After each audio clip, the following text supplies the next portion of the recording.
come to the forefront, prompted by guilt. Smithy Sermon, every morning from 9 o'clock and only on SENZ.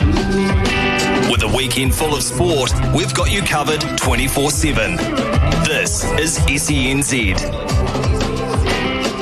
It's SENZ. Ricardo Ball with you through until 5 o'clock this afternoon. And then, of course, the man I was just talking to, Daniel McCarty, and Richard Petrie will join us as well. We'll ball commentary from the second test between India and the Black Caps. It is day 3 from Mumbai with New Zealand under the cosh. But that is coming up in around 20 minutes' time. They're going to get underway. I can tell you that the Giz is in the lead. So Shane van Gisbergen, 63 laps in to 161, leads at the moment over Chaz Mostert by 35 seconds. So he is creaming it at the moment.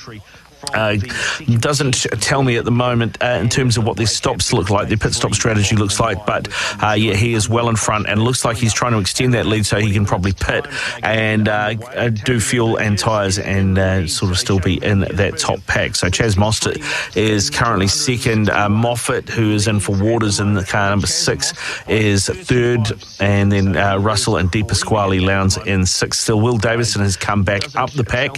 He is currently in 8th. Tim Slade is in 9th at the moment as well. Fabian Coulthard is back in his car, the number 19, and has got that up 6 places to number 14 at the moment. And here's a blast from the past.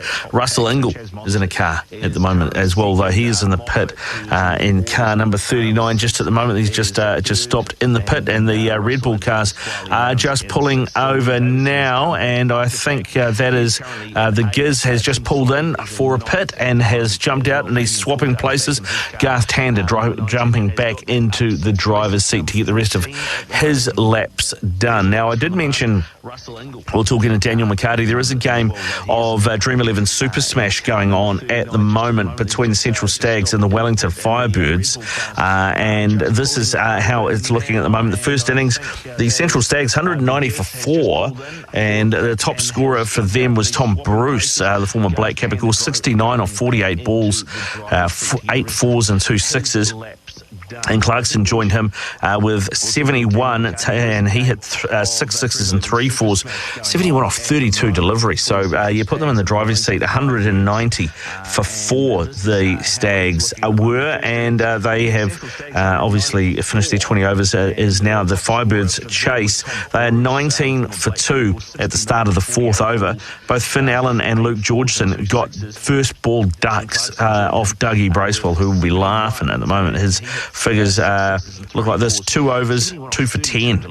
Not bad, is it? Seth Rance currently bowling at the moment, so we'll keep you up to date with that. Also, some football news involving a Kiwi. The Portland Timbers have beaten Rail Salt Lake 2-0 in the Major League Soccer Western Conference playoff final. That means they go to the big dance where they play the champion of the East, which I believe is probably going to be Philadelphia Union. I think they are playing New York City FC. I think that is tomorrow, but it may get delayed because of a COVID crisis, so we'll have to wait and see on that. But either way, Bill Tuiloma, the All-White, was part of the action for the Portland Timbers today in that 2-0 win that they had. So fantastic news for him. And there are more games to come in the Premier League as well shortly, and those coming up overnight. We mentioned them earlier, but just going through what those look like and maybe where you can maybe earn some coin. Leeds versus Brentford, 3 o'clock tomorrow. $1.83 Leeds, the draw $3.50, Brentford $4. I like the draw in this at $3.50. I think Brentford are a solid side. Leeds aren't scoring a whole lot. They did win 1-0 against Palace, but they needed a last-minute penalty to do that midweek. I think the draw at $3.50 looks solid here. And Manchester United play Crystal Palace. They're $1.57 favourites. Crystal Palace $5.50. The draw $4. You would think that Manchester United are favourites. They would be the way to go. But Ralph Rangnick, new coach, his first game in charge. Hard to know how that is going to go, so I'll probably leave that one alone, to be fair. Tottenham versus Norwich. That is also 3 o'clock tomorrow morning. $1.36 Spurs are paying, and you would think that they should take care of Norwich, although Norwich Norwich are improving under Dean Smith. And then Leicester are away at Aston Villa. This is, I think, going to be the game of the morning. This game kicks off tomorrow morning at 5:30, and I think there's going to be goals in it. It's got that look about it to me. I would look at total goals. Over 3.5 goals is paying $3.10. And I think that looks a very good investment for me in that game, because both those teams score goals, but they also leak goals as well. And I can see there definitely being goals in that match. Watch and bet live on your favourite sports and racing at tab.co.nz. Please gamble responsibly. R18. We'll take a quick break here on SENZ and wrap things up before we head away to Daniel McCarty and the call team for day 3 of the second test from Mumbai. SENZ Drive. Friday on the show, I got surprised by a couple of my mates. Liam, are you there? G'day, guys. Happy birthday, me old mate. Hey, you're looking old for a 38-year-old. Yeah, I know. There's some 38-year-olds or 37 and 3/4-year-olds that look a lot better than me. But no, happy birthday, my friend. I hope you had a good day. Thanks to Mick Delivery. Kirsty, Beav and Ricky driving you home weekdays from 4 on SENZ. Look, feel and perform at your best with New Zest Clean Lean Protein. This tasty and smooth protein is a plant-based snack that helps keep you fuller for longer. The unique clean lean protein formula is suitable for all diets and ages. Plus, it mixes smoothly in 8 delicious flavours. Clean lean protein is 100% plant-based with no artificial colours, flavours or preservatives to help repair, recover and grow muscle. Check newzest.co.nz. New Zest. Healthy habits start here. We've enjoyed quite the spell, but now's the time to get back to the track. Grab your friends and whānau and soak up the summer sun trackside as the country's top horses and jockeys battle for some of the most sought-after races on the thoroughbred calendar. Beaches, barbecues and black-type racing. Get set for the ultimate Kiwi summer. Whether it's the party, the punt or the ponies you love, summer racing is for you. Don't miss the kick. Find an event at summer.loveracing.nz. SENZradio.nz. Dragged on. Excellent. From cricket to rugby, NRL to A-League, horse racing to basketball, hockey to bowls, volleyball to golf, tennis to surfing, athletics to boxing, motor racing to softball, touch to swimming, badminton to cycling. When it happens in sport, we're on. For all the latest breaking news, head to SENZradio.nz. SENZ. It's Kiwi for sport.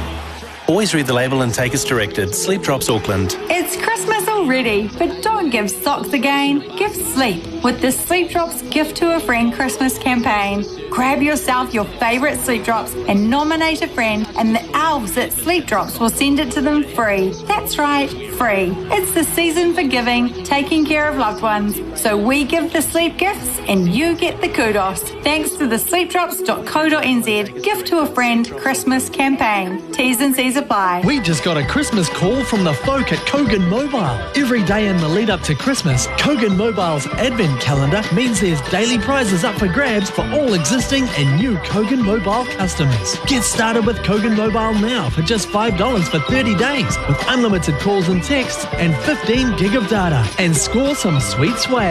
Make the call. Switch to Kogan Mobile today at koganmobile.co.nz/radio.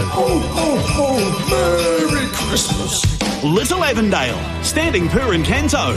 8 years, 259 Australasian yearlings and RTR horses sold, averaging 11 times the service fee.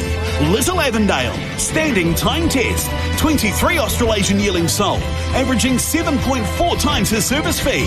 Little Avondale, the New Zealand stud that stands the top 2 stallions for return on service fee. Little Avondale, big on winning, backing the breeder since 1940. Summer? Yep. I suppose that is a season that I'm pretty familiar with. McCullum on strike. Again, up, over, into the crowd.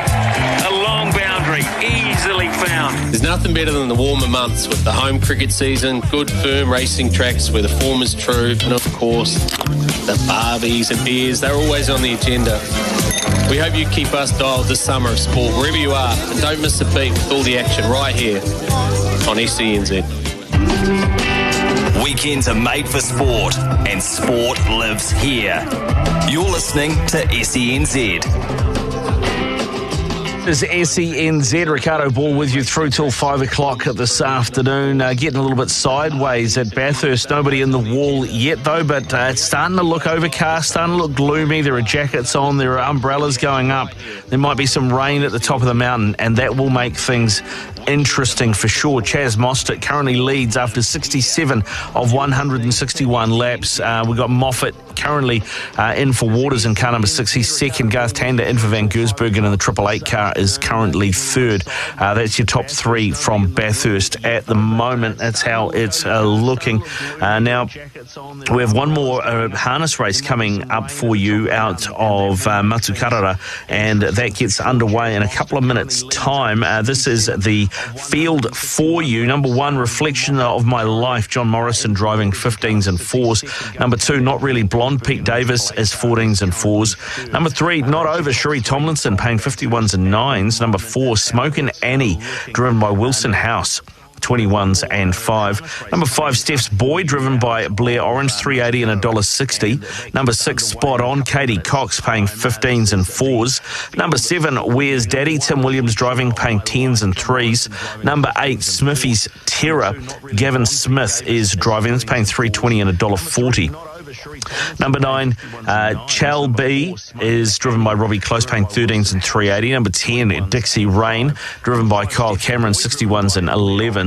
Number 11, High Flying Harry, driven by Corbin Newman, paying 8s and $2.50. And Ted's Legacy, number 12, driven by Murray Edmonds, 14s and 4s. Give Me What I Need, number 13, has been scratched. That race getting underway in just a couple of moments' time, and you'll be able to hear the dividends on that from the TAB a little later on. Just updating you too from the Dream 11 Super Smash game between the Stags and the Firebirds. The Firebirds have lost another wicket. Greenwood bowled by Rance for 9. Currently Johnson and Smith at the crease on 12 apiece. 35 for 3 in the 6th over. The Firebirds trying to chase 190, and you would think that is probably going to be beyond them. I would say that would be my take, that it would be beyond them. But hey, you know, stranger things have happened. It is T20 cricket after all, but a hit and giggle. You get a roll on and things can go your way. Live NBA action on at the moment as well. The Memphis Grizzlies up over the Mavericks by 7. They lead 90-83 with about 2.5 minutes left. The Boston Celtics are leading the Portland Trailblazers by 9, 47-36, just over halfway through the second quarter. The Kings and the Clippers are going at it at the moment as well, halfway through the second quarter. The Kings, Sacramento, lead by a point. It's 40-39 at the moment, and we had some earlier games, including the San Antonio Spurs upsetting the Golden State Warriors, winning 112-107. That is a big upset at the top there, especially with the way the Suns have been going. The Milwaukee Bucks got up over the Miami Heat earlier too, 124-102, and the Chicago Bulls have beaten the Brooklyn Nets. They came from behind because the Nets were leading most of that game. They won 111-107. Kevin Durant with 28 points, 10 rebounds and 4 assists for Brooklyn, but it wasn't enough to get them home. So those are where the NBA matches this afternoon are at, and of course we still have Brad Quake Riddell to get in action from the UFC as well. That is not too far away. We've got Brandon Allen versus Chris Curtis on at the moment, just into the second round of 3 from there. And then still to come too, we got a few other fights, including Rob Font up against Jose Aldo, which looking forward to. That is not too far away. So plenty of sports still to come. And of course, don't forget, from 5 o'clock, from right here on SENZ, Daniel McCarty and the team bringing you ball-by-ball coverage of Day 3 of the second test from Mumbai between the Black Caps and India. India, big favourites after rolling New Zealand for 62 years today, paying just $1.01 at the TAB. The draw is paying $30. So that's come in $1, because I think it was 31s earlier, and $71 New Zealand to win. Seems unlikely. Now, go well, enjoy the test. Plenty of sport to get stuck into the rest of your Sunday afternoon.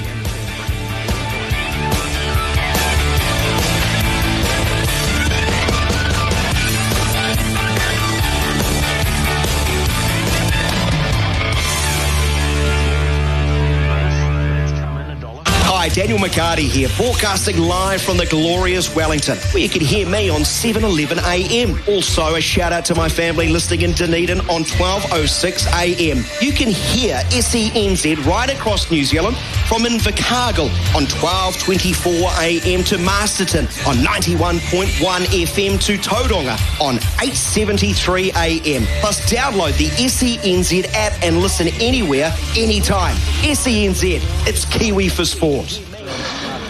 Jobs. Ansco have got them.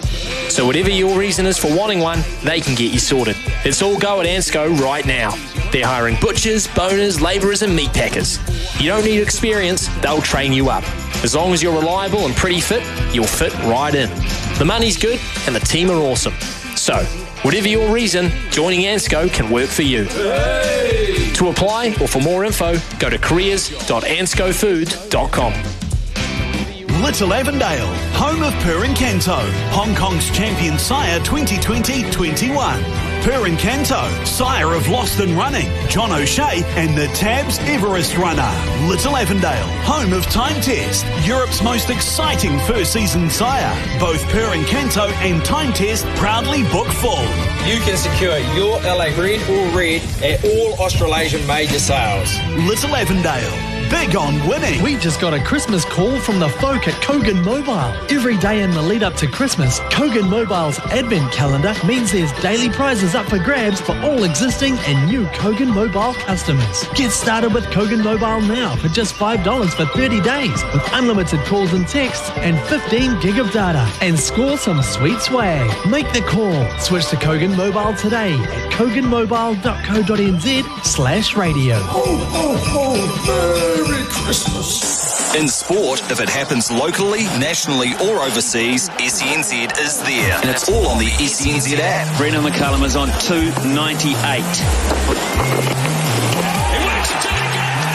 Subscribe to SENZ's podcast channel and catch up on all of SENZ's shows, plus shows from across the ditch, including Matty Johns, Cam Smith, Andrew Voss, Adam Gilchrist, Ian Healy and Brian Fletcher. Download the SENZ app now and listen anywhere, anytime. The land of the long white cloud, home of thoroughbred champions and the Karaka experience. Karaka's iconic sales has for years unearthed the next generation of racing royalty. From blue blood thoroughbreds to other exceptional types, international buyers converge on Karaka each summer, seeking their next champion. Let New Zealand Bloodstock open the door to Karaka and experience the passion and expertise of New Zealand's top breeders. The journey begins at Karaka, nzb.co.nz.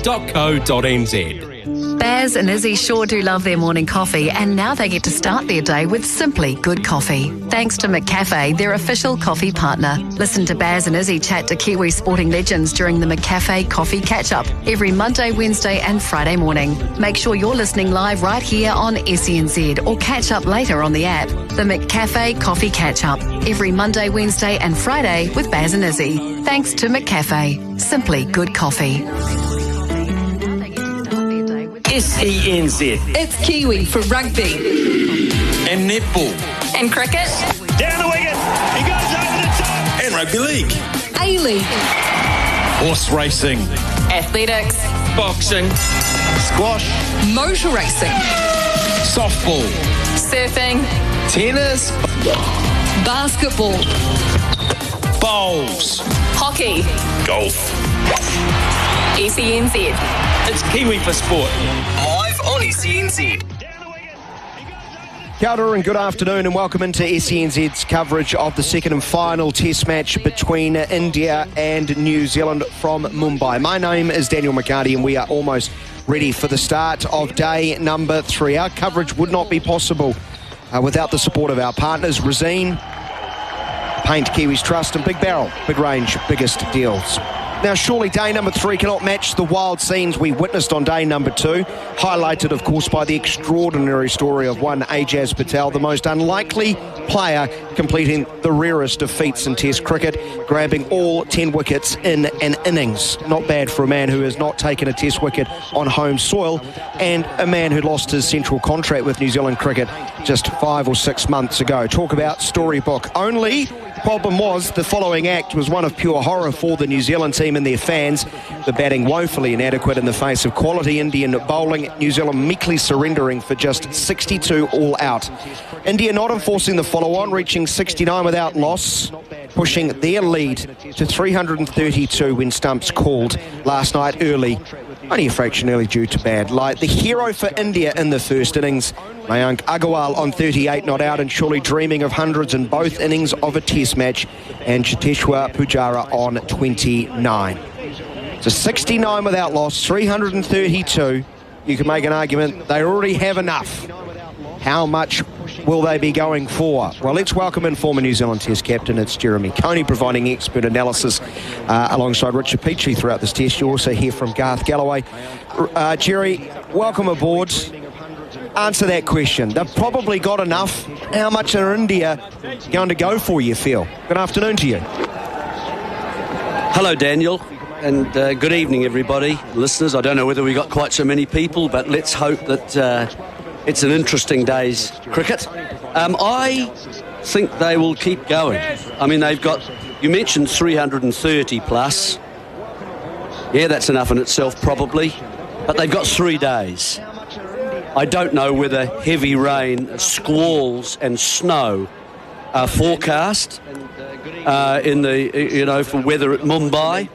So they may as well use an extra day and would back themselves with 180 overs with 2 days to go to bowl New Zealand out, allow the pitch to deteriorate a bit more. Otherwise, why bother? You may as well give some of your batsmen a bat, rub the New Zealand faces in the dirt, who have embarrassed us recently by beating us in the World Test Championship, knocking us out of the World T20. It's our turn. So that might be the attitude of the Indian side. First ball, sorry Jerry, first ball of the day, Ajaz Patel, unsurprisingly. So we haven't got a screen, our screen's not working here. Yep, okay, we've got a black screen. Garth can hit that play button maybe, and hopefully that can work for you. Here's Patel bowling around the wicket, full of length to Agarwal, driving up towards mid-off, and Ajaz Patel. Oh, that's wonderful. He trots over to his left and fields. He's bowled 9.2 overs in this innings, 21.2, so he's bowled about 43% of overs in this innings. He bowled nearly 45% of overs for New Zealand in the first innings. Quite amazing. What a workload. Half volley, punched up towards mid-off, past the diving Patel. Can't get down on it. We'll go towards Rachin Ravindra at long off. And the first run of the day, Mayank Agarwal moves to 39, 70 without loss. One of the things I think that he could work on is just that length. That's just a wee bit full, isn't it? But he gives himself good chance to use one of his armoury, and that is the drift that he gets from his end. If he can do that, if you remember, he got this man, Pujara, out with a very full ball that defeated him in the air in the first inning. 2 slips and a man under the helmet. He drags this one very short, chopped into the offside. There's going to be no run. No timing by Mitchell. Yeah, he started the first and second day, I thought, on that fuller length, wasn't he, Jerry? Took sort of 2 or 3 overs to find the right length, and once he did that, he was a real challenge, of course. 10 wickets for 119. Moves in. Similar ball that got past Pujara in the first innings, does not, as he turns it beautifully through mid-wicket out to the boundary for 4 runs. 74 without loss, the lead 337. Yep, Pujara opening the innings this time in place of Shubman Gill, shimmying down and getting close to the ball, close enough that he can actually, even though it's turning across to his offside, gets close enough he can play it into the leg side and comfortably in a gap.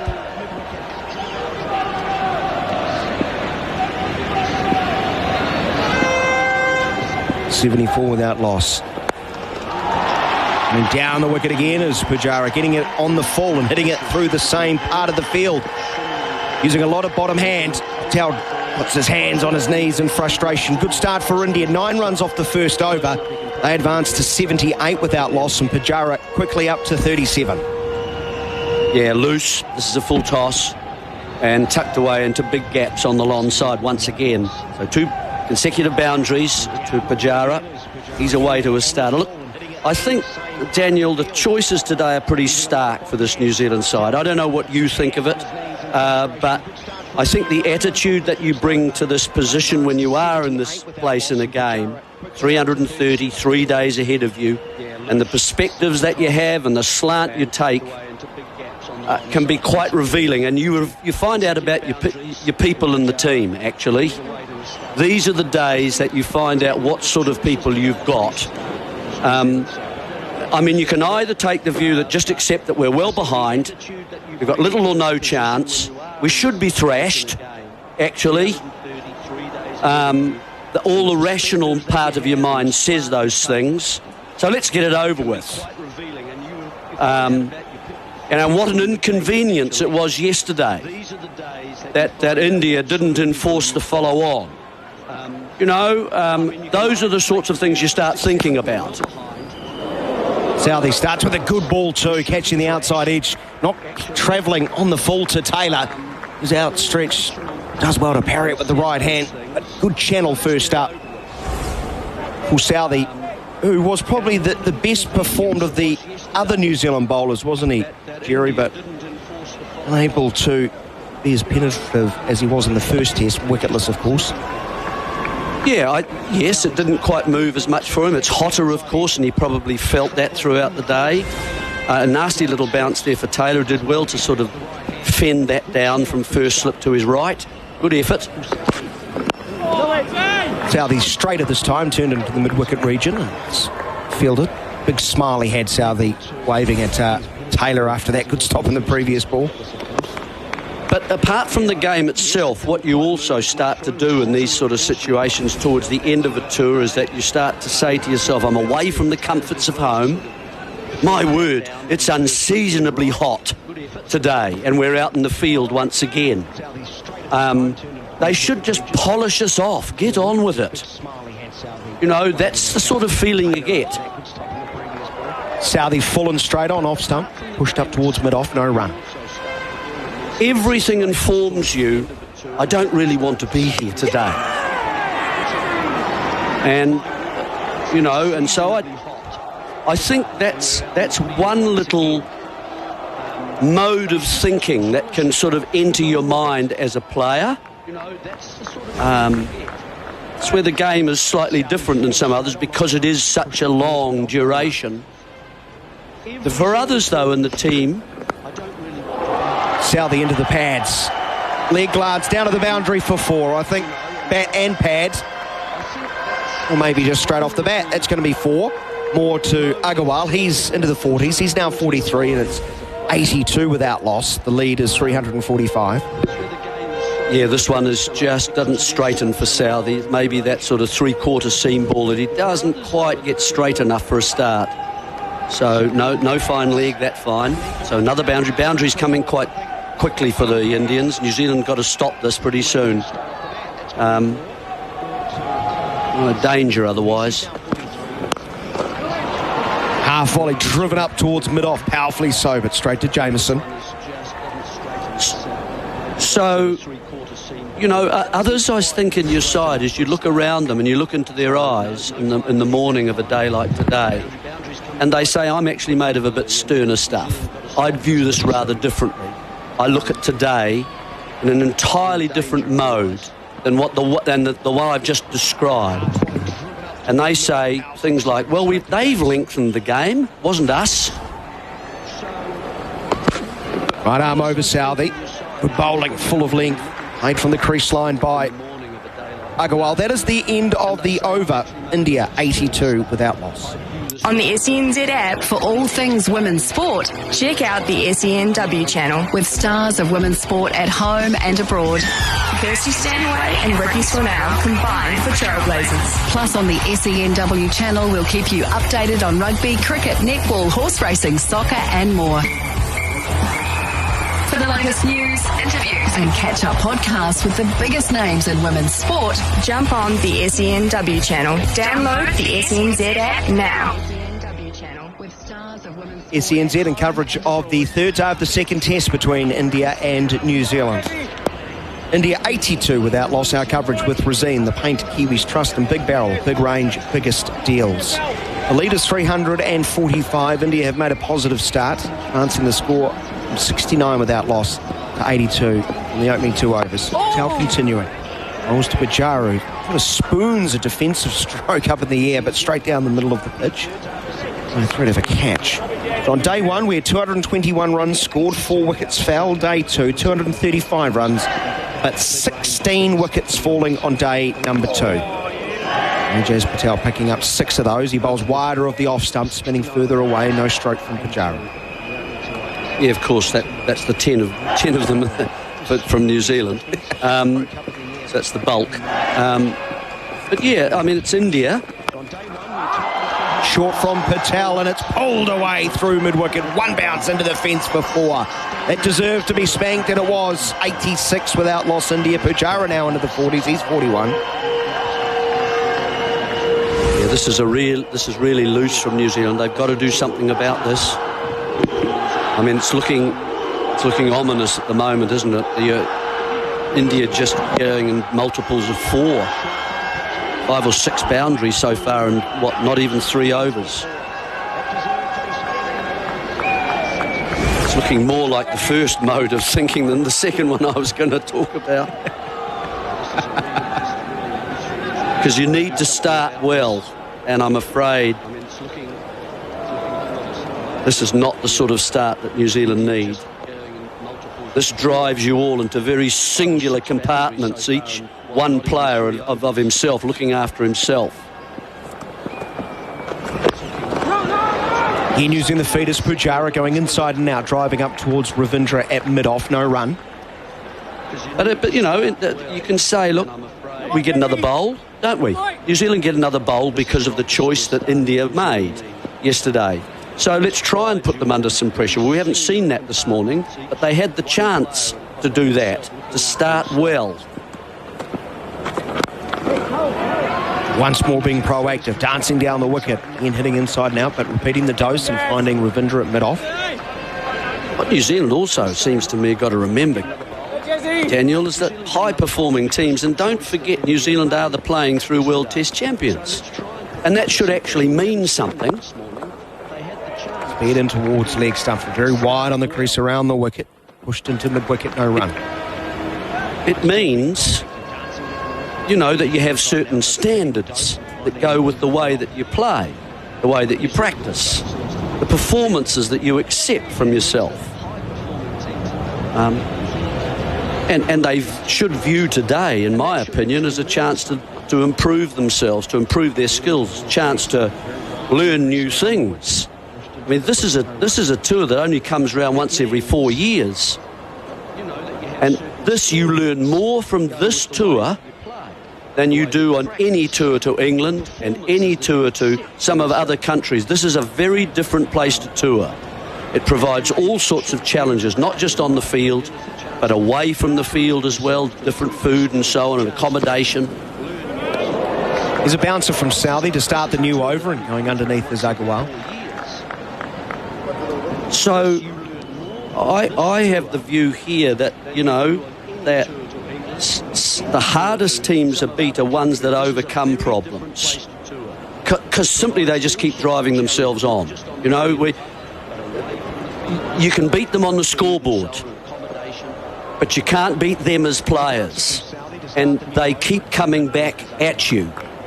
And I'm not trying to be as if I'm on a course and trying to get you a foot off the ground or anything like that. You've got no traction when you're a foot off the ground. Southey wide of off stump, no stroke. And I know it might sound a little bit like that, but I think every player really here, I mean, you take Blundell, for example. To be fair, it's a challenging place to keep wicket. And he's done some good things and he's done some bad things. But he should have been watching Saha. He should have been watching his movement. He should have been watching how he moves around the stumps and takes the ball on the leg side. How he keeps his inside glove in line with the ball, and so the outside glove is outside in case he gets an edge. Here's a big appeal for Robbie W. Finger is up. Southey has the breakthrough. Immediate challenge from Agarwal. Maybe height as far as if it's in line and hitting the timber. And then, of course, we've got to factor in maybe it's trimmed the inside edge of the bat, but Southey getting the ball to just come back in a touch. On the crease was Agarwal. And now over to DRS. I have checked the front foot and it's fair delivery. Move on. Well, we've seen a lot of it, haven't we? With the slightly slower pitches in India, the batsman has just that split second to get an inside edge onto the pad. Looks to me as if that's the case here, just a little bit as it changes angle, I think, as it arrives at the edge of the bat, slightly into the pad. He's lucky. Southey's nearly beaten him again. Much better delivery. Obviously, New Zealand would love to have seen that miss the inside edge. Height might have been, as you say, a little issue. And there is a clear spike as the ball passes the bat. Going back to that's better. That's better. Anis, please reverse your decision to not out. Your on-screen signal not out. So no breakthrough really for New Zealand. Agarwal stays and the ghost of Jim Laker relaxes.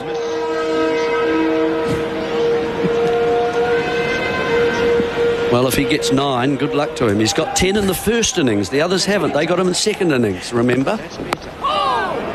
Southey getting the inside edge once more as Agarwal's leaning outside of off stump. Back into the front pad.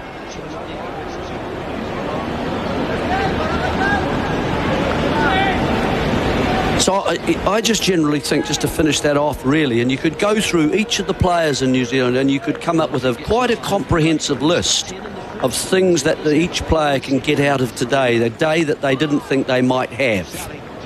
And that's the chance for them to do those things and get better and not make the same mistakes. Southey, past umpire Chowdhury, goes short and pulling away powerfully backward of square, out towards the fence. Oh, great fielding from Mitchell, sliding in.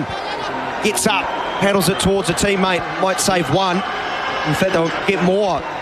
So I think the push to a teammate's gone past. Oh, he's done great work and then gets up muddied as he couldn't connect with Rachin Ravindra, and they'll come back for 3.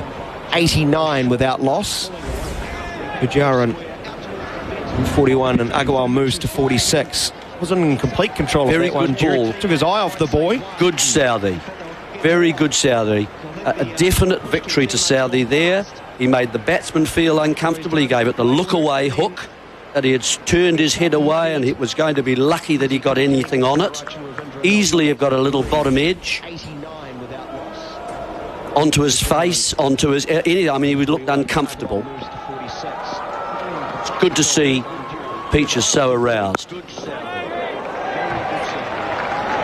As Southey falls full of wide of off stump. What's he wearing? He looks like he's in the Jamaican bobsled team. That is rather tight. We will take a break. The end of the over. I'll clean my eyes. 89 without loss. For the last 10 years, Resina has been voted New Zealand's most trusted paint. Why? It's New Zealand designed and made. Has superb quality valued by professionals and homeowners. Plus, it comes with expert help and advice. Trust starts at your local Resina colour shop. Frosty here. Let me tell you about Fuchs Titan GT1 Flex 23 5W30. It's perfect for many petrol and diesel vehicles, including Toyota, Holden, plus Mercedes-Benz and BMW. Fuchs Lubricants, German technology that pays back. Fuchs.co.nz. 18 minutes after 5 o'clock, day number 3 of the second test between New Zealand and India. With our supporters, Resina, New Zealand's most trusted paint brand for the past 10 years. Big Barrel, be our mates and join Big Barrel Mates Club. We've had a good over from Tim Southey. He thought he had an LBW, was given, it was overturned. And Ajaz Patel now finds some with him, line and length. He's just been a little too full. He's dropped a couple short as well. You know he's more than capable of after his heroics in the first innings. Bowling to Agarwal from around the wicket. He dances down the wicket and hits inside and out over extra cover and hits a bullet, and I think that's gone for 6. It's been such a feature of his game in this test match.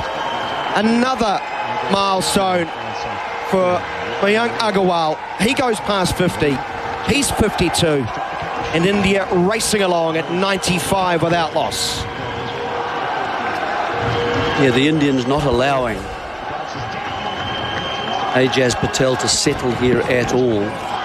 And while he's just trying to find a decent ball, they're attacking him by coming down wicket both batsmen, Pujara and now Mayank Agarwal, going inside out as he does. I mean, as a bowler, you've got to look, you've got to see that batsman. He does move a little bit early and give himself room. That's when you fire it into his pads, or you fire it outside, very quickly outside off stump, and try and get him stumped. Got to be looking and concentrating all the time. Powerfully hit through the cover region, past the diving Rachin Ravindra, and another boundary. Too much width on this occasion, but Agarwal waited and waited as it was slow through the air, then thumped it on the half volley. 99 without loss. He's 56. It was a cry of catch. He didn't actually advance in this one, did he? And he's... you notice there, I think that's quite a good shot of how the batsmen, particularly Indian batsmen, guess slightly. I mean, when you drive, Daniel, I know, and I'm not talking about with your car, I'm talking about it on the, on the cricket field. The ball is never beside your foot.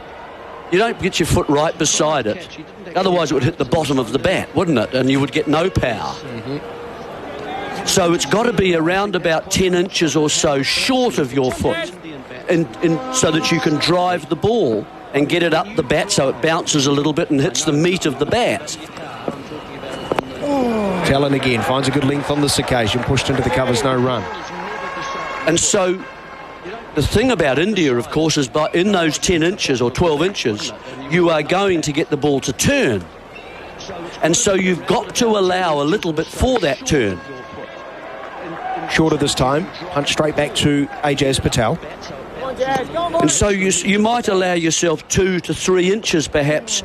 The ball, by the time your bat strikes it, the ball will have moved a little bit wider of you. Getting quicker through the air, played into the point region, no run. And I'm talking about a left armour here, so Ajaz Patel is going away from Agarwal because he's a right-hander. If you're a right-hander, the ball's going to be turning away. And there's a little bit of guess in it. Patel draws the right-hander onto the front foot as he defends. That is the end of the Patel over. He is none for 58 off 12. India are 99 without loss. They've added 30 runs in 21 minutes this morning. More from Jeremy Coney, and then Garth Galloway will join him. So there's always just that little bit of width, and you might go, you drive, you always allow a little bit as from where it actually pitches for it to turn. And that's the guesswork, if you like, and speculation involved in the batting sometimes. But you go with it, and you can see Agarwal does it all the time. He opens the face slightly, gives himself so the risk's on his side, and he's allowing for that movement. And he's sometimes, well, mainly he's been hitting it in the air, hasn't he? And sort of taking the field out of play because of that.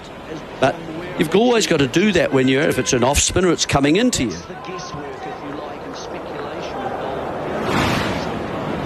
Evening, Jerry. Yes, indeed. And we're going to see Southey bowling again. Well, the interesting thing about Agarwal is that's his shot, isn't it? That's his scoring shot. He loves to play. Well, I think New Zealand can stop that. Yeah, no, I agree. And I think they should have a player 3/4 of the way back to the boundary at extra cover. That's where he scored so many of his runs. And at least you would force him then to move away from that strength that he has. Yeah, and if I'd like to see a wagon wheel of his. I'm sure it will show that he scored an awful lot of his runs straight and just square of the wicket on the offside. Not a lot of runs through the leg side. He, to me, has looked weaker when he's pulling and we saw him playing a pull shot earlier in the day from Southey. Took his eyes off the ball completely. His head was looking around at square leg when he made contact with the ball. And we saw him in the first test playing some pull shots off the spinner, Patel. Again, not great and not in control. So he looks to me very much a front foot player, a very good one. But I don't think New Zealand have done enough to take those options away. 99 without loss it is. Southey, who's bowled well this morning, bowling to Pujara short, and he ducks underneath it.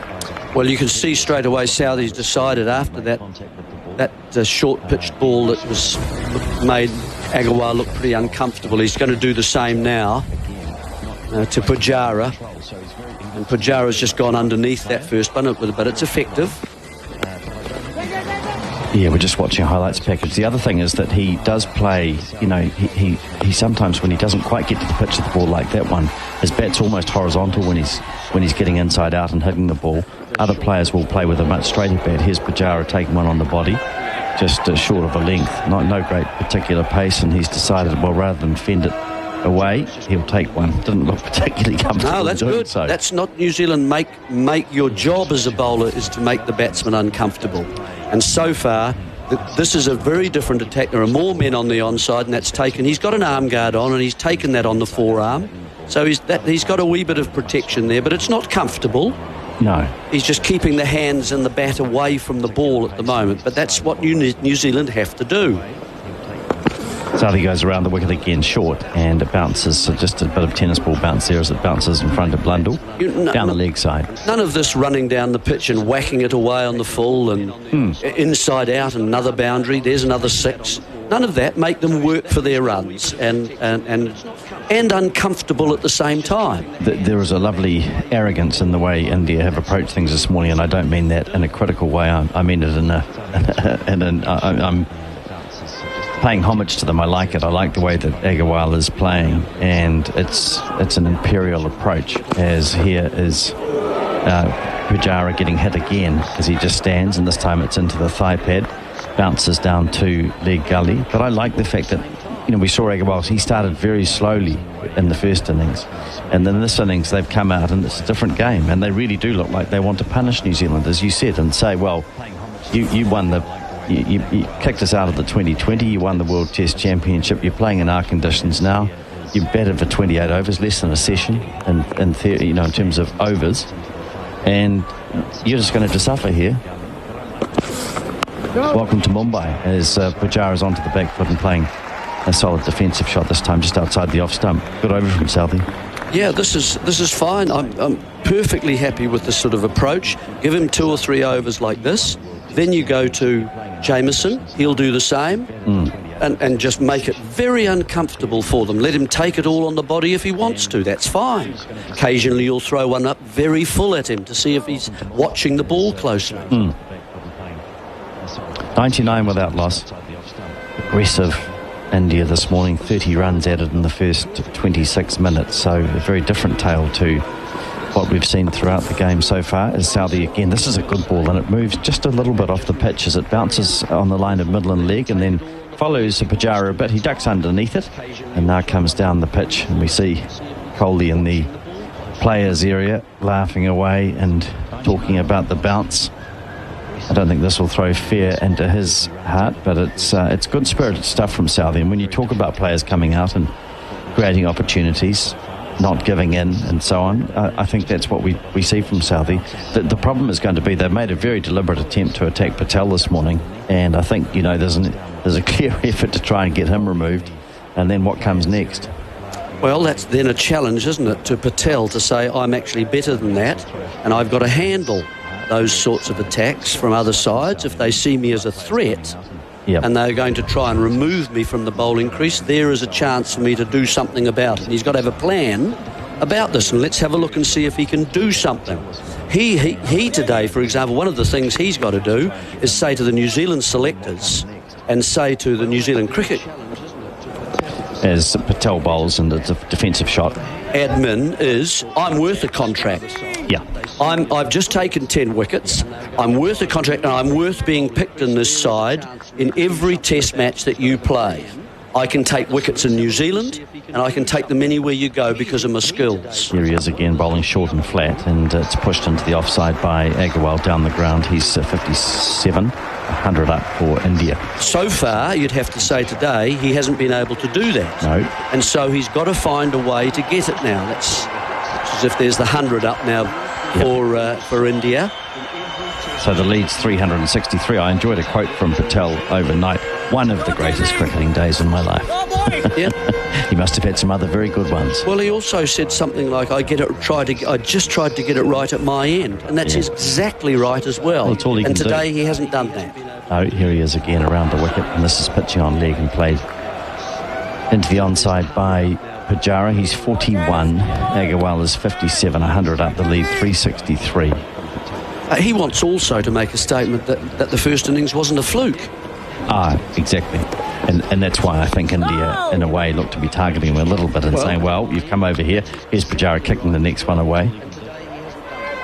But I would like to see, when Agarwal is on strike, a fieldsman back on that boundary at extra cover. And then he's either got to play straight or he's got to play a different shot. Patel with 2 balls remaining in the over. That's a good delivery, and Blundell takes it nicely, removes the bails. We see the flashing lights of the bails as they come off, but no movement off the back foot by Pujara. But that's a good delivery, just held back a little bit, turns, and the batsman follows it. See, that's good. He's pushed too far at that as well, outside the off stump. Good from Ajaz Patel. See, it's all really started because of Southee's decision to bowl short. Yeah. And suddenly Pujara doesn't look comfortable at all. This is not as easy as he was going along comfortably. And here he is playing but even there again, exactly, as the over comes to an end. So it's 100 without loss. Agarwal 57, Pujara's 41, and I think we'll have Richard Petrie replacing you, Jerry, and we'll take a break.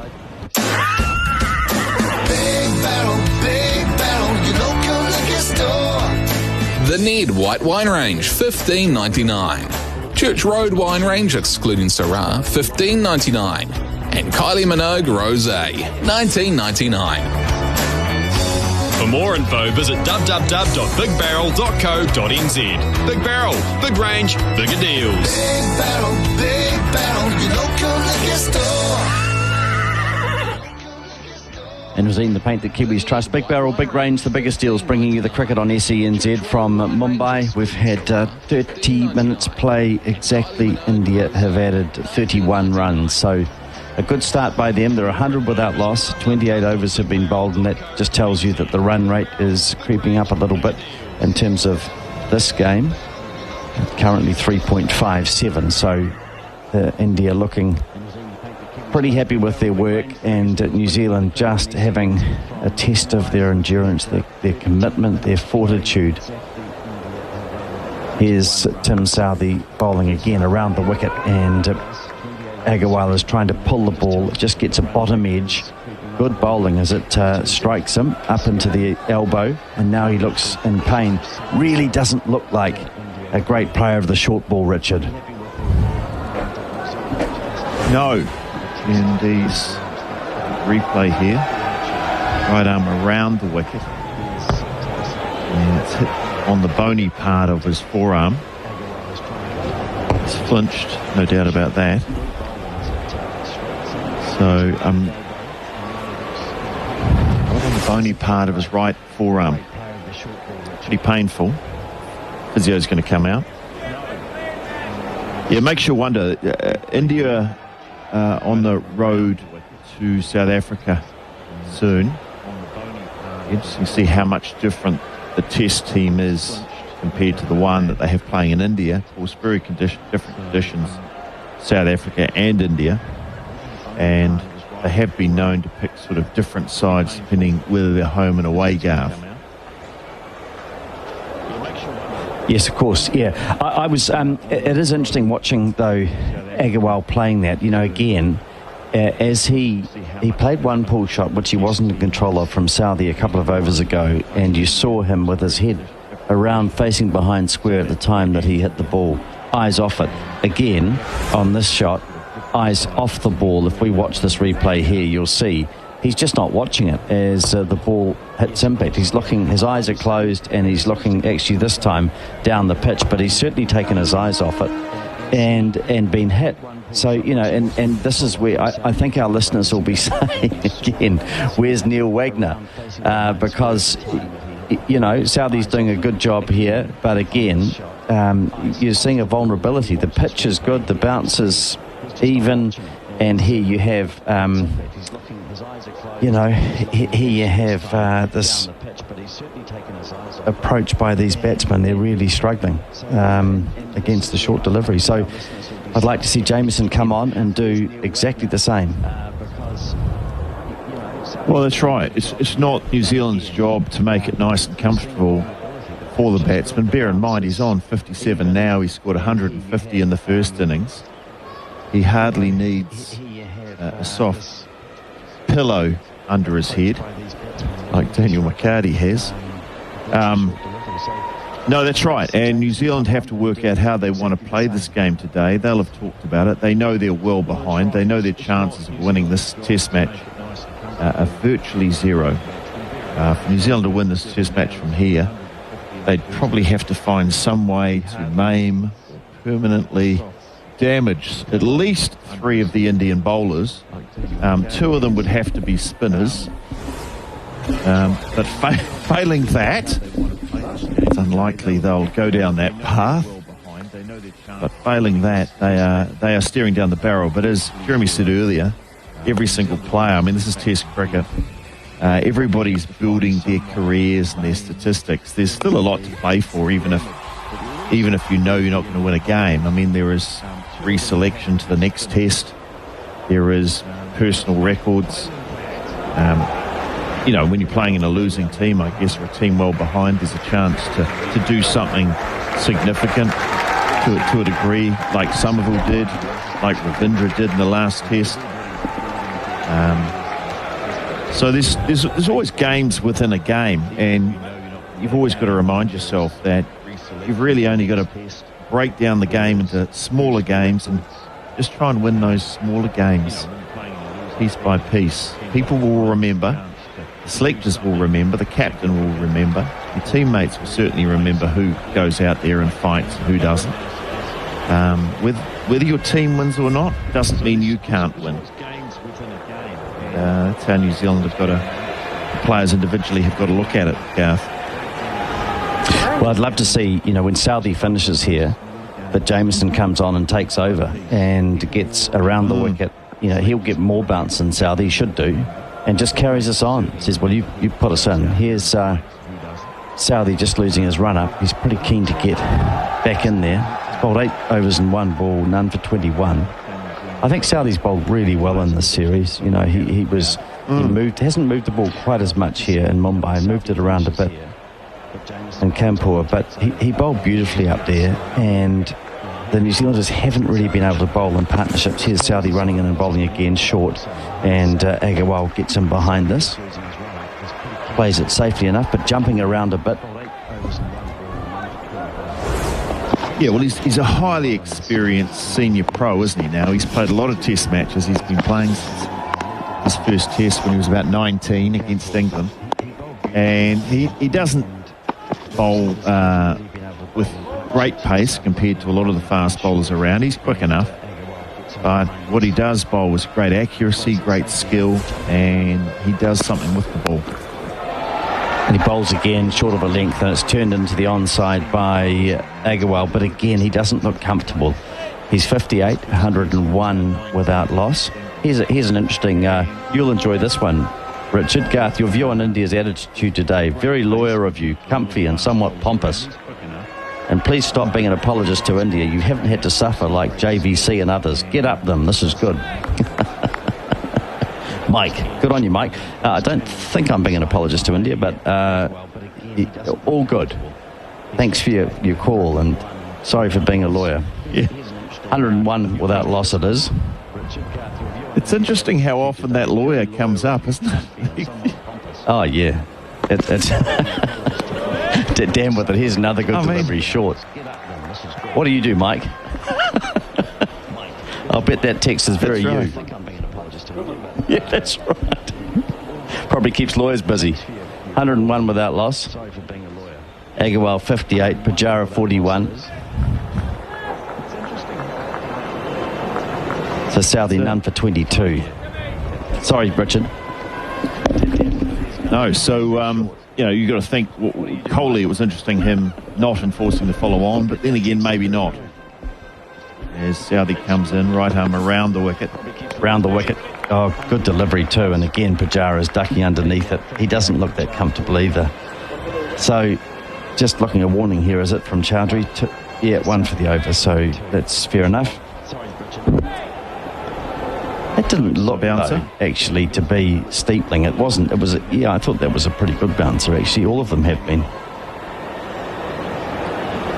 Yeah, well, I think it's playing them on the back foot. Coney's signalling it.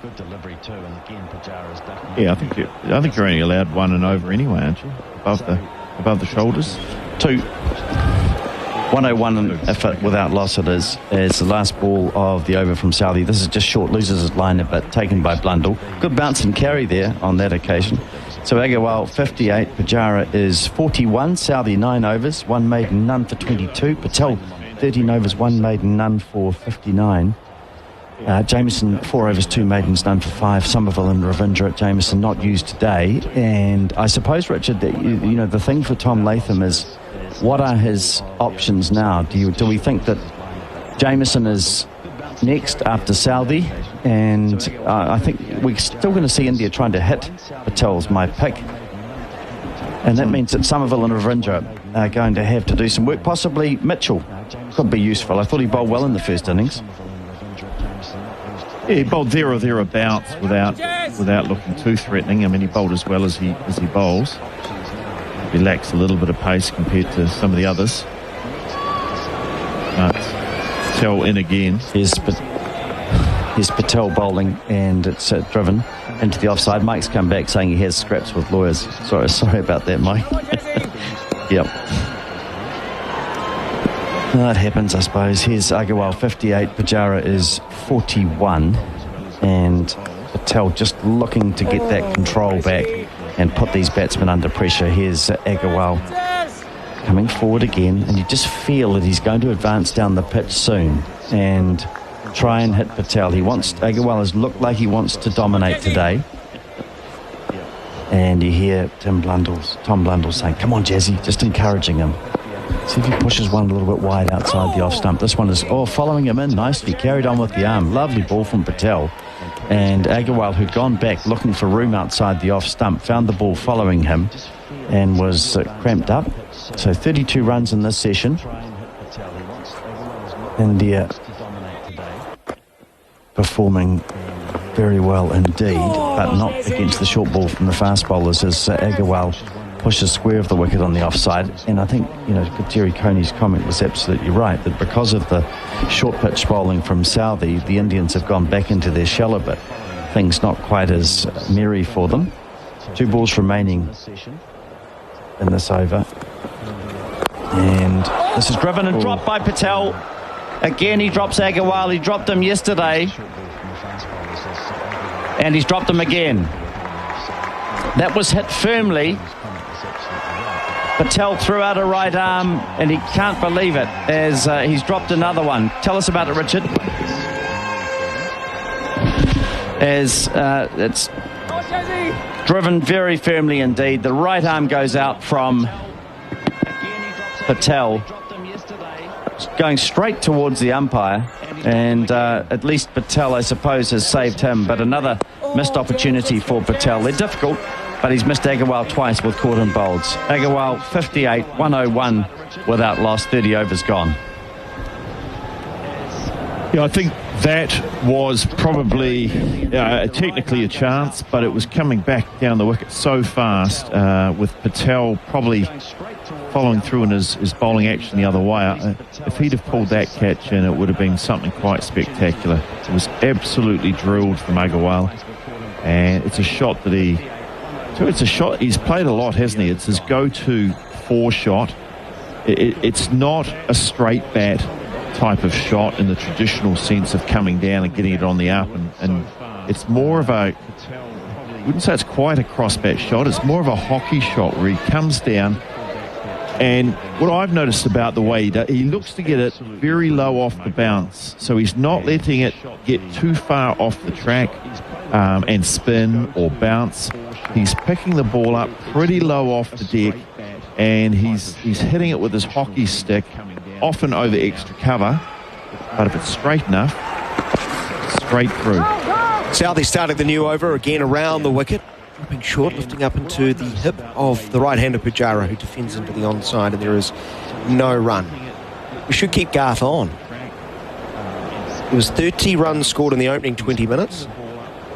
Garth very miserly in his commentary spell. Just 2 runs. Just 2 runs in the 20 minutes Garth was on. Just 2 runs. I think we need to keep Garth on.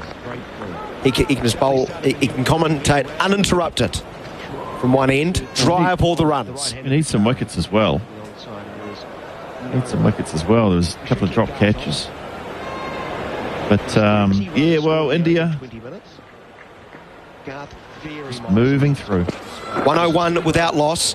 Nasty delivery into the armpit of the right-hander. It does well to get this down in front of the short leg. And, you know, you hate to say you told... Well, that's what I'm thinking. Yeah, I know. It's nothing to do with me. Everybody was saying Wagner. Look at how these guys are hating jumping around. This is, they're 100 for none, but they're getting a bit of short stuff, and they don't like it. These are the two opening batsmen for India.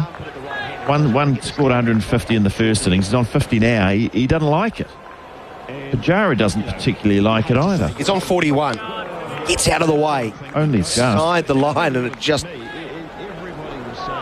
misses his rump. Goes through to Blundell behind the stumps. The thing is, as well, that Southey's not really even a good bouncer bowler compared to Wagner. Wagner is your short-pitched bully, left-arm bully bouncer bowler, and just would have been so handy. I mean, how much... They've used Somerville. He didn't take a wicket the first test. They've used a little bit of Rachin Ravindra for a number 7. Number 7's usually the bowling all-rounder. They haven't used him. I just think it's two wasted selections, but... Right across the stumps, playing this one more assuredly off the back foot, punching up towards mid-on. Well, I'm with you. I would have had Jameson at 7 for the first test. I would have gone heavy on the bowlers. Yeah, I mean, two spinners is probably enough unless you've got world-class spinners. You've arguably got... Well, I mean, you've got 2... We saw in the first test, 3 of them were kind of out of sorts. Patel was still getting used to coming back in. They were all a bit rusty. Patel has lifted his game in the second test, obviously. Wayward from Southey down the leg side. Stroke needed. Remind the listeners, Richard, best text of this test match. A lot riding on it. We want the listeners to contribute. We love hearing from them.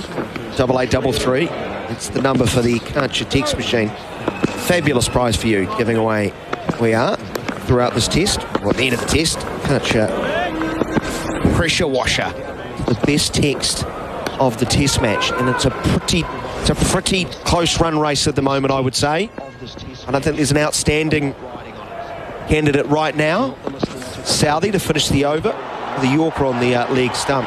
And it's clipped away nicely down towards long leg. Rachin Ravindra, long run around from long leg to his left. He collects, throws, and they'll come back for 2. Another good over from Southey, just 2 runs off it. India 103 without loss. The lead is 366. In sport, if it happens locally, nationally or overseas, SENZ is there. And it's all on the SENZ app. Brendan McCullum is on 298. Subscribe to SENZ's podcast channel and catch up on all of SENZ's shows, plus shows from across the ditch, including Matty Johns, Cam Smith, Andrew Voss, Adam Gilchrist, Ian Healy and Brian Fletcher. Download the SENZ app now and listen anywhere, anytime. SENZ coverage of the third day of the second test between New Zealand and India with Razeen, the Paint Kiwis Trust, and Big Barrel, big range, biggest deals. Yep, the Karcher pressure washer is up for grabs. Keep your messages rolling into 8833. That is the number for our Karcher text machine. Fantastic prize to give away. Big raps on day one from Richard Petrie. He knows all about it. And he might like this one. He generally takes messages of this sort of type quite well. Does my dearest colleague Peaches next to me? I think it's Mike again, chiming in with, mind you, Peaches does Pompous too, so you're not alone. I think you find, Mike, it's YOU apostrophe RE. Yeah. Yeah. If you get, sorry to come across pompous. Well, that's right. Yeah, maybe there's 3 of us. I don't really accept. I mean, Garth. I don't even think Garth's pompous. No, I don't accept any of that. But at least you get your spelling right. For goodness sake. How's this? Someone's writing in. We shouldn't really be offending our listeners, but a resilient bunch. Yeah. It's just a little bit of banter, I'm sure. Here's one. I have lawyered against Garth a few times. He's a nice guy. unusual in our profession. Well, there you go. There we go. There you go. So there's an associate, a Chapman Tripp trying to get up the ladder. A junior. Yep. But anyway, back to the... we're just taking a little break here in the cricket because Agarwal is getting a little bit of medical treatment on his sore arm where he's getting hit by he's been hit by Tim Southey. The last thing you'd want, wouldn't it, would be Wagner coming in and taking over from Southey as you're struggling to hold the bat. I think it would completely change the whole dynamic of the New Zealand bowling lineup. But there we go. Richie would like to see it, or does he actually not want to see it? Conflicted Richie, writing to the coach text machine. I thought Wagner should have played, but if Wagner had played, then no way Patel gets 10 wickets. Here's Agarwal coming down the wicket and hitting high over extra cover again. So much for the pain in the wrist. Dancing feet, getting to the pitch, and another lusty blow. 62, Agarwal, 107 without loss. The lead, 370. Again, another slightly cross-bat swipe over extra cover. He plays it really well. I think he plays it really well because his footwork's so good, and he knows exactly the position he wants to get into, and he gets himself there. Plenty of runs. He's going to come down the wicket again. He hits high, straighter this time. He's got underneath it. Position to take the catch is Will Young. 11 in the match for Ajaz Patel. Of course he had to get the first wicket of this innings. And it's been his strength, but it's his downfall for Agarwal, just getting underneath and unable to get over the head of Will Young about 6 or 7 metres inside the boundary rope. He departs for 62, India 107 for the loss of 1. Yeah, well, Daniel, just before this little onslaught of hitting and charging down the wickets, Agarwal was receiving treatment on his forearm. And you often wonder in situations like that, he's come out immediately after and decided, I'm going to hit the spinner and cause some merry mayhem, pick up some quick runs. So either he loses his concentration, maybe, or just says, I've got a really sore arm, I'm going to play a few shots here. I'm not going to stand around while I keep getting hit. So, India 107 for 1, 31.2 overs. Just that different dynamic of bowling effective short stuff has been interesting. Of course, Patel, you have to say, we have to go on Laker watch now. Laker only got 19. Yeah. Who's going to be the Tony Locke? Bowl 55 overs and not pick up a wicket. Probably in the mid-50s. There's a few contenders. 107 for the loss of 1, and the regular opener, Shubman Gill, who was not fit enough to start the innings after taking a couple of blows, one to the knee while fielding under the helmet, and then a stinging blow to the finger when he dropped a catch. It was off a no ball, but he immediately left the field, looked like a split finger. He's been battered and bruised, but he's out there to replace Agarwal, who's had a fine double in this test match, 100 and another half century. He looked distraught. He holed out in the deep. Coach text machine has a very strong message, has just arrived. There's many ways to get a point across, Richard, in life, isn't there? You can be direct, you can be indirect. Yes. And I think this is of the latter variety. The indirect. Oh, good. So I would assume this is the first test in history in which a specialist night watchman was selected. Right. You with us? Yes. You've got there? Yes. Eventually? Took me a while. Yeah, a little bit slow after your stretching routine today. I would have thought you'd be right onto it. Here is next one. That to spin sharply from outside a leg stump, catching the outside edge. Ajaz Patel has the tongue poking out. His mood has changed after the breakthrough and then getting one to leap on Pujara.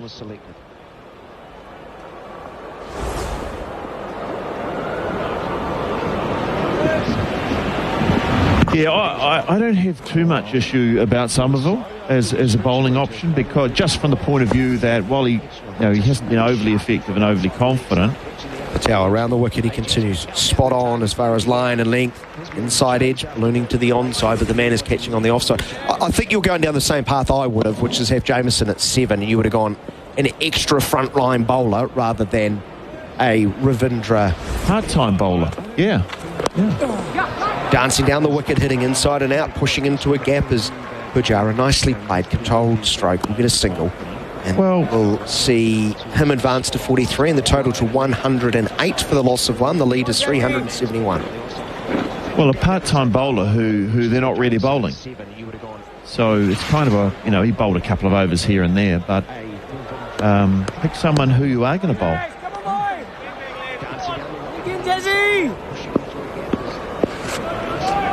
So Shubman Gill facing up for the first time. Heading at number 3, 2 slips and a man under the helmet. He just kicks at one that pitched outside leg stump. Tom Blundell tries his very best to get a favourable decision from umpire Menon. It's not going to be the case. That is the end of the over. 108 for the loss of 1. Paul from Paraparaumu writes, thinking about the long list of things you rattled off not being allowed to taken into the ground, umbrellas and radios and whatnot. Was one of those things Wagner? Question mark. Oh, very good, Paul. So I feel the can't shit text machine is in fuego at the moment. It's going to be very strong. That's on fire. Significant lift, what we've seen in the first couple of days. Yeah, some good comments. Good comments.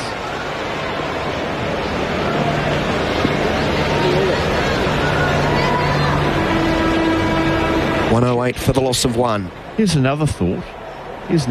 When you travel to India and you put a lot of stock in your spin bowling to win test matches, what sort of bowling coach should you bring?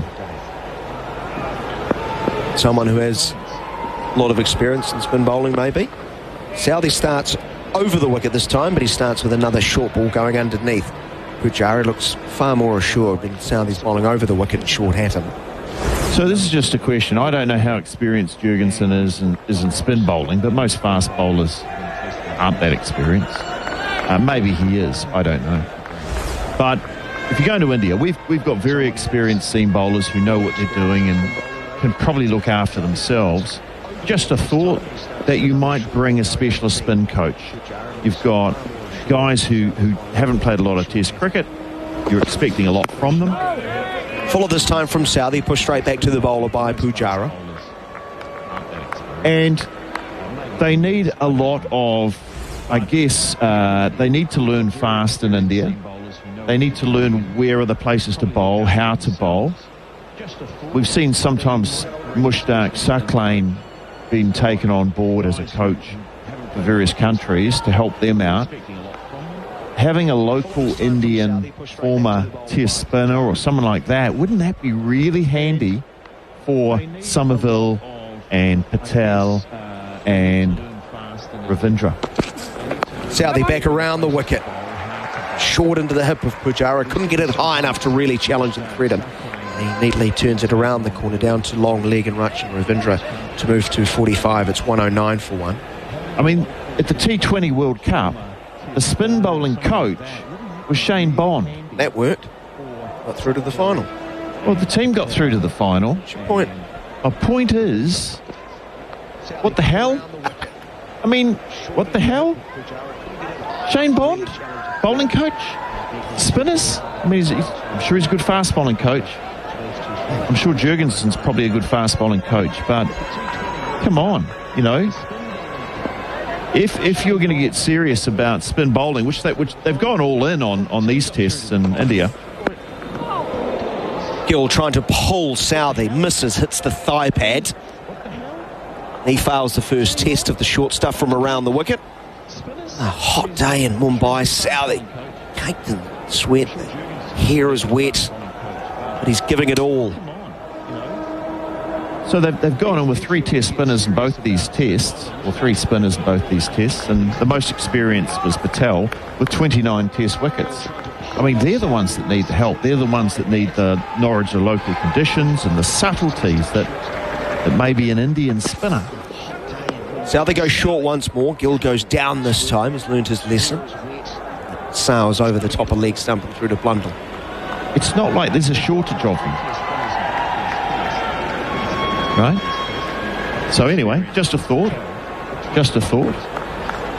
I mean, and some was right. I think it was Garth, or probably Garth. He's the lawyer, the smart one of us all. No reaction from his TV screen there. He just accepted it. He's just accepted it, raised his hand and said, yes, that's me. He hates to find the face of pompous. Yeah. How pompous. The short one turned around the corner. Paddle Paul with no power. No intent either. But he gets a run, Gill, and he will retain the strike. It's 110 for the loss of 1. 110. Yeah, Garth doesn't like to fly in the face of public opinion. No, but I forgot my point now with Garth interrupting. Of course you have. What was it? What was I saying about I don't know. Hiring a spinner? A bit like your back injury. I wasn't listening. You do that a bit, don't you? The speed with which you turn my microphone off at times, ladies and gentlemen. So, you know, some of the best moments... He's done it again. Some of the best moments happen just after he switched me off. I don't have that many good moments, but most of them never reach the air. McCarty, the censor. Patel around the wicket. Ball catching the outside edge, but going straight to ground as it gets to the second slip of Southey, just to the right of Taylor. So just to finish my long-winded sort of non-point about, you know, getting access to maybe some world-class Indian spinners as bowling coaches while you're touring India. See how it goes wider of off stump, and it's cut away somewhat uppishly in that Somerville. Dives and fields well to his right. Gets a round of applause from Patel, but they will get a run. So 1-1-1 for 1. The lead is 374. Lovely symmetry. We've got to play smarter, which is what I think it was Garth was saying. You know, New Zealand's not the biggest country in the world. It's not the richest. We don't have the most players, but we are small, which means we're nimble, and we can afford to be smart. Pujara dancing down the wicket, hitting inside and out and through a gap. It's a sweet-looking stroke. Ian didn't try to hit it too hard, just eased it through the gap. Come back for 2. 113 for the loss of 1.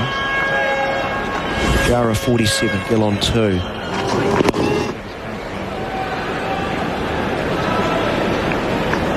Tell you what, if there was ever a chance for Patel to walk away, I mean, you know, walking away with 10 wickets in an innings is, I mean, do you need more? But he's in a situation where he's taken the only wicket in the second innings.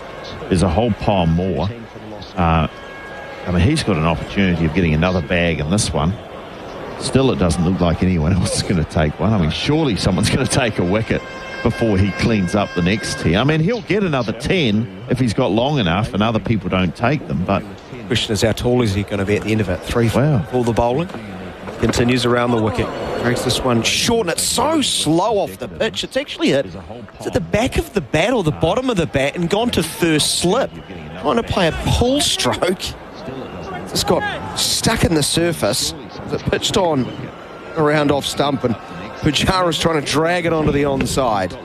Well, he gets it on the toe of the bat, so he's kind of queued it up, and it's gone to first slip.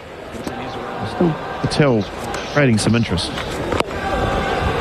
Well, Flighter defeating Pujara, who again was coming forward to meet the ball, to bail out, just push back to the bowler. Good stuff. Last ball of the Patel over. Just past the first hour. 44 runs have been added with the loss of just 1 wicket. Aguar caught it long off, and here's a big appeal for LBW, and number 2. That was plumb, it seemed. Pujara's wandering down. It has to be an inside edge. That's the only way this will be overturned.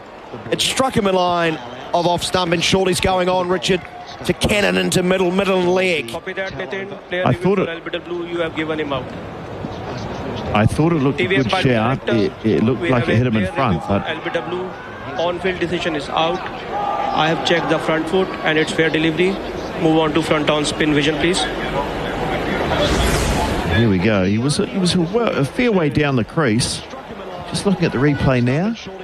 Oh, Derry. Definitely Is pad that first. They're going Is that simultaneous, Richard? No. That's pad. Okay, can you please? That's pad first, no doubt about it. They'll do their back and forwards and look at it again. Keep rolling. Freeze it. Can you please take 2 frame back? Now slowly 1 frame by frame. Yeah, freeze it. Okay, so they're gonna Pad first. Bat is away from the ball. Ball tracking, please. Here we go. We're on to ball tracking. Ball is pitching out off stump, hitting him on off stump, and going over the top. Going over the top. There we go. Please reverse your decision to not out. So I said he was a long way down, and that was the thing for me, was how far down he was, which is given the ball. If he played it a little bit deeper in his crease, it wouldn't have had the chance to bounce so much. I didn't see that coming. I did not expect that to bounce over. DRS saves the day as far as Pujara is concerned. That is the end of the over. The decision overturned. Patel returns to 11 wickets for the match. It's 113 for the loss of 1 after the break. Garth Galloway. Your Honour, Garth Galloway with Jeremy Coney.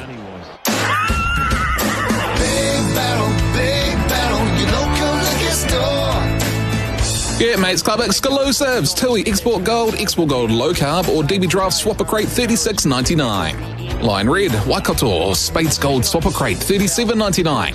And Style Lager Pure or Stella Artois 24-pack bottles $37.99. Big Barrel, big range, bigger deals. Big Barrel, your local liquor store. Stay connected to SENZ no matter where you are or what you're doing. Follow us on Twitter and Instagram at SENZ_radio, where you can keep tabs on Baz, Izzy, Smithy, Staffy, Kirsty, Beaver and Ricky. Or catch up with all the latest sports news on our website, senzradio.co.nz. Whether it's on air or off, you'll never miss a moment from the SENZ team. SENZ, it's Kiwi for sport. Big Barrel, your local liquor store.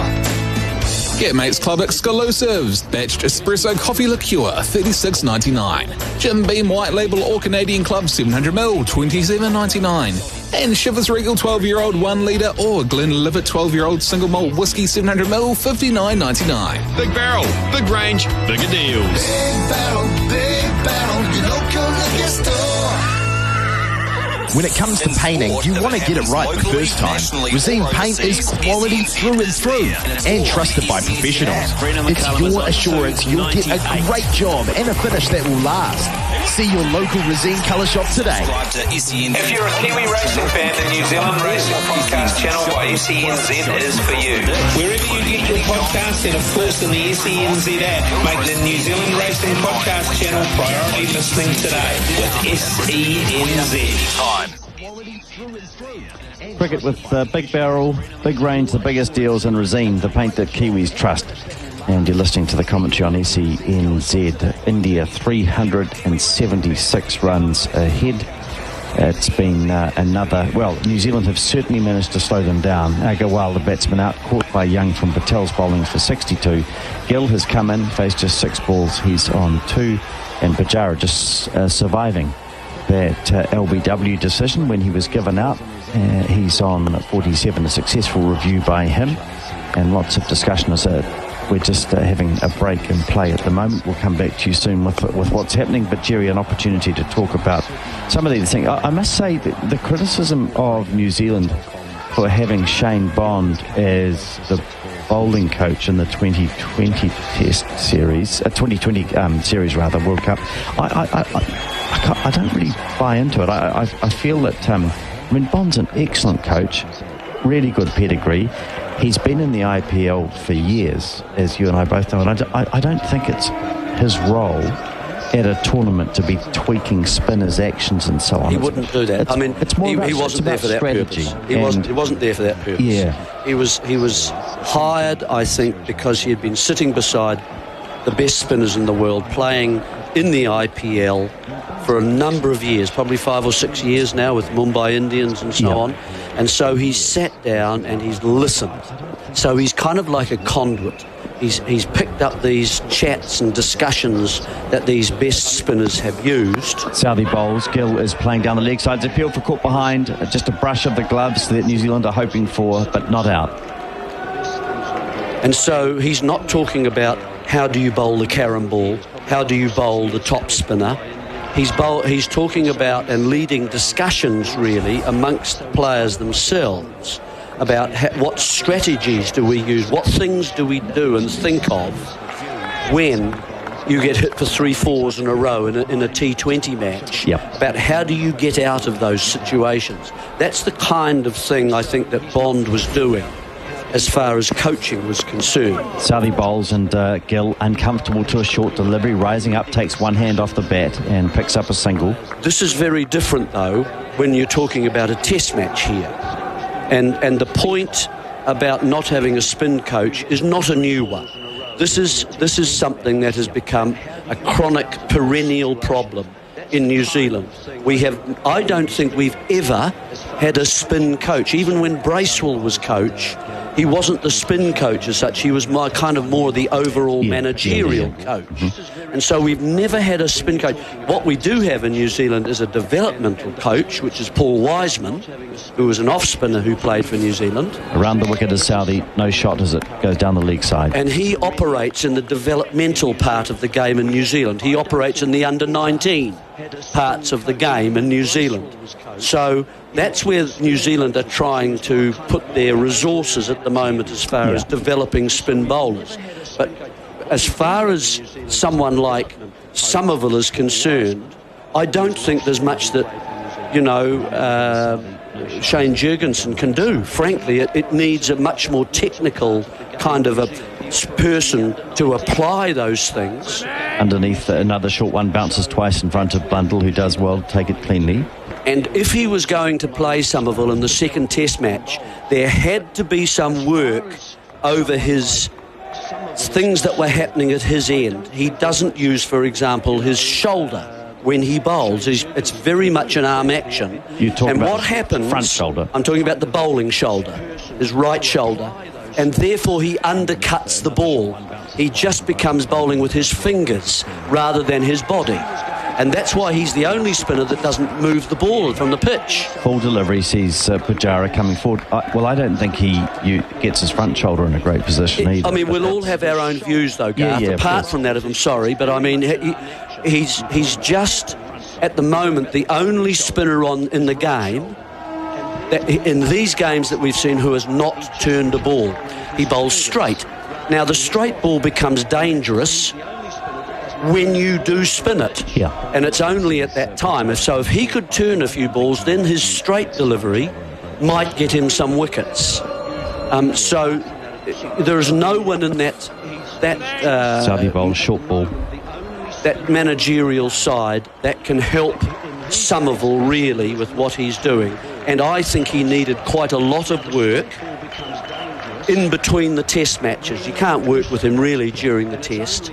I think there's not that unless he really requests it, and it has to be done in a kind of a nice, sort of friendly, understanding kind of way, to show him what's happening, to point out things that would help him with his action, and indicate areas he might improve and to think about it. It's all a bit late. It's all a bit late. But that's how New Zealand have treated spin bowlers for some years now. I mean, there's just we've used Peter Philpott coming over, we've used Rowdy Mallet to come over from Australia to try and do 2 weeks of kind of little coaching courses, but nothing else. And we've had no one really to assist our spin, and that's why it's got to where it is. Tell around the wicket, and it's Gill playing to short leg. I agree with you. The only thing I would question a little bit is whether a highly qualified spin coach can do something in 3 days. Before in between test matches. Well, no, they can't. 3 or 4. So, that's why I say it's too late. Yeah, no. So for me, the work it starts in New Zealand at home.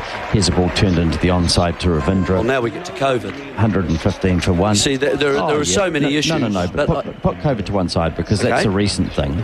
Well, that's the last 6 months. We're talking about years and years and years of this. So we don't have a commitment. That's what I'm saying. If New Zealand are to develop spin bowlers, there's no question we have to look overseas, in my view, and get people. And again, okay, COVID's a problem now, but the commitment is a long-term one to fostering and developing spin bowlers, and that's going to mean having people coming over here, or our people possibly going over there as the next ball's turned square.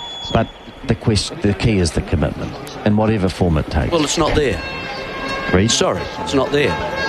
We have very good fast bowlers. We've got tall fast bowlers. We've got bowlers who can bounce the ball. We've got bowlers who are accurate, and we don't have the complement with the spinners. Here's a nice shot from Pujara, turning the balls to mid-on. Again, no run. 115 for 1. So New Zealand have bowled pretty well in the second part of today's play. They got hit a little bit by Agarwal earlier on, but things have been pretty good since then. Southee and Ajaz Patel doing a good job. Here's a beautiful delivery, caught it first slip. Pujara's off this time. He won't be able to review that one. He came forward tentatively, got the thick outside edge, and Taylor's hands were waiting to gobble up the ball. Comfortable catch for him, but he stayed low, Taylor. Well done. 115 for 2, and Ajaz Patel has 12. Good catch. Good catch. Coming forward, Taylor as well, reaching forward before the ball actually pitched. Pujara I checked the front goes, and Patel just getting the length right once again. Short of catch. Looks like they're just going to review, has the ball bounced, are they? Is that what they're looking at the moment? Looks like it, yes. Yeah, I thought it looked very... It's taken the shoulder of the bat and carried, therefore, a little bit further. Taylor... Okay. Looks to me as if he's got his hands under there. As soon as they slow it down, it's going to foreshorten the lens, and it'll look like it's bounced a little bit more. I think the fingers are underneath that. No question about it, Jerry. Yeah. Okay. Beautiful technique, hands locked together and underneath that. That's really good from Ross Taylor. Look at his position, how he stayed down there, and that's because of the pace of the pitch, the ball dropping. Excellent technique from Taylor. In my view, no question that he's caught that fairly. Come on, get on with it. You don't need to keep looking at this 5 or 6 times. They're zooming in again. This is where the game falls away a bit, these reviews. The more you look at it, the less, the less they're likely to give it out, I'm afraid. Yeah, I know, and that's the problem. But that's clearly out. Show me, because shadow is coming in this replay. And he's got to presumably have... Oh dear, he wants the shadows out. You can't move the sun, sir. Can you give a split screen on this? I'm really surprised by this. The moment that Taylor took that catch, it looked out, and none of the reviews have caused me to think otherwise. Pujara is still standing there. Okay. Have a look at this, Jerry. Well, that's the problem. Straight under the fingers. Yes. This is just madness. Just relax, lawyer. Just relax. Catch and sideways, front and sideways. Okay. Is that all you have? Yeah, is that... I think most people, the only other comment I could make is that most people, if you ask them and have watched a lot of cricket, will know that has been cleanly caught. Yeah. 115 for 2, and we're just waiting for this review. The other thing is that maybe there's a bit of the Kohli dismissal starting to just appear in this. I'm ready with my because there were some question marks about that, because the rules weren't applied, and that if it's simultaneous contact between bat and pad, then it's not out, and they got that wrong. Yeah. The fact of it is that forget that part, it is out, and they've made the decision, and it's correct. It's just that it's now lunchtime. But it's just a waste of... honestly, sorry, you can say I'm getting uptight as a lawyer, but Well, you were. Well, no, it's just a waste of time. You've got to be calm. You know that for your client. You've got to be calm. Just a waste of time. 47... I just think it's very poor umpiring, and you have to get to a point where you have the confidence when you look at that ball, it's clearly gone under the fingers, everyone can see it, and we look at it 7 or 8 times. 115 for 2 it is, Gill 3, Kohli the new batsman. Kind of in a way, the only danger that sometimes it does is that it takes away the pleasure of the actual wicket. Yeah, There's significance. A wicket is very important in cricket, isn't it? When you think that there's only, there aren't many of them in a day sometimes, and when you do get one, you want to be able to say, well done, that was great, but you've got to just hold it back. Absolutely. For sometimes 2 or 3, about 3 minutes there. Yeah, absolutely. Well, Patel has 12, and all of them to fall for New Zealand. Here's a nice flighted delivery, and Kohli's come to the crease. I wouldn't say he strode out because he had to wait for a while. He's here now, and he drives the first one nicely. End of the over, we'll take a break. Escape the everyday at Millbrook Resort. Offering a vast range of resort activities for your next Queenstown holiday, Millbrook Resort boasts a variety of experiences for everyone to enjoy. Explore 2 of the most beautiful 18-hole golf courses in the world, home of the New Zealand Open and set in a natural alpine amphitheatre. Opening to the public on January 3rd, 2022. They are a feast for the senses and a golfer's paradise. Visit millbrook.co.nz. So 107 for 1 when Agarwal was out, now 115 for 2. There's a lot of Southie shadow, talking about shadows. There's a lot of Southie shadows over this particular session for New Zealand. He slowed them down. He prevented shots being played. Now, New Zealand, he's still bowling himself at the moment, which is an excellent and a long spell. Bowls around the wicket to Gill, who gives himself room, plays a strange shot stepping outside the leg stump. He's struck the ball. He's obviously decided as it goes across the mid-on boundary for 4, notwithstanding Mitchell's valiant efforts to save it. Obviously decided, if it's short, I'm going to hit it now. And, I don't think Southee will be too discouraged by that. Strange shot. Quite inventive. Moved outside the leg stump so that he could create room for himself to swing at the ball. Southee's followed him a little bit. He doesn't get all of it, but Gill is going to be the man who will do something. He will try and attack, whereas Pujaro just will go under it. Southee around the wicket again, just short, and Gill goes inside the line. I think this highlights that when Southee does have a break, Jameson has to come in and do more of the same. I think that it's been a very effective tactic at the moment for New Zealand. Whether they can also drop a man back onto the boundary to prevent the boundaries if Gill starts to get away. They can bowl slower bounces.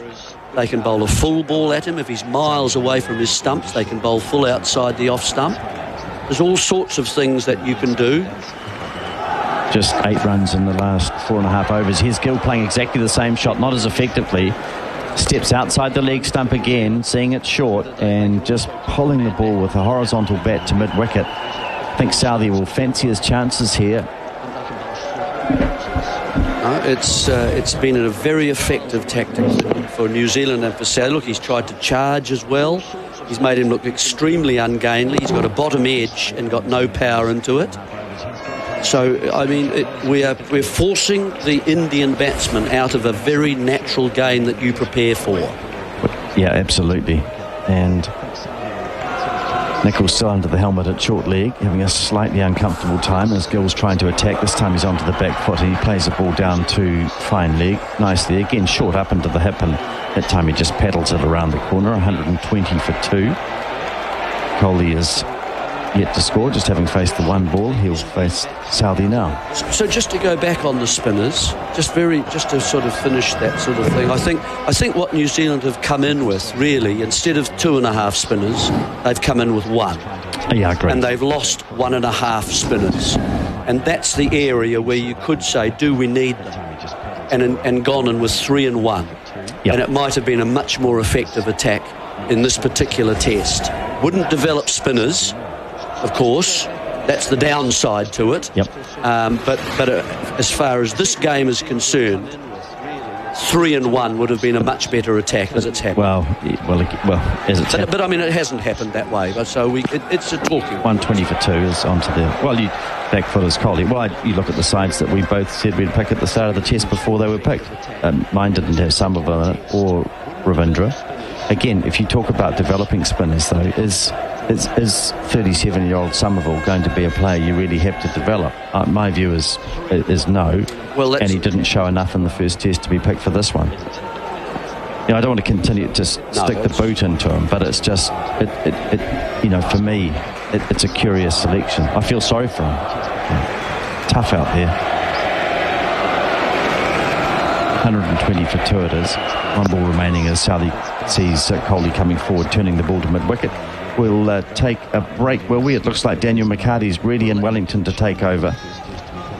Fuchs game-changing engine oil. Titan GT1 Flex 23 SAE 5W30. With loads of approvals, it's perfect for many petrol and diesel engines. Fuchs lubricants, German technology that pays back. Fuchs.co.nz. Stay connected to SENZ no matter where you are or what you're doing. Follow us on Twitter and Instagram at SENZ_radio. Catch up with all the latest sports news on our website, SENZradio.nz. You'll never miss a moment from the SENZ team. SENZ in coverage of the third day of the second test between New Zealand and India, thanks to our partners, Resene, Paint, Kiwis Trust, and Big Barrel, big range, biggest deals.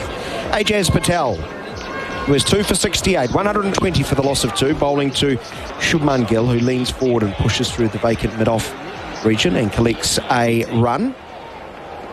So a 2-hour session, this one, rolling through to 7 o'clock New Zealand time, 36 minutes remaining. A slightly extended middle session to resume at 20 minutes to 8 after the 40-minute lunch break, and will run for 2 hours and 23 minutes as Virat Kohli comes forward, defends his home point. So the second session, by my maths, will run from 7:40 through to 3 minutes after 10. 20-minute tea break, and then they will have a 2-hour final session. Here is a cut from Kohli. He'll get off the mark and get off the pair too. As Somerville diving away to his right, gets a hand on it, pushes it back towards Mitchell at cover, who fires at the non-striker's end. But Kohli is comfortably home and off the mark.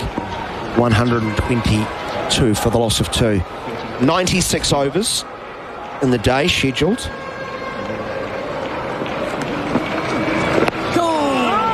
Here is Shubman Gill coming forward, defending. So that final session should run from 10:23 New Zealand time, 10:23, 12:23. But of course they could take another half an hour if they can't get through those overs in time. So we're looking at a finish just close to 1 a.m. as push back on the offside of the wicket.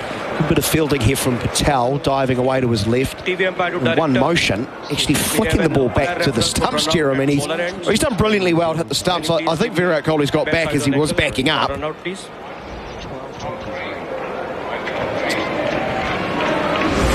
Yeah, tidy piece of fielding, but he's well in. As long as the bat's down. Yes, the bat is. I don't think we're going to have 20 minutes on this review, are we? Yeah. Well, they certainly don't want another review about Kohli, do they? Those particular gentlemen.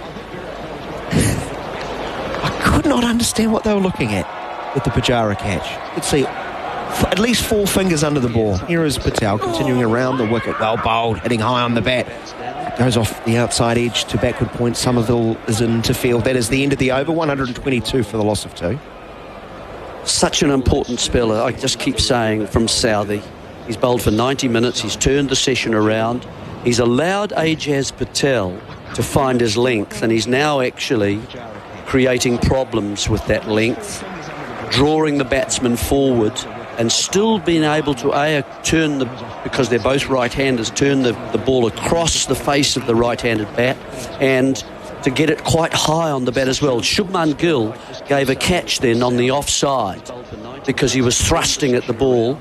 And we've got someone on the leg side. I'm not sure whether we need the catcher in at bat pad. I'd rather have him on the offside because the ball is turning across the right-handers. I think he'd be a much more effective catcher on the offside rather than the leg side at the moment. Looks like Southey's having a spell. In comes Jameson. And let's see how he goes, because he should get some good bounce as well. And can he get the accuracy to go with it? That's been the issue for Jameson on this tour, has been accuracy. Southey's been good at that. He looks a tired man, actually. He looks a bit hot. Done a terrific job.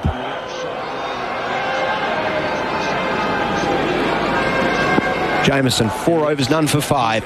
Here's the ball in hand, sets off. His rhythm in his approach as he gets to the delivery crease. He gets leg side, but Coley's right across the stumps, can't pick up any runs with the leg glance attempt.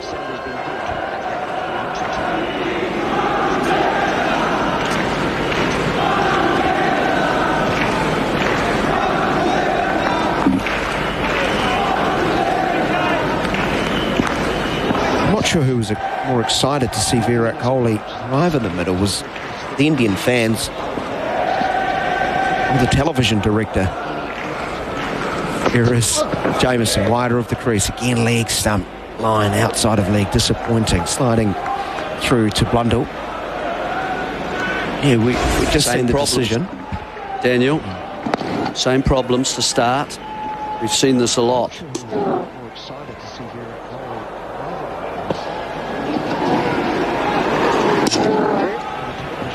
He hasn't been the Jameson we've come to expect and treated to very early in his career still.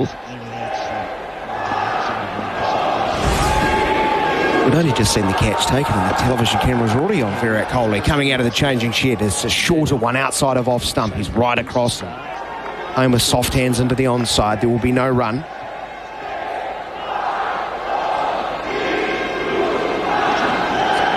One for 107. They're now actually 2 for 122, and New Zealand way back in this. They've pulled it back really well this session. They were smashed early on in the first sort of 20 minutes, 25 minutes of this game and today, and they've pulled this right back, and they've now, if they can finish off this next half hour of play as Kohli tries to get started in his innings, and if they can actually remove him, that would represent a really good effort, I think, this morning from being well behind to actually sort of at least par in the session. Jameson goes full and it's clipped away from middle stump, forward of square, but positioned in the deep as Phillips is on the field. The floppy hat. He's very quick in as always. And just one to Kohli, who is 2. It's 123 for the loss of 2 wickets. The lead is 386.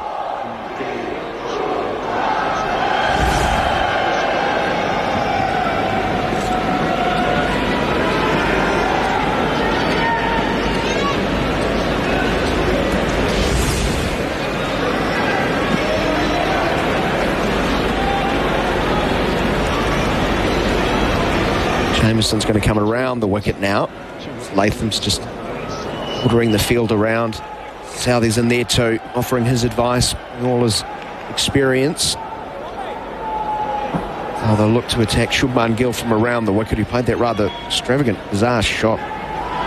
Stepping well outside of leg stump and sort of slapping it like he was in a baseball game. He's on 9. He waits for Jameson. He goes short and he gets halfway, not even that, maybe a third the way through a hook shot, then stops and lets it hit his gloves. That really could have gone anywhere. It's gone straight to ground and then rolled to Ross Taylor at a deep leg gully.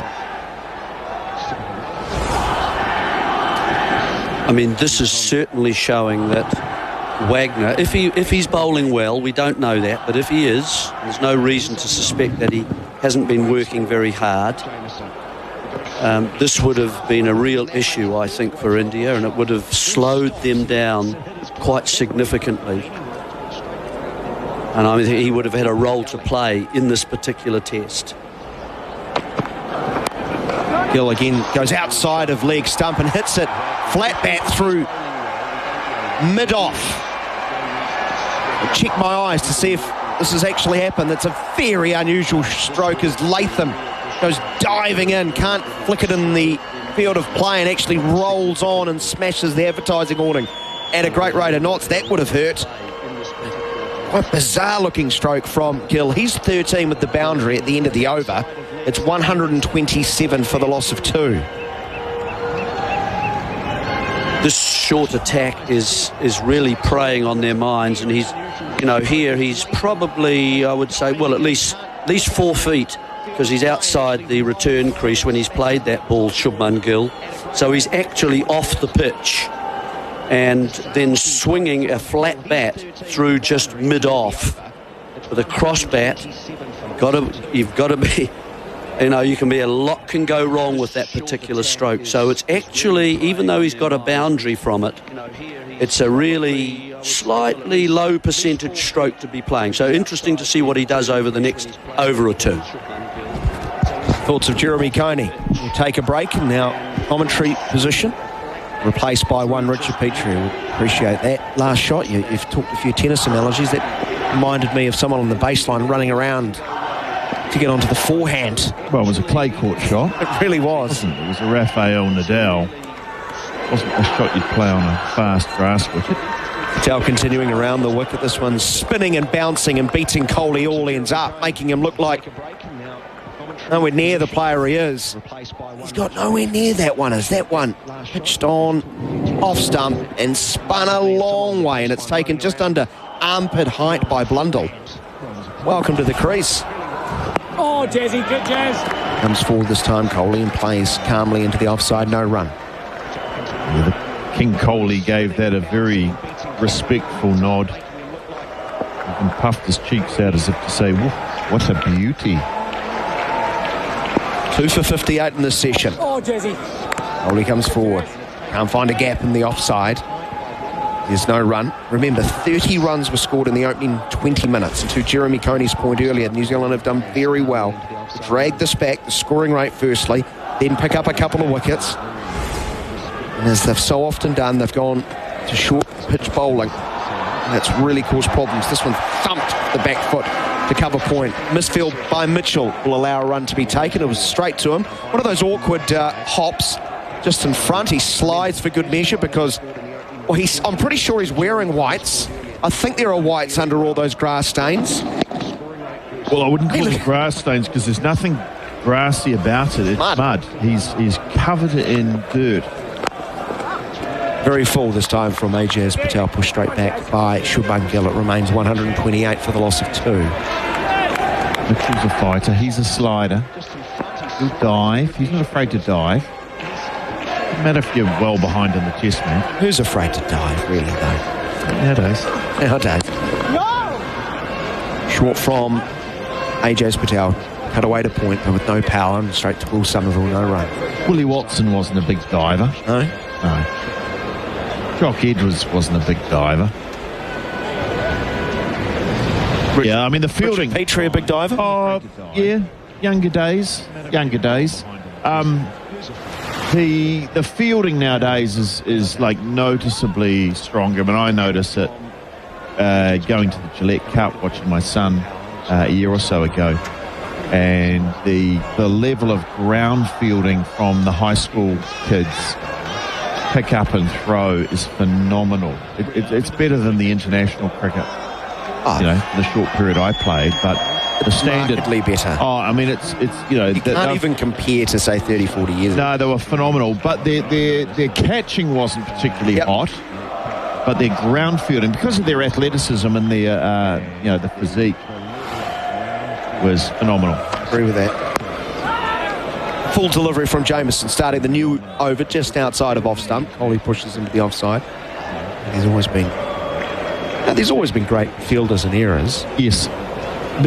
But maybe not one through 11. No, will you see? Across the board, whole teams, a team of high school boys are just phenomenal fielders nowadays, or in a good high school team at the top level.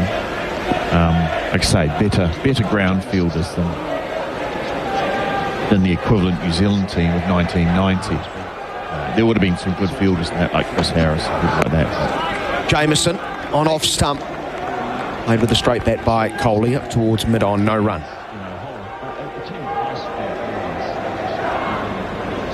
Yeah, interesting. So Coley choosing to bat. I think his thoughts were, if we don't bat again now, we're not going to get another bat. We'll probably bowl New Zealand out, and it'll be a missed opportunity. So he's decided to bat. Whether you call it retribution, vendetta, or payback to New Zealand, or something else. I mean, New Zealand, they lost the 50-over semi-final in the World Cricket World Cup as Jamieson comes into Kohli. It's a little bit too straight. He's just tucked away through square leg.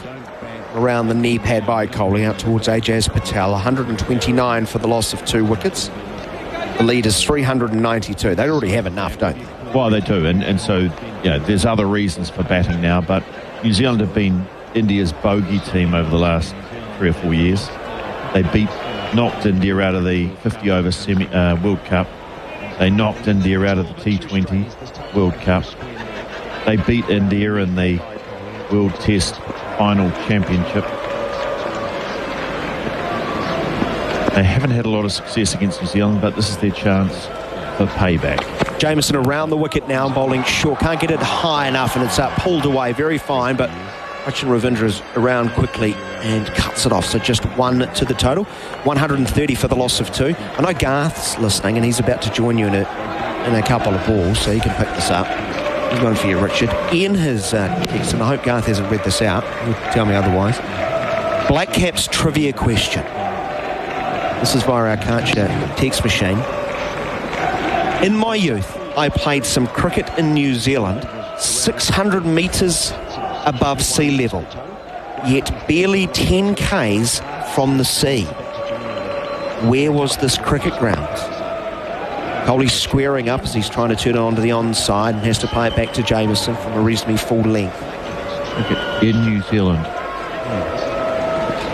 I played some cricket in New Zealand, 600 metres above sea level, yet barely 10k from the sea. Where was this ground? This is via Ian. Thank you, Ian. I have no idea. That's why I'm reading the question 1 minute before I go off. That's a veteran play. I'll let you and Garth deal with that. Jamieson's going to go wider of the crease and wider of off stump, just easing a drive to backward point is Kohli. The end of the over, 130 for the loss of 2. India lead by 393. After this break, Garth Galloway's going to join Richard Petrie. It was back around the time Ethereal was winning the Melbourne and Caulfield Cups that Garrard's Horse and Hound served their first customer. Now, after 20 plus years supplying specialty products to the equine and canine industries in New Zealand and Australia, Garrard's is a household name. Garrard's Horse and Hound guarantees expert advice, stocks the largest range, and promises great monthly specials. Equine, canine, feline. Garrard's in Christchurch, Pukekohe, Cambridge or horseandhound.com.au. I think you love it. 130 for 2. It is Gill 14, Kohli 4, and Daniel McCarty's left us with something that I think that's a specialist question for Richard Petrie. I think he's the cricket expert. So, and I'm just doing ball by ball, as you know. So I'm looking forward to this. Richard, looking forward to hearing you working your way through this one. Here's Patel working his way through another over as he bowls, and down the pitch comes the Indian batsman. It's a very good. I like the way New Zealand have slowed things down a little bit after that first hour, and now India looking to find ways to score as Gill is facing another delivery driven into the offside by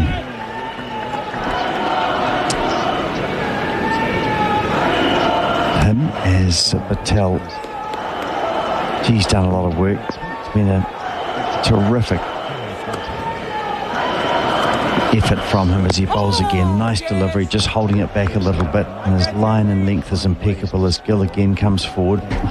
Just wonder if we're going to see him trying to advance as Agarwal did earlier in his innings. Gill's looked to try and find ways to score against the quick. See what he's going to do against Patel. Goes back, and Patel won't mind that one as that ball straightens a little bit. He gave himself room and played the ball off the back foot into the offside. So 2 balls remaining in the over. Patel's figures, he has 2 for 71. He's in his 20th over. Bowled 47, just over 47 in the first innings. As this one is nicely driven by Gill, who just walks down the pitch and then starts to trot as he sees Ravindra coming off the boundary and fielding long off. So Gill, 131 for 2 it is. India's lead is 393. So as you've heard Richard Petrie and Daniel McCarty saying more than enough. 1 ball remaining in the over. And it'll be Colby facing Patel. Turns the ball to mid-wicket. Lovely shot and a good piece of saving by Ravindra at mid-on. Excellent piece of fielding. Just exactly what New Zealand want. As Gill is 15, Coley 5, 132 for 2. So, Richard, how are you getting on with that trivia question? You will have solved it by now, I'm sure. Well, I actually think he needs to provide a little more information, because playing cricket in his younger days, 600 metres above sea level, I mean, he could be playing on the side of a mountain anywhere. What level of cricket are we talking here? What level of ground is this? I mean, playing cricket, is it your farm? I just think we need a little more information from Ian. Is it a club ground? Is it a first-class ground?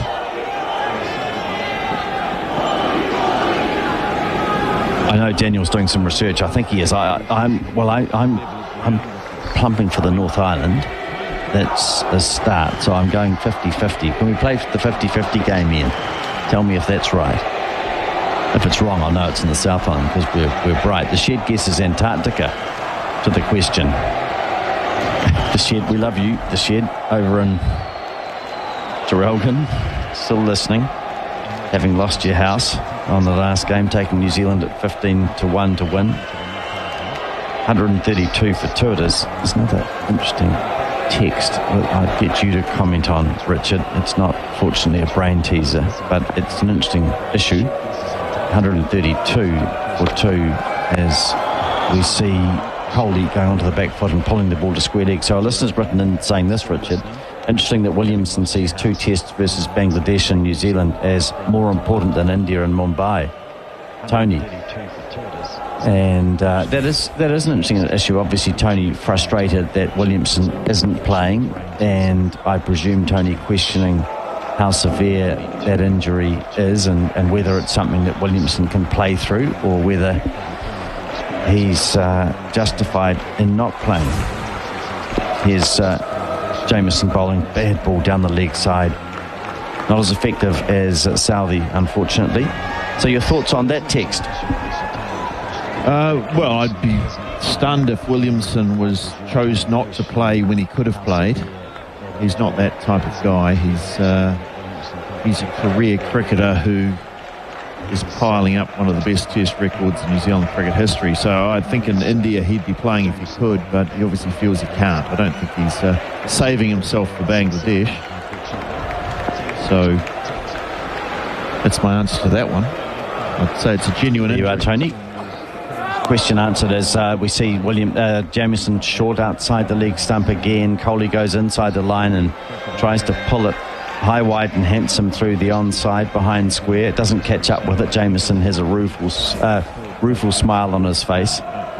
Again, another ball quite a long way down the leg side from Jamieson. He just can't seem to get that line right to either batsman. He's gone round the wicket to Coley now.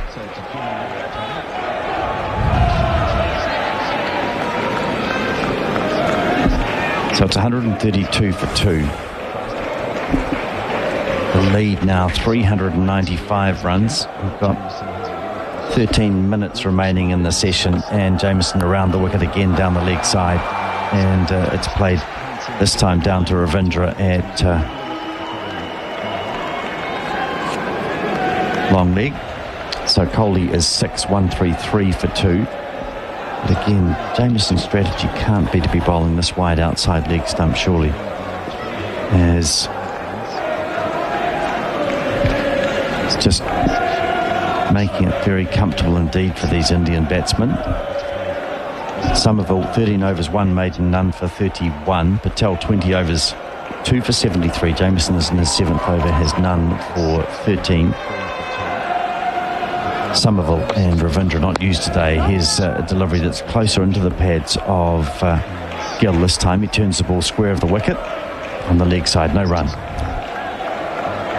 Yeah, the feedback from Williamson, or from the media, was that Williamson needs a substantial break. The word was substantial in inverted commas. So he's out indefinitely.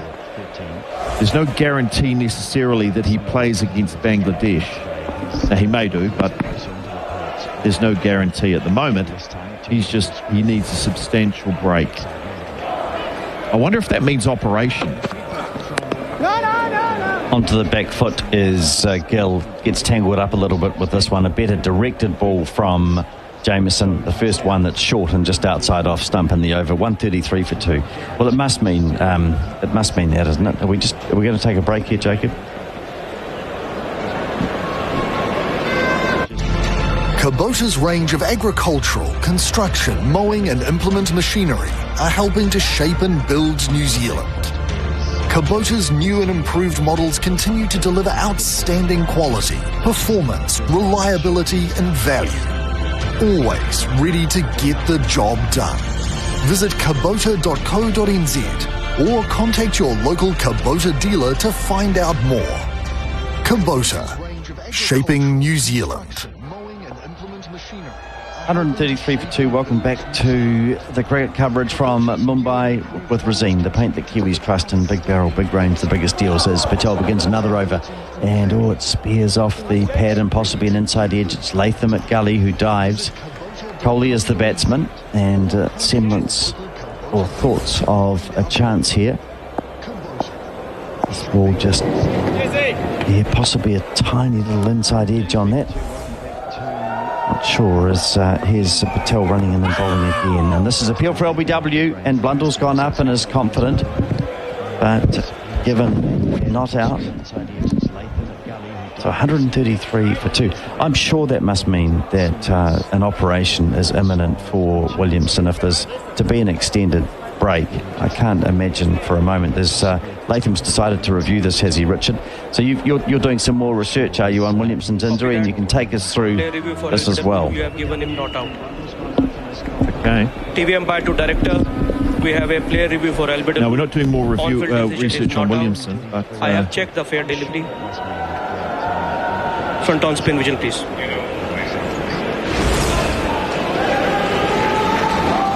The LBW very much like the ball has come off Virat Kohli's inside edge of his big MRF Can bat. you confirm it with Pad. Original decision was not out. And we're going to find very quickly that keep rolling. Bat is in front of the pad. Has been, or will be. Rock and roll, please. Yeah. Upheld. I can see the clear deviation. And the bat touched the ball first. Clear spike. The ball is next to the bat. Going back to Nitin on field. Nitin, stay with your decision of not out. You're on screen signal not out. Thank you. So again, you'll hear that Kohli has been given not out. That was a decision that needed to be looked at once, not 5 times. Great big thick edge. As this is a beautiful ball which beats Blundell, beats the batsman, beats the first slip, and goes down towards the boundary, straight behind the keeper Blundell for byes. Just a couple taken, but Kohli just deceived so much in the air there. And again, Blundell unable to take the ball cleanly. He's got a lot of work to do on his keeping against spin, his Tom Blundell. In fairness to him, it bounced a bit, but still, we saw the difference with Saha. When he was getting balls that were bouncing up by the chest, he was taking them comfortably. Blundell, just some technical issues there, as it's 135 for 2, and Patel is bowling again shorter, and this is a good shot by Kohli. He's worked the ball from outside off to just in front of square. Jamieson has the chase to the square leg boundary, picks it up just a couple of metres inside, and 2 more runs for the Indian total. 2 for Kohli, he's 9, 138 for 2. Kohli settling into his work. He's on 9 off 27 deliveries. Gill, 15 off 30. Gill was the opener in the first innings. He's come down to number 3 after picking up a few injuries in the field during New Zealand's turn at bat. Patel bowls, and this is turned by Kohli into the onside. Another run, so 140 for 2. Lee Jones, 2 for 77 in the second innings after picking 10 wickets up in the first innings, 10 for 119. He is going to be stiff and sore tonight. He was probably stiff and sore last night, but probably one of those very happy stiffness. Patel bowls again, and onto the back foot is Kohli playing defensively, just holding that ball back a little, but it dropped. Kohli able to play it comfortably enough. 139 for 2, 139 for 2, and we'll take a break. In sport, if it happens locally, nationally or overseas, SENZ is there. And it's all on the SENZ app. Brendan McCullum is on 298. Subscribe to SENZ's podcast channel and catch up on all of SENZ shows, plus shows from across the ditch, including Matty Johns, Cam Smith, Andrew Voss, Adam Gilchrist, Ian Healy and Brian Fletcher. Download the SENZ app now and listen anywhere, anytime. Welcome back to Mumbai. Big barrel, big range, the biggest deals in Razeen, the paint that Kiwis trust, bringing you the cricket from India today, with India resuming at 69 without loss. It's now 139 for 2. 2 wickets have fallen, and no surprises. Patel's picked up both of them as Gill is facing Jamieson, who again bowls a bouncer just down the leg side, and it's covered by Ravindra down at long leg. So Gill takes his 17th run, 140 for 2. The batsman out of Ben Agarwal caught by Young at long off, just off the boundary, as Agarwal looking to hit Patel back over his head. He hit a few through the extra cover region successfully, not so on that occasion. He made 62, and then Pujara caught by Taylor at first slip, pushing forward to a ball from Patel's bowling, getting a little edge, and Taylor getting his hands expertly underneath a ball that was dropping. Here's Jamieson bowling short, and again Kohli is not playing the shot. He's got a smile on his face, but I imagine a little bit of frustration for the Indians here as the balls continue to be directed down the leg side. The umpire's now having a chat to Jamieson. I just wonder if it's about that line that he's continuing to bowl negative. Yeah. The question is he deliberately bowling down leg side, or is he just slightly off his mark? A bit hard to say. But New Zealand certainly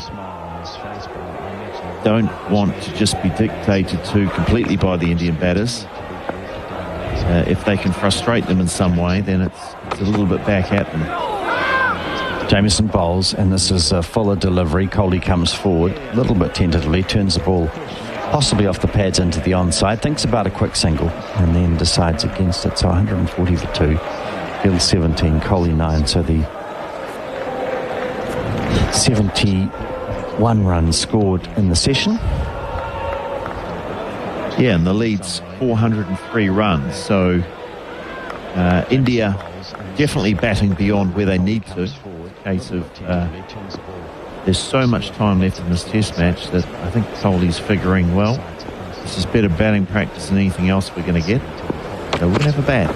Jamieson bowls and Kohli turns the ball into the onside. Well, I feel if Kohli is dismissed, that's the best chance of getting an early declaration. Right. Well, when you say early, I mean 403 ahead or 404 ahead. No, back to 403. You'd hardly call that early, but there is so much time, and this is only day 3. And New Zealand bowled out for 62 in the first innings. Chances are, if they hadn't put New Zealand back into the field and decided to bat themselves, they wouldn't have got another bat the way the ball's turning. And with 3 quality spinners in the Indian lineup and a New Zealand batting lineup, which without Williamson, struggling to come to terms with a surface they're not quite used to. Here's Jamieson bowling, and it's pulled by Kohli. This ball was just following Kohli a little bit. It's pulled to Mitchell on the boundary at mid-wicket. Just 1 run, 141 for 2. Kohli 10, and that brings Gill down to strike. Yeah, well, I suppose in terms of a declaration, what I mean is early in the day, I think if Coley can stay there, Richard, he's going to enjoy the practice. He knows there's plenty of time, and they could go after tea, feasibly, late into this day. Yeah, I would guess that they would bat late into the day, and you're right, maybe halfway through the third session, have a bit of a bowl tonight, and still gives them 2 days after that. But what it does give them, more importantly, is another day of batting.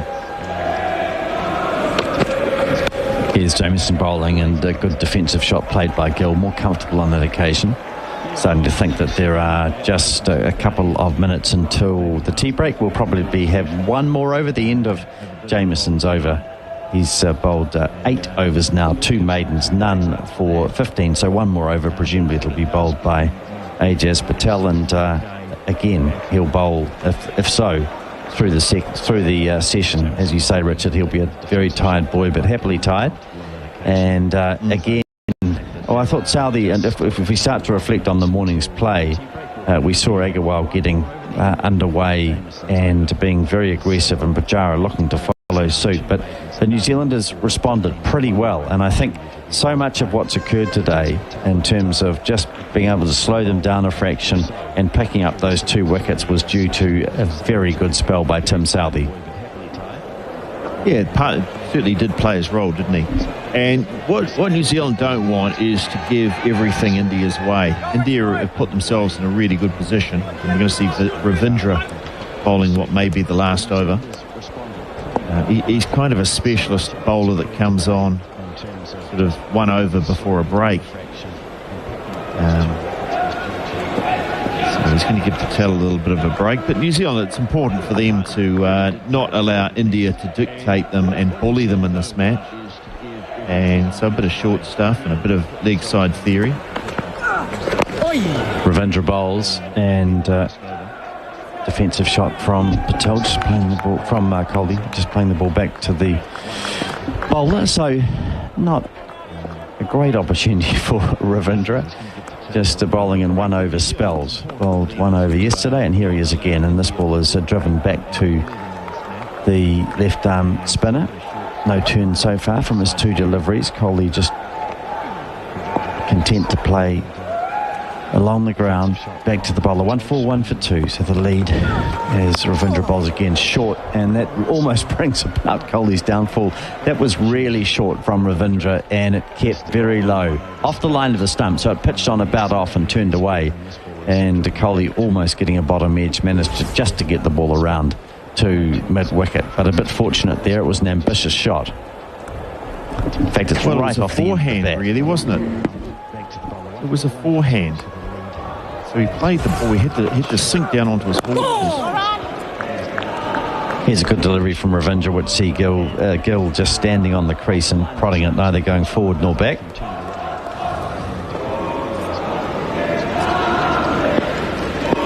Nice to see Ravindra pick up. 2 balls. Two balls left. There we go.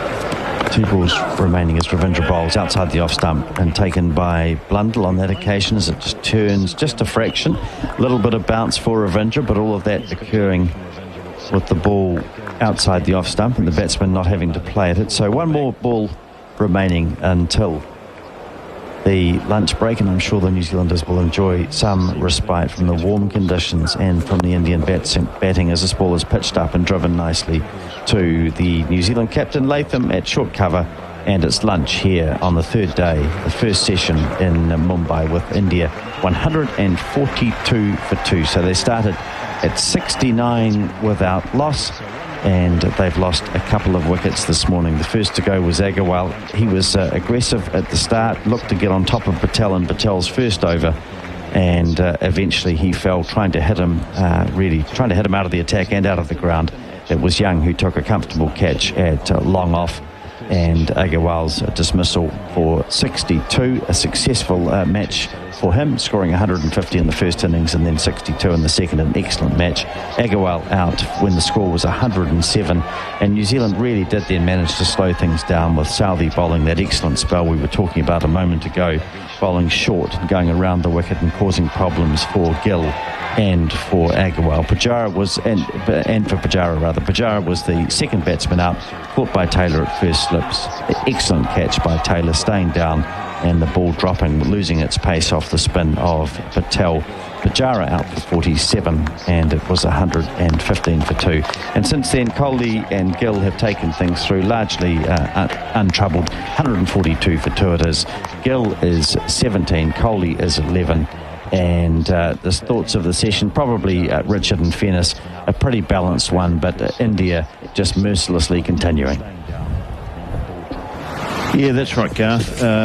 They're just doing what they want to do, I think. It was some good bowling from Southey. He bowled a bit of short stuff to Agarwal, and I think that unsettled him. He took a blow in the forearm and obviously had to get quite a bit of treatment, and after that started to hit out at Patel. Patel dropped a very sharp chance, one that was coming back to him very fast. Would have taken the umpire's head off. He managed to get his hand in the way. I don't think he was ever going to catch it.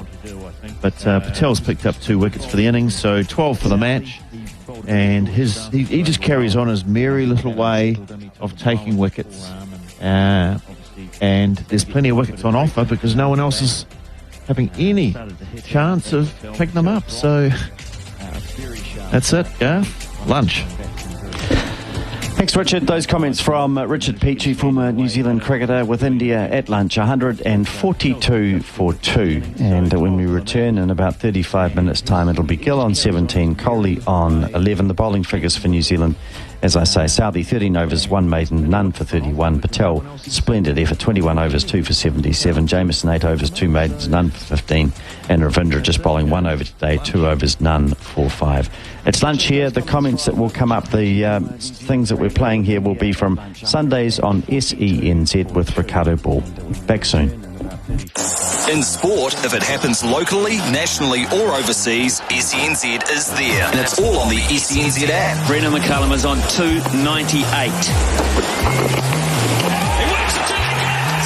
Subscribe to SENZ's podcast channel and catch up on all of SENZ's shows, plus shows from across the ditch, including Matty Johns, Cam Smith, Andrew Voss, Adam Gilchrist, Ian Healy and Brian Fletcher. Download the SENZ app now and listen anywhere, anytime. Imagine landing the catch of the day right on your front doorstep. Well, with Taki Timu Seafoods, you can. Head to takitimuseafoods.co.nz and order the freshest, most delicious seafood that Hawke's Bay has to offer. Packed and delivered overnight. We're talking John Dory fillets, kawai, or how about some salmon, even oysters, just so good. Fresh, frozen or ready to eat, you choose with Taki Timu Seafoods. Check takitimuseafoods.co.nz. The land of the long white cloud, home of thoroughbred champions and the Karaka experience. Karaka's iconic sails has for years unearthed the next generation of racing royalty. From blue blood thoroughbreds to other exceptional types, international buyers converge on Karaka each summer, seeking their next champion. Let New Zealand bloodstock open the door to Karaka and experience the passion and expertise of New Zealand's top breeders. The journey begins at Karaka, nzb.co.nz. Always read the label and take as directed. Sleep Drops Auckland. It's Christmas already, but don't give socks again. Give sleep with the Sleep Drops Gift to a Friend Christmas campaign. Grab yourself your favourite Sleep Drops and nominate a friend, and the elves at Sleep Drops will send it to them free. That's right, free. It's the season for giving, taking care of loved ones. So we give the sleep gifts and you get the kudos. Thanks to the sleepdrops.co.nz Gift to a Friend Christmas campaign. T's and C's apply. Don't miss a kick with the SENZ app in your pocket wherever you are around New Zealand. Whether you're in the car, on the couch or at the track, tune into the TAB Trackside channel on the SENZ app for the latest racing running around the country. Greyhounds, harness, gallops, you'll know exactly where you are in the running thanks to the SENZ app. Make sure you're in the finish and download the SENZ app today. We just got a Christmas call from the folk at Kogan Mobile. Every day in the lead up to Christmas, Kogan Mobile's advent calendar means there's daily prizes up for grabs for all existing and new Kogan Mobile customers. Get started with Kogan Mobile now for just $5 for 30 days with unlimited calls and texts and 15 gig of data, and score some sweet swag. Make the call. Switch to Kogan Mobile today at koganmobile.co.nz/radio. Merry Christmas. We've enjoyed quite the spell, but now's the time to get back to the track. Grab your friends and whānau and soak up the summer sun trackside as the country's top horses and jockeys battle for some of the most sought-after races on the thoroughbred calendar. Beaches, barbecues and black-type racing. Get set for the ultimate Kiwi summer. Whether it's the party, the punt or the ponies you love, summer racing is for you. Don't miss the kick. Find an event at summer.loveracing.nz. There's no one quite like you. You're one of a kind. At PIC Insurance Brokers, they know that stock standard insurance packages just won't cut it. You need tailored solutions that are right for you. PIC Insurance Brokers will get you sorted whether it's your health, your home, your business, even your car or boat. Your broker works with you to make sure you have the right cover. And should the time come, they're right there with you at claim time. PIC Insurance Brokers. Great advice that works for you. You're listening to the second test between India and the Black Caps, thanks to Resene, New Zealand's most trusted paint brand for the past 10 years, and Big Barrel Mates Club, where mates look after mates. Live on SENZ. It's the lunch break, but we'll be back shortly with more action from the second test between New Zealand and India. In the meantime, here's the best from across the day on SENZ. Time to talk cricket now with Andrew Wu from the Sydney Morning Herald. G'day, mate. How you doing? Not bad. How you doing? Yeah, good, mate. Good. You must be like a kid at Christmas at the moment. You're just counting down the sleeps until the Ashes get here. I'm looking forward to actually writing about something that's happening on the field rather than off it. So, day one can't come fast enough. Well, how do you think, how do you see the series going? I know it's a tough question before you've had a ball bowled in anger, but, you know, given we've got Ben Stokes bat for England, we've had disruption in Australia, we've got no Tim Payne now, does that even things up for you? I see the major factor in this series not being any player, but rather the weather. Because I think with La Nina in Australia, the likelihood of more rain or and high humidity and cloud cover, I kind of think that if those conditions prevail, then that really brings England into the equation, and Jimmy Anderson's short ball, they could really get the ball working. I think that's England's best chance of actually being competitive this series, because if you were to think that normal conditions in Australia were to occur this summer, I'd be expecting Australia to win quite comfortably. I mean, I thought it said a lot that, according to the TAB here, Ben Stokes is the second favourite to be top run scorer in England's first innings of the first Ashes Test. I thought, well, if that's the case, then they're on a hiding to nothing. I mean, what do you make of that England squad? They've got some really experienced players, don't they? And a few who are out here for the first time. And history tends to show that the players out here for the first time, unless they're really good players, tend to struggle a bit. So I think a lot rides on Joe Root, Ben Stokes, and Stuart Broad and Jimmy Anderson. I think those four need to have a really good series for England to win. And you think about the time when they did win in 2010-11, which is the only time they'd won since 1986. For that to happen, and they had a whole heap of players play really well against an Australian team that had gone over the hill with senior players who weren't playing well. So, I mean, it gives you an idea as to how much needs to go right for them and what needs to go wrong for Australia for them to be competitive. But, I mean, if they can get if we get cloud cover in a lot of the test matches, a bit of moisture in the air, England win the toss and send Australia in Brisbane, and then maybe get the game played on their time span in Adelaide, where they get the bowl at night, and then you can sort of, everything needs to align for England to win. But I think in Australia's quite hard to beat, even though they lost last year, and it took a very good team to beat them.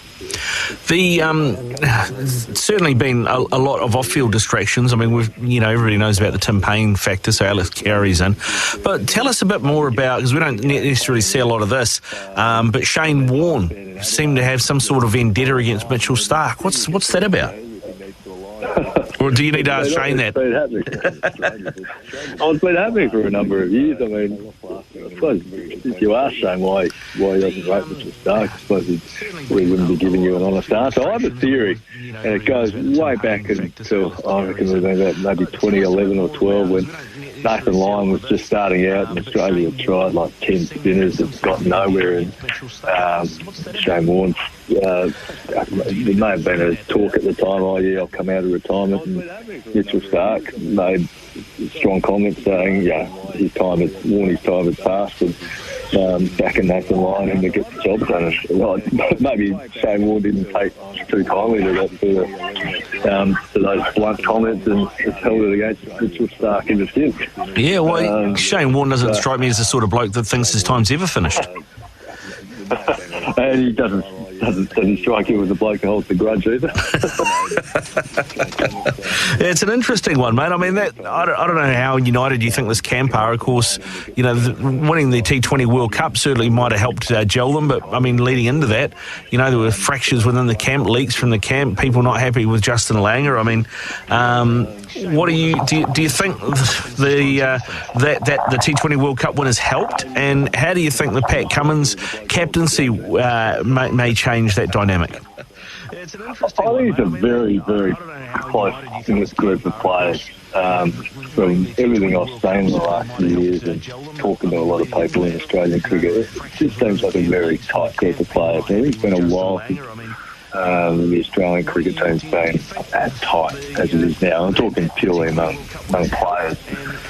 Stuff with the coach, I think, is probably something that they've come to some kind of understanding over the last few months as to what needs to happen, and perhaps there's a thinking that, that they've got however many months left of Justin Langer, they can see an end date. And I guess when you have those groups of people who don't see eye to eye, but when that end date comes, you can probably rally for that amount of time, can't you?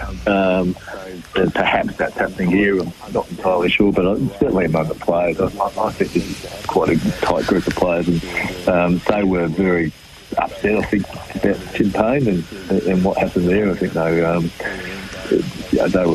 as far as I'm aware, not entirely behind him, and I think there's probably an element we feel that he's been a little bit hard done by Cricket Australia. But in terms of, I suppose, distractions, Alex Carey coming in, they'll rally around him, because I guess when you have someone whose spot you're taking that's such an integral part of the side, that person can feel, I guess, at times a little bit sort of left out. But he's been part of that group in the one-day side, so he's got relationships with a lot of the players. I don't necessarily see that Tim Payne stuff as being a huge distraction for the players. I think they're quite a mature group. It's not like you're dealing with a bunch of 23-year-olds. Most of these guys have played a lot of cricket, if not at first-class level and international level. So, in terms of the conditions for the Ashes series, of course, there's been a lot of talk about the fifth test not being played in Perth now. Some of that's got to be on Cricket Australia, doesn't it? Because, I mean, a year ago you knew that COVID was around, and WA had these sort of things in place. And Cricket Australia have moved tests before for the Indians, where they didn't want to start in Brisbane, so they started them in Adelaide. Was there any thought of them starting in Perth so they could get a Perth test out of the way and then maybe make Brisbane the fifth test? Well, the schedule was done so long ago. It was out around May, end of May. It's a lot. I mean, a lot could happen in that time. And then if it was as simple as just saying, we'll move the first test to Perth and we'll do it. But I think there's also, I don't think tests are quite as easily moved as people think. There's a lot of logistical things to go, the ticket sales, food orders, and all sorts of other stuff which us in the public probably wouldn't be quite as appreciative of. and also with Perth, there might also be the politics on the eastern seaboard that people on our side of the country kind of felt like, well, we're almost 2022, we've got high vaccinations, kind of just going to move on a little bit with COVID, whereas WA seem to be living in their little paradise, which has served them well in the last 2 years, and their public don't seem to be that irritated by the prospect of losing a test match, and they get to preserve their 2019 lifestyle. Well, politics and cricket, who would have thought, eh? Yeah, that's why we want the cricket to start, so we can talk about outswingers and cover drives. Exactly, mate, exactly. Good stuff, Andrew. Hey, thanks for coming on, mate, and enjoy that Ashes test, and, of course, also enjoy the Big Bash that gets underway tonight, eh? Yeah, no problem. Looking forward to it. Cheers, mate. Andrew Wu there from the Sydney Morning Herald, lead cricket writer, talking the Ashes. Of course, Big Bash League does get underway tonight. The Sydney Sixers and the Melbourne Stars kick things off that first match at 9:15 tonight from Sydney. Big battle, your local liquor store.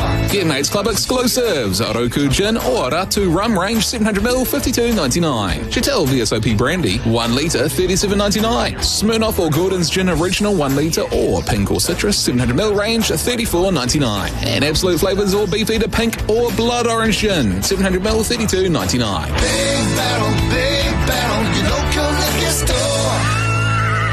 Dark paint colours and stains on exteriors can get unbearably hot in summer. Keep your dark colours cooler with Resene Cool Colour paints and wood stains. Check them out online or at your nearest Resene colour shop and enjoy a cooler finish.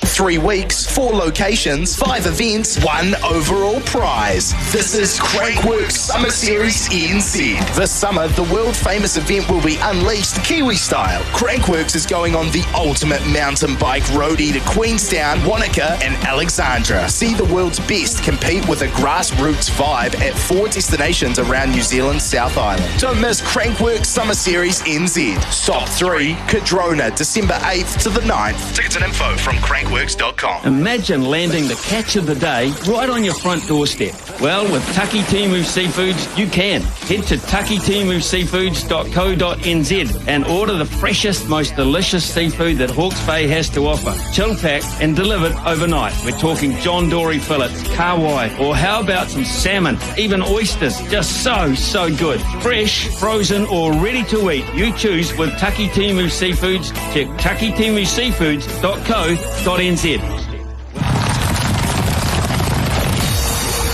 Don't miss a kick with the SENZ app in your pocket wherever you are around New Zealand.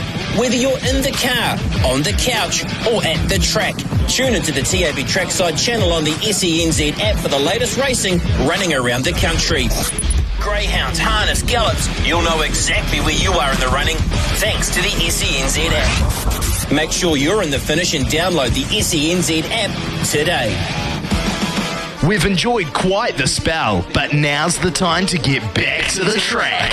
Grab your friends and whānau and soak up the summer sun trackside as the country's top horses and jockeys battle for some of the most sought-after races on the thoroughbred calendar. Beaches, barbecues and black-type racing, get set for the ultimate Kiwi summer. Whether it's the party, the punt or the ponies you love, summer racing is for you. Don't miss the kick. Find an event at summer.loveracing.nz. Discover the power. The Lordmaster Lithium Battery Share is the one battery to master all your gardening challenges. With the 40 volt and 58 volt range, you can use the battery across the mower, chainsaw, hedge trimmer, pole saw and leaf blower. Light, powerful, quiet and easy to use. And best of all, zero emissions. Steelfort, your only New Zealand owned outdoor power and garden specialist. Visit steelfort.co.nz to find your local dealer. This summer, we're forecasting long, cool days and perfect sleeping conditions at your place. Talk to a Fujitsu accredited installer about finding the right air conditioner for you. So get the right fit and fit a Fujitsu. Fit a Fujitsu. Little Avondale, standing per Encanto. 8 years, 259 Australasian yearlings and RTR horses sold, averaging 11 times the service fee. Little Avondale, standing time test. 23 Australasian yearlings sold, averaging 7.4 times the service fee. Little Avondale, the New Zealand stud that stands the top 2 stallions for return on service fee. Little Avondale, big on winning. Backing the breeder since 1940. You're listening to the second test between India and the Black Caps, thanks to Resene, New Zealand's most trusted paint brand for the past 10 years, and Big Barrel Mates Club, where mates look after mates. Live on SENZ. It's the lunch break, but we'll be back shortly with more action from the second test between New Zealand and India. In the meantime, here's the best from across the day on SENZ. No, it wasn't. We knew there was a chance it could play out this way. We'd be a step slower because of all the excuses that we can throw at it. But honestly, we were hoping for something better. I believe this group has a lot more in it, and hope we'll show it next week. You talk about the excuses, and they're real. We can continue to go down, and you talk about the preparation, which wasn't ideal. I mean, can you give us some idea of how tough it was to prepare for this game? I don't want to give you an idea of how tough it was to prepare for this game because I don't want to continue us living under these excuses. It wasn't great. You need your preseason games, you need your preseason practices to find your rhythm to start the first game of the season. This is what it looks like when you're a step slower versus a team that's good and exploits it. And from here on out, it's on us to do the work and get it right. So here you go. That is Dan Shamir's number 2, Mody Maor, who was running the team yesterday for the Breakers in Melbourne as they got their season underway in the ANBL. It didn't start well for them. They couldn't shoot to save themselves, to be fair. Only 23 points in the first half. 11 points in the first quarter, 12 in the second quarter. They were shooting 23% from the field, and they only shot 7% from three-point range by the half. So a lot of work to do there. They ended up losing 89-65. It's not quite a Memphis Grizzlies OKC Thunder hiding, but it's pretty ugly. 24 points. Casey Frank, former Breaker and Tall Black, and now part of the commentary team. Casey, g'day. How you doing, mate? Not very well. Thanks very much for having me. Anytime, mate. Anytime. Bit of a hard watch last night, wasn't it, the Breakers? It did not go the way you would like to see a season start. It was looked like the effort was there in the first quarter, but man, that was an abysmal shooting display early, especially that the Breakers were unfortunately unable to ever come back from. Yeah, 23 points in the first half is pretty ugly. I think. Well, they were shooting 23% from the court, and they were shooting 7% from beyond the three.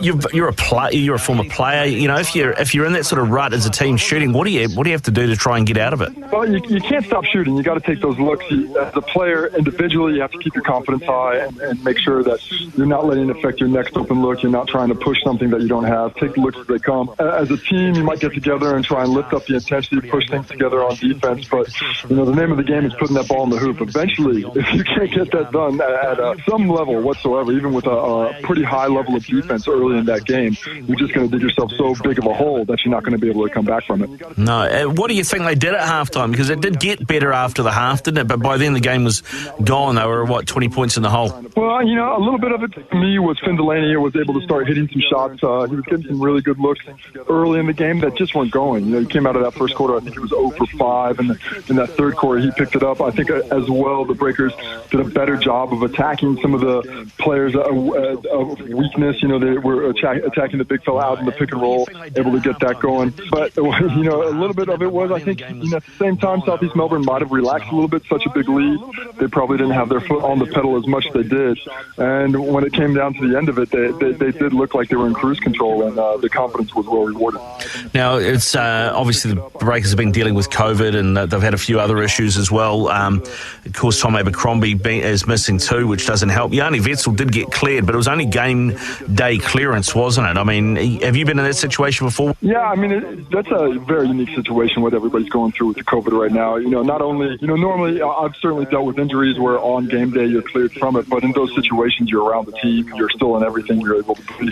Certainly with COVID, you're not going to be as much a part of the team as these other guys. You're going to have to be isolated, you have to come from it. And if you're sitting 5-10 days in a hotel room, I think at that point there's a question as to whether the healthiness, the readiness of the player to come come in and actually give something. That's just something that the team and the player themselves have to decide. With a long layoff like that, you can be a little bit too rusty and not help, but certainly the size and the athleticism of Yanni Wetzel, even if it was in short spurts, would have been helpful, and it was unfortunate that he was another guy that was sidelined along with Thomas Abercrombie.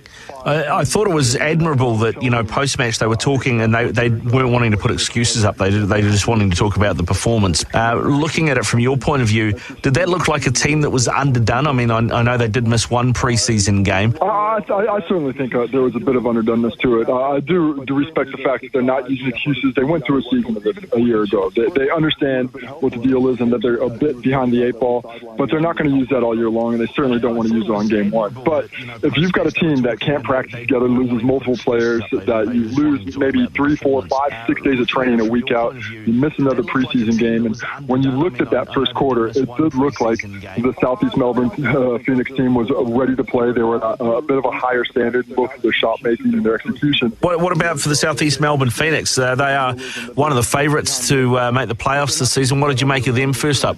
I thought they were pretty solid. I think with Dane Pinot, when he came off, he was such a shot in the arm offensively on the offensive glass. It was really difficult for the Breakers to be able to box him out and keep him from going. When you look at, still the guy who makes that team go is Mitch Creek. And this is a guy who I think in previous seasons has been asked to really carry a load of 25, 26, 28 points a game while playing the other team's best offensive player and doing both those roles. And you can tell that this is a team with greater depth this season. They've got guys who can come off the bench. It does look like some of the guys who were asked to play huge and really big roles a year ago aren't going to be playing as many minutes. So they've got a full squad that goes deep, and for the most part, it looks like they're splitting time. A lot of guys out there last night were playing 19 minutes a game, so pretty much even Steven. This is a extremely deep team with a lot of talent that maybe, I'm not sure they have the highest level talent to be able to go out and win the championship, but they have enough depth in that area that they're going to be heard from every single evening. Now, perennial finalists, the Perth Wildcats had a win on Friday night against the 36ers, made under a new head coach, Scott Morrison. What's the thoughts? He looks like he's a better basketball coach than a Prime Minister. I think there's a lot of basketball fans in Australia that would probably agree with you, but the way they're playing looked really nice. I think they had the free agent signing of the offseason, Vic Law, who for me was an all-league player and actually a guy that I thought was the MVP of the Brisbane Bullets before he got injured last season. The Perth Wildcats have brought him over, and him and Bryce Cotton as a 1-2 punch. I mean, they're going to be very difficult to defend. Those are two guys who can score the ball extremely well in different kinds of areas and have the ability to put pressure on defense from both sides of the court. The pressure that Vic Law is taking off Bryce Cotton, I think is going to make up for some of the systems that were lost. Not only is it a team that's been there for 35 years, but it's a new ownership group. It's a new coach. Some of the players are new as well. So as much history as they have there, a lot of it is starting anew, and with the unit they have, it does look like they're not going to miss a beat. No, they're second favourites at the TAB going into it. The one thing that did surprise me in terms of the market before the season tipped off was that the defending champions Melbourne United were ranked 5th behind Illawarra, behind Perth, behind Sydney and behind Southeast Melbourne Phoenix. Why do you think that is? And do you think it's accurate? Well, I think a lot of it has to do with what they lost. Jock Lawndale was the best player in the competition last year from start to finish. He played so well that he earned himself a contract with San Antonio Spurs following their bronze medal campaign with the Boomers. When you lose a guy like that of NBA talent, it's going to take a hit. I think when you add to that they lost Mitch McCarron, who's now the captain at Adelaide, and he's leading the league in assists at the moment with 9 a game. Scotty Hobson as well. That's a lot of talent that has departed at the same time. Chris Golden is one of my favorite players in the league to watch. He's still there. He's Mr. Melbourne United after signing with the team early in its inception, and a lot's going to be on him. And so when you look at the talent makeup of those sort of top 5 teams, you could be forgiven for looking at them and saying, oh, they're going to step back. But there's NBA coach Rudy Tomjanovich that said once upon a time, never underestimate the heart of a champion. And this is a team that won it last year. Dean Vickerman, of course, Breaker fans will know him well from his time with the the team over here. He's still leading the squad. They still have championship aspirations, and if anything, it probably helps them that they don't have that target on their back that they've have had the last couple of seasons. Yeah, might just take a bit of the expectation off. They might be the sniper, mate, the one that sneaks up that you don't see.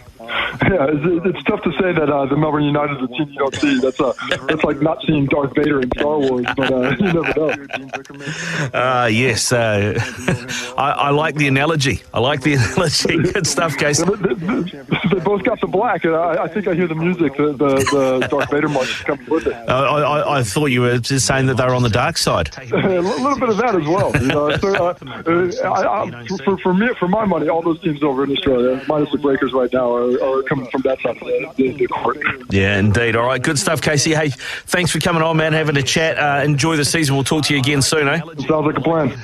We've enjoyed quite the spell, but now's the time to get back to the track. Grab your friends and whānau and soak up the summer sun trackside as the country's top horses and jockeys battle for some of the most sought-after races on the thoroughbred calendar. Beaches, barbecues and black-type racing get set for the ultimate Kiwi summer. Whether it's the party, the punt or the ponies you love, summer racing is for you. Don't miss the kick. Find an event at summer.loveracing.nz.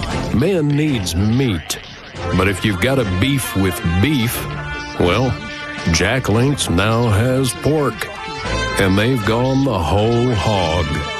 With slow-cooked ham jerky over hickory smoke and a dash of maple and brown sugar. Yeah, it's like the South in your mouth. Get a pack or a box if you want to be a little porky. Jack Link's. Feed your wild side. Baz and Izzy sure do love their morning coffee, and now they get to start their day with simply good coffee. Thanks to McCafe, their official coffee partner. Listen to Baz and Izzy chat to Kiwi sporting legends during the McCafe Coffee Catch-Up every Monday, Wednesday and Friday morning. Make sure you're listening live right here on SENZ or catch up later on the app. The McCafe Coffee Catch-Up every Monday, Wednesday and Friday with Baz and Izzy. Thanks to McCafe. Simply good coffee. G'day, Cameron Smith here. Make sure you download the SENZ app and subscribe to the Matty and Mates podcast. It's Matty Johns chatting to his mates, talking rugby league. Tommy Turbo, he scores. It was Cleary. It was Teddy. It was Turbo. Plus a lot of things that have nothing to do with sport. Randy, Matty, what is that type of champagne you're drinking at the moment? I know that. Let's not get carried away. And while you're there, subscribe to the Captain's Run. Get them both by downloading the SENZ app. Kubota's range of agricultural, construction, mowing and implement machinery are helping to shape and build New Zealand. Kubota's new and improved models continue to deliver outstanding quality, performance, reliability and value. Always ready to get the job done.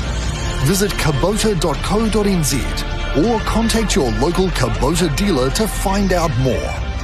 Kubota.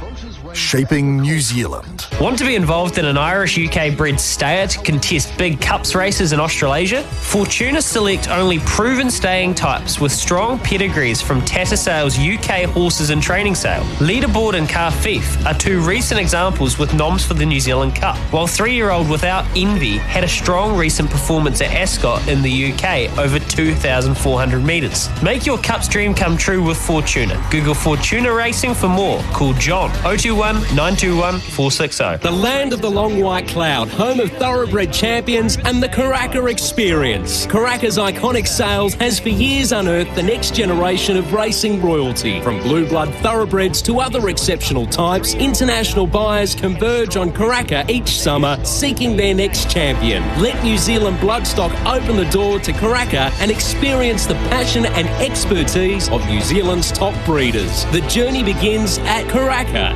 nzb.co.nz. Always read the label and take as directed. Sleep Drops Auckland. It's Christmas already, but don't give socks again. Give sleep with the Sleep Drops Gift to a Friend Christmas campaign. Grab yourself your favourite Sleep Drops and nominate a friend, and the elves at Sleep Drops will send it to them free. That's right, free. It's the season for giving, taking care of loved ones. So we give the sleep gifts and you get the kudos. Thanks to the sleepdrops.co.nz Gift to a Friend Christmas campaign. T's and C's apply. You're listening to the second test between India and the Black Caps, thanks to Resene, New Zealand's most trusted paint brand for the past 10 years, and Big Barrel Mates Club, where mates look after mates. Live on SENZ. 24 minutes away from 8 o'clock, this is SENZ bringing you action of the third day of the second test between New Zealand and India. Wouldn't be possible without the support of our partners Big Barrel.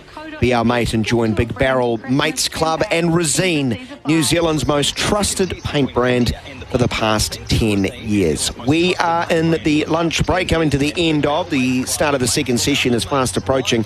India's lead is over 400 now. They are 405 runs ahead. At lunch, 142 for the loss of 2 wickets. At lunch, Shubman Gill, 17 not out, and the skipper Virat Kohli is on 11. They started the day, India, that is, at 39 without the loss of a wicket, with Agarwal alongside Pujara. Agarwal on 38 and Pujara on 29. So let's listen back to the highlights of the opening session. This is Test Cricket on SENZ.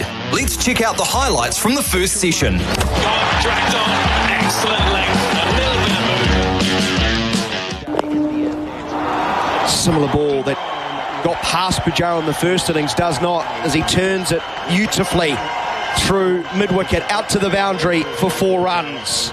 And down the wicket again is Pujara, getting it on the full and hitting it through the same part of the field.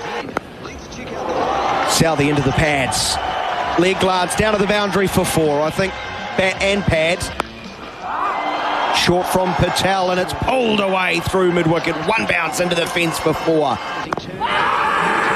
Here's a big appeal for LBW. Finger is up. Southey has the breakthrough. Immediate challenge from Agarwal. And there is a clear spike as the ball passes the bat. Going back to that's better. That's better. Anis, please reverse your decision to not out your on-screen signal not out. Bowling to Agarwal from around the wicket. He dances down the wicket and hits inside and out over extra cover and hits a bullet, and I think that's gone for 6. Another milestone for Mayank Agarwal. He goes past 50. And this is driven and dropped by Patel. Again, he drops Agarwal. He dropped him yesterday.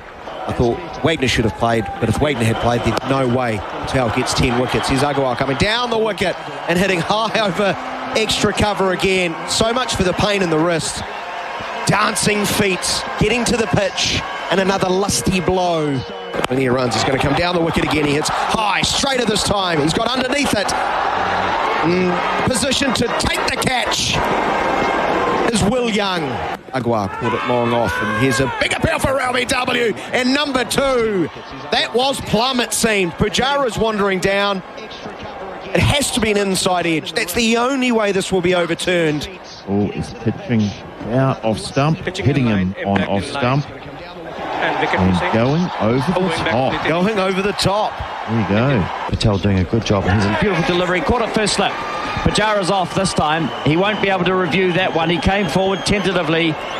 Got the thick outside edge, and Taylor's hands were waiting to gobble up the ball. Comfortable catch for him, but he stayed low, Taylor. The fact of it is that forget that part, it is out, and they've made the decision, and it's correct. Bowls around the wicket to Gill, who gives himself room, plays a strange shot stepping outside the leg stump. He's struck the ball. He's obviously decided as it goes across the mid-on boundary for 4, notwithstanding Mitchell's valiant efforts. He won't be able to review that one. Yeah, so 30 runs came in the opening 20 minutes of that session. New Zealand got into their work, though. Round the wicket, Southey was very demanding, bowling short into the body of the right-handed batsman, causing lots of problems. But it was Ajaz Patel again, the only one with a wicket, picking up 2 in that session. That means he has 12 wickets for the Test match, Ajaz Patel, joining one Daniel Vettori, who picked up 12 wickets in a test in 2004 against Australia at Auckland. Also Chittagam in Bangladesh in 2004. One more wicket for Ajaz Patel will see him go past Daniel Vettori and into second position alone for most wickets in a test match. Only Sir Richard Hadley's taken more than Vettori and Patel, of course, from his remarkable performance against Australia. Brisbane in November 1985, where he backed up his 9 for 52 in the first innings with a 6-wicket haul. 15 wickets, the record. So maybe another milestone Ajaz Patel has in mind as we start the second session here on day number 3. Our coverage with Resene, the Paint Kiwis Trust, and Big Barrel, big range, biggest deals. My name is Daniel McCarty. Jeremy Coney is alongside me. Will Somerville has the ball. He will be bowling for the first time today. I don't think he bowled before lunch. It's 2 overs for 9. A very important spell here, Jeremy, I would think, for one Will Somerville. Solely Will Somerville. Not in the context of the game, but this man is, as we've discussed a lot, has been off colour. 37 years young, so time is not on his side. Maybe now or never. Starts right on the money to Virat Kohli on off stump. It's turned to short leg.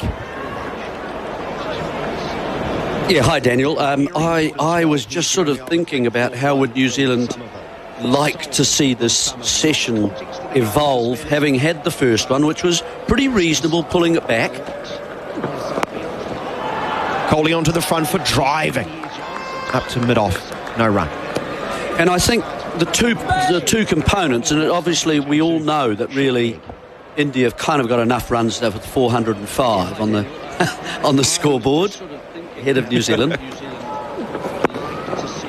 Half volley dug out onto the onside, no run. But it's those two old things, isn't it? Compressing runs and wickets to get through this Indian batting lineup if you can. Maybe one could help the other. If you compress runs enough, you might pick up a wicket for that reason.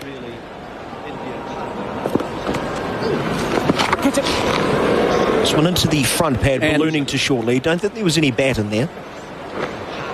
And therefore, to be really honest with you, I've separated my page, and I would have Jamieson, Southey, Patel, Mitchell and Ravindra on one side of the page that I would look to use, and I would have Somerville on the other side of the page, I'm afraid.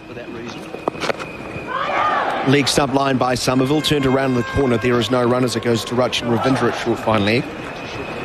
From what we've seen in the match so far, it just hasn't been consistent enough. And so, in other words, I would try all those other bowlers before I would use Somerville. I'd have to explain that to him about how we were going to go about it. Going back and playing with the spin around the corner on the onside. Virat Kohli will get a single off the last ball of the over. He goes to 12. It's 143 for the loss of 2. So that would be my sort of starting point, and the two major components in the session. If they can keep the run scoring to about sort of that 70 to 80 runs and another 25 overs and so on, they're not going to bowl particularly fast. They don't have to. That would mean perhaps, well, that would make them about 470 ahead. And while Kohli's there, it might be that they'll keep batting, Daniel. I like perhaps to think. And if they can get Kohli out, maybe they'll be batting earlier. Who knows? That might become a little component in the session as well. Ravindra did okay in that last over, didn't he? He got one to bounce a little bit. If anything, he's a little leg side, wanting to ask the ball to do more, as a la Patel. I'm not sure whether he turns the ball as much as Patel, so maybe he needs to get out a little wider on the bowling crease, more like Axar Patel, and kind of angle it in and then straighten it more and bring LBWs into play. I think that's the way I would sort of talk to him about where he bowls from. He starts around the wicket, bowling to Kohli, and beats the outside edge. That is well bowled. Angling in, spinning away, and a nod from Virat Kohli. Yeah, that's hitting the middle part of the pitch or just sort of on off stump. Kohli pushing hard at it. Good start. More pace than Patel. fraction fuller, pushed into the cover region. Latham's across to prevent any run being taken. I mean, there's a good chance the reason I think I've got Ravindra on that side because he's younger, and he could actually, if he gets a bit of a spell going, he'd develop a lot of confidence and you get a player. This one is uppish as it's played backward of point as Coley squatted the knee, tried to play the cut stroke, didn't control it, and towards the third man rope. A bit of fielding from Mitchell, diving full length, getting muddier, although he's completely changed his kit. He was covered in mud. Right. He's replaced the whites, and he prevents the ball going to the boundary rope. 100 and, well, they're just going to check, actually. He's from my vantage point. Got a, and he stayed clean for 3 balls in the second over. Yeah, he's been to the tailor during the lunch session and new clothes. There's a half volley dug out by Coley straight back to the bowler. So 2 runs takes the score to 145-2. The lead 408.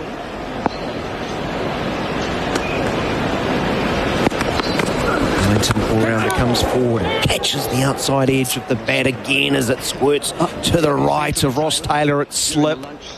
Frustrating for Ravindra. He stares long and hard. I don't want to harp on, and there's nothing worse, is there? But leg, bat pad is not required at where he is at the moment. It is that area there. You're much more likely to get a catch. Comfortable catch, that one.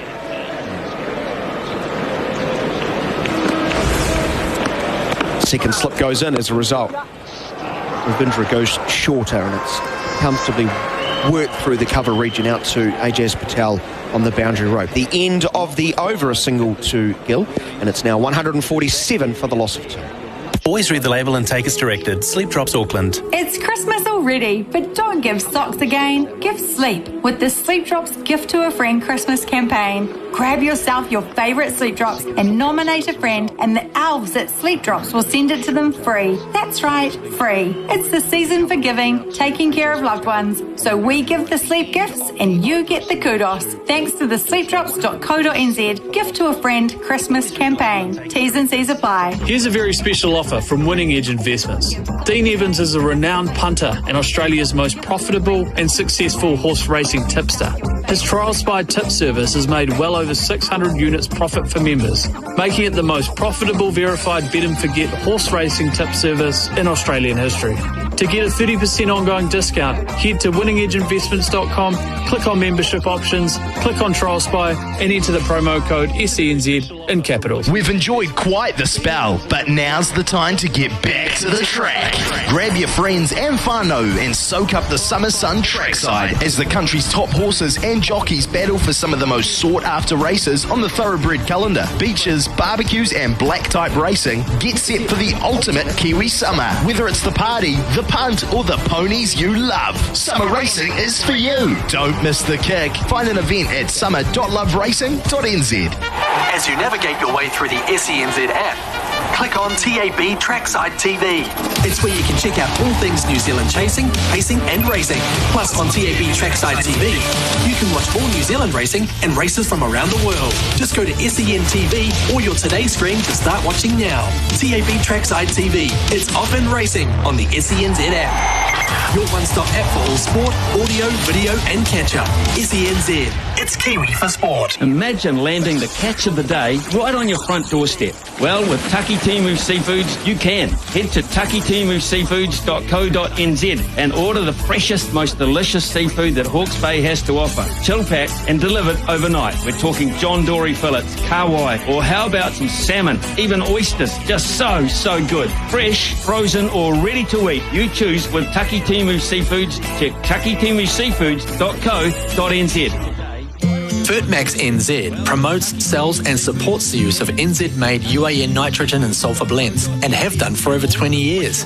The nitrogen-efficient blends grow the grass farmers need, keep you under your nitrogen cap while saving you money on your nitrogen spend.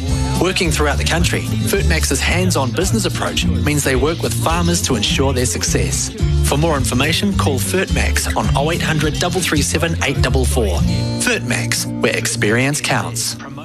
If you're into cars, now's the time to get into Repco. Because we're bringing the masses! Yep, that's right. We're kicking it up a notch with high-octane deals on the best gear from all your favourite brands. So you can get into the spirit of masses just like we are. Repco, bringing the masses! We've all got good sides and bad sides, quiet sides and backsides. But our farm sides deserve a little attention too. Farmside is connecting rural New Zealand with unlimited broadband options. If you're Googling baby names for lambs, video calling Nan from the haystack, or making sure everything works out on the land, no matter where you are, how many you are, or what side you're showing, you can connect with your farmside. Call 0800 FARMSIDE. FARMSIDE, connecting rural New Zealand. It was back around the time Ethereal was winning the Melbourne and Caulfield Cups that Garrard's Horse and Hound served their first customer. Now, after 20 plus years supplying specialty products to the equine and canine industries in New Zealand and Australia, Garrard's is a household name.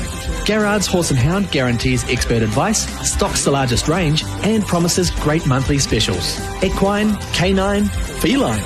Garrard's in Christchurch, Pukekohe, Cambridge or horseandhound.com.au. You're listening to the second test between India and the Black Caps, thanks to Resene, New Zealand's most trusted paint brand for the past 10 years, and Big Barrel Mates Club, where mates look after mates. Live on SENZ. Nothing on the, I hope I pronounce this correctly, the Chale Cricket Ground. C-H-A-I-L. Dug out by Shubman Gill. Who played there? Any idea whether you did? Who played there? Who played there? Cricket teams. It is a cricket ground. Is it? You sure? Sure it is. Going back and defending from the crease line is Shubman Gill, very straight from Ravindra. Well, I didn't even know what country it was, Jeremy. I had to use Google. Now I know it's just a leisurely 14-hour drive north from Kanpur into the Himalayas. Oh, well, it could be one of those. It's okay. This one spins from off stump. In on the crease line is Gill as he pushes it into the offside. No run. Yeah. Cricket ground located in Chale in the Himachal Pradesh, which is in the northern part of India, situated in the western Himalayas. Speed into leg stump, turn through square leg. No one there to field and a run taken. And this cricket ground has the honour, Jeremy, of being the highest cricket ground in the world, located some 2,444 metres above sea level.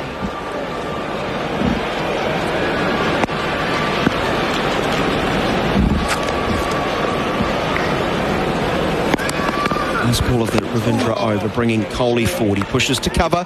Southey fields the end of the over. 157 for the loss of 2. The lead is 420. Big battle, your local liquor store. The Ned White Wine Range, $15.99. Church Road Wine Range, excluding Syrah, $15.99. And Kylie Minogue Rosé, $19.99. For more info, visit www.bigbarrel.co.nz. Big Barrel, big range, bigger deals. Big battle, your local liquor store. 5 minutes to 8. You are with SENZ in coverage of this test match between New Zealand and India with Resene, the Paint Kiwis Trust, and Big Barrel, big range, biggest deals. 157 for the loss of 2. You never got to the Chale Cricket Ground, Jeremy, in your travels? 2,444 metres above sea level? No. I didn't. It was probably on my list, my wish list. But, I couldn't find a vehicle to last for 14 hours. Did you say it was 14 hours north of Kanpur? Yep, just a leisurely drive, I understand. Yeah. Here's Shubman Gill coming down the wicket and smashing the ball over wideish mid-on, almost dragging it probably more through mid-wicket and over the field at quite a deep mid-wicket. Is about 2/3 the way back. And he's taken a liking to Somerville. He moves quickly to 30. And it's 161 for the loss of 2 wickets. 4-4 is the lead for India. Yeah, this is what Shubman Gill did to Somerville in the first innings as well. He just attacked him.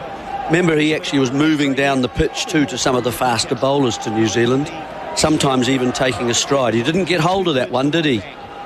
Just dragged it.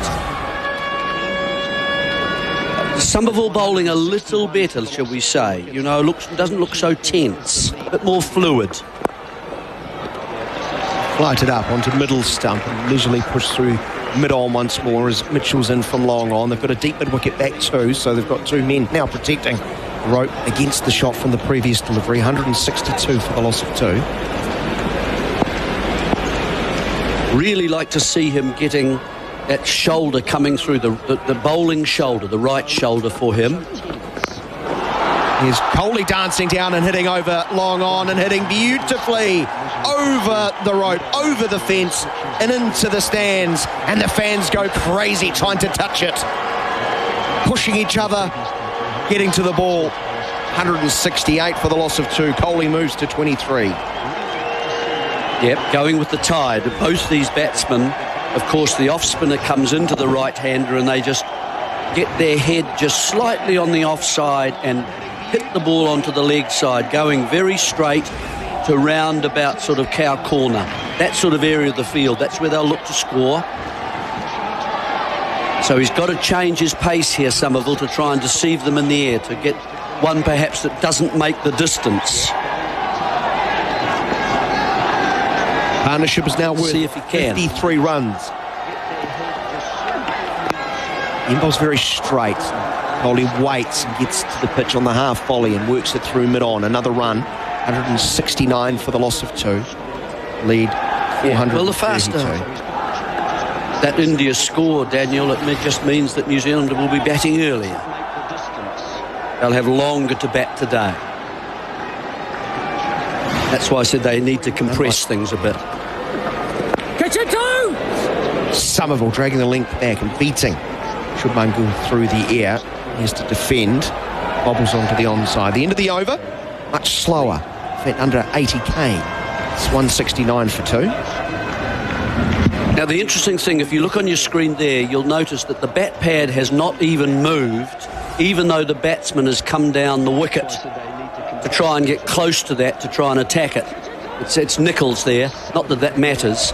But my point is that you must, as a bat pad, if the batsman goes, you must go with him.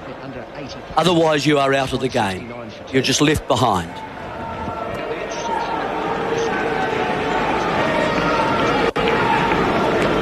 $169 for the loss of 2 wickets. Approaching 8 p.m. Bright sunshine. Mumbai's Ravindra goes very short outside of off stump and trying to bully him on the onside as Virat Kohli just slogs it onto the onside up to mid-on, and there'll be no run. Far more assertive than what we saw when they were setting a target in the first test. In that bizarre period late on day 4, I think it was after tea on day 4, where he didn't put the foot down and ultimately it cost them. Pushing 1 wicket away from victory. India pushed into the offside. Kohli wants a singles. Shubman Gill's fallen asleep at the non-striker's end and gets a bark from his captain saying pay attention, no run. See how he's stuck there, that bat pad. They're giving us a little replay whether it was a bat pad or not, but he was out of the game. He couldn't dive that extra distance. Good demo. Turned onto the onside from wide of off stump, but straight to Jameson, who's in a very wide mid-on. No run. It's a lonely figure on the onside with those men back on the boundary. Grass to cover, and what's helped out by the fact Kohli's picked him out expertly. 6-9 for 2. Ravindra continuing around the wicket with the back foot. Playing into the cover region is Kohli. There will be no addition. 100 runs have been scored today for the loss of 2, and this is the 31st over of the day. Got to try and bring Coley forward.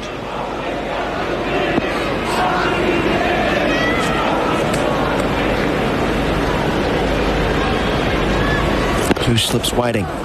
That's the length Jeremy Coney would like to see. Yep.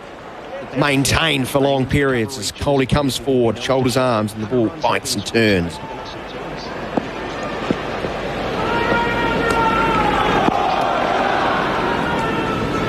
Last ball of the over.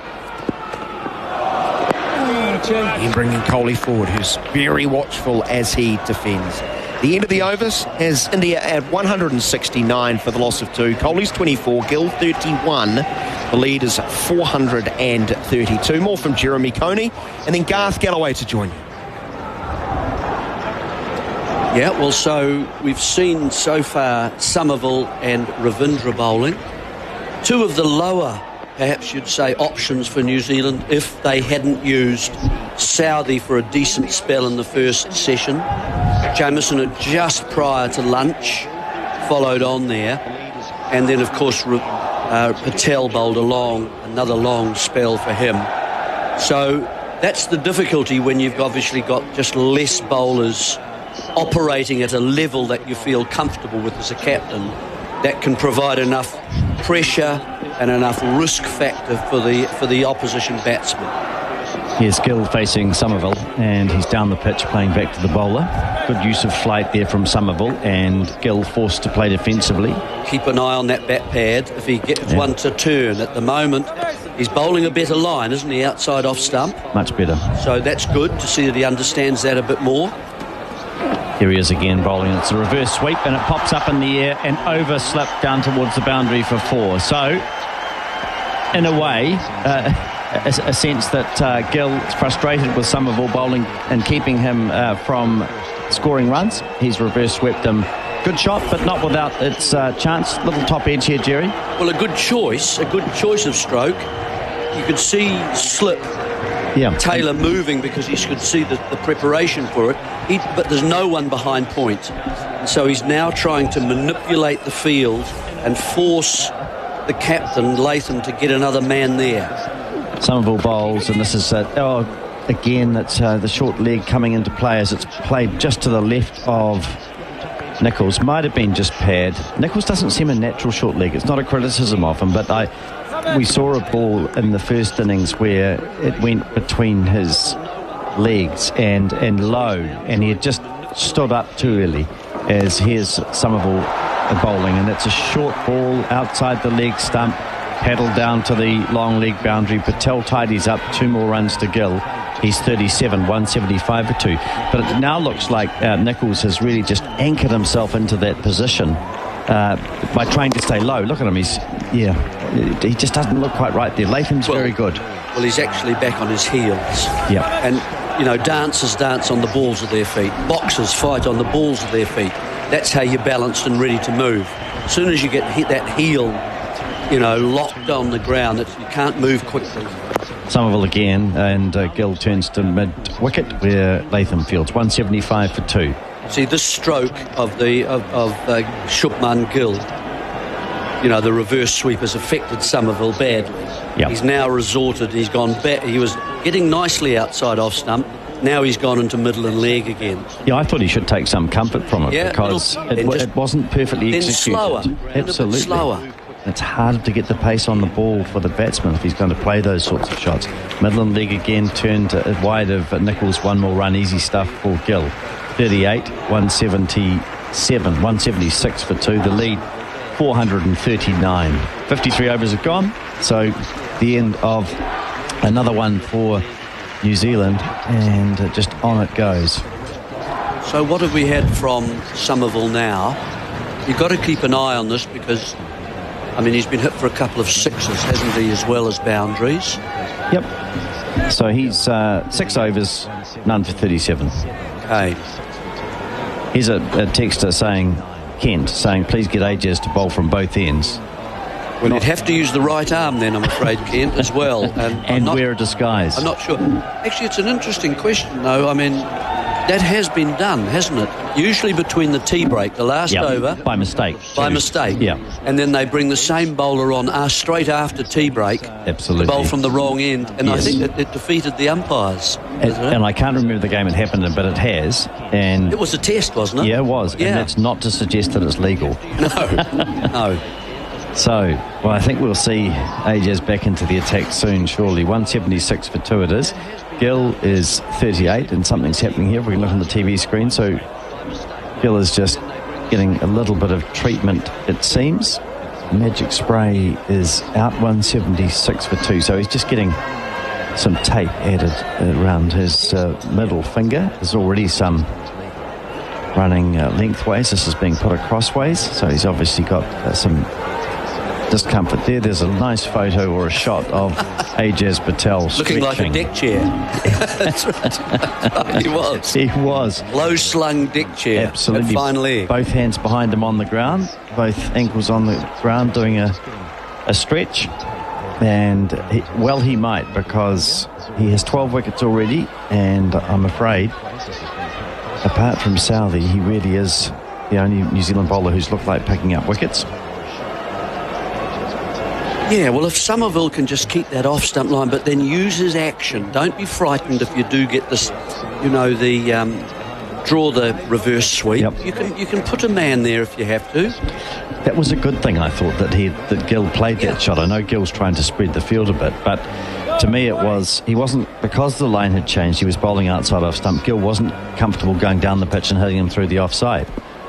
So he has to reverse. 176 for 2 it is, and Ravindra with a nice opportunity, getting a few overs under his belt. This time he loses his follow through. He's bowled pretty tightly, 5 overs, none for 11, at a time when Gill and Kohli are looking to get after the bowlers a little bit. So it's a good challenge for him. He has a slip in a gully as this ball's short and outside the off stump. It's an easy shot for Gill, and it's Patel who fields at backward point on the boundary. 177 for 2. So we're just looking at Ravindra's action. See, I like the action. He's getting quite wide on the crease, as Axar Patel was, and you'll be pleased with that. Yep, the head wants to be over that front foot, a nice straight line if you can. Here he is again, just bowling a little bit shorter, and Kohli plays that shot so well, where he takes the ball outside off and just turns it with a flick of the wrist into the onside. Kohli 25, 178 for 2. This is a good... sorry, you go on, Ravindra. No, you can see this. The head is slightly on the inside of the foot, over that area. You can see it's not too bad, that whole thing. There's a nice, and then his arm, the release point is above the foot. As this next ball is bowled nicely to Gill, he drives to cover. I like the position he's in, and I particularly like his release. His arm is absolutely dead straight high. So he's making the most of the height that he has. Just needs to get that bit rotation just to be a wee bit more, which will help him with flight. It's like a no ball. And just then he can, once he brings that shoulder down by his right leg, which is the front leg, the braced leg, then he'll start to get a little bit more turn with finger turn as well on the ball. Here he is bowling now, another good delivery, and Gill is pushing the ball. They're going to have to hurry here, but safe enough in the end. I think it's Somerville who picks up at cover and throws.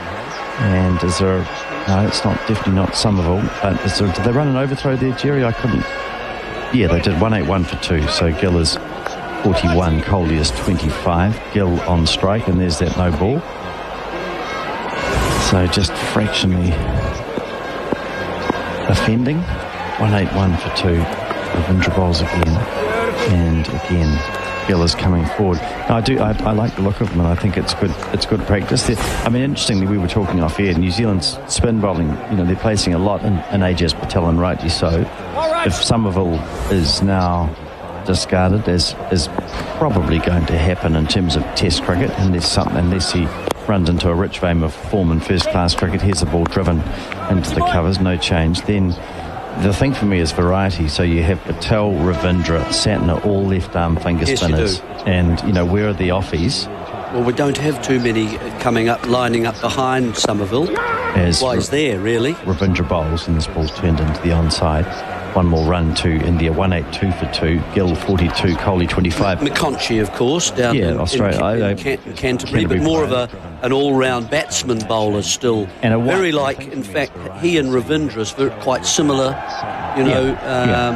one being an off-spinner, one being a left-armer. And I don't think perhaps the New Zealand selectors wanted to have both young men on a tour just yet. But McConchie's been brought into the Bangladesh tour for the 2020 matches New Zealand held there. Yep.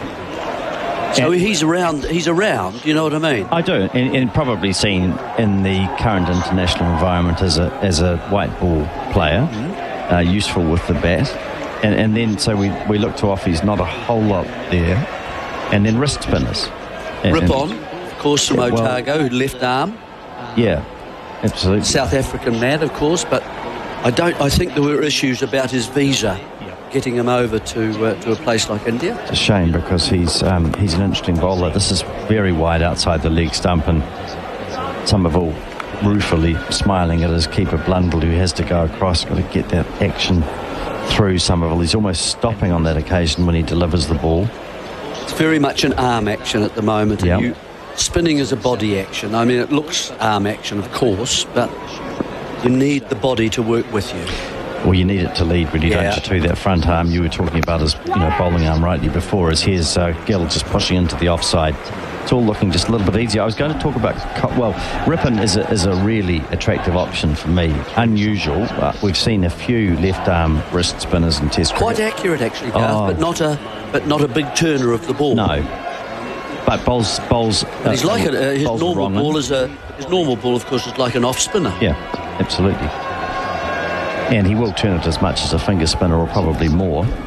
Here is Somerville bowling, and it's played by Kohli into the onside. So not a whole lot of options. I think Sodhi's days in Test cricket after ironically after he and Wagner drew that wonderful match in Christchurch, and Sodhi's contribution with the bat was fantastic, but the ball, I think that was probably his last run in Test cricket, as here's Kohli playing into the onside. So wrist spinners, not a huge amount of options. Todd Astle not anymore. He's retired now. Just at a time when I thought his time was coming, really. I thought it was a shame, really, if he was just starting to develop. Here is Somerville bowling, and Kohli is driving down to mid-on. So we'll take, what have we got, one ball remaining? Yeah, 184 for 2. But always, when you look at playing in different parts of the world, and I mean, spin bowlers, again, if we look at Australia, all through the subcontinent, an essential part of the game as this ball is played on the back foot by off Somerville's bowling. Kohli is 26, Gill 43. Let's take a break. 184 for 2. In sport, if it happens locally, nationally or overseas, SENZ is there. And it's all on the SENZ app. Brendan McCullum is on 298. Subscribe to SENZ's podcast channel and catch up on all of SENZ's shows, plus shows from across the ditch, including Matty Johns, Cam Smith, Andrew Voss, Adam Gilchrist, Ian Healy and Brian Fletcher. Download the SENZ app now and listen anywhere, anytime. And the cricket being brought to you by Resene, the paint that Kiwis trust. Big barrel, big range, the biggest deals. And it's Ravindra, left arm spinner, who's going to continue with India. 184 for 2, just setting a monstrous total for New Zealand. Nice delivery from Ravindra, again getting through his action nicely, and lots of revolutions on the ball. Consequently, he's getting the ball just to drop a bit, and we're watching his footwork now, and he really is pivoting on that front foot and turning his body and trying to get the most out of his action. This is a good delivery as well, and it sees Kohli go back and push the ball into the offside. 185 for 2. Richard Peacher, you're welcome back. Your thoughts about spin bowling? You will have been listening to us, and I just, do you see any other options in New Zealand at the moment? We've been talking about, obviously, Santner as is. Ravindra bowling again, and another good delivery which is left alone. We obviously have Santner, Ravindra and Patel. Not many off-spinning options. No. No, they've mentioned Rippon from... You've mentioned Rippon from Otago. If I just put on my glasses and check out a nice ball, which is just short of a length, and it's played by Gill into the offside. So it's 185 for 2. So in the 2021-22 season, he took bowling in the Plunket Shield, 13 wickets. Next ball's outside the off stump, and I like what Ravindra's doing now. He's getting into a good rhythm. 13 wickets, just under 40 runs apiece. So nothing too exciting in terms of statistics, but maybe very different than Indian wickets. Here's Ravindra bowling again. It's well pitched up. Gill takes off and then is sent back quickly by Kohli, and wisely so. The ball just going out to cover point and picked up cleanly. So 185 for 2. 56 overs have gone. And Gill is 43. Gill 43. Kohli 27.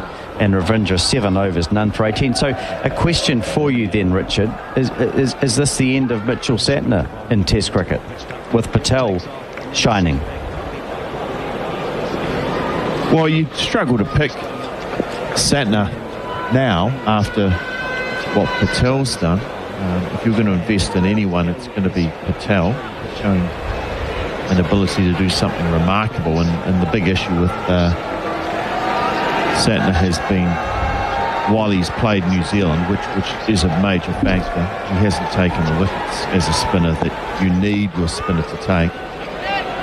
So I think for the meantime, Patel's got the job. Here's Somerville bowling, and Kohli turns into Latham at mid-wicket. But Rippon, you were talking about before, sorry, I got the previous season he'd taken those wickets. He took about 22 last season at about 36. Somerville again bowls, Kohli defends. This is good from Somerville, just outside the off stump and edge to Nicholls at short leg.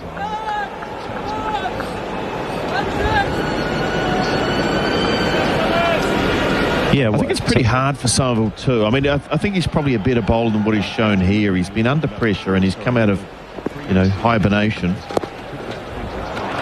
Yeah, I think he's much better bowler than what he's shown here, but unfortunately I think this is probably all we'll see from him. 186 for 2 as Kohli picks up another run playing into the onside. Yeah, I agree. I mean, he's 37 years of age.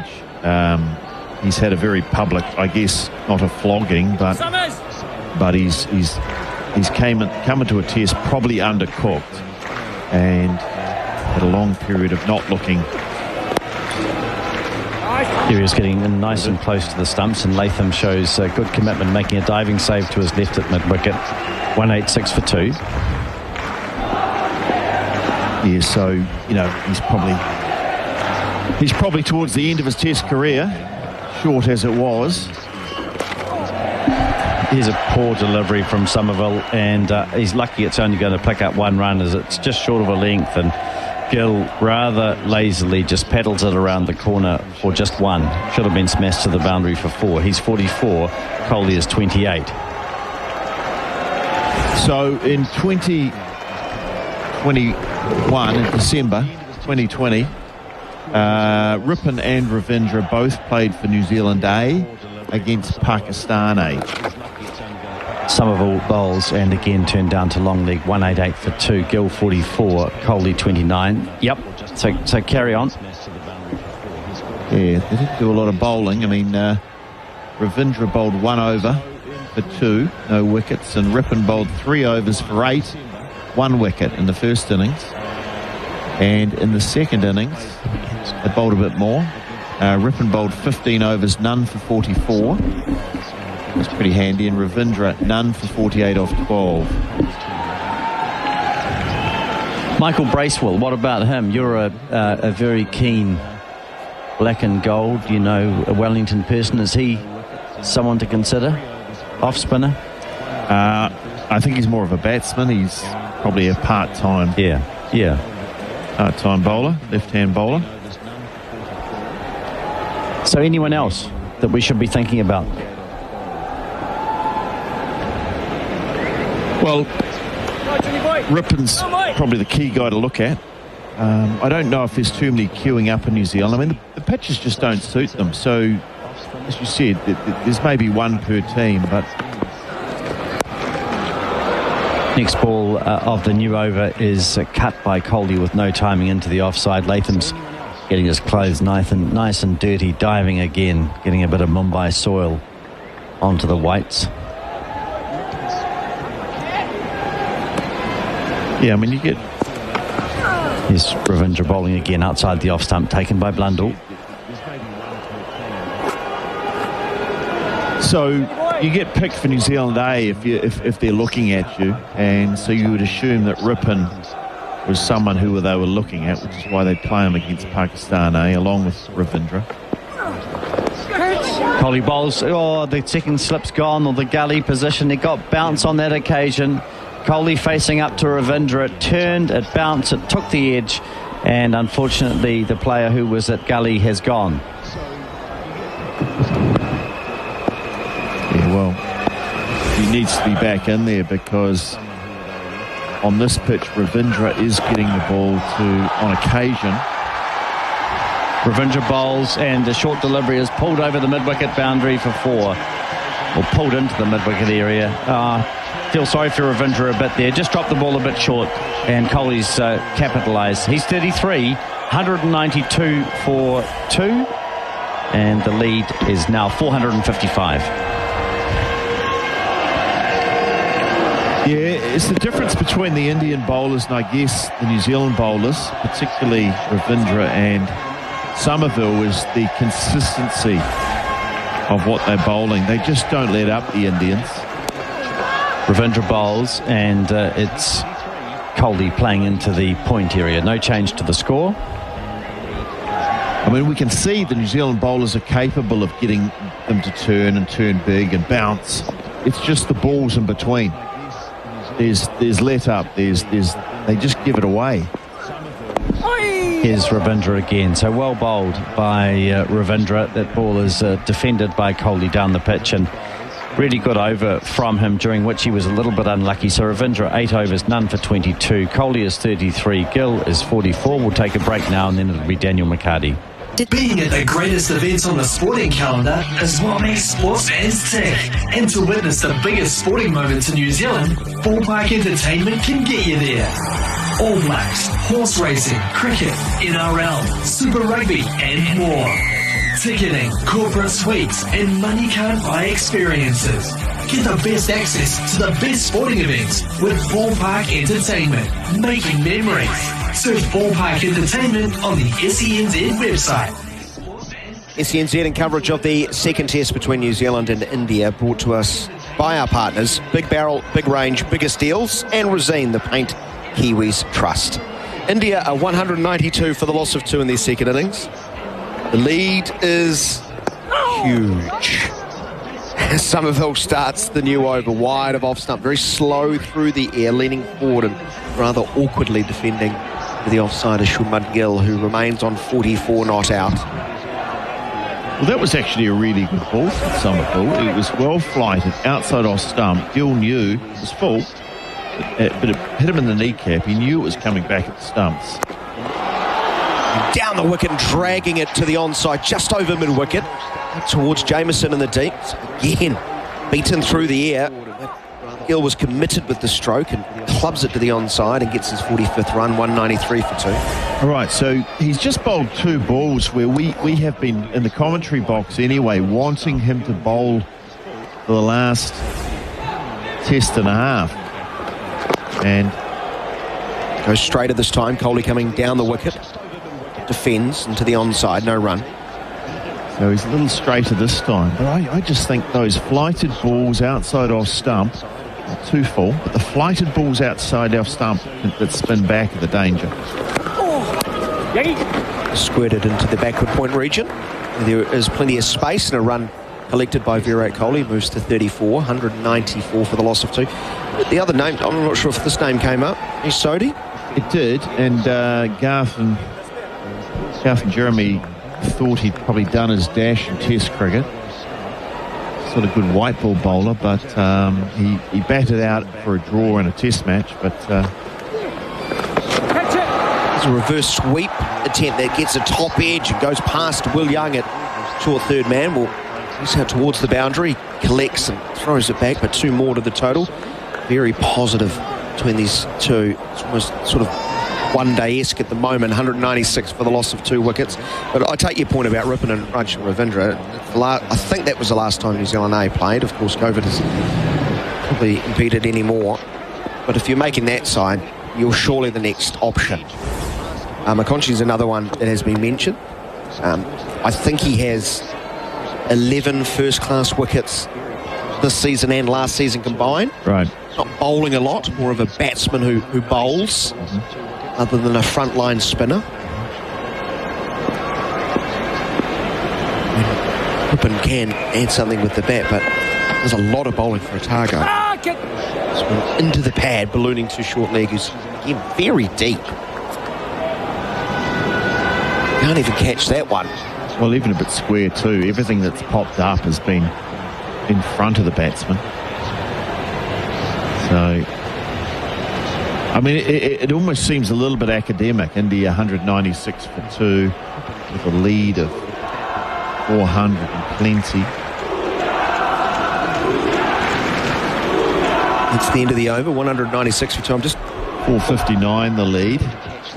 It's kind of irrelevant how many runs India score. I think the only thing to really think about is can New Zealand, when they do get their turn at bat, can they bat for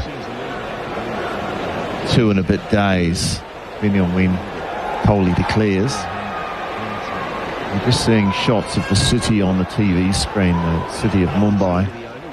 Obviously a massive city, massive people, massive buildings and construction constantly. Must be a hell of a place to live. Glorious day, blue sky. Ravindra gets one to go very low. It's wide of off stump and Kohli's trying to cut the ball away. Goes under the bat. And not sort of come poor bounce. One that just keeps low, which I think will become more of a factor if we hit day 4.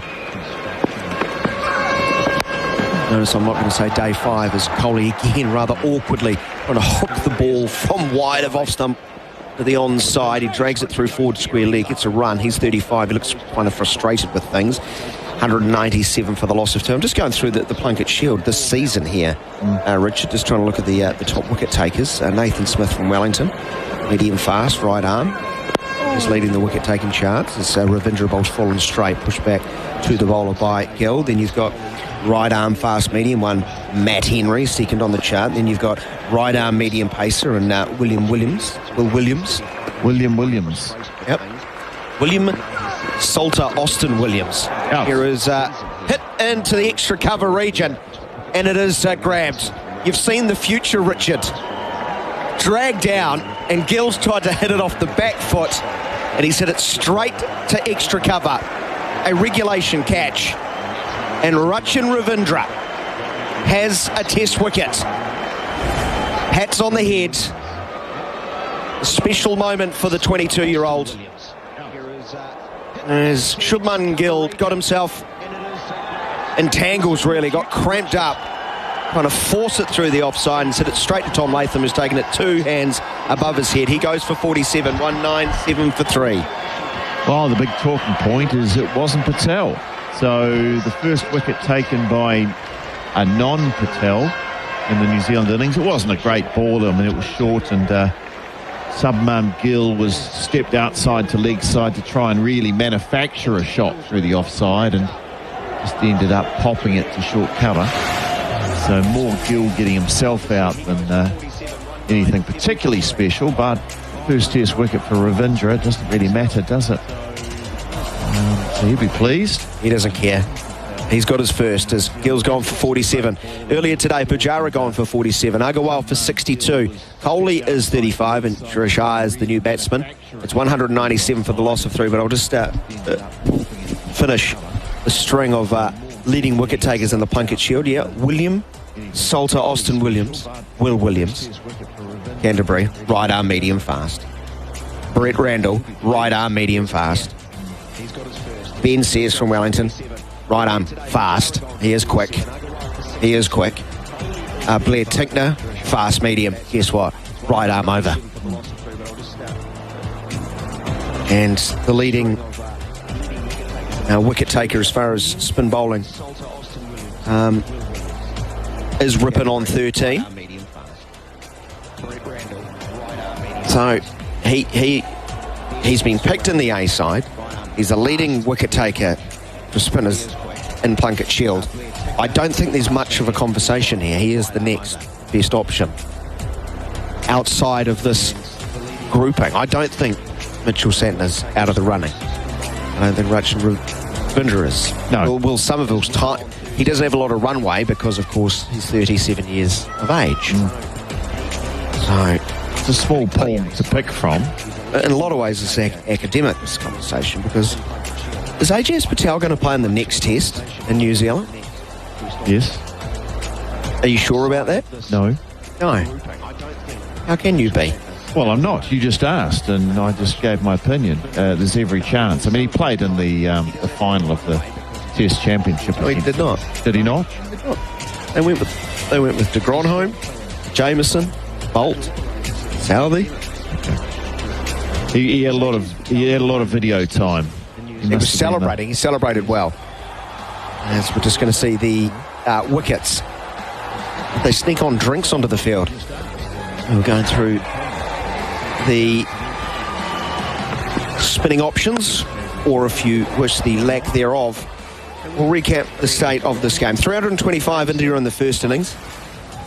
You might remember, CNZ listeners, New Zealand made just 62. India started the day at 39 without loss. They've lost 3 wickets today. First to go was Agarwal, lofting down the ground and caught it long off the bowling of AJS Patel by Will Young, gone for 62 with a score of 107. Pujara was caught Taylor. Good catch by Taylor at first slip off the bowling of AJS Patel for 47. The score 115 for 2. We've just seen the end of this third wicket partnership with Shubman Gill. Catching practice, just hitting it straight to Latham. He took it two hands about head height. He was gone for 47. 35 to Kohli. And Ayers on the strike. He gets an inside edge, middle and leg. It goes around the corner to short fine leg. No one's there to field. And Nichols has to trot after it from short leg, and there will be 1 run. So Suresh Iyer straight off the mark. 198 for the loss of 3.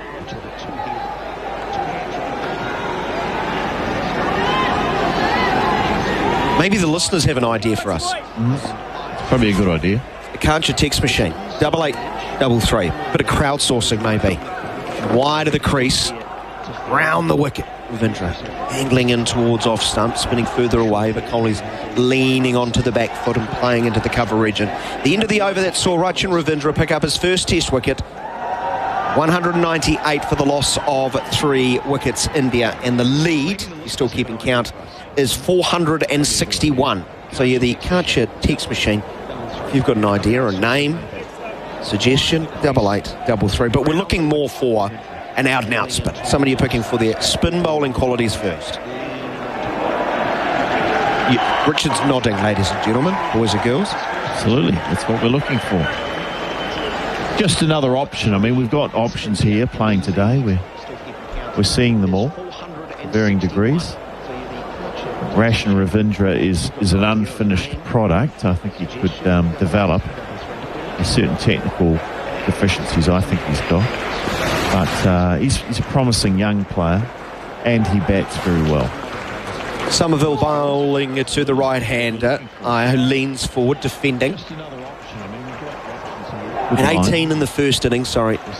Richard, he battled a long time iron, not the free-scoring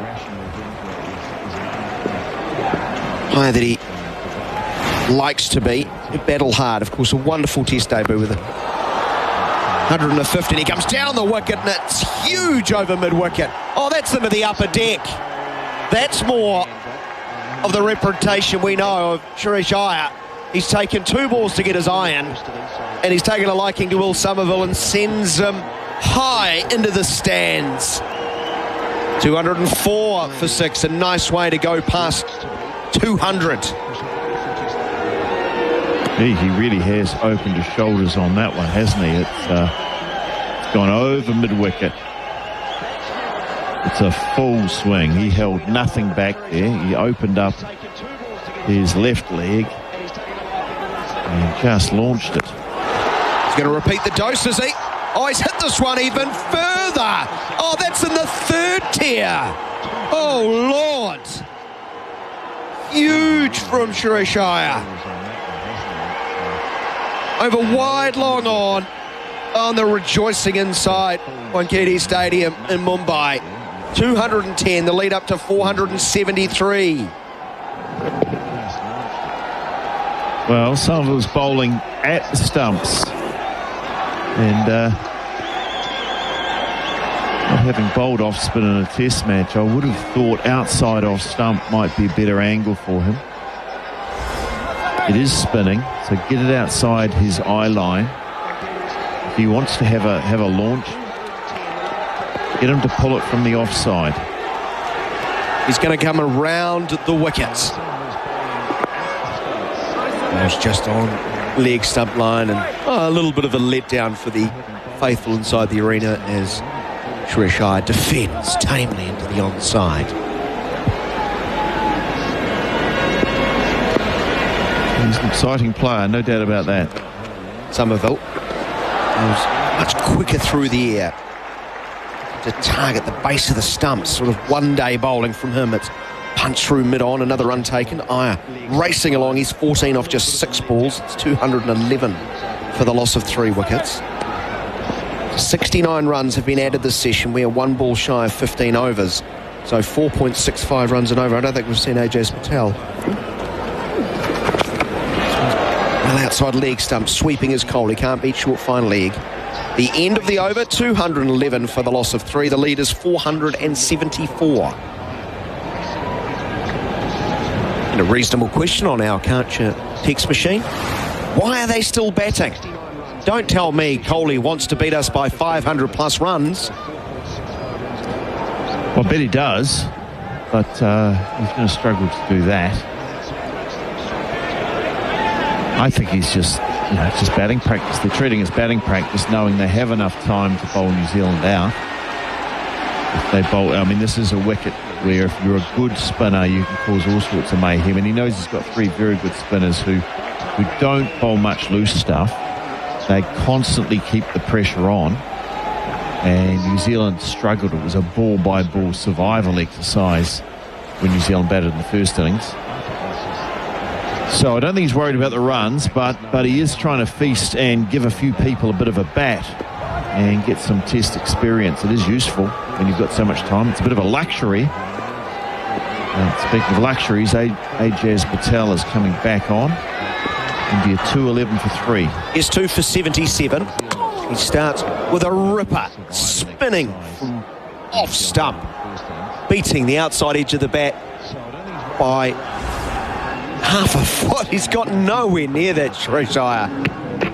He wasn't going forward nor back. Wants to attack, pops forward and on. He's beaten again by Ajaz Patel. Straight back into the attack, and it looks like a different ball game. Oh, wow. That is a beauty. Yeah, it just goes to show you there is plenty there if you're good enough. I mean, it's, if you're good enough. We have an umpire reference for stumping. There is plenty here if you're a spinner. They're reviewing, Richard. Move on to really? Front on spin. Yes, that's why I'm telling you. They're having a look. Interesting. I'm not sure if it's caught behind. I don't think he got out of his crease. Must be caught. Must be caught. Okay, ball is close. From the naked eye, there looks like there's a gap between bat and ball. Can I have and as it goes past the bat, eye does clip the ground, so maybe that's where New Zealand heard the sound. Keep rolling, keep rolling. It goes keep rolling. Past the bat, and there is no ultra edge. So please move on to stumping, please. Side on angle. A hopeful review should be turned down. Cole McConkey getting a vote here. Very handy spinner. Oh, it is for a stumping. It is in the court behind. And his back foot is on the line. Nothing behind it. Richard, well spotted. Wow, it's a stumping. It's a stumping appeal. So some part of the foot has to be behind the white line. And I did not see anything behind the white line. Looked like it was on it. The line is about just over an inch thick. Ajaz Patel's got a half smile on his face. I think he's seen the replay. He's expecting it. So they're going for the reverse look from square leg. His foot's not moving. That looks even further out. It's not behind the line. There's nothing behind the line on the ground. Split screen on this. They want a split screen. Shreyas Iyer is looking very nervous, as you can imagine. Are they going to take an age with this one too? I go through some other options here. Yeah, so well, it's all chewing up time, isn't it, from New Zealand's point of view? The Karcher text machine. Colma Conchi, very handy spinner domestically. Albie writes. Problem is he's a batting. A batsman first. Takes less than 1 wicket per first-class game in his career. Someone writes, unless I missed it, you haven't mentioned Ashodi. Oh, you have mentioned. He's got to be considered. And I do like this one. My favourite one. Anyone who can utilise their subconscious. And freeze conscious. When the bail lits up. What, as a bowler? Yeah, please. I think someone's making a pithy remark Opposite side, to that conversation we had a couple of days ago. Back to the review, which is still going on, and I don't know what they're looking for. I have not seen any new evidence from the 5 or 6 different. Now they're going from a view from behind.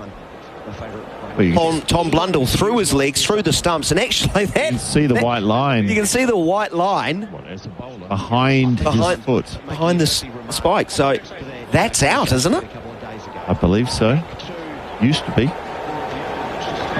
Shreyas Iyer not looking too confident as he's standing there with Kohli.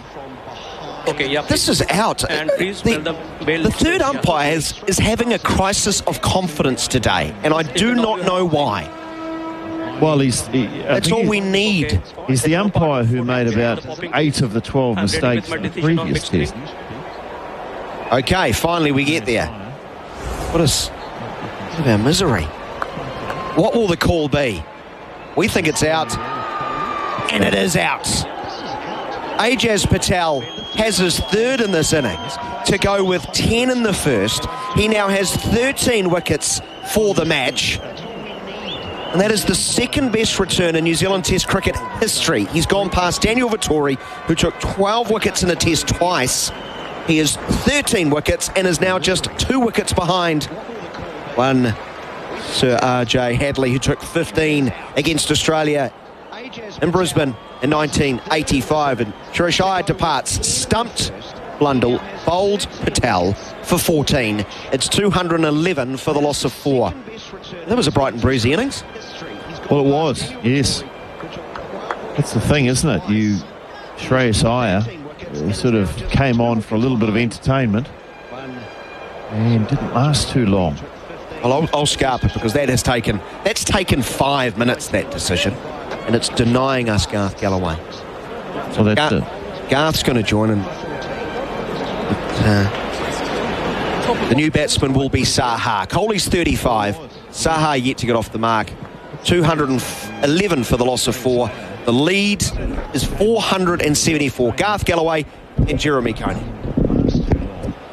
Thanks, Daniel. And yes, I feel your pain up there in Wellington. You're a long way away from us, but our sentiments are the same. And you'll recall earlier in the day the Taylor catch, where, again, the first look at it, it was very clear that Taylor got his hands underneath the ball and caught it.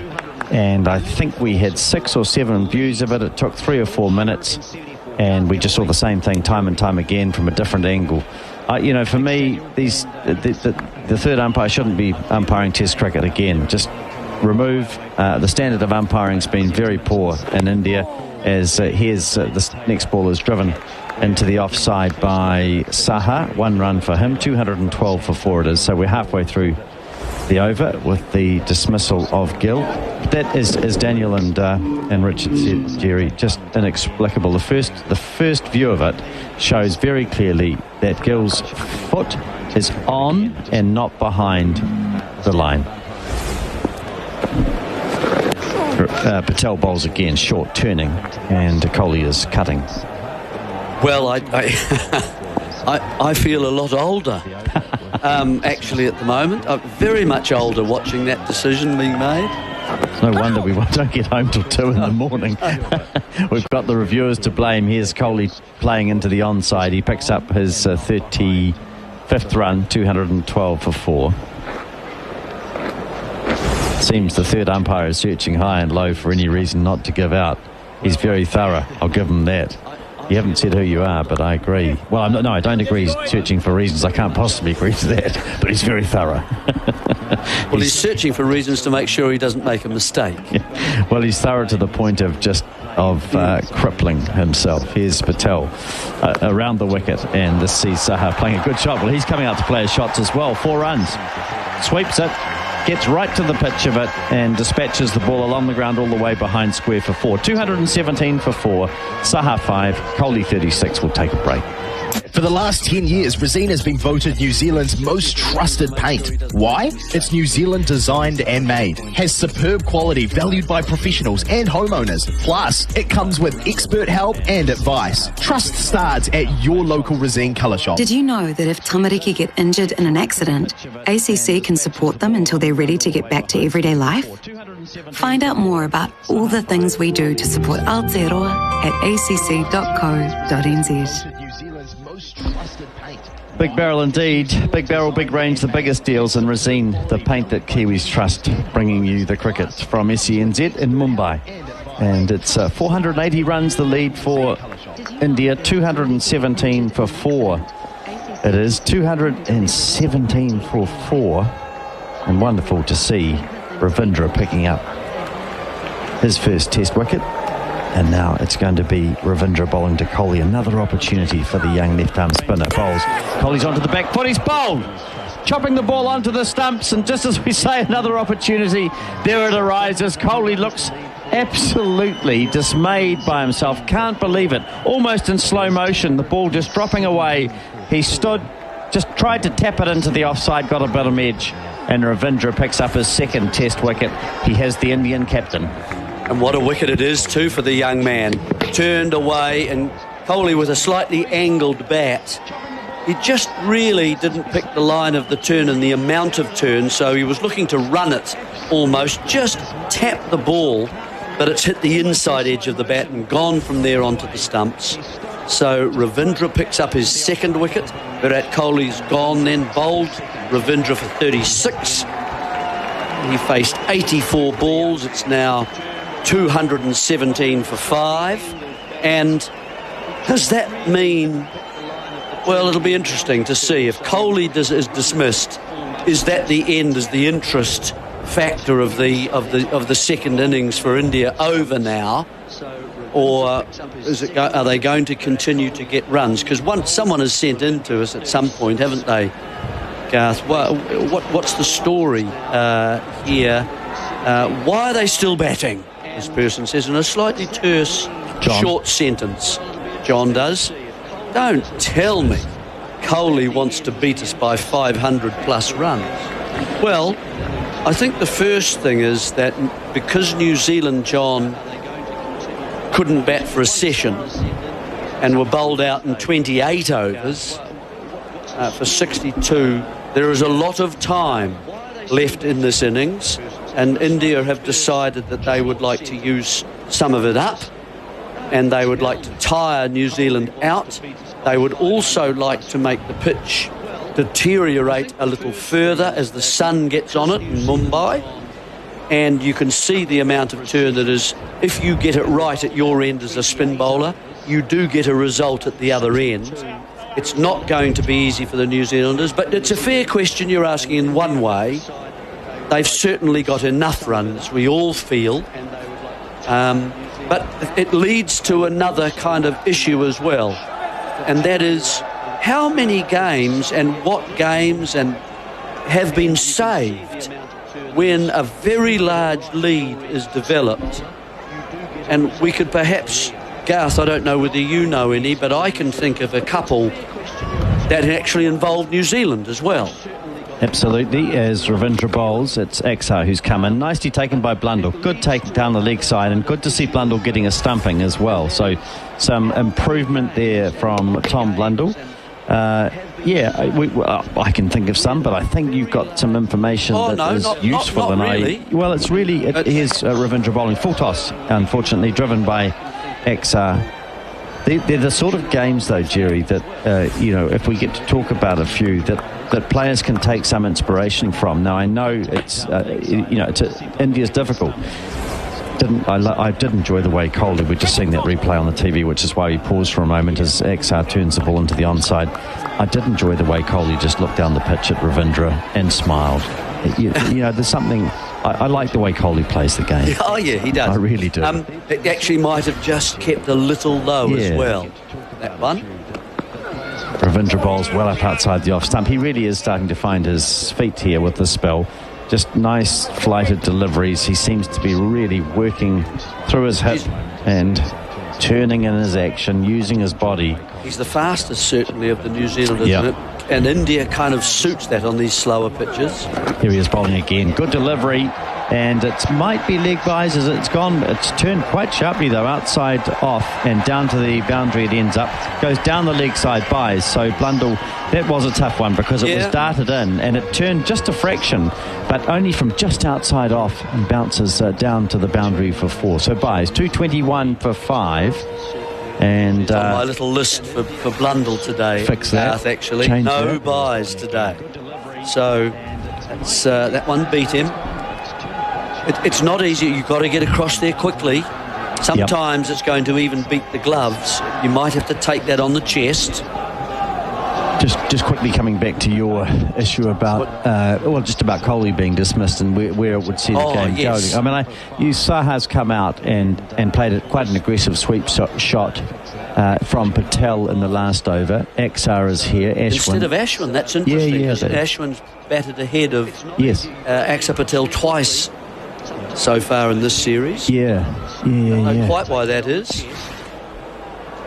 No, here's Patel going around the wicket and bowling, and a good defensive shot from Saha. So Saha looks like, he did at times he's looked like if he wants to progress quickly, he's capable of it. Averages nearly 30 in Test cricket. He's played 40 Test matches, so not a bad record for Saha. Rishabh Pant, of course, is the first pick. Here he is sweeping. It's a full delivery from Patel. It won't go to the boundary. Nichols has the chase from short leg down to fine leg, and 2 more runs to the Indian keeper. Typical wicket keeper, isn't he, the way he bats? A shorter man. Sweeps. Cuts, probably. Not a big driver, you would think. So just make sure you get it to bounce out in front of him and see what he does. See if he's going to play those sweeps and those reverse sweeps and cuts and so on. Here's Patel bowling, and that's just come off the edge in front of Taylor at first slip. Here's a text, Garth, you've been upgraded to 2G under client privilege. I don't suppose you have the email address of the guy who got the Pakistan tour cancelled. John, I can't help. Upgraded to 2G? Yes. You know, what is that illegal? 3G, 4G, I don't know. Is it coverage? I'm not sure. I'm a little bit behind the times, but here's a defensive shot into the backside. But thanks, John. I can't, and I don't want to also convey that I know who cancelled the tour. I don't act for him, whoever it is. So there you are. 223 for 5 it is. Saha is 7. Axar yet to score, and it's Saha who's facing. Comes down the pitch, gets a thick outside edge. We'll see where it lands on the screen. Ravindra at point is running back, picks it up now just in front of the point boundary. But Saha is clearly going to keep going at the ball, and Patel unlucky not to get his 13th wicket in the match. Yep, if that's the case, of course, that means that the covers can just go back and point can just take a few steps back. That's only 2 paces away from Ravindra as he runs back, and the ball coming from over his shoulders back to the wicket. Here's a good ball from Patel, turning and bouncing, and Saha covers it up. End of the over, we'll take a break. 225 for 5 in Mumbai. In sport, if it happens locally, nationally or overseas, SENZ is there. And it's all on the SENZ app. Brendan McCullum is on 298. Subscribe to SENZ's podcast channel and catch up on all of SENZ shows, plus shows from across the ditch, including Matty Johns, Cam Smith, Andrew Voss, Adam Gilchrist, Ian Healy and Brian Fletcher. Download the SENZ app now and listen anywhere, anytime. Cricket brought to you by our partners on SENZ. Resene, the paint that Kiwis trust, and Big Barrel, Big Range, the biggest deals. And as you heard Daniel McCarty describing, Ajaz Patel now 13 wickets in the match, but it's Ravindra who's bowling and Axar who is playing into the onside. So one of the matches that occurs to me, Jerry, saved from the jaws of defeat. Yes. India. The involved Basin India Reserve. And involved New Zealand, exactly, these two sides. And McCullum's big injury, big innings rather. Well, he was pretty tired at the end of it. Okay. It's getting late, isn't it? Here's a ball turned into the onside, so we're going to have to be quick with these spinners on. But that was tell us about that game. Take us through. Oh, well, I'm sure our listeners will know this game. Ravindra bowls, turned into the onside. It was in 2014 at the Basin Reserve, and it was a draw. And New Zealand well behind and batting as they will in this test to try and secure the draw. And this draw actually gave New Zealand a series win against India. They'd already won in Auckland. Ravindra bowls, it keeps a little bit low. Axar's off the mark, turning it square of the wicket on the onside. The general structure of the game was New Zealand batted first and got 192, nowhere near enough. Williamson was playing, of course, got a 40 and then 30s for a few other people. So then India went out to bat and got 438. So they had a lead of 250, basically, at that point. There was a guy called Shikhar Dhawan, who was an opener, got 58. Rahane, not playing in this match. No. And said he had a little sort of a pulled hammy. He got 118. And then Mahindra Singh Dhoni, of course, was the captain, 68. And it was Southee, Bolt and so on. Ravindra bowls and Saha is continuing on his merry way. Hits him away to the mid-wicket boundary for 4. Saha in a rush. He's 13, 230 for 5. That's the slog sweep again from him. So he likes that sort of length. You've got to keep it a wee bit shorter than that. So a big lead for India. New Zealand in trouble at this stage. Out they go to bat. They're 5 for 90. So at this stage, still 150 behind. Yeah, and plenty of time to go. And yes. There's Fulton's out and Hamish Rutherford's out and those kinds of people. Ravindra bowls, defended.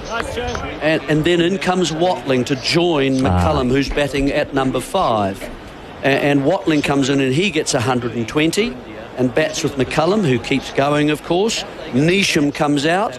He gets 137. First test for Neesham, was it? Pretty close to it, actually. Pretty close.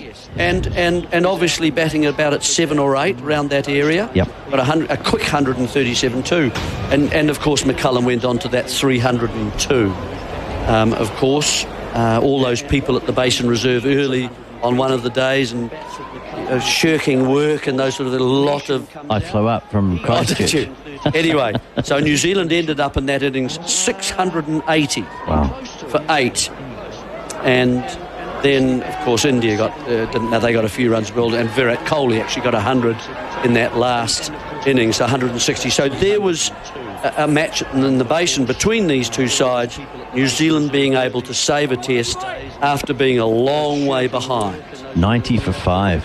Yeah, in the second innings. Yeah, game over, really. Yeah. 230 for 5 as Patel bowls and Axar defence. So another opportunity here for Patel if India are going to keep going and pushing it along. A really good opportunity for Patel to pick up possibly another 2 or 3 wickets, who knows, and beat Sir Richard's 15. Yeah, that's a possibility. Here he is bowling now, and he won't have one at this time as he bowls a half volley and it's driven into the cover field. It's Jameson who retrieves there, and 2 more runs to Axar. So the lead now 495. Yeah, well, that was a terrific game. And what was McCullum overnight? 294 or something, wasn't he? He needed 6 or 8. I remember it was a cut that went down sort of to third man. It was, but do you remember he played at one and got a wee nick and it dropped just in front of Dhoni. So here's the next ball is played into the onside, and no further change to the score. So what about in India, Jerry? Because that's really, we can see how it could happen in New Zealand. What about over when the ball's, on better conditions, you mean? When the better ball's conditions. turning and bouncing. Yeah. Here's a lovely shot from Axar. Down the ground, he hits Patel over long on for 6. Beautiful use of the feet. I think that's why he's been put up ahead of Ashwin. He really is developing into a very useful all-rounder. 2-3-8 for 5. Axar is 9. Yeah, well, you're right. I don't think I couldn't remember anyone where New Zealand have held on in India to save a match after being a long way behind. There have been games, and actually it was back in 2000 when Zimbabwe, of all sides, played India at Nagpur, and India got over 600. A big total. Tendulkar 200 and Rahul Dravid, the coach in this match, we've seen he got 100, and then also a guy called Shiv Sundar Das, a batsman, got 100 as well. Patel bowls turned by Axar square of the wicket, so 1 ball remaining in the over. And poor old Henry Alonga, he was in that, remember the lovely singer? Did he go for 100? Well, I don't think so, but Heath Streak might have, or Dirk Viljoen, remember him? Yeah, I do. And the Flower Brothers. What about the chicken farmer? Was he there? I'm not sure. Here's the next ball played back to the bowler. 2-3-8 for 5. I'm going to jump off here, and Daniel McCarty can listen to the dulcet tones of Jeremy Coney. Well, not really. So 609 for 6. Zimbabwe go in then for 6. 600 for 6. Anyway, Zimbabwe 382 and have to follow on. 382. New Zealand 63. 382, follow on, please. Alistair Campbell got 100. Andy Flower 232. So they get 382. Grant Flower get 100, and Zimbabwe have asked to bat again in the following on. Alistair Campbell 102, Andy Flower 232 not out. So they get 503 for 6 to save that match at Nagpur. And India bowl 10 bowlers.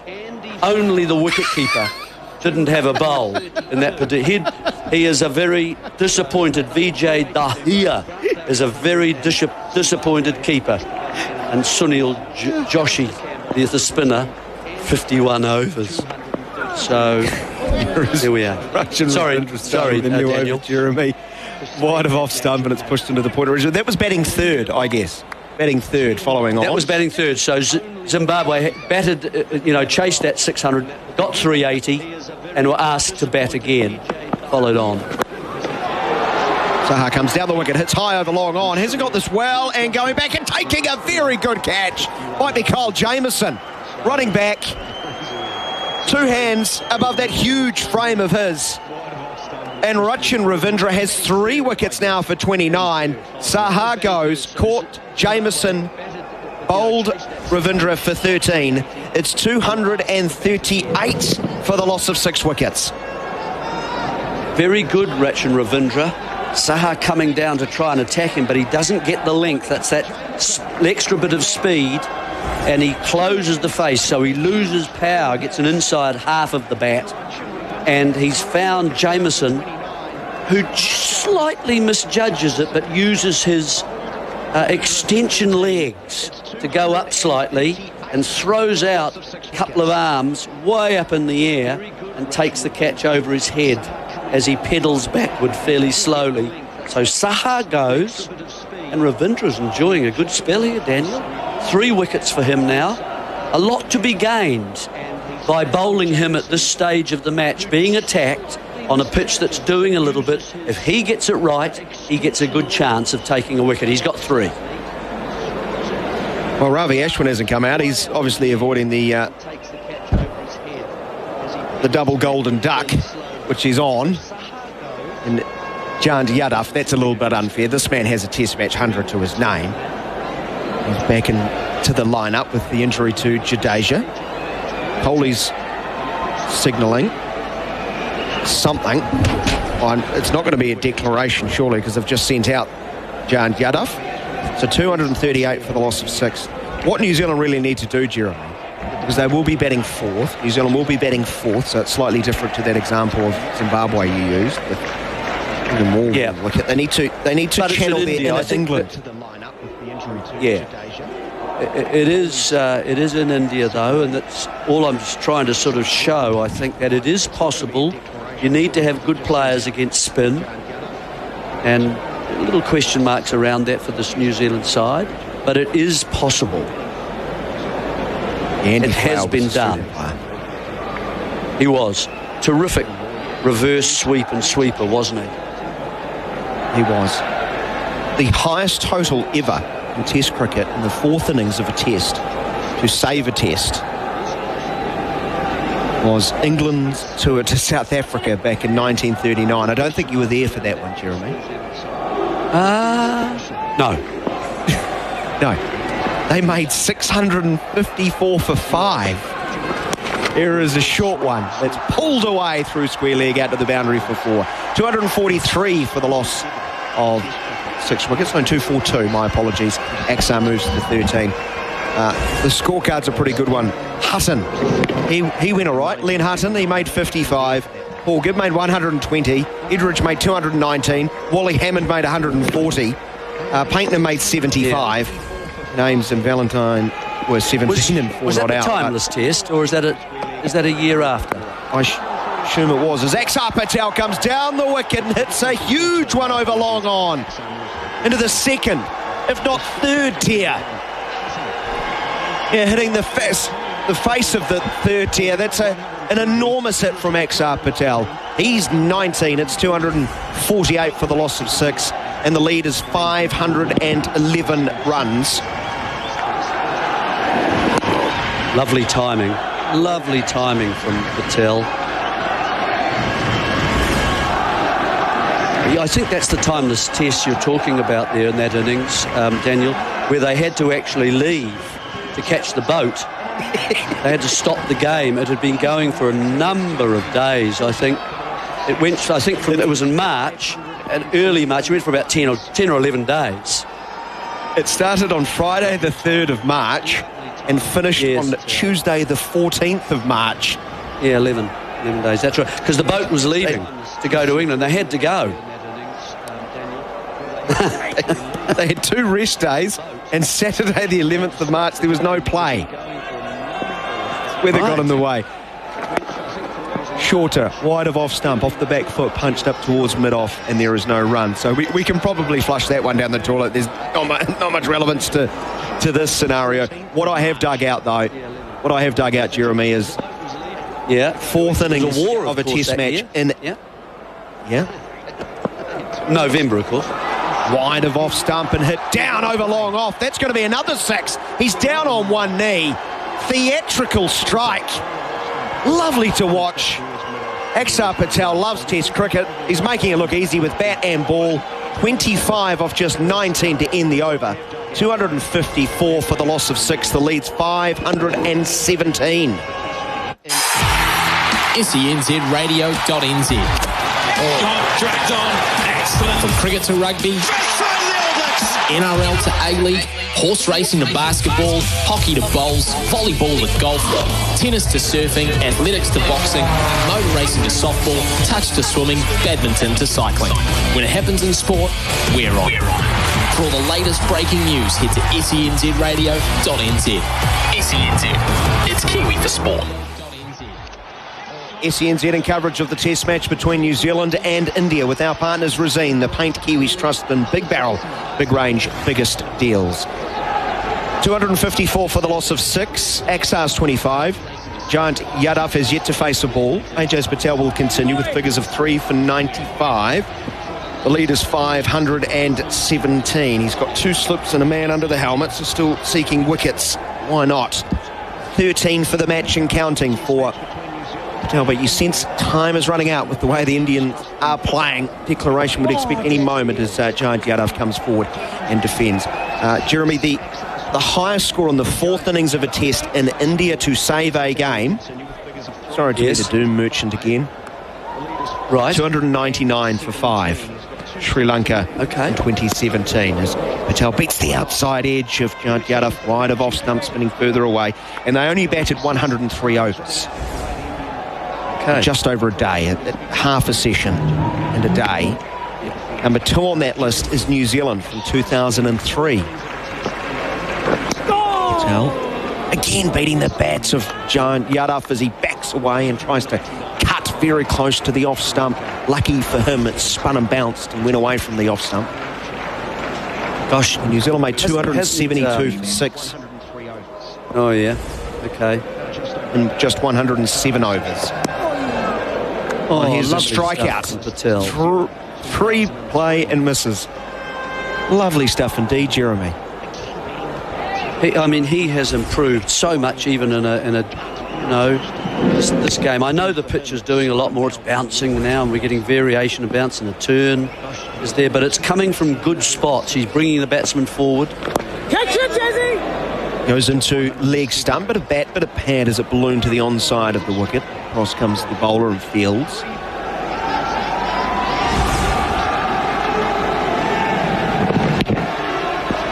So, way more overs for India to bowl to than those instances of sides batting fourth and saving a test, driven into the cover region, and there is no run. The most overs ever faced, Jeremy, in the fourth innings of a test in India to draw a test match was by New Zealand, Mahali, in 1999. Oh, yes. When New Zealand made 251 for 7 in 135 overs. 135 overs. Well, yeah. Even if in this match, obviously, in 2 days to go after today, well, there's 180 overs. So there'd be some records. There'd be some records posted, that's for sure, if New Zealand managed anything like it, really. Yeah, it would shatter the records. It's just so unlikely, isn't it? So unlikely.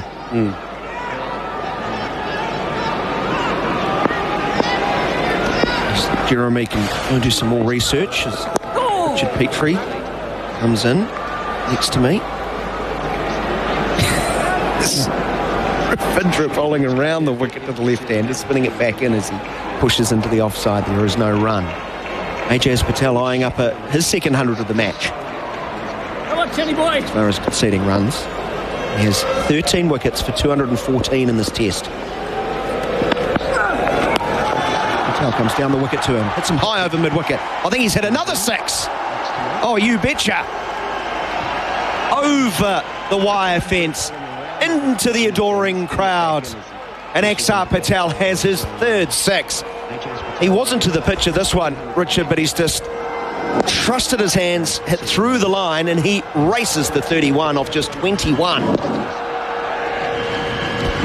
He's a clean hitter of the ball. He's got long levers. He looks about 6'2", maybe taller. And he's got a kind of an unrestricted... He plays a delicate late cut as Ravindra's bowling around the wicket to him, angling right across, and he's let that run off the face and down to the third man fence for 4. Runs are flowing. The lead is up to 527. India 264 for the loss of 6. Good chance here for Ravindra to potentially get a 5-fer. He's bowled pretty well. I mean, we said before he's a bit of an unfinished product, but the batters are playing reasonably loosely. They're certainly willing to take a chance and hit some big ones, and if he can just keep his line, keep his length, and have a little bit of luck, he's got men on the boundary, he may just be able to pick up 1 or 2 more wickets and finish the test match, maybe with a 5-fer. I'm just going to bowl leg stump line and tangling up the tall left-hander. Just to whip him on the onside, and that's bounced. May have just caught him in the unmentionables as he wanders to the square leg region, smiling uncomfortably. That delicate late cut just went to the left of Taylor at first slip, just teasing Taylor.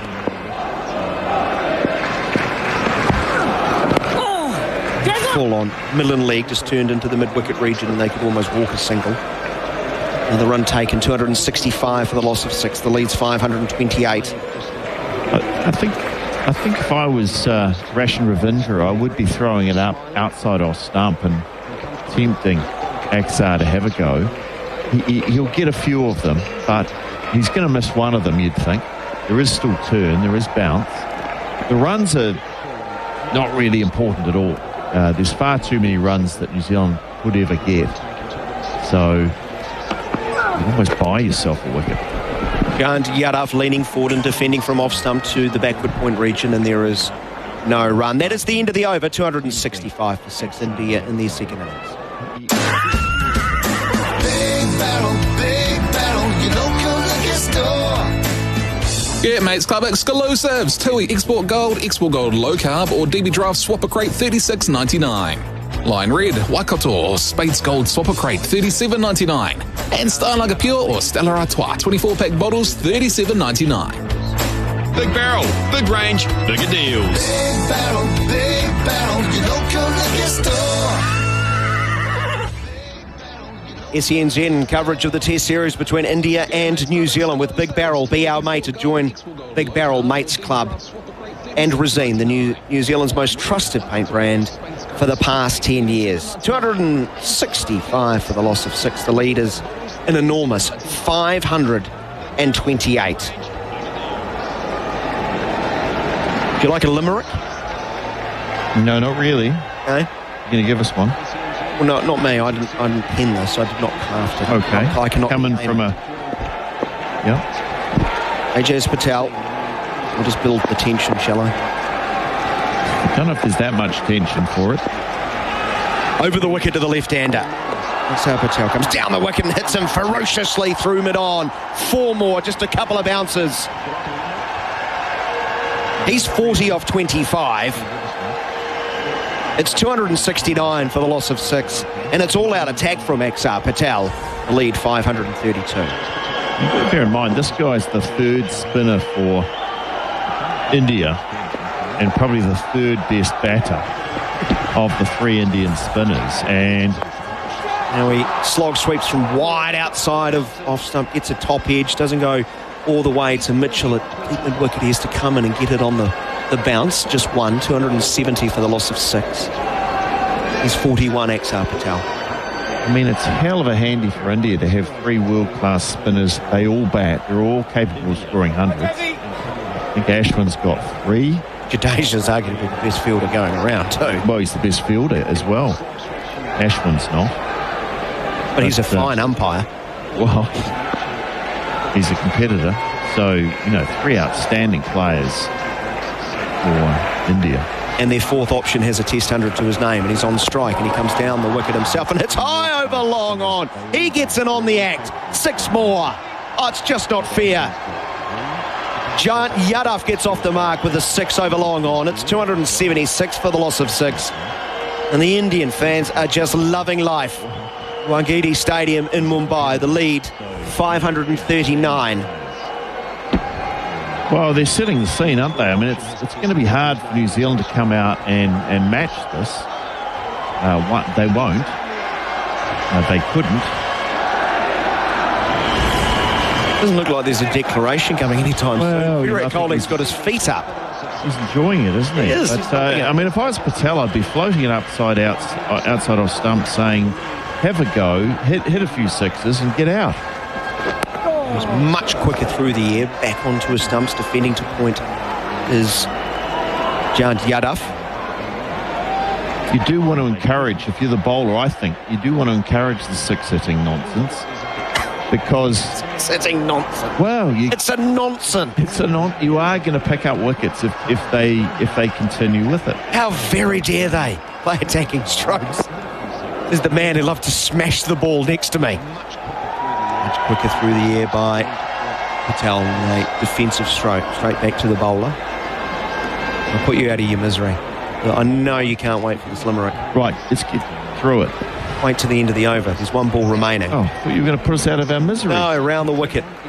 Here's a cotton ball chance and taken. Leading edge. Tried to turn it onto the onside. Ajaz Patel has 4 wickets, and I think that is it as far as the Indian innings Ajaz Patel finishes with 4 for 106 to go with 10 wickets in the first innings. He finishes with 14 for the match, the second best return in Test match cricket history from a New Zealand perspective. Bravo, Ajaz Patel. Class above his teammates with the ball in hand, although Rachin Ravindra getting in on the act very late in this match. 3 wickets himself. Axar Patel goes over and gives a warm embrace to Ajaz Patel. The left-arm spinners fraternity come together. A lovely moment there. The innings is over. And as Lance A writes, there is a spin bowler from Mumbai who took 10 wickets in an innings, a top guy. He plays for the Black Caps. He deserves the best nightcaps. We salute you, Ajaz. Karpai. A little nod from Richard. So you were mildly impressed. Quite clever. Quite clever. Thank you, Lance, on the Archer text machine. Right. Ajaz Patel, soak it all in, my friend. He gets a very warm reception from the Indian fans who are all on their feet. The Mumbai-born, Bombay-born Ajaz Patel, 14 wickets in the Test, Richard. A huge highlight, a shining beacon for New Zealand in this Test. Certainly is, and he's been clapped off the field 3 times. Once when he got his 10 for, then when he came back in the second innings he got clapped off again, and he's been clapped off for the 3rd time, and rightly so. We've seen history from the New Zealand spinner. New Zealand, India finished up 276 for 7 declared. New Zealand chasing a very large total. I don't know if they'll be chasing it, but 523. No, 540 in fact. Your internet stopped, I think. 540, because they finished 276 for the loss of 7. 539 is what the lead is. That's what the lead is. One more to win games of cricket. Well, I think it's time. So the total is academic. It's can New Zealand bat for probably the longest ever time to save a Test match. We'll be back with you after this break. I'll give you the quick scorecard, though. Agarwal made 62, Pujara 47, Gill 47, Kohli 36, Iyer 14, Saha 13. Yadav the last to go. Caught and bowled Patel for 6. Axar Patel finished 41 not out with 10 extras, 276 for the loss of 7. Southee no wicket for 31 off 13 overs. Ajaz Patel 26 overs, 3 maidens, 4 for 106, 14 wickets in the match. Brilliant stuff. Kyle Jamieson, 8 overs, none for 15. Somerville, 10 overs, no wicket for 59. And Rachin Ravindra, his first wickets in Test cricket, he finishes off with 13 overs, 2 maidens, 3 for 56. We will take some breaks. Stay with us, though, on SENZ. New Zealand's second innings is not too far away. Our coverage with Razine, the Paint Kiwis, Trust and Big Barrel. Big range, biggest deals. After the break, with the first ball of New Zealand's second innings, it will be Garth Galloway. Stay with us, 23 minutes after 9. We just got a Christmas call from the folk at Kogan Mobile. Every day in the lead up to Christmas, Kogan Mobile's advent calendar means there's daily prizes up for grabs for all existing and new Kogan Mobile customers. Get started with Kogan Mobile now for just $5 for 30 days with unlimited calls and texts and 15 gig of data. And score some sweet swag. Make the call. Switch to Kogan Mobile today at koganmobile.co.nz/radio. Merry Christmas. As you navigate your way through the SENZ app, click on TAB Trackside TV. It's where you can check out all things New Zealand chasing, pacing and racing. Plus on TAB Trackside TV, you can watch all New Zealand racing and races from around the world. Just go to SEN TV or your Today screen to start watching now. TAB Trackside TV. It's off and racing on the SENZ app. Your one-stop app for all sport, audio, video and catch-up. SENZ. It's Kiwi for sport. Man needs meat. Make sure you But if you've got a beef with beef, well, Jack Lynch now has pork. And they've gone the whole hog. With slow-cooked ham jerky over hickory smoke and a dash of maple and brown sugar. What is that? Yeah, it's like the South in your mouth. Get a pack or a box if you want to be a little porky. Jack Lynch, feed your wild side. Being at the greatest events on the sporting calendar is what makes sports fans tick. And to witness the biggest sporting moments in New Zealand, Ballpark Entertainment can get you there. All Blacks, horse racing, cricket, NRL, Super Rugby and more. Ticketing, corporate suites and money can't buy experiences. Get the best access to the best sporting events with Ballpark Entertainment, making memories. Search Ballpark Entertainment on the SENZ website. In sport, if it happens locally, nationally, or overseas, SENZ is there. All of the SENZ. Get Mates Club exclusives. Batched espresso coffee liqueur, $36.99. Jim Beam White Label or Canadian Club 700ml, $27.99. And Chivas Regal 12-year-old 1 litre or Glenlivet 12-year-old single malt whiskey 700ml, $59.99. Big barrel, big range, bigger deals. Anytime. We've enjoyed quite the spell, but now's the time to get back to the track.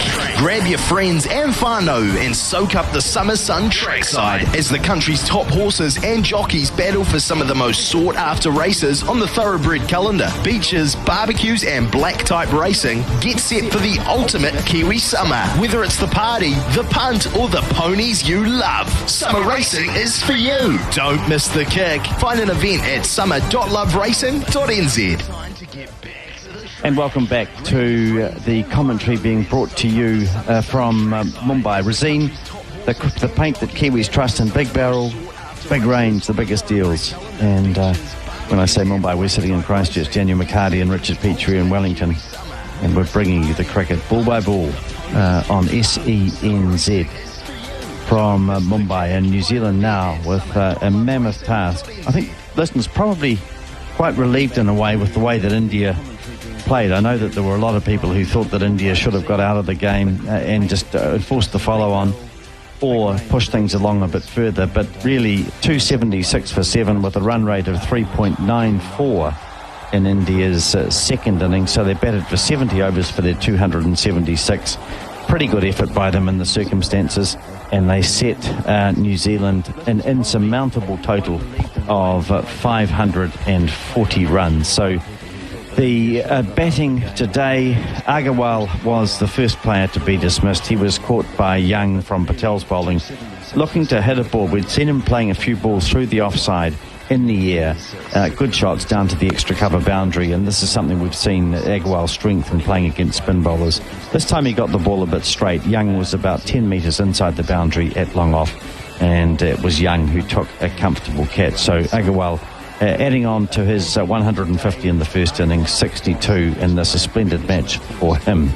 107 for 1 it was, and New Zealand's fortunes lifted even more shortly afterwards when Pujara, who had made 47, was very well caught indeed by Ross Taylor, again off Patel's bowling, so Patel picking up his 12th wicket in the match. We saw Pujara pushing defensively at a ball. He got a thick outside edge, and Taylor at first slip. Very easy to underestimate how good a catch it was. It was dropping on the slow pitch now, and Taylor didn't really move. He just had his hands touching the blades. He got them underneath the ball. A tortuous review followed, which really only needed to be looked at once because it was obvious that Taylor had taken the catch. 115 for 2 at that stage.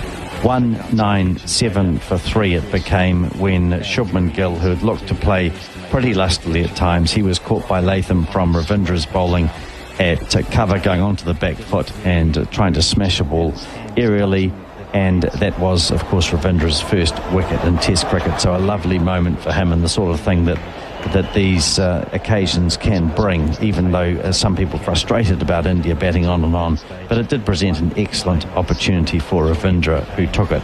And he took it further when Iyer was, in fact it was Iyer was dismissed with a stumping. A very good stumping too by Blundell, just taking the ball nicely outside the off stump, noticing that the batsman's foot was just on the line. He removed the bails.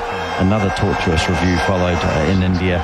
Iyer very obviously out for 14, 211 for 4, 217 for 5 when Kohli was out, bowled by Ravindra. Lovely moment again for Ravindra, picking up the legendary Virat Kohli, and Kohli getting a bottom edge as he came forward. Just looked like he was a little bit surprised by the lack of bounce, and it went into his stumps. So Kohli bowled by Ravindra for 36. That made it to 217 for 5. And then we saw Saha, who'd come in and looked to strike the ball pretty early on in his innings. He only got 13, struck a couple of 4s, but his intentions were clear. He was caught by Jamieson off Ravindra's bowling, giving Ravindra his 13th wicket, and then his third wicket, out for 13. And then Jayant Yadav caught and bowled Patel for 6, meaning that the declaration came with India 276 for 7. And the not-out batsman was Axar Patel, who came in ahead of Jayant and, of course, ahead of Ashwin. He was 41 not out from 26 balls, 3 4s and 4 6s in that innings. So terrific effort from Axar. He pushed things along pretty well. Southee, 13 overs, 1 maiden, none for 31. Unlucky again today, Southee. He really did toil bravely. Ajaz Patel, 26 overs, 3 maidens, 4 for 106. Jamieson, 8 overs, 2 maidens, none for 15. Again, underused and something not quite right with Kyle Jamieson. Somerville, 10 overs, no maidens, none for 59. And Ravindra, 13 overs, 2 maidens, 3 for 56. So lovely to see Ravindra picking up his first three test wickets. So 276 for 7. We've got about 32 minutes or so now until the tea break. And the Indian bowlers are being given an awful lot of encouragement by the crowd. Just great scenes here in Mumbai. We can see Saha stretching. Pujara is at first slip. Kohli is at second. And there is a gully as well. And the fans getting right in behind this Indian attack. And it's going to be spearheaded by Siraj. It looks like he will open the bowling. Terrific spell by him, picking up 3 wickets in the first innings. And it's Latham who will take strike for the first delivery. So Latham under pressure, having not scored particularly well in the first innings. Good delivery by Siraj, which sees Latham playing into the onside, and he'll pick up his first run. So Richard, a long way ahead for New Zealand. A long way, all right, Garth. The longest so far. Time is 135 overs to defend a pull-out a draw. New Zealand in 1999. That's the most overs. Got considerably more time than that in this test match. And I was reading an article about Siraj. He said he knew he only had 4 overs. This is in the first innings. So he was going to bowl full and at the stumps. So I would suspect that's exactly what he's going to look to do here. He's going to bowl full and at the stumps. Turn down the onside. Young will pick up a boundary. Good shot. Siraj just pushing the ball as he bowls to the right-hander into the onside. And Young turning it fine. 5 without loss. So Siraj's natural ball is to angle into the right-hander. But he does have the ability to take it away. And he got Young with one which went away in the first innings. He got one with Taylor, an absolute peach of a delivery in the first innings as well, that ripped out his off stump. So his method is bowl full, bowl at the stumps. He bowls and comes forward, does Young, and again just holding that bat out in front of the pad. That's how he got out in the first innings. It flew up towards the handle. He managed to keep it down, but that wasn't too dissimilar to the dismissal in the first innings.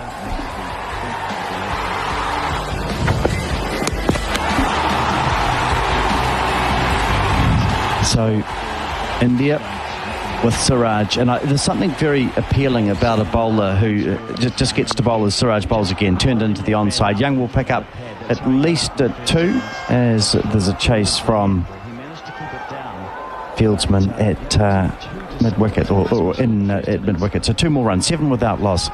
And something nice about Siraj having to bowl and know that he's just going to get a spell of 3 or 4 overs. Well, absolutely. He's going to be all-out attack. We know he's going to bowl most of his deliveries at the stumps. He's not going to worry particularly if he gets worked under fine leg or mid-wicket. But he's got one job, and that's to make things happen. Here he is bowling just outside the off-stump and through to the keeper. And that was his outswinger, Young. Same ball he was trying to get him with in the first innings. So, yeah, it's an unusual experience being a fast bowler, I guess, in India, where you know you've got 3 or 4 overs, that's it. So you can go hell for leather. There's no point holding anything back. I think we felt that Southey and Jamieson were holding themselves back a little bit. Siraj is in again. Bowls outside the off stump, no shot from Young. So the first over comes to an end. Young takes 6 runs off it, Latham 1. And just a little hint of movement there off the pitch. Not too much really happening in the air, Richard. No, it doesn't seem as quick off the pitch either. I think this pitch has dried out. It's pretty hot in Mumbai. The days have been around 28, 29 degrees, so the wicket's certainly dried up. Certainly lost a bit of moisture, lost a bit of pace, and Siraj not skidding off the wicket like he did in the first innings. Not the same pace coming through to the keeper. So I imagine we're going to see Ashwin from the Tata end, Garth. Yeah, indeed. So Latham and Young under immediate pressure. 30 degrees it is in Mumbai, and the humidity today is 52%. So not too bad in terms of humidity, but warm. But I'd have to say better than the sort of 29 degrees and 88% humidity we saw yesterday. So here's Ashwin, splendid average of 24 for his wickets in Test cricket. Here he is bowling, and a good delivery sees Latham playing bat and pad together. Back to the bowler, 7 without loss. And New Zealand under all sorts of pressure. Yeah, so I mean, Latham has to bat deep here. Here he is again into the offside. He's got men around the bat. He certainly does, and he has the temperament for it, Richard. He's proved that. It was a surprise to see him getting out hooking. Ashwin bowls, and Latham's playing behind square for 4. Ashwin, just unusually for him, drifting into the pads. Latham sweeps. New Zealand 11, and a nice confidence boosting shot for Tom Latham. Yeah, well, that's right. Ball pitching probably about leg stump. He doesn't get over it. It's a top edge, but between the gap of the fielders. Runs away. Yeah, it was a surprise to see Latham out hooking so early in that first innings. His beautiful delivery from Ashwin. It turns and bounces, pitches on leg stump. Latham plays down that line, and the ball bounces outside his edge. And Saha takes the ball. So there's the first sign of spin, and the bat beaten for the first time in the innings. He goes to sweep, and Latham's fallen over. He tries to sweep. It's reminiscent of Mark Richardson and the cramp incident, and he looks okay. For a moment I thought he had injured himself. He's regaining his composure with a smile on his face, but he went to sweep another ball that was just outside leg stump from Ashwin, and lost his balance, fell over, and lucky that he didn't end up with the stumps. Well, the ball was actually rolling back towards the stumps, which is why he was watching it the whole way down, and he had a flick at the ball to stop it hitting the stumps as Ashwin comes in. Pushes into the offside, and 2 overs have been completed, 11 without loss. So Latham is 5, Young is 6. Yes, you're absolutely right looking at that on replay, Richard. The ball was heading back towards the stumps. He managed to stop it. But again, it just shows, if you don't get the length right, then it just shows how risky that sweep shot can be with spin and bounce. Yeah, well, certainly with Ashwin, and you don't get many looseners. You don't get much rest. It's a constant battle every ball, and it's almost Ashwin grinds you into the ground with relentless pressure. So we're going to see Siraj continuing his second over. He's halfway through his bowling spell for the innings, possibly. Risky that sweep shot can be. Is Siraj getting terrific encouragement. You'll be able to hear that as he's over the wicket, and Young is playing the ball into the onside behind square. So coming forward and just turning the ball there. Siraj just struggling a little bit with his line to left-hander, right-hander, and with the right-hander Young, we've seen him pushing a couple of balls down the leg side, and Young's picked up a boundary, and now here he is just picking up another single. So Young is 7, and New Zealand in the 3rd over of the innings 540 runs, the target for them. At 12 without loss, and I'm sure we'll see that replay a few times as Tom Latham, it's hilarious really, lying on his back across the crease and smiling at the position he got himself into. He managed to save the ball going back onto his stumps. He's defending the next ball from Siraj off the back foot. You impressed with Siraj? You must have been in the first innings, Richard. It was a terrific spell. Yeah, it was one of those real shock bowler type spells, wasn't it? He was, he didn't need to hold anything back, unlike the New Zealand bowlers who knew they were going to probably bowl upwards of 20 overs in the innings. And at 30 degrees, to know you're only going to bowl 4 overs is quite comforting. Siraj bowls, Latham turns into the onside, just 1 run down to long leg. So Latham is 6 and New Zealand 13 without loss. He's certainly slippery. He's bowling around 140 kilometres an hour. He's got the ability to swing it back into Latham, and his natural angle is sort of an in-swinger to the right-hander, so he can send it both ways when the ball's new. And didn't he bowl a couple of jaffers? He got Latham hooking in the first innings, and surprising to see Latham play that shot with a man back.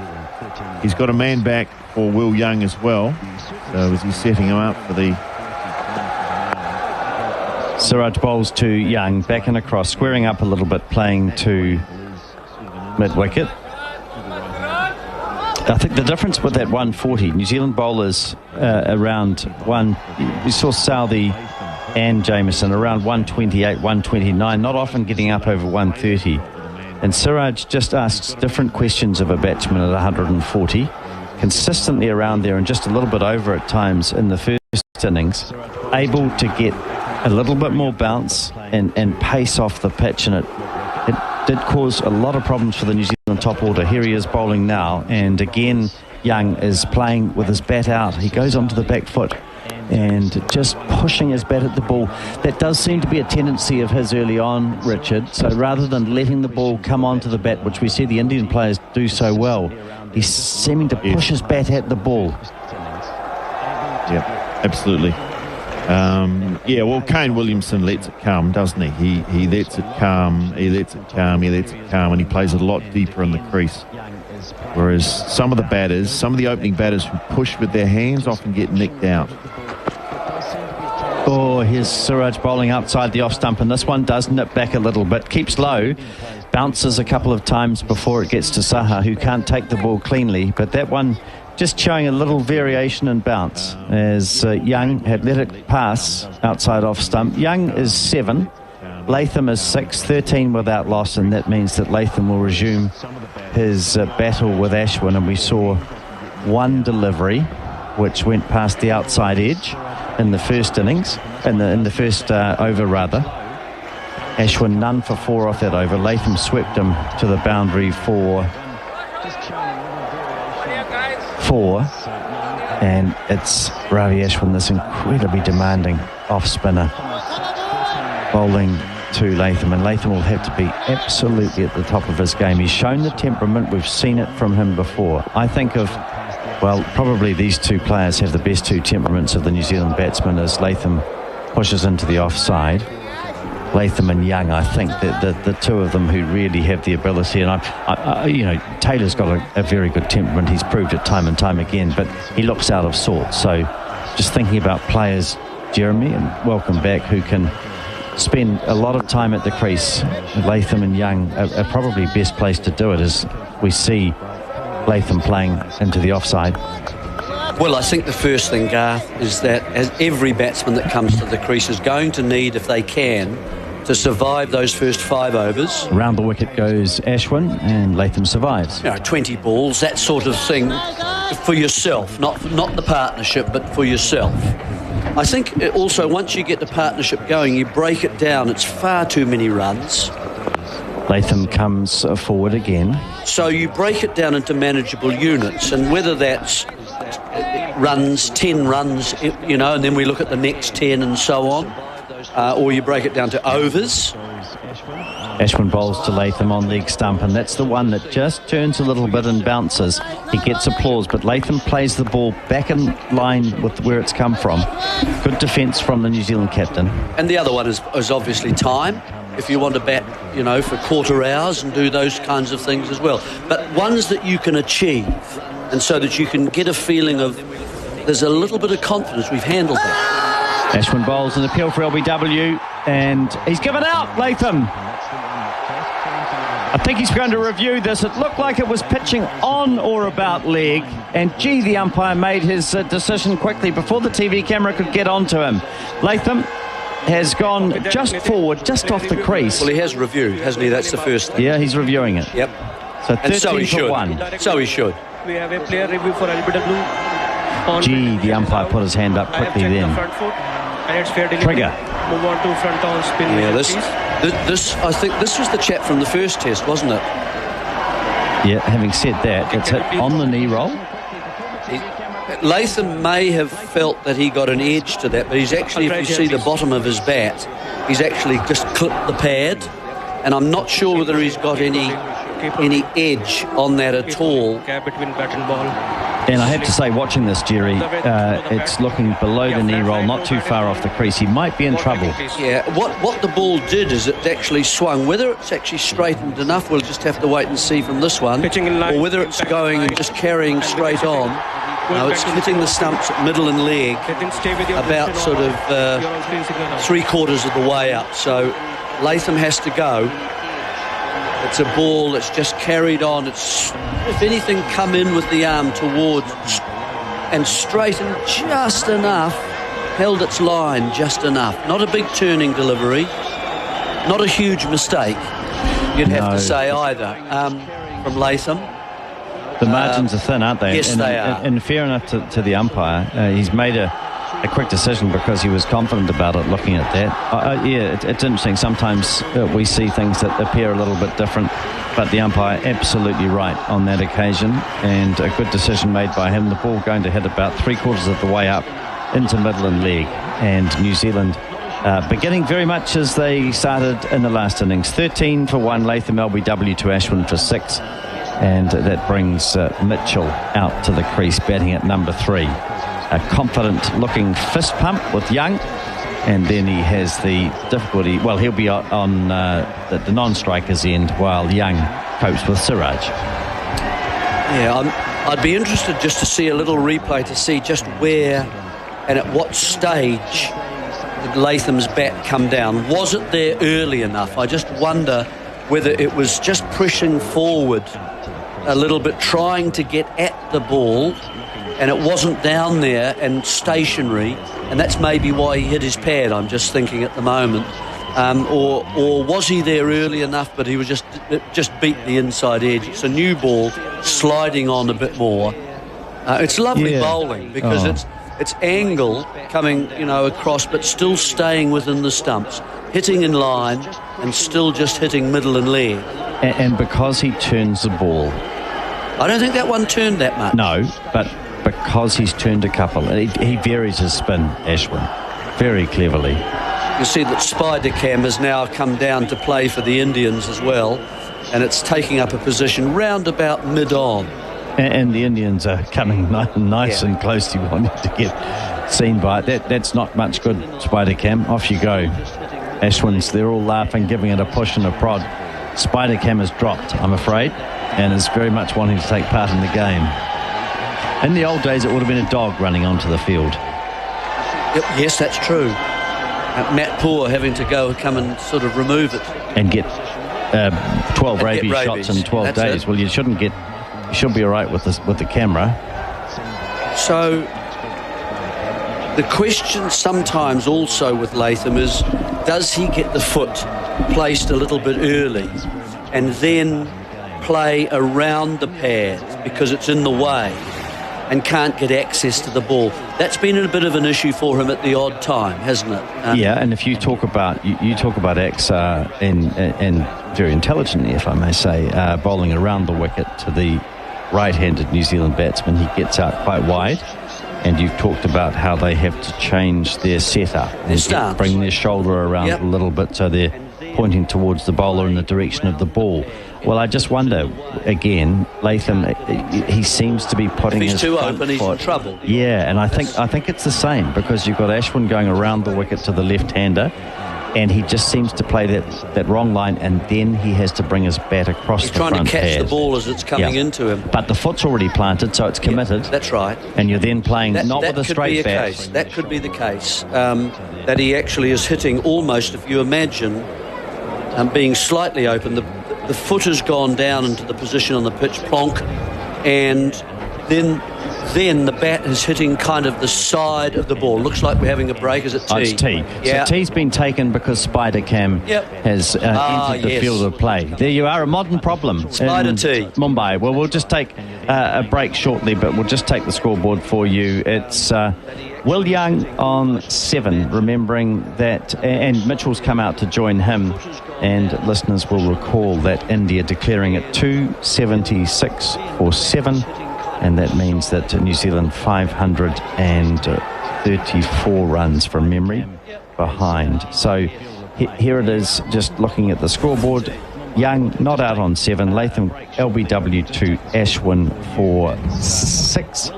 And Siraj 2 overs, none for 9. Ashwin 2 overs, 1 for 4. We'll take a break.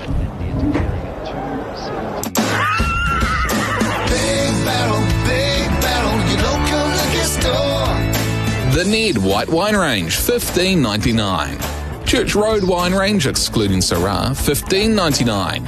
And Kylie Minogue Rosé, $19.99. For more info, visit www.bigbarrel.co.nz. Big Barrel, big range, bigger deals. Big Barrel, your local liquor store. When it comes to painting, you want to get it right the first time. Resine paint is quality through and through and trusted by professionals. It's your assurance you'll get a great job and a finish that will last. See your local Resine colour shop today. Discover the power. The Lawnmaster Lithium Battery Share is the one battery to master all your gardening challenges. With the 40 volt and 58 volt range, you can use the battery across the mower, chainsaw, hedge trimmer, pole saw and leaf blower. Light, powerful, quiet and easy to use. And best of all, zero emissions. Steelfort, your only New Zealand owned outdoor power and garden specialist. Visit steelfort.co.nz to find your local dealer. We've enjoyed quite the spell, but now's the time to get back to the track. Grab your friends and whānau and soak up the summer sun trackside as the country's top horses and jockeys battle for some of the most sought-after races on the thoroughbred calendar. Beaches, barbecues and black-type racing. Get set for the ultimate Kiwi summer. Whether it's the party, the punt or the ponies you love, summer racing is for you. Don't miss the kick. Find an event at summer.loveracing.nz. Little Avondale, home of Purin Kanto, Hong Kong's champion sire 2020-21. Purin Kanto, sire of Lost and Running, John O'Shea and the Tabs Everest runner. Little Avondale, home of Time Test, Europe's most exciting first season sire. Both Purin Kanto and Time Test proudly book full. You can secure your LA Red or Red at all Australasian major sales. Little Avondale, big on winning. If you're prone to airborne allergies, the good news is that some Fujitsu heat pumps come with an Apple Catechin Advanced filter, which stops airborne allergens from circulating in your home. So get the right fit and fit a Fujitsu.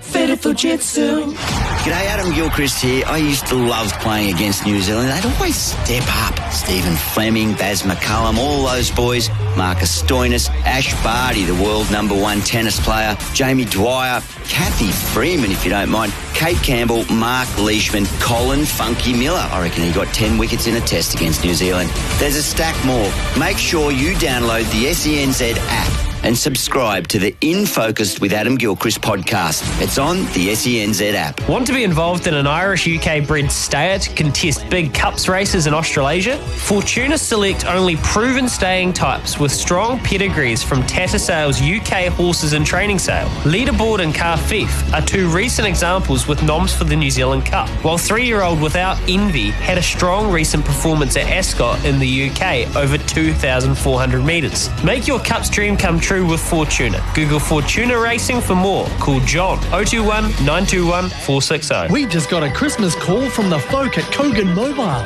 Every day in the lead up to Christmas, Kogan Mobile's advent calendar means there's daily prizes up for grabs for all existing and new Kogan Mobile customers. Get started with Kogan Mobile now for just $5 for 30 days with unlimited calls and texts and 15 gig of data, and score some sweet swag. Make the call. Switch to Kogan Mobile today at koganmobile.co.nz/radio.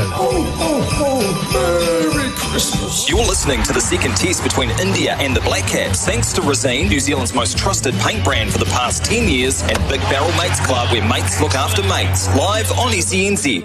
It's the tea break, but we'll be back shortly with more action from the second test between New Zealand and India. In the meantime, here's the best from across the day on SENZ.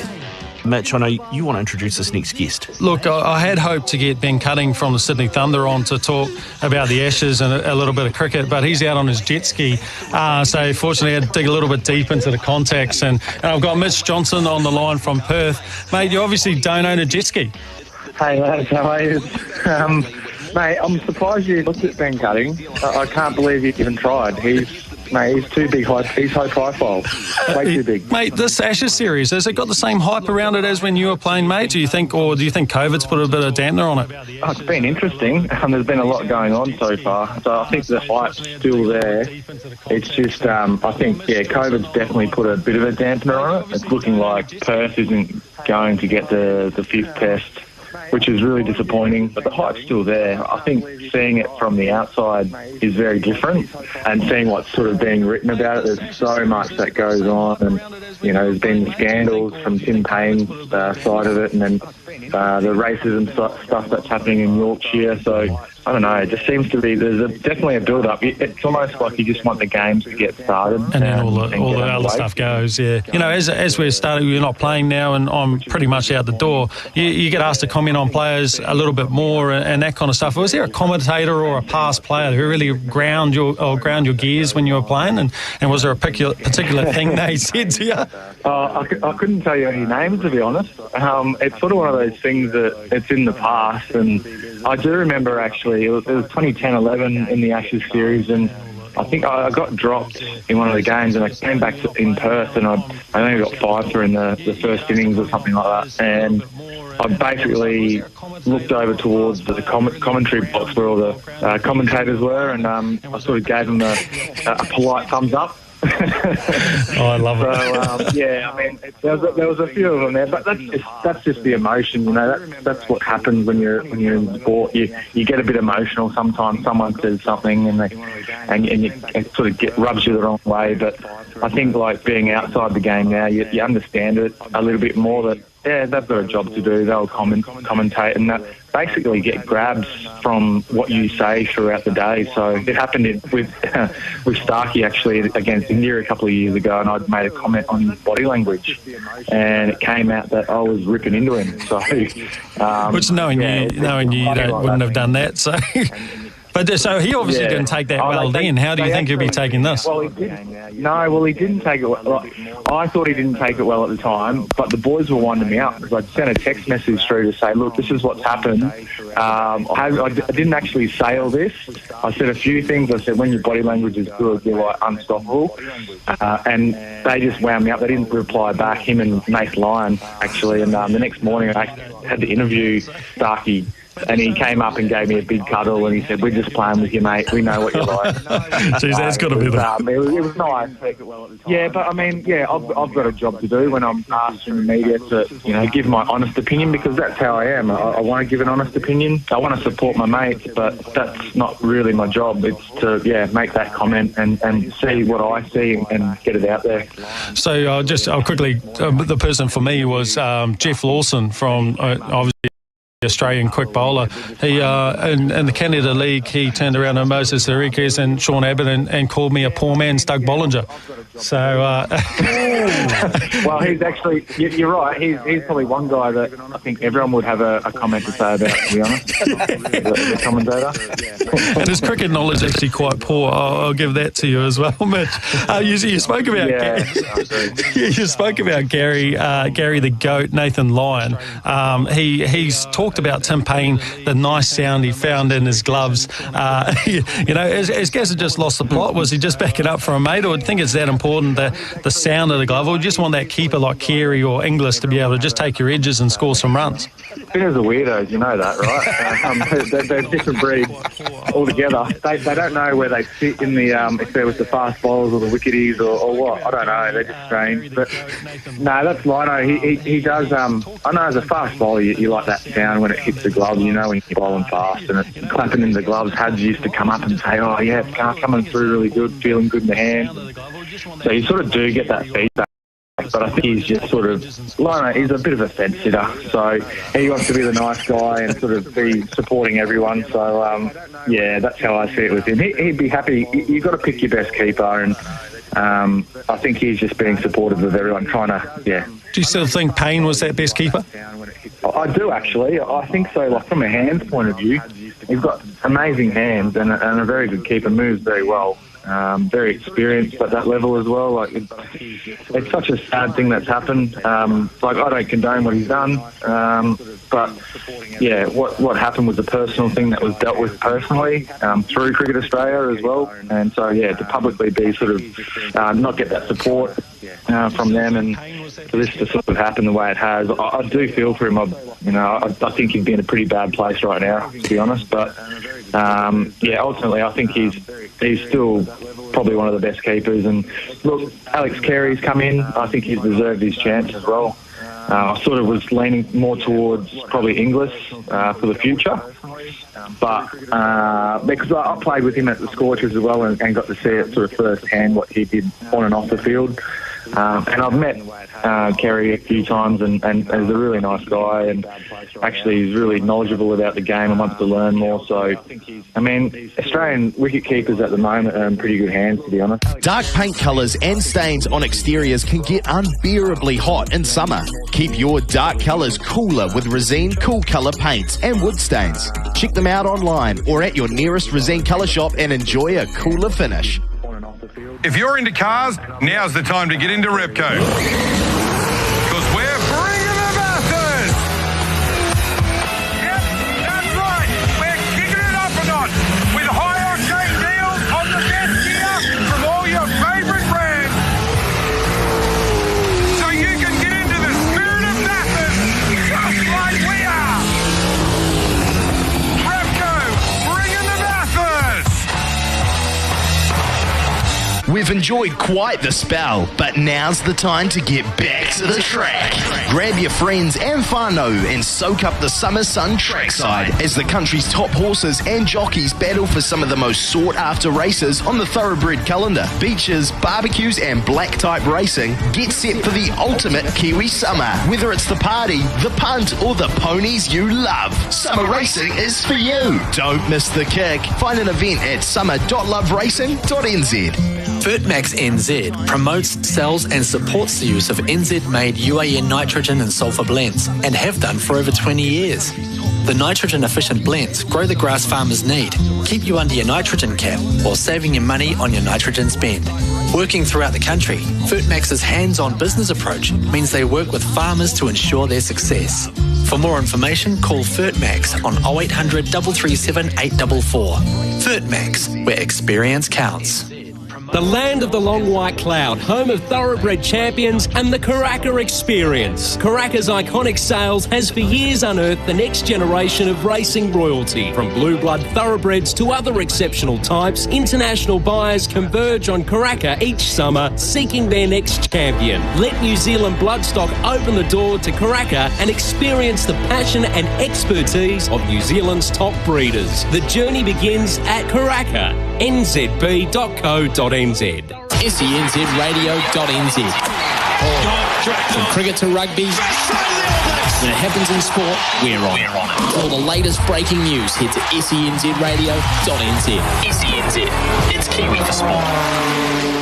Always read the label and take as directed. Sleep Drops Auckland. It's Christmas already, but don't give socks again. Give sleep with the Sleep Drops Gift to a Friend Christmas campaign. Grab yourself your favourite Sleep Drops and nominate a friend, and the elves at Sleep Drops will send it to them free. That's right, free. It's the season for giving, taking care of loved ones. So we give the sleep gifts and you get the kudos. Thanks to the sleepdrops.co.nz Gift to a Friend Christmas campaign. T's and C's apply. We've all got good sides and bad sides, quiet sides and backsides.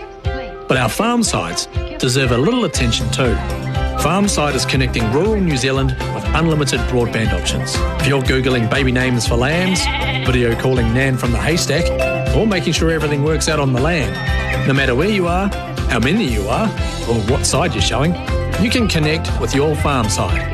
Call 0800 Farmside. Farmside, connecting rural New Zealand. We just got a Christmas call from the folk at Kogan Mobile. Every day in the lead up to Christmas, Kogan Mobile's advent calendar means there's daily prizes up for grabs for all existing and new Kogan Mobile customers. Get started with Kogan Mobile now for just $5 for 30 days with unlimited calls and texts and 15 gig of data, and score some sweet swag. Make the call. Switch to Kogan Mobile today at koganmobile.co.nz/radio. Merry Christmas. You're listening to the second test between India and the Black Caps, thanks to Resene, New Zealand's most trusted paint brand for the past 10 years, and Big Barrel Mates Club, where mates look after mates. Live on SENZ. We're in the tea break on day number 3 of the test match between India and New Zealand in Mumbai, in association with our partners Resene, New Zealand's most trusted paint brand for the past 10 years, and Big Barrel. Be our mate and join Big Barrel Mates Club. At tea, New Zealand in their second innings are 13 for the loss of 1. They've lost Latham. India finished 276 for the loss of 7 in their second innings, declaring their innings at close. They started the second session here on day 3 at 142 for the loss of 2. Let's listen back to the wicket-taking highlights of this middle session. Salter Austin Williams. Here is hit into the extra cover region, and it is grabbed. You've seen the future Richard likes to be. Battle hard, of course, a wonderful test debut with 150. He comes down the wicket, and it's huge over mid-wicket. Oh, that's into the upper deck. He's going to repeat the dose, is he? Oh, he's hit this one even further. Oh, that's in the 3rd tier. Oh, Lord. Wants to attack. Pops forward and on. He's beaten again by Ajaz Patel. Straight back into the attack, and it looks like a different ball game. Oh, wow. We have an umpire referral for stumping. We think it's out, and it is out. Yes, and this sees Saha playing a good shot. Well, he's coming out to play his shots as well. 4 runs. Spinner bowls. Kohli's onto the back foot. He's bowled. Chopping the ball onto the stump. On better conditions, you mean. When the better ball's conditions. turning and bouncing. Yeah. Here's a lovely shot from Axar. Down the ground. He hits Patel over long on for 6. Saha comes down the wicket, hits high over long on, hasn't got this well, and going back and taking a very good catch. Might be Kyle Jamieson. Assume it was, as Axar Patel comes down the wicket and hits a huge one over long on. November, of course. Wide of off stump and hit down over long off. That's going to be another 6. He's down on one knee. Theatrical strike. Patel comes down the wicket to him, hits him high over mid-wicket. I think he's hit another 6. Oh, you betcha. Axar Patel comes down the wicket and hits him ferociously through mid-on. 4 more, just a couple of bounces. Strike, and he comes down the wicket himself and hits high over long on. He gets in on the act. 6 more. Here's a caught and bolt chance and taken. Leading edge, tried to turn it onto the onside. Ajaz Patel has 4 wickets, and I think that is it as far as the Indian innings. Ajaz Patel finishes with 4 for 106. To go with 10 wickets in the first innings. He finishes with 14 for the match. The second best return in Test match cricket history from a New Zealand perspective. Bravo, Ajaz Patel. Ashwin bowls an appeal for LBW, and he's given out Latham. Yes, a very big body blow late on. The final act of that middle session on day number 3. Latham adjudged LBW. He did review, but it was a good decision from the umpires. We've thrown a bit of mud in their direction, especially after their performance in the first test, which was, to be frank, mud. But they have been much better in this second test, and that was a correct decision. Latham playing around, one from Ashwin bowling around the wicket, gone for 6. Earlier, India 276 for 7, Agarwal 62, Pujara 47, Gill 47, Kohli 36, Iyer 14, Saha 13, Axar Patel 41 not out of 26 balls, yet 4 sixes. And Jan Yadav, the last to go, caught and bowled for 6. 4 wickets for 106 to Ajaz Patel. And Rachin Ravindra has his first wickets in Test cricket, 3 for 56. Ravi Ashwin has the wicket for India, 1 for 4 off 2 overs. Mohammad Siraj, none for 9 off 2. He has the ball in his hand as we are about to start play after an early tea break taken. Play stopped play due to spider cam. Here is a bouncer first up. That's down the leg side. Well underneath went Young.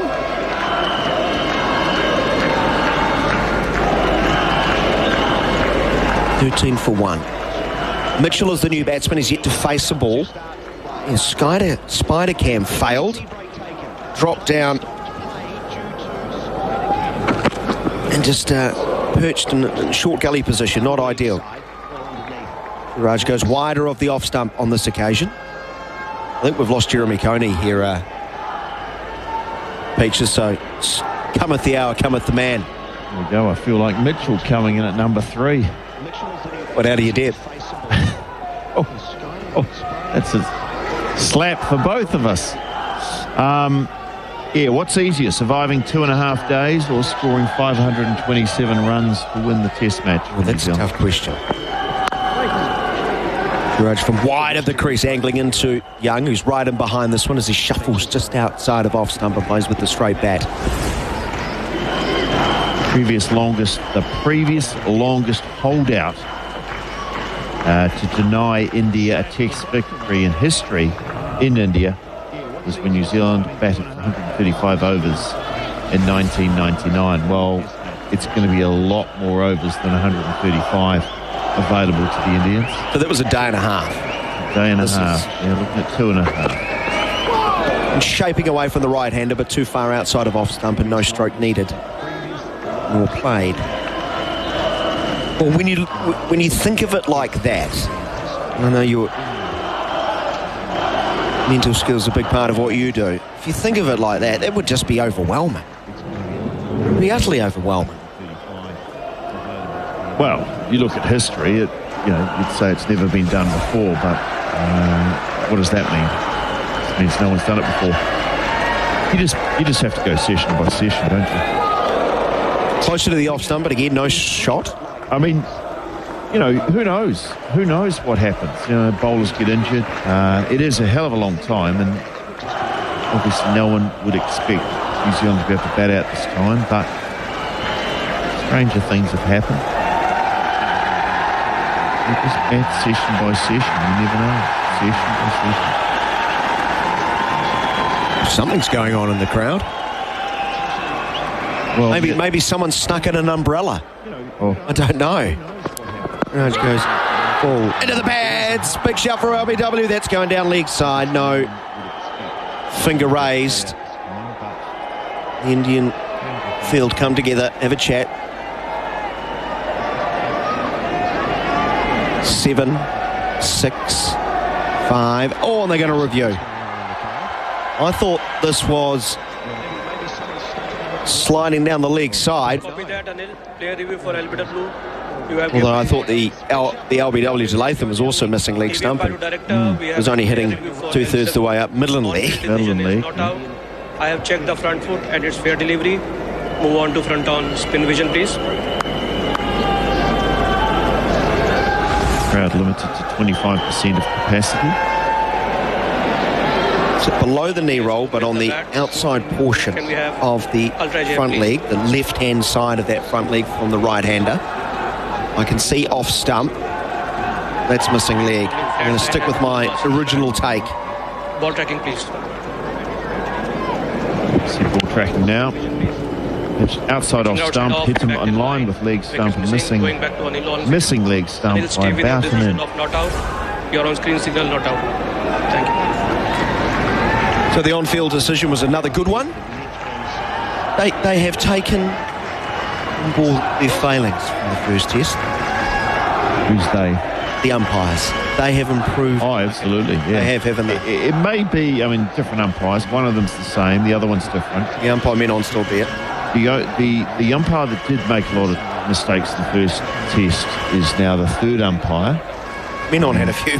He was too. A few, yeah. He was the umpire who made the decision, the contentious Virat Kohli LBW decision in India's first innings. There wasn't enough evidence.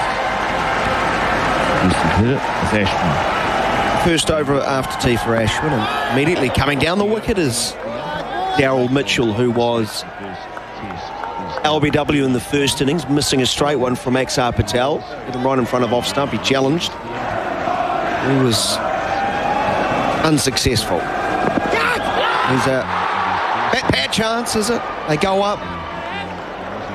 Straight off the knee roll and travelling quickly to short leg. He's a lot of moving parts, Mitchell. There's Ravi Ashwin, who does like getting through his overs incredibly quickly, and Mitchell backs away because he's not ready. Arms. Legs going unsuccessful. Into the front foot, and he pushes up towards mid-on and running with the stroke, and he'll get off the mark. Run to Mitchell. But what if he bats 2.5 days? He's going to be pretty tired. He's very energetic at the crease.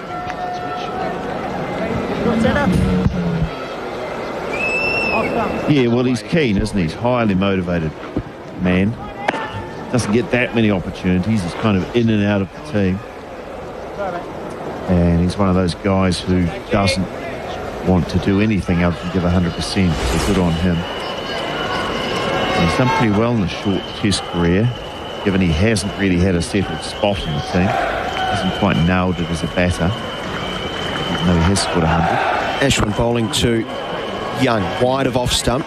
No real spin back into the right-hander. He's just hovering on the crease line, playing with a straight bat. Both sides have lost a review. Latham challenged his. It was incorrect. India have wasted one. Ashwin bowls from middle stump, coming down the wicket, then putting the brakes on as Young was defeated in the air. He just turned the wrists around the ball, turned it into the mid-wicket region, and there is no run. 14 for the loss of one. Latham the man out for 6. Reasonably inexperienced players have a big job to do. Young comes forward, defends to short leg. That is the end of the over. New Zealand are 14 for the loss of one, chasing 540.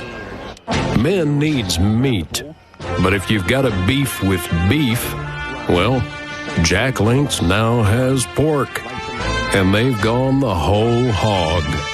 With slow-cooked ham jerky over hickory smoke and a dash of maple and brown sugar. Yeah, it's like the South in your mouth. Get a pack or a box if you want to be a little porky. Jack Links, feed your wild side. SENZ in coverage of the test series between India and New Zealand, the second test from Mumbai, in association with Resene, the Paint Kiwis Trust and Big Barrel. Big range, biggest deals. 14 for 1 New Zealand, 6 overs into their second innings. Remember to keep your text messages coming through on our Karcher text machine. The best text of the test can win a fabulous prize indeed, a Karcher pressure washer. Whether you have a filthy car, caked on mud on garden tools, or dirty garden furniture, K2 Basic Pressure Washer will fix it for you. Here's a nasty bouncer, travelling just over the left shoulder of Daryl Mitchell. Siraj really giving it a burst after tea. You heard Richard Petrie prior to tea talk about he knows he's only got 4 or 5 overs. Might get another one in after the early tea break. Yeah, he doesn't hold anything back. He's highly energetic. He's very slippery. And he knows he doesn't have a lot of overs to bowl, so he can afford to. You can see the energy in his body as he's bouncing around and eyes wide open. Mitchell knows he doesn't have to face him for too long. Comes in. Wide of off stump, there's no stroke. Someone's calling you, Richard.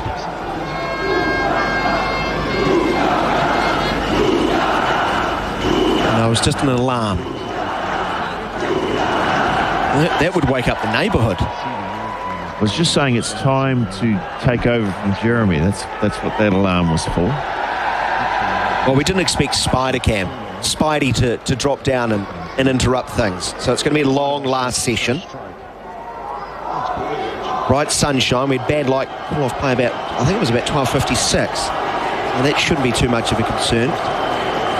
Sun on his back. Shiraj with the crowd roaring him on. He really sprints in, gathers bowls full and wide. No stroke. 139 the pace. He's running about that fast in. He really does charge. He is one of those bowlers who relies on a very fast run-up, which means, I guess, it'd be interesting to see what he bowls like on overs 18, 19, 20, 21. Imagine he would fatigue as the day goes on. I hope Tom Latham's not watching the replay on the international feed. They've brought highlights on the 2016 series and this one of Ashwin as Shiraj bowls to Mitchell, who leans forward, defends confidently. Shiraj gathers the ball and feigns a throw. Mitchell had not left his ground, but Latham's dismissals to Ashwin. He's got him out 6 times in tests. And generally, as Jeremy Coney and Garth pointed out, when he's challenging that middle stump, Latham has that tendency to play inside the line or on the pad. He's got him out 4 times bowling in that line as Mitchell comes down the wicket a step or two as Shiraj again goes short. Follows through a long way as he tries to catch the eye of the New Zealand right-hander. Quick bounce, 142 on a slowing track. The track is slower than it was on day one, no doubt about that. How many times do you have to get someone out for them to be your bunny? 6 times? Oh, not that many, no. No? No. You need more? No, less. Less? What, 2 or 3? Oh. 3 or 4? Yeah. By the time you get to 3 or 4, you both know. You both know. Raj over the wicket, bowls full, driven, nicely fielded by right arm quick as he gets down and to his left and takes it with 2 hands. The end of the over, 14 for the loss of 1.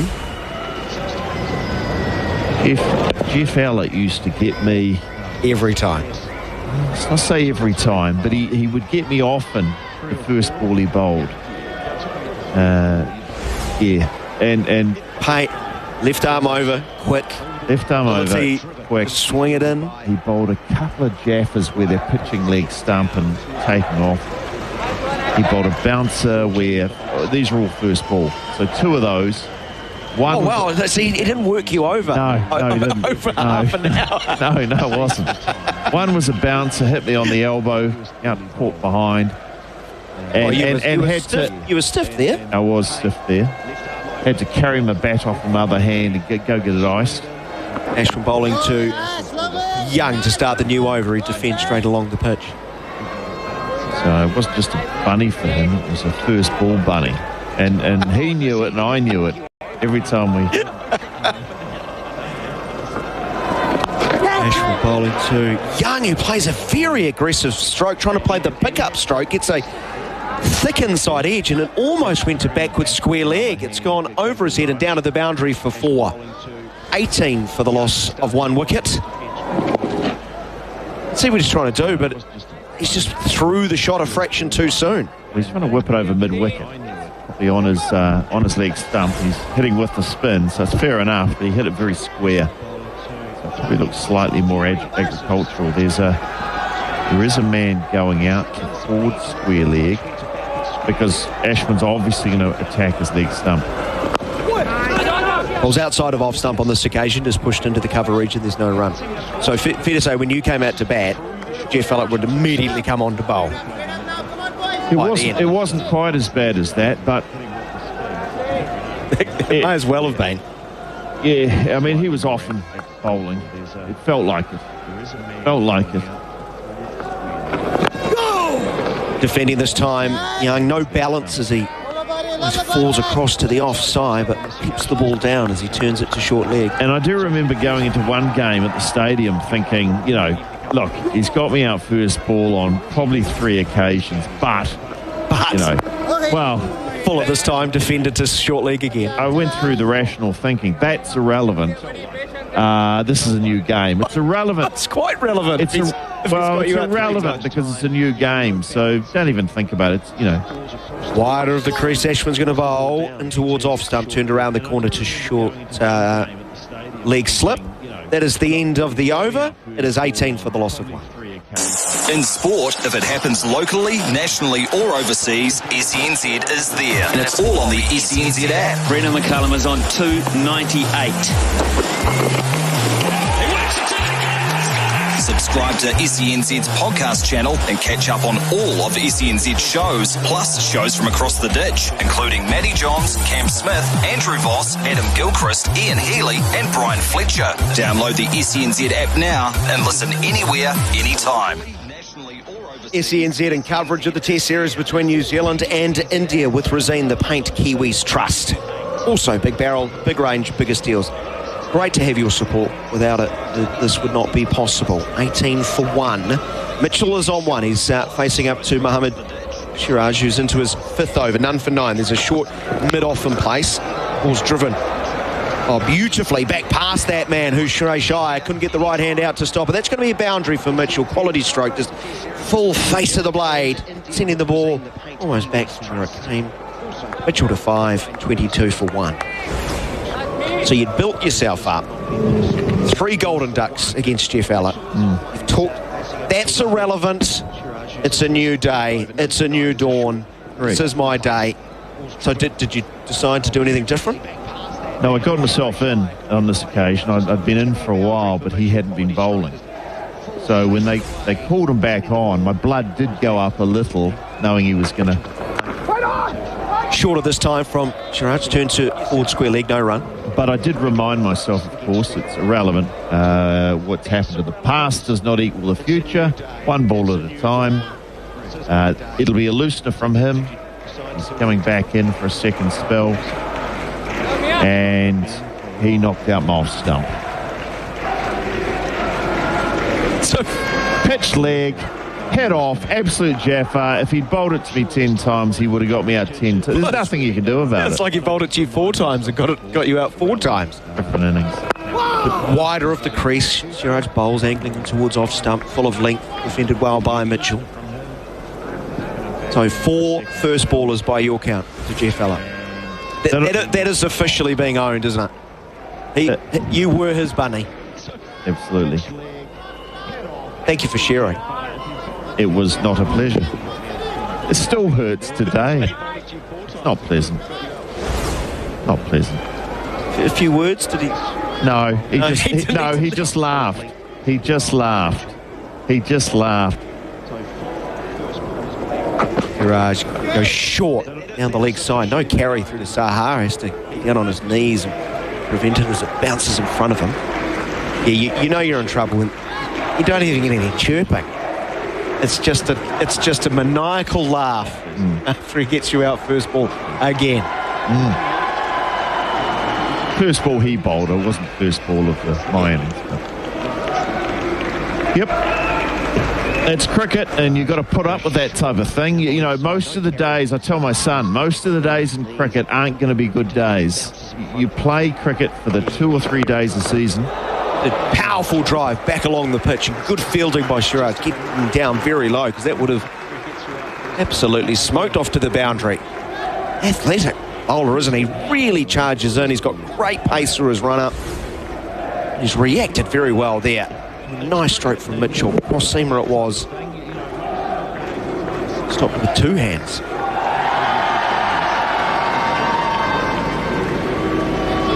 Well, 18 minutes, 19 minutes into the final session. Spider cam failed, so while we're back a little bit early, that was the case. They had to call tea a fraction early as they fixed that. Siraj, and again, good ball on 4th stump line, squaring Mitchell up as he fends into the offside. So when you run into Jeff Allett now, does he just laugh at you? No. He's probably picked up bigger wickets than that. But Your eyes meet his, and both of you know, don't No. to this day. No, I've moved on. He's moved on. You're the only one trying to keep that moment alive. I think it's very alive. Well, it's just an interesting story. Everybody's had it. If you've played any length of cricket, you've been someone's bunny. Otherwise, you haven't played a lot of cricket. By the Country text machine, how does the pressure of the pressure washer compare to the pressure the Black Caps are under? Here is Ashwin, full and wide of off stump, digging it out. Young is, as he's trying to advance down the wicket. It's a good question, isn't it? How much pressure? How does the pressure of the pressure washer compare to the pressure the Black Caps are under? They're under immense pressure. Turn from off stump into the onside, straight to Pura, who's on the substitute fielder, and he's obviously not very good at rock, paper, scissors. He's under the helmet. I have to say, Young has looked, this may be the kiss of death, but Young down the wicket, whips it to mid-wicket, no run. Young has looked really good in this Test series. He's a fine player. Oh, he is. I mean, I haven't seen that much of him, but I've been really impressed with him as a player. He's on 11. Ravi Ashwin bowling much shorter. This one spins and bounces and hits the hip and then almost deflects into the gloves. And it's just dropped to the left of Saha, who couldn't react. That pinballed off the body of Young. It spun a long way from outside. Hit the hip, hit the neck. And the gloves. And the gloves. And Saha's lost it because he's almost lifted the ball up with the gloves. He has. He's lifted it up with his hands. The ball's popped above their head and just dropped right in front of Saha. Fuller this time, defended orthodoxly by Young. One thing he does well to Ashwin, notice here, and this is not a great example because the ball's being popped up in the air and it should have been out probably, but he either goes well back or well forward. Using his feet, but defends. That is the end of the over. 22 for the loss of one. After the break, more from Richard Petrie. You'll be joined by Garth Galloway. Yeah, The Rock's bald, and he's super cool. Everyone loves The Rock, hey? The Rock is super cool. So I should just shave my head and be like The Rock. Go to the gym a bit. Yeah. What? You're not The Rock, bro. Yeah. Reached your turning point? I'm not The Rock. The doctors at Ashley & Martin could regrow your hair.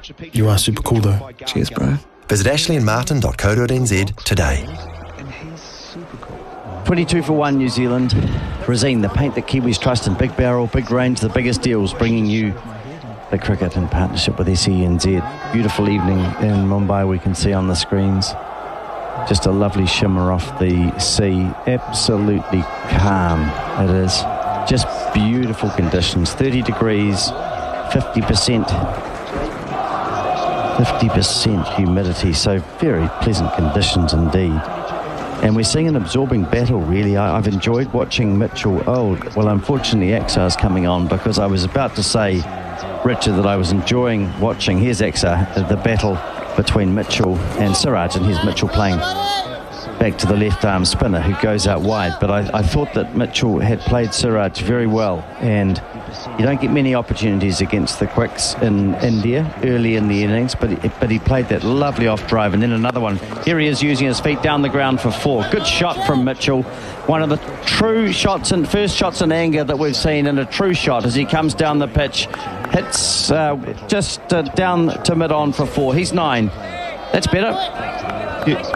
Well, it is better. I mean, he's got to the pitch of the ball. He's watched Agarwal do this many times.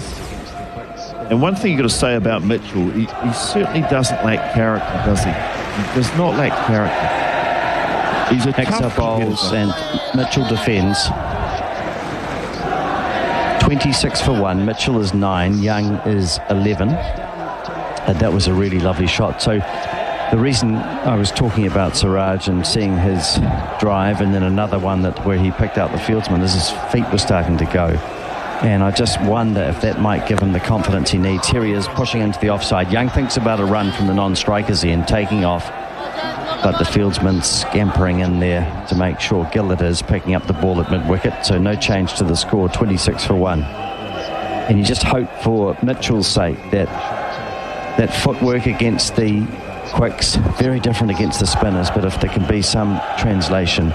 Here is Mitchell going back and across and playing confidently off the back foot through the offside. There's a dive from the fieldsman at cover. No real chance of getting the ball. It was past him when he dived, and they pick up 2 more runs. So Mitchell is 28 for 1. Looking quite good. Don't want to put the kibosh on him, but I like what's happening. Absolutely. What he's doing well is he's going back or he's going right forward. So he's watching the length. He's either going forward to smother it, he's going right back. And I'll tell you that we'll talk about the 2 lengths in a minute after this ball. Extra bowls, good ball, squares Mitchell up. He'll pick up a run as it's off the outside edge, running to the right of slip, 29 for 1, Mitchell 12. As a rule of thumb, I'm going to say that any ball that you can... Well, here's the danger ball. The ball that pitches and bounces around your kneecaps. That's the danger length for a batsman. Doesn't really matter whether it's a spinner or it's a fast bowler. Now, if you can get forward to a spinner, get well forward and take it around the shins, then you're going to smother a lot of the spin. So that's your one option. If you think you can get far enough forward to take it around the shins, smother it, that's good. The other option, if you don't think you can, is you go back, you let the ball bounce higher than your kneecap, and you look to take it around the thigh off the back foot. As we've seen both of these players do really well. They're either getting forward or getting back. What you don't want, and this is what the spinner's trying to do, they're trying to be so crafty, but what you don't want is to take it around the knees, because that is that difficult length where you're not sure whether to come forward or back, and often you do neither. You just poke at the ball. Jayant Yadav, it is 5 test matches. He's playing his 6th now, an average of 31. He's replacing Ashwin. Bowls off spin, and this sees Mitchell playing back to the bowler. So Jayant enjoyed his bowling spell in the first innings, turned a few to the left-handers. He looked very good indeed bowling to the left-handed batsman. We'll see how he goes bowling to the right-handers. Mitchell and Young. Mitchell on 12, Young 11, as Mitchell comes down the pitch and hits the ball over mid-on for 4. 1 bounce and over the boundary. So Mitchell making his intentions clear. Good signs for him in terms of unsettling the bowlers. Mitchell 16, 33 for 1. Well, he's done exactly that. He's decided he can get to the length of the ball. He's taken it about shin height. When it's shin height, it's not much of a danger to you as a batsman. But you've got to have good footwork. You've got to get there, and that's the key with the good footwork is you've got to get yourself there. If you get caught and it's not quite there, then it's going to bounce up at you. So we've got long on go back now. It's a win to Mitchell as he's back and playing straight and picks up the easiest of runs to that man at long on who's dropped back to the boundary. 34 for 1. Good cricket from Mitchell. He's 17. Young is 11. The batsman out Latham. LBW to Ashwin for 6. Well, I like what they're doing because I think they've watched the Indian batters and they've said, listen, if you get out far enough to the ball, you can attack. And you've got to dominate them where you can. Otherwise, they just bowl at you and they're too good. Here's Jayant Yadav. Saha throws his hands up in the air. The ball past the outside edge of Young. So that wasn't such a good shot. Just carried pretty well straight on. Tiny bit of turn and very close to that outside edge. Here's Jayant again bowling. And it's Young playing a sweep shot. Hits it aggressively to just in front of square. Axar, is it? No. Trying to pick up who that fieldsman is there on the TV, but in any case, 1 run taken. Young 12, 35 for 1, and the New Zealanders much more aggressive already in this innings than they were in the first innings.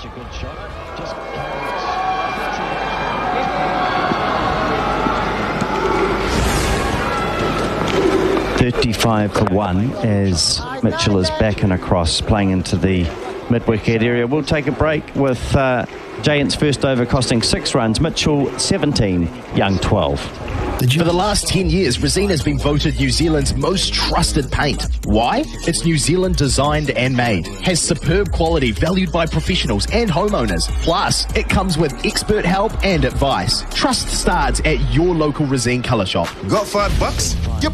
Cool. That's enough for BK's $5 meals. Like a creamy mayo cheeseburger meal, barbecue rodeo meal, or a crispy chicken meal. For just $5, get a burger, small fries, and small drink. Part of BK's Flamin' Good Deals range. Big barrel, big range, the biggest deals, and Resene, the paint that Kiwis trust, bringing you the cricket from Mumbai. 21 minutes to 11 in New Zealand. We're half an hour into the last session of day 3. India declaring it 276 for 7 declared. Agarwal 62, Pujara 47. Gill made the same score. Kohli 36. Iyer 14. Saha 13. Axar not out 41. Jayant not. Corden bowled Patel for 6. 276 for 7.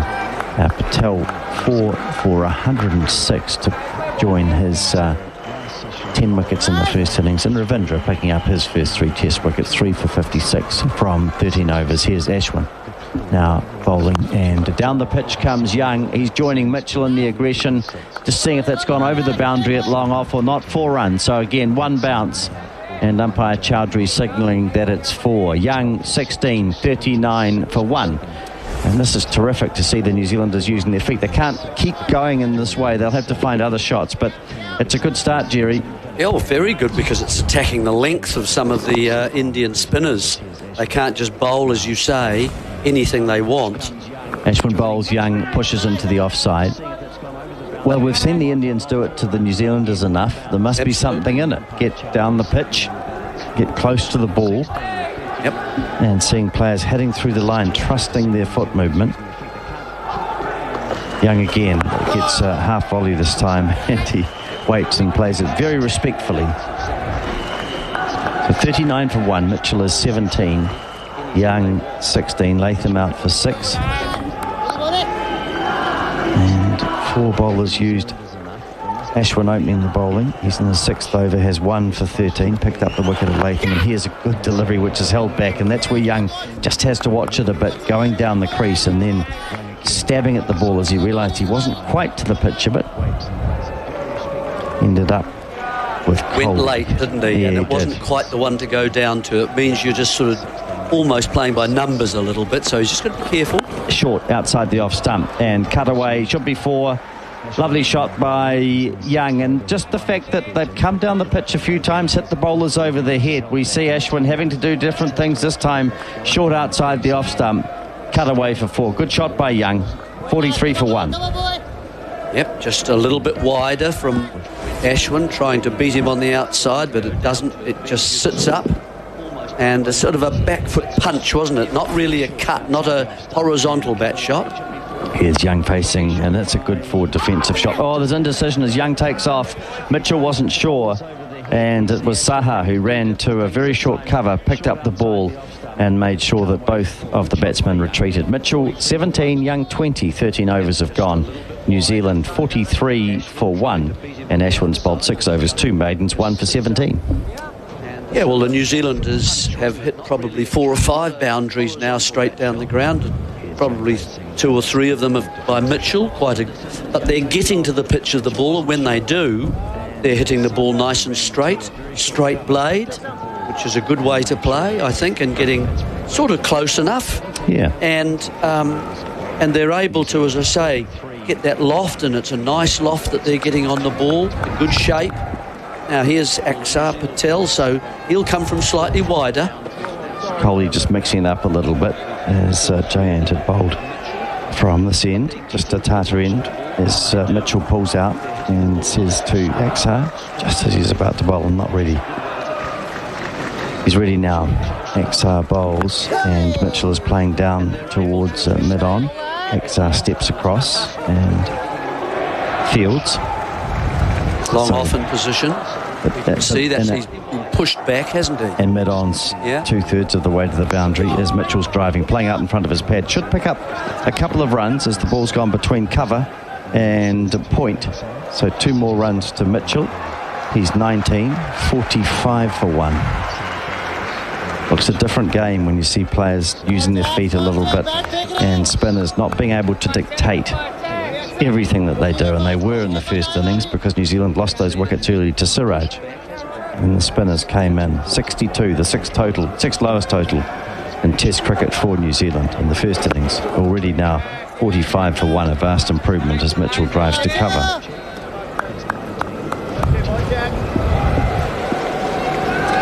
A slip, first slip and a third slip, and a silly mid-off as the field in close as Axar wide out again, bowls just drifting that ball into Mitchell. He plays off the front foot. Plenty of noise around the wicket, as you would expect. Saha chirping away the Indian wicket-keeper, such as the custom of keepers as Patel bowls, and that's a better forward defensive shot with Mitchell getting his leg outside the line and able to play the ball with the bat. Jerry, I'm sure we'll take a break after this, but I'm sure you'd like to see Mitchell's shoulder just around a bit more towards the bowler. Axar Patel, who's bowling out around the wicket and wide. And here's this one with Mitchell playing in front of his pad, but he looks a lot surer than some of his counterparts did in the first innings. Mitchell, 19, Young, 20, 45 for 1. We'll take a break.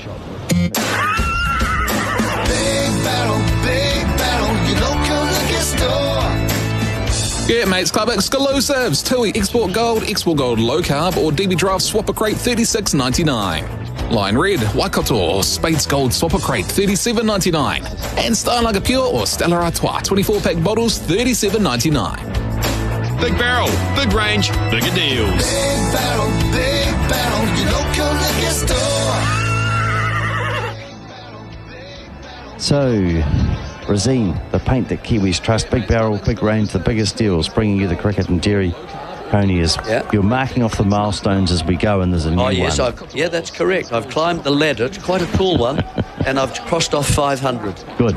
Ashwin bowls, and Mitchell is on the back foot. So 495 runs required.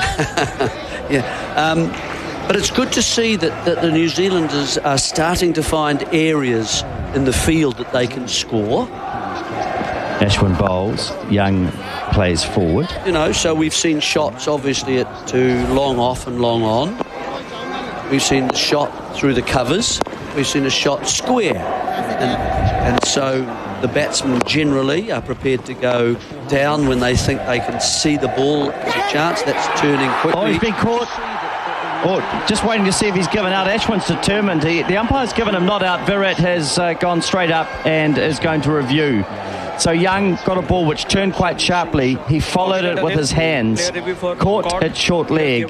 Umpire not out, and so we're looking for evidence of bat or gloves. G. Coley was quick to review that. Yes, he was. He was pretty certain. So there may have been a sound. So we'll just... Certainly the thing is, firstly, it's a fair delivery, so we can carry on now. It's turned quite quickly and sharply, hasn't it? Reasonably sharply. And it's certainly at the edge. And the ball passes the bat. Into the silver fern or black fern on the trousers of Young, and then unfortunately into the hands of short leg, I'm afraid. Certain to be given out. Another pretty rudimentary mistake by the umpire. That you could see the movement as he goes back, and it's hitting up round about the splice area, isn't it? And from the batsman's point of view, obviously, to then have it slowed down by the thigh as well. It's absorbed it, and then it's been quite a comfortable catch through to short leg. So Young goes, defeated perhaps by a little bit more turn and a wee bit of bounce too. Hitting higher up on the bat. We were just talking off air, listeners, as Coney and I are inclined to do, and saying that New Zealand were looking much, much better, but just saying, you just had the impression they were being set up a little bit with the spinners taking the spin off the ball. A lot of deliveries where the New Zealand players, they can only deal with what they're given, and they were playing defensively quite comfortably. And we were just talking, I wonder what's going to happen when the ball turns. And that's the difficulty with it. Turn and bounce for Ashwin. And he picks up yet another wicket. So 4 in the first innings, 4 for 8, 2 for 17 now from 6 overs and 3 balls. And Ross Taylor making his way out to the middle, Jerry. Yeah, well, Ross Taylor, as we know, hasn't looked in good form in this series so far. He's bringing the bat down very late. He's playing across the front pad, and he brings all sorts of dismissals. Comprehensively bowled in the first innings in this match, kind of playing down the wrong line almost and getting hit and bowled off stump. So really quite a difficult situation. Incredibly hard to come in with spin bowling already going. Very experienced batsman and should be able to cope with this, of course. But you know, when you're in that sort of form, Jerry, and the feet aren't going and every bit of your technique gets exposed by these people. Here's Ashwin bowling. Taylor drives. Oh gosh, he's still lucky to be there. I'm not sure that this has hit anything. It might be Byes, is it? We'll wait for the signal. But if it's not, it's an inside edge and a drop chance. But he goes to drive the first ball, and it ends up at a fine leg, just going past or with the inside edge. Let's have a look. Well, it's pitched outside off. It's turned in between bat and pad and bounced over the top of middle and leg. Well, middle and leg, really. Taylor doesn't quite get there, and it beats Saha as well, the keeper. So 4 byes. Not a great shot, and here's another bad shot as Taylor's down and sweeping, and it goes through to Saha. Oh, gee whiz, this is tough to watch. 49 for 2. I mean, Taylor's decided he's going to play a few little shots. He may as well, and he might just get underway. He's missed that one outside, but it's outside the off stump, so that's not so bad, that one. Here's Taylor facing, and he goes back, and he'll pick up a run, and it's hit straight to point. It's picked up there and thrown, and can't see if there are going to be any overthrows. Taylor looks like he's keen to run back. The TV screen's giving us an awkward angle. They decide not to. So the over comes to an end. 50 for 2. It's all action. Mitchell 19. Taylor is 1. The batsman out Young for 20. And Ashwin has 2 for 18. Daniel McCarty after this break. If you're a Kiwi racing fan, the New Zealand Racing Podcast channel by SENZ is for you. Whether it's hearing from legends of the industry on Racing Tales of the Turf or keeping up with the current landscape on Breakfast with the Kiwis, you'll never leave without a gem to take away. Wherever you get your podcasts, and of course in the SENZ app, make the New Zealand Racing Podcast channel priority listening today. By Kiwi racing fans, for Kiwi racing fans, with SENZ. Final session on day number 3 of the second test between India and New Zealand. Our coverage on SENZ with Rosine the Paint. Kiwis trust, big barrel, big range, biggest deals.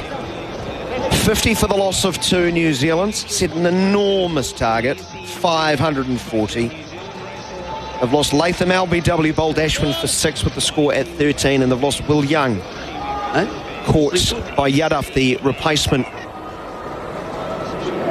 fielder, the substitute fielder under the helmet. Off the bowling of Ashwin for 20, 45 for 2. It's now 50 for 2. And Ross Taylor, an adventurous start as he turns one off the middle of the bat. I think he's clipped it straight to short leg, and it's hit his leg and almost kicked it back to the bowler. Now strap yourself in, folks. Ross Taylor's been all action. That was nearly incredible work from Yadav, because he's deliberately kicked out at that at short leg. Patel bowling a thrashing drive backward of point. There is no run. Well, Ross Taylor's come out and he's played a shot of ball, really, hasn't he? And could have been out probably 3 times with a bit of bad luck, but he's still there, living fortuitously. He's looking right out of sorts. And, he misses another one, and somehow it misses leg stump. He's trying to play a lofted drive, and lucky for him, it's just slid on with the arm from Axar Patel from around the wicket. And Ross Taylor scoring plenty of runs by missing the ball and getting byes for New Zealand. 54 for 2, Jerry. I think that he's got an edge on that one, hasn't he? He's gone to 5, so I think he's just got a little inside edge and confirms to the umpire. Yes, I did hit that, by the way. But yes, he's scoring in very difficult angles to actually to set a field to. Down the down the wicket and smashes it to mid-off and will sprint up to the other end where he's safe. It's just like Jats. It reminds me of Jats. I don't think he hit that boxing last with one. the pads, fencing with the bat. He's hit his pad with the bat. He has not hit that ball. He felt something. He felt something. 55 for 2. Taylor up to 6. Mitchell on 19. He's on strike. And he defends in front of his front pad. And that's a bit of a letdown. Orthodox defensive stroke. Yeah.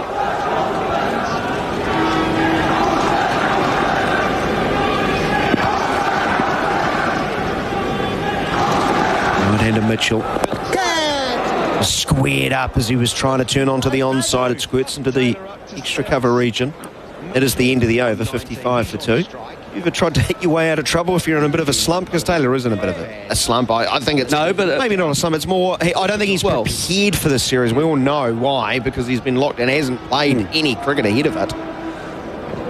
No, well, of course, every batsman who is in a bit of a poor trot, you have the choice every time. Do you back your defence, going out to bat in what are fairly difficult conditions against decent bowlers, or put out the sandbags and sort of buckle in, or do you actually play a future? And certainly, I think it's pretty clear that Taylor's decided he's going to take the second path rather than the first here. He's on strike. There's a slog sweep that goes straight up in the air. And Saha will take the catch. No, it's actually the leg slip. I'm bemused, I'm baffled, I'm lost for words. Premeditated slog sweep. It's gone straight up in the air, and Pujara, I think, from leg slip has trotted back to square leg and has taken the catch. A sorry end to Ross Taylor's innings. Wow. Gone for 6. Well, 55 for 3. Didn't look up for the fight at all. No, he'll be really. I mean, he'll be slightly embarrassed, I think, about that, because he could have got out 2 or 3 times. Run out was another one that he nearly sort of tested as well. So Ross Taylor goes, and as you say, a slog sweep wasn't quite full enough to play the stroke. It bounced a bit more, therefore pitching and bouncing, and then he's got a top edge from that. I don't think the captain looks all that. Or the non-captain in this game looks all that impressed. But, he's got a top edge, so it went very high. And now, I'm afraid, here's Nicholls. So, things are happening quite quickly in this match. Either runs occurring or wickets are falling. Just 16 overs so far and 3 wickets down, New Zealand for 55. So... Run rate's okay, but it doesn't matter. The run rate actually doesn't matter, so I only mention it as a side issue.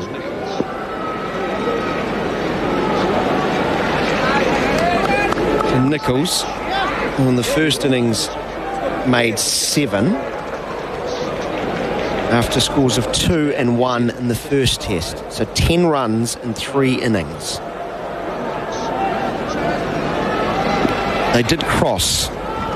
So Mitchell's on strike to Ravi Ashwin. This one beats the outside edge of the bat, leaning a long way forward, trying to feel the bat on ball. It just slides on with the arm. Natural variation. Don't think it was an arm ball.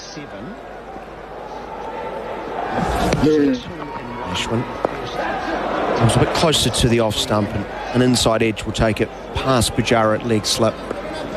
And a run taken, 56 for the loss of 3. I'm sure India could not believe their luck with that last dismissal. No, it's hit a wee bit of, it's disturbed the surface too, and it's bounced a little bit more. If Taylor could just have, picked up a really nice stroke and powerfully, it might have just given him a bit of confidence. You don't know. It looks bad, I know that. Everyone will say, oh, dear me. And already the texts are coming in, what was he thinking, and so on, and what sort of innings was that for a number 4 batsman. And they're right. They're right. Nicholls' first ball into his pad, ballooning to the onside, but it was sliding down legs, so there will be no appeal.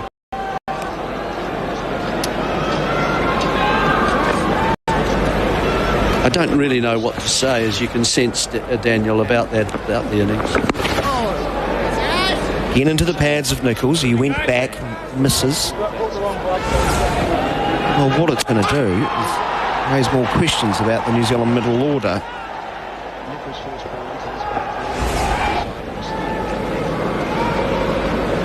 Nicholls could make a big statement with regard to that conversation. He's on strike. It's a half volley as he drives up towards mid-off with no timing. The end of the over.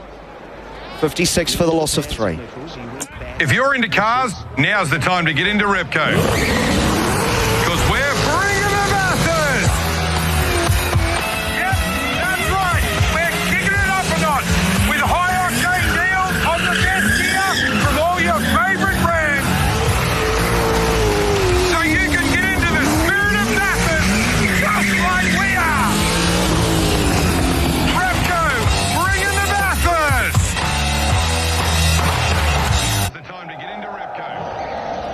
SENZ and coverage of the Test series between India and New Zealand with Rosine. The paint Kiwis trust in big barrel, big range, biggest deals. New Zealand in trouble. 56 for the loss of 3. Mitchell's on 20. Nicholls yet to get off the mark. It's going to be Axar Patel to continue his 5th over and pushing Mitchell back onto his stumps as he defends with a straight bat. And, well, I get the feeling, having watched Ross Taylor here and seen his overall career in India, Axar brings Mitchell onto the front foot. He defends. I think he's averaging in the low 20s, Jeremy. There's this, I'll defer to you and throw this question. Are there just some places where you're living in your own head and you're thinking, I just can't get a run here, as Mitchell comes down the wicket and hits long, high, sweetly over long on for 6 runs. He's 26, 62 for 3.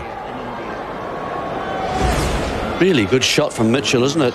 He's actually standing more leg side than all the other players. New Zealand have generally, batsmen have come across their stumps and standing sort of middle and off. He's going to sort of leg stump, and so the ball's on the offside of him quite a lot, and he's been able to get access with his bat to the ball and not play around his pad quite so much. So that's obviously working for him. He's thought through something for himself. He's now 26 from 38. Comes down the wicket, gets to the pitch on the full, hits up towards mid-off, runs with the shot, throw comes in. Taking up's a little bit tardy, but they will not pinch another run, so 63 for the loss of 3. So Ross Taylor's innings, big swipe, first ball missed, 4 byes, slog, sweep attempt, under the bat, missed. He tried to hit one down the ground, missed, or actually inside edge according to the umpires. Then very late innings, one-day type shot. Top edge with the slog sweep. That's quite a highlight package in of itself. Over the wicket to the left-handed Nicholls, and the texts are flooding in on the text machine. I'll get to some of those in just a moment.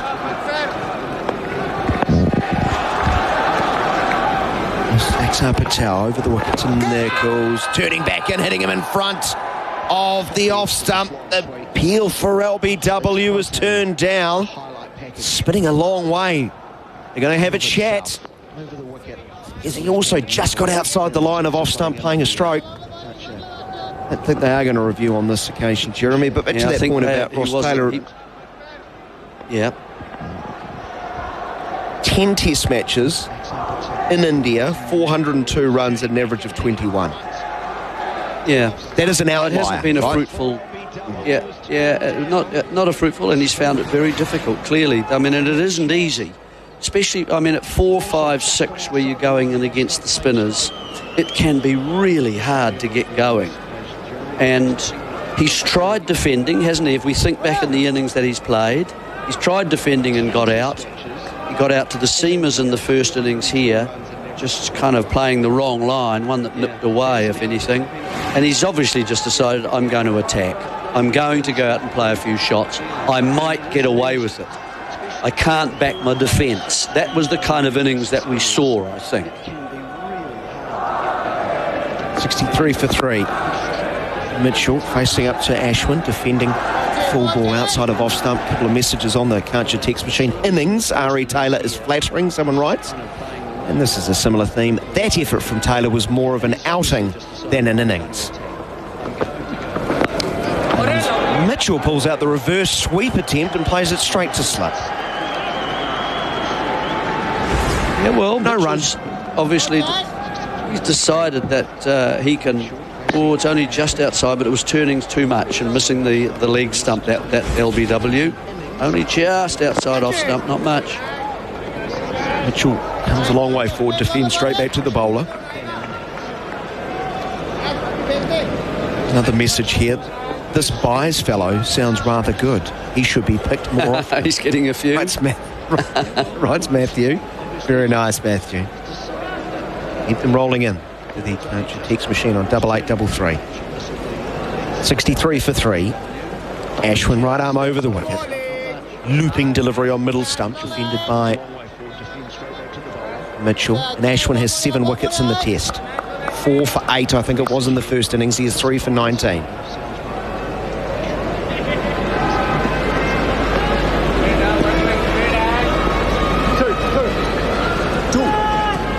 Yes, you see, he's taking 2 legs. That's which is more leg side than most of the New Zealanders. Whether he puts his toes on the mark or whether he puts his edge of the bat, don't know. On an angle across the right-hander, he shuffles back into position, plays up towards mid-off the back foot. But it does allow him, Daniel, just access to the ball, doesn't it, with his bat? And he likes the ball outside off stump. Here's a big appeal for LBW, and the finger's gone up.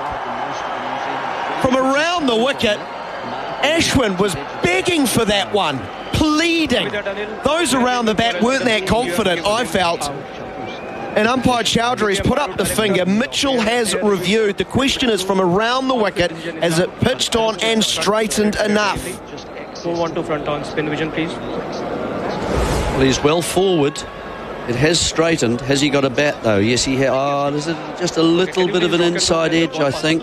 He does it so quickly. Yes, it is. It's changed its line.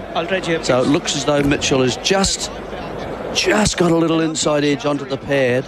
I think it would have carried on, Daniel. Please stand by, guys. But, it's just got a little nipper on it. I think he reviewed straight away. He did. Still waiting for Ultra Edge. Please stand by, guys. So, just waiting for Ultra Edge. The decision has not been confirmed.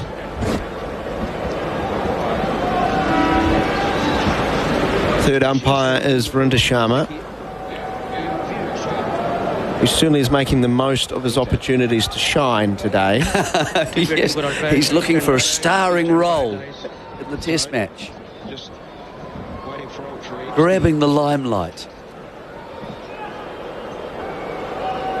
I'm not sure this would have hit the stumps, Jeremy, either. I was baffled by that call. I didn't think it can we see a stump on the in between bat and pad? Yeah, that's the off stump. The deflection around the wicket. And the ball passes the bat. Going back to Anil. Anil, please reverse your decision. You're on screen, signal not out now. So the decision is overturned. Ravi Ashwin does not have 4 for 19. He'll have to be satisfied with just 3 for 19. That is officially the end of the over. There's going to be no break between over, because those on the field have eyes and saw the replay and recognised that was going to be overturned. As Axar Patel, starting the new over already, to Nichols, is shuffling down the wicket and turning the ball on the onside of the wicket, but Patel's across to field.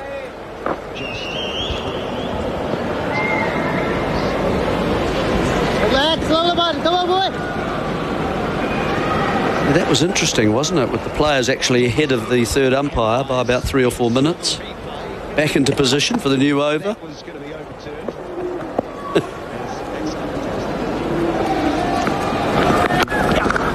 Patel drops short outside of off stump, and it's cut away to the fence for 4. Well, that will be a good feeling for Nichols. He's been very scratchy in this series, getting one away. A generous ball. We have not seen many of those, Jeremy, over 2 test matches from these fine Indian spinners. Yeah, that's right. With that bottom hand grip that Nichols has, he loves cutting the ball. He'll be very strong on the horizontal bat shots. It's the driving that's more difficult. Down the wicket and powerfully driving back towards the bowler who gets down and fields. 67 for the loss of 3 it remains. Just watching a replay of the Mitchell appeal. Yeah, those around the bat, other than Ravi Ashwin, weren't that interested, were they? Ravi Ashwin is a fine umpire himself, outside of off stump, long way forward, defending as Nichols.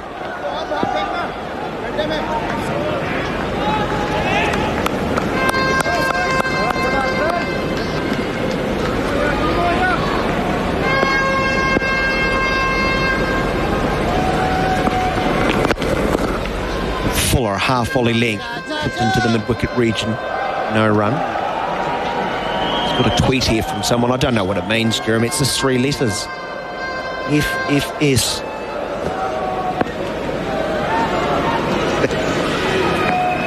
Brings it up. He's a shorter one. Back cut this time to Ashwin on the bounce. Can't beat the field. The end of the over. 67 for the loss of 3. Target's 540, Mitchell's 27, Nichols 4 after the break. Garth Galloway joining Jeremy Coney. When it comes to painting, you want to get it right the first time. Resene paint is quality through and through and trusted by professionals. It's your assurance you'll get a great job and a finish that will last. See your local Resene colour shop today. Got $5? Yep.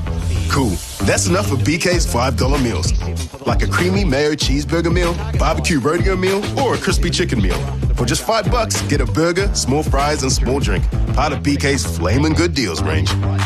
We've enjoyed... Want to be involved in an Irish-UK bred stayer to contest big cups races in Australasia? Fortuna select only proven staying types with strong pedigrees from Tattersales UK Horses and Training Sale. Leaderboard and Carfief are 2 recent examples with noms for the New Zealand Cup, while 3-year-old Without Envy had a strong recent performance at Ascot in the UK over 2,400 metres. Make your Cup's dream come true with Fortuna. Google Fortuna Racing for more. Call John 021 921 460. Kubota's range of agricultural, construction, mowing and implement machinery are helping to shape and build New Zealand. $15.99. Kubota's new and improved models continue to deliver outstanding quality, performance, reliability and value. Always ready to get the job done. Visit kubota.co.nz or contact your local Kubota dealer to find out more. Kubota, shaping New Zealand.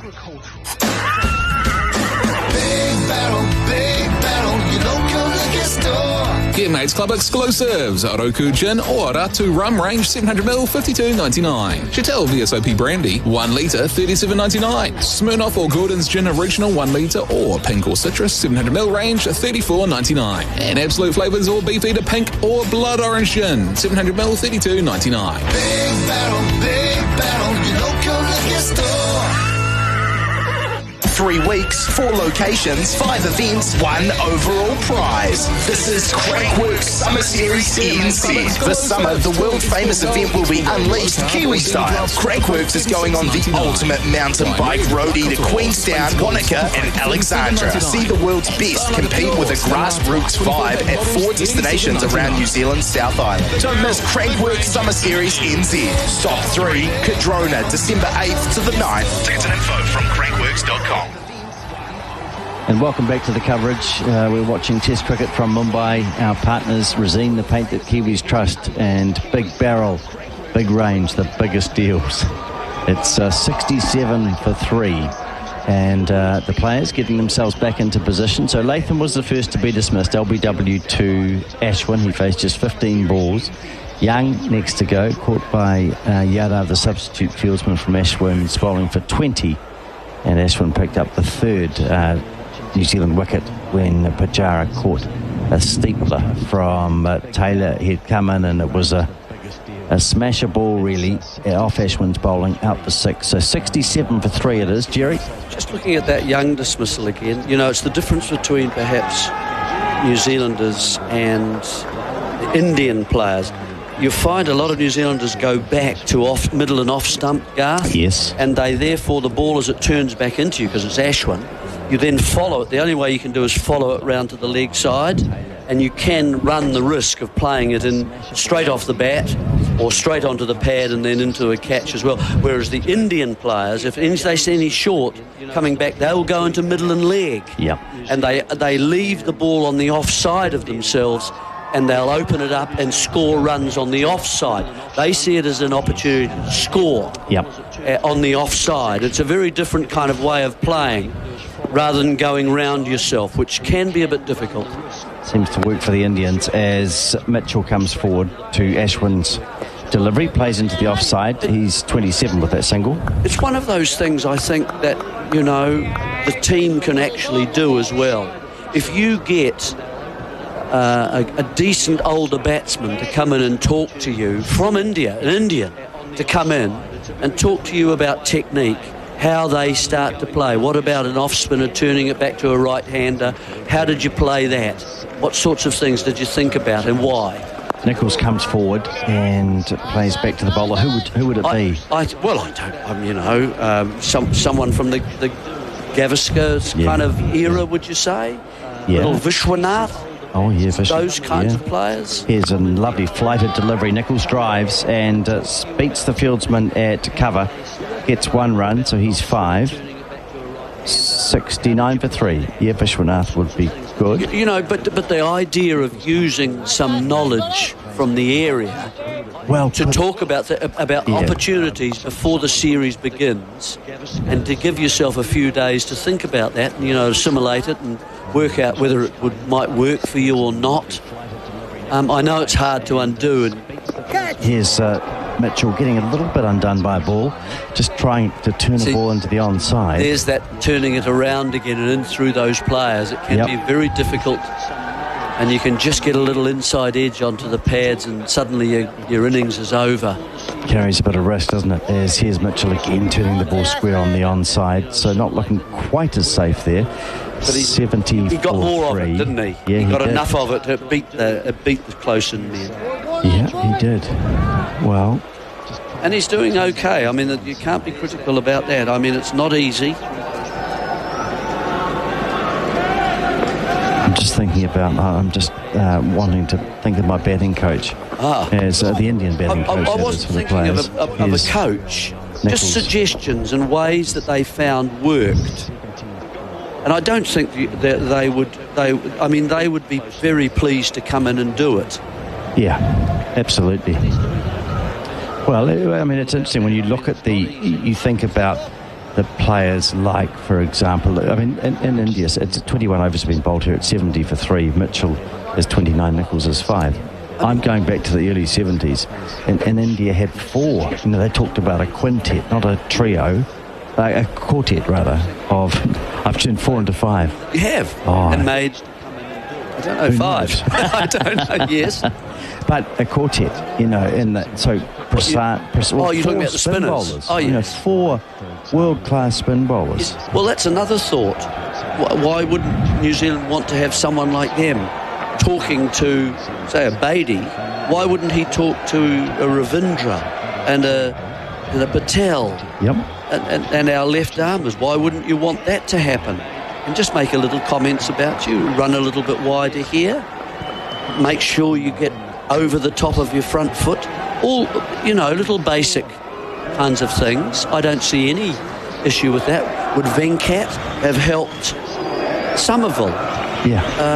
Yeah. You know, would Prasanna, different type of bowler, of course, but a little shorter. He used to flight the ball a lot more. Very, very good bowler. I had no idea against him. Bedi or Chandrasekhar? Well, Chandrasekhar, the leg spinner, and ran a long way. Had polio. And bowled a bouncer. Yeah. Bowled a bouncer as well. Had polio as a kid. 70 for 3.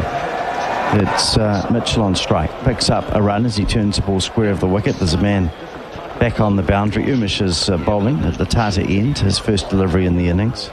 Slight victory, isn't it, for New Zealand to see spinners off, and in comes Umesh. And I'm not saying that he's not a bad bowler at all either. I'm just saying they would rather, I think, on this surface play faster bowlers than the spinners. So you struggled with who? Prasanna? Oh, Prasanna. Yeah, where did you play him? You know, it's the first spinner I've ever heard I could hear the ball turning. Interesting. In the air. From an offie. And from an offie, from a finger spinner. Yeah. Oh, lovely dropping, deceitful little arc. Pernicious. Oh, here's a drive from Nicholls, goes over second slip. That's loose from the left-hander, but he picks up 4 runs. Umesh throws his head back in despair. That's the drive I'm talking about. Because of that bottom hand grip, it doesn't make it easy to get there and drive it at the right time. The hand can turn the bat slightly. The drive's not there yet. No foot movement either, really, to speak of. Lucky gets away with it. Take the 4. So where did you play Prasanna? Oh, I think. You mean where did I? No. Which ground? In New Zealand. Yeah. It was as brown as Bishop Beatty's arm, bitch. A good one for the home team. Here's Nicholls playing defensively to Umesh. It was just interesting to play. It's the first time I'd ever played a spinner who turned at a great deal of finger spinner. We don't get that in New Zealand. That's why our players can plonk the foot down and just sort of wait. Play around. It's not going to turn too much. And then suddenly they've got to change dramatically where they come to a place like that. That's why it's a great place to go to. But if you want to be the best in the world as a test player, as a test teamer, and I mean, you have to put aside the World Championship, which they've just won, as here's a ball outside the off stump, and a fantastic effort. But think about, for me... Mind you, can I just make the point that if that game had taken place in Bangladesh, India would have won that World Test Championship. The fact that it actually was played in England, in a very green England and a semi-green England over 6 days. And New Zealand played a lot of their games building up. And they played very well. They sure did. It was a compelling match. Those people who watched it will know. Oh, they sure did. I mean, it's a fantastic, and nothing to be taken away from. No, absolutely. But the question marks that remain for me as Umesh is bowling outside the off stump, no shot from Nicholls. Obviously, India, question marks in India. Australia. Massive. And Australia. Yes. Absolutely. That's right. Murdered by Australia in the 3-test series. So the thing is then, if you want to be at your best, and New Zealand have done incredibly well over the last 7-8 years, it's a superb effort. But looking forward mainly now, at home. Yeah, absolutely. That's and the odd test win in UAE. Dubai, we had UAE. one, yes, that's right. Yeah. But now, one in England to reset. Yep. Yeah, but resetting now and thinking about world cricket. The teams that love playing Test cricket. Here's Umesh bowling. Lovely shot by Nicholls, but straight to cover. If you measure yourself, don't you, in Test cricket against Australia, against India, England, obviously, a good side. Well, South Africa are going to be interesting. I'm quite looking forward to that series because you've got players like Rabada, Norchka. Is going to be is a quick bowler as well. They got Maharaj, who bowling New Zealand out. If you remember at the Basin last time, he's a left arm spinner.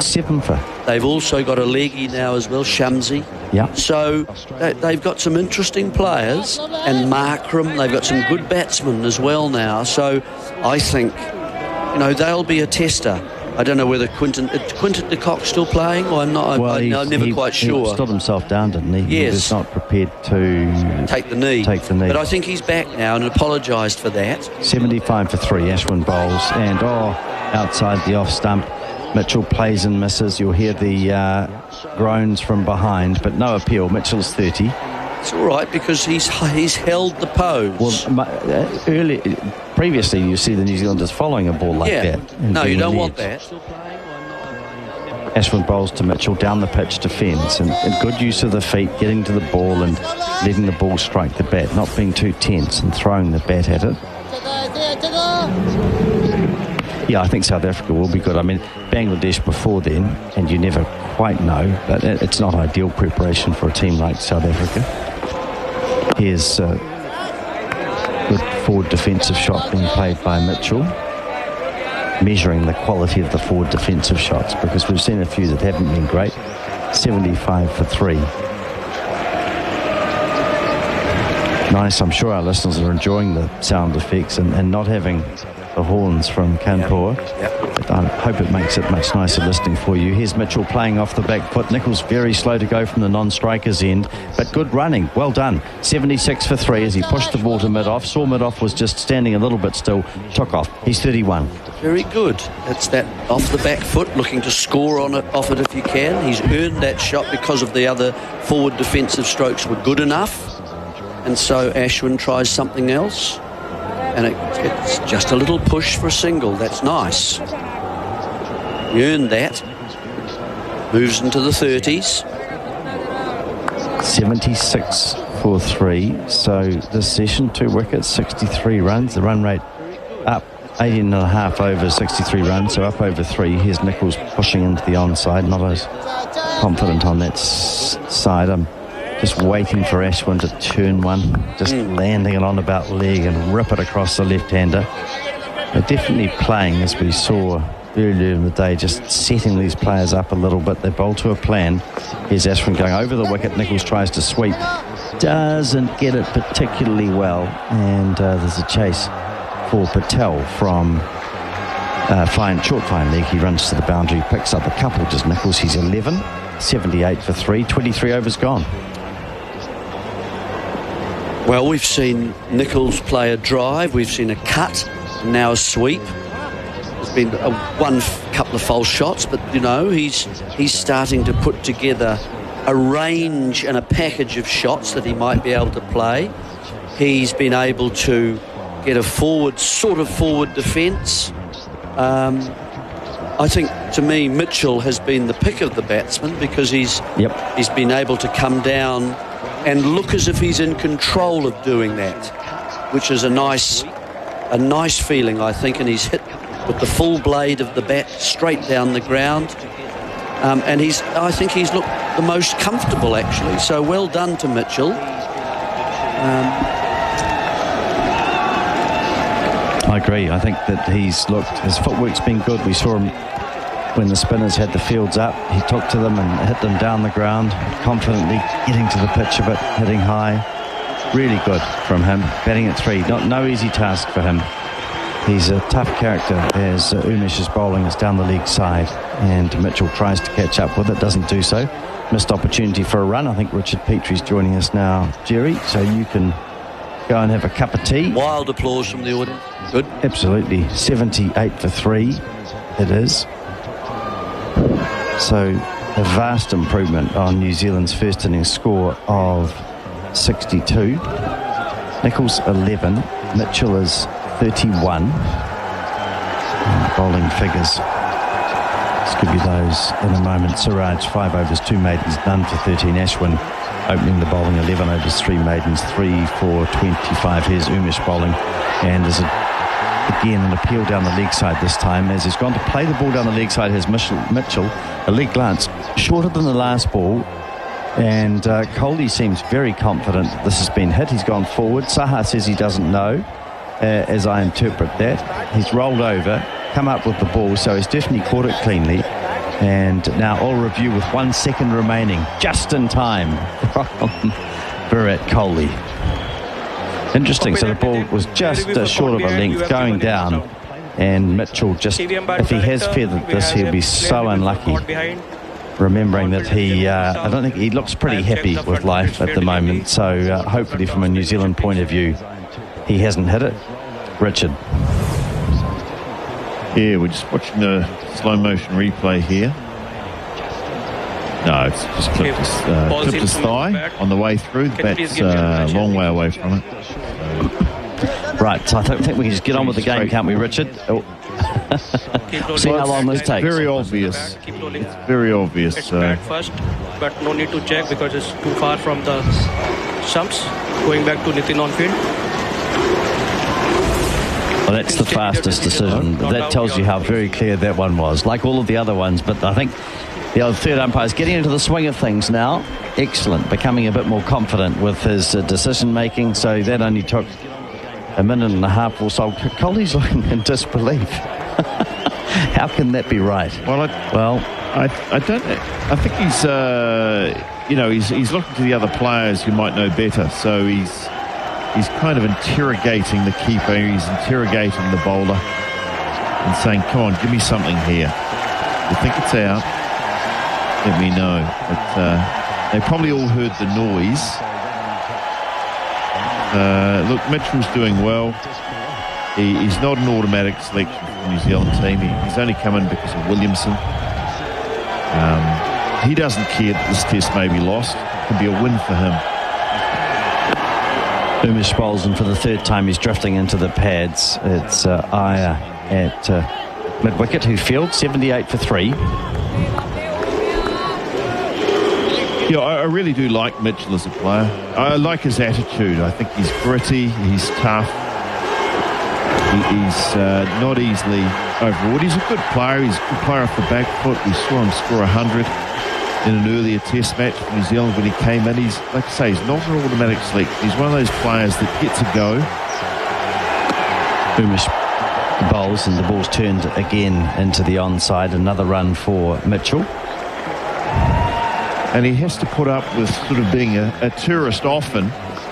Of course, in the T20 World Cup, he wasn't expected to open the batting, and he's gone out there in the T20 World Cup, found himself a slot. He just fills in wherever he can, and he seems to account for himself pretty well, because I think largely it's just one of those guys who's got a great attitude, and he finds a way to make things work.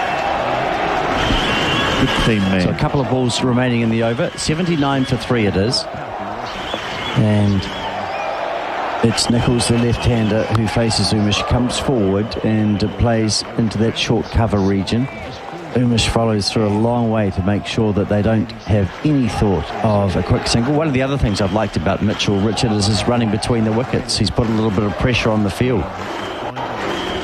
Yeah, he's very urgent. I mean, he's desperately keen to be proactive and have good intent about everything he does, whether it's with the ball and the bat, is running between the wickets. He knows that if I get my intent up, then I get my mind up.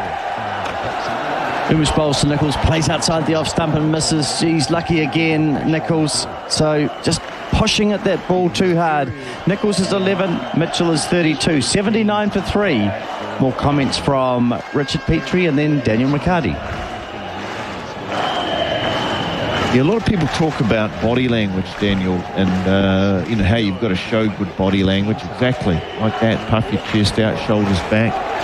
But there's a great video on YouTube, and it's a TEDx video where a lady talks about how they got people to hold what they called a Wonder Woman pose or a Superman pose for 3 minutes. And they had 2 groups of people. Well, I've done 20 seconds. Yeah, you hold it for 3 minutes and we'll see what happens. But anyway, they got these people to hold this pose, the Superman pose, for 3 minutes.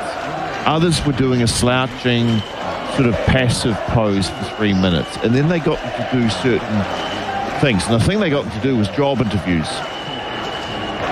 John Yadav starting the new over. The wayward ball down the leg side. Well taken by Saha, almost in front of leg slip. What they found was that a lot of people thought there was a connection between the mind and the body, and the body and the mind. And grips and turns and hits high on the front pad, but outside of leg stump.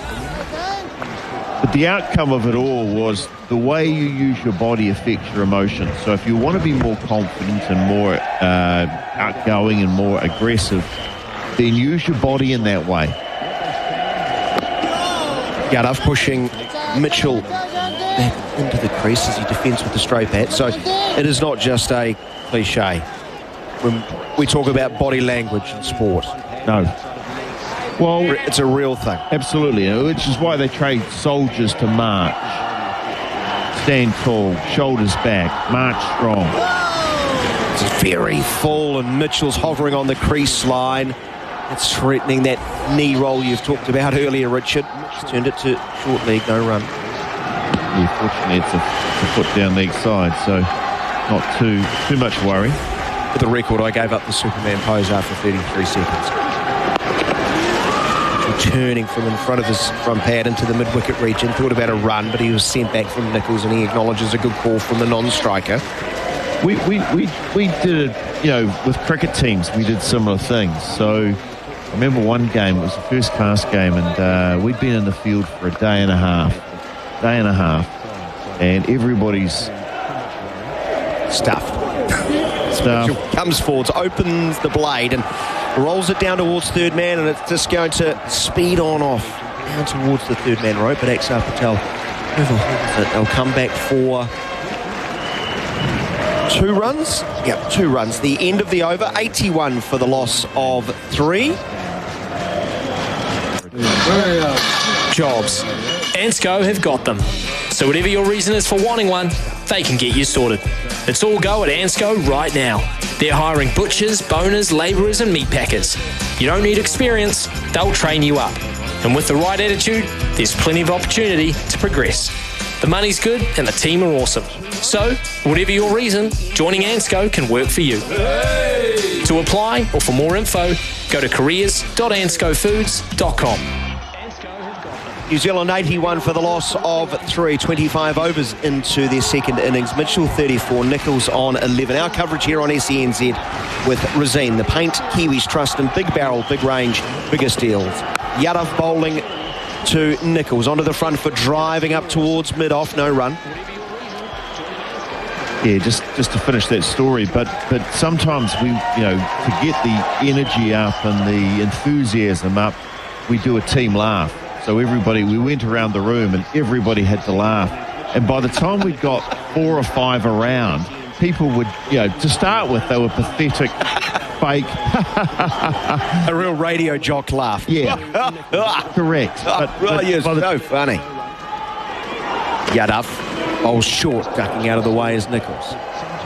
The point is, by the time we'd got 3 or 4 deep, people were genuinely laughing, and the end of it was the whole room was on the floor in tears, which completely changed the emotion, and you see people going out doing experiments where they say go out and laugh for 20 minutes a day because it's a great thing for changing your state of mind. You find the sunshine. Yeah, well, the gloom. If you do things with your body, your mind will follow. So you don't have to wait. Shadows creeping onto the pitch as Nicholls on strike, chopping a back of a length delivery into the backward point region, straight to the field, no run. And both of these batsmen do that. They both got strong, assertive body language. Nicholls isn't going through a great, run of form, but he's urgent, he's decisive with his movements, and what he's doing is he's slowly getting himself into form.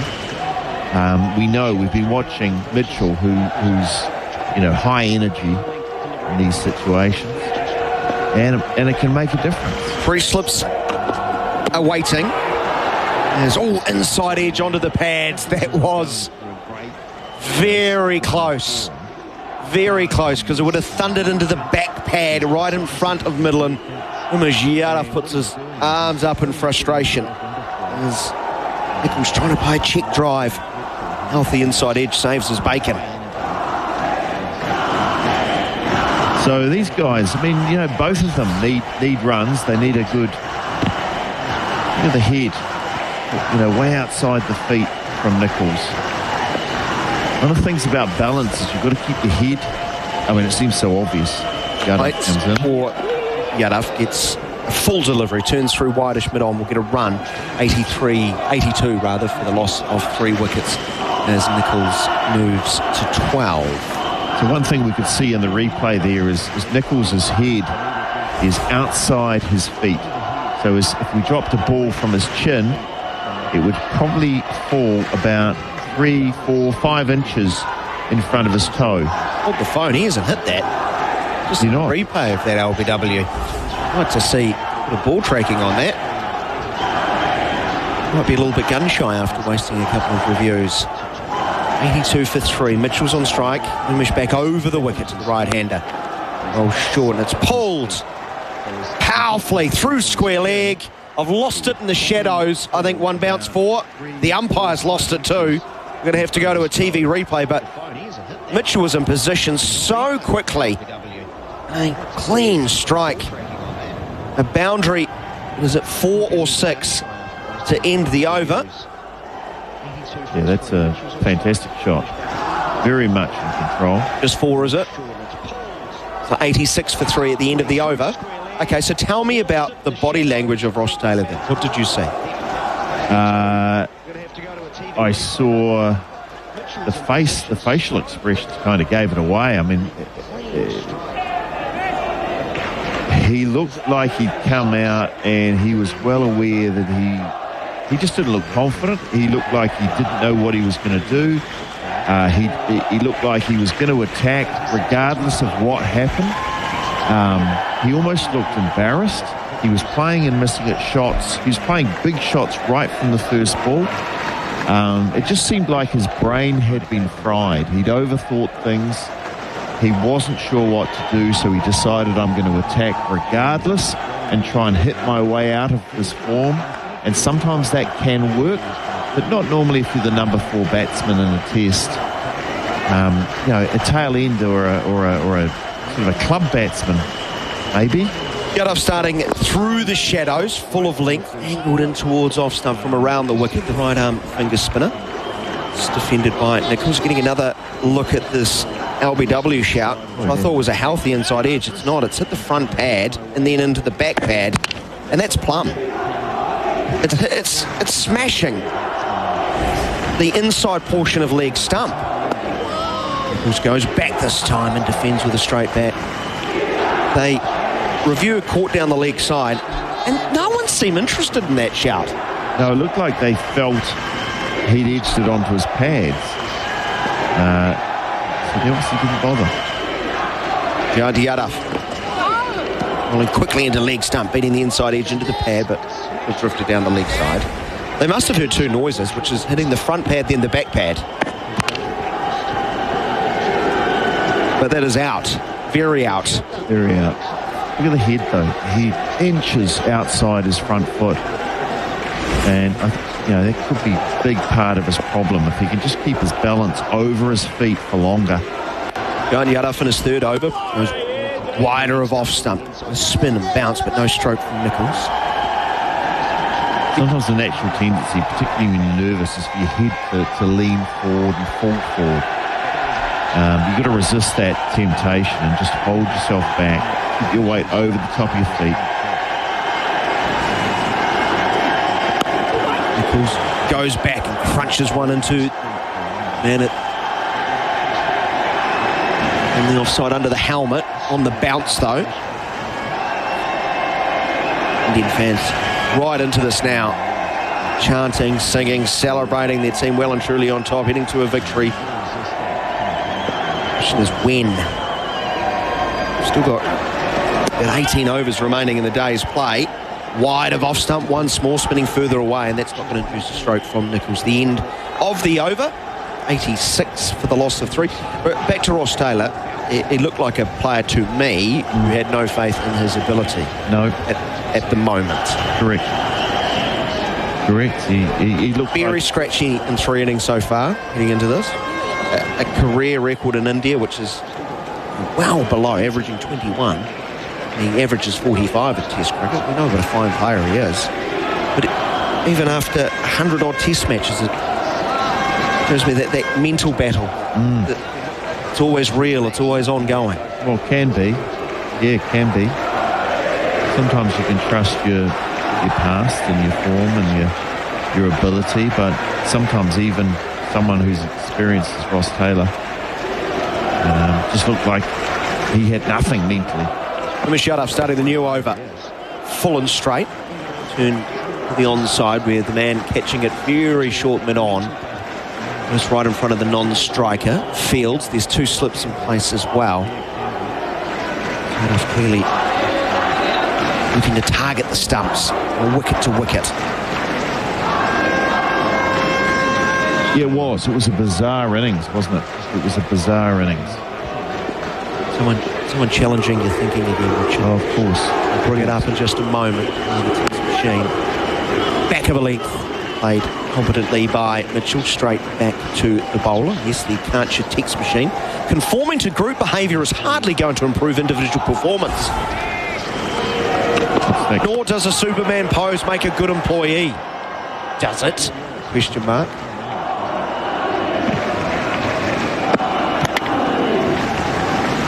What do you mean conforming to group behaviour doesn't lead to performance? What's the point there? I didn't write the text, Richard. I'm just reading it. I'm doing the Ron Burgundy. Yadav goes wider of the crease this time, angling in towards off stump. Good length too, and Mitchell is squared up as he's defending into the offside. Well, I'm not sure who said conforming to group behaviour is going to improve individual performance. It's hardly going to. Well, I know, but I don't recall anyone who said that. So I'm not sure what he means there. I think the story of the group laughing. Oh, the group laughing? Your point was really changing an attitude, a negative one to a positive one. Absolutely, yeah. Hardly going to lead to individual group performance. Well, it did actually, and it often does. It usually does. Change the emotions. Left alone, outside of off stump. Movement back in. A good clip, Umesh Yadav, 138k. Well, nor does a Superman pose make a good employee, does it? Well, go watch the TEDx video and go and make your own mind up. But certainly the research is behind it. If you move your body in a strong, positive way, it affects your emotions, and your emotions affect how other people treat you. So the answer is yes, it does. But by all means, go watch the video. For the lady's name. Yadav continuing. Angling into Mitchell once more, but he pops forward and defends. I would have thought having Superman in your team would have been quite handy. I'd quite like Superman to come out and bat next for New Zealand. That would be nice. He would move. His feet would move quickly to the spinners. He'd be lightning fast. He'd be a terrible guy to run between the wickets with, though. Might be a few run-outs. You think a lot of the great players, with great body language. Viv Richards, right? Dennis Lilly, chest out, medallion. Yadav, it's leg side this time into the thigh pad, deflects towards long leg. Run will be taken, a leg by 87 for the loss of 3. The end of the over. Mitchell's 39, Nichols is on 12. Stay connected to SENZ no matter where you are or what you're doing. Follow us on Twitter and Instagram at SENZ_radio, where you can keep tabs on Baz, Izzy, Smithy, Staffy, Kirsty, Beaver and Ricky. Or catch up with all the latest sports news on our website, senzradio.co.nz. Whether it's on air or off, you'll never miss a moment from the SENZ team. SENZ, it's Kiwi for sport. 13 minutes away from midnight. We still have, I think, a minimum of 17 overs. See a lot from spins till half 30, maybe. Mitchell comes forward, flicking the pad, and that will run down to the boundary for 4. Leg buys, I would think. He was playing a stroke, indeed. Oh no, 4 buys. That's spun a lot more than I thought. Had 4 to the total, 91 for the loss of 3. The Shed's back in, and loving our correspondence from our good friends in Australia, listening via SEM. Got the Sadar music going, about to light the incense burner. When the outer body experience talk starts, I'll be ready. Nice stuff. And the Karcher text machine is Mitchell. Oh, reverse sweeping down to the third man fence for 4. As you do, chasing 540 at 91 for 3. Mate, that 95 for 3. He's 42. He's full of great body language, assertive batsmanship. A little bit unorthodox. He swept from very wide outside of off stump, and it was a good length for it. Oh, it's a good shot. Good shot. But what he's doing is I guess he's taking it to the bowlers whenever he can. And it certainly affects the way they bowl. So good work by Mitchell. Shadows almost right over this wicket now as Yadav bowls wide of off stump, dabbed into the cover region. They'll come through. Once more, good, positive running between the wickets as Daryl Mitchell is forcing Nicholls to respond.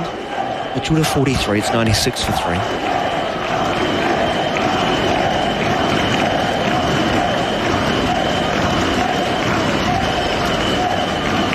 Yeah, Mitchell won't be worrying about the state of this game and the state of New Zealand. It's a chance for him to stamp his mark on this game, on this team. Take around the wicket to the left-hander.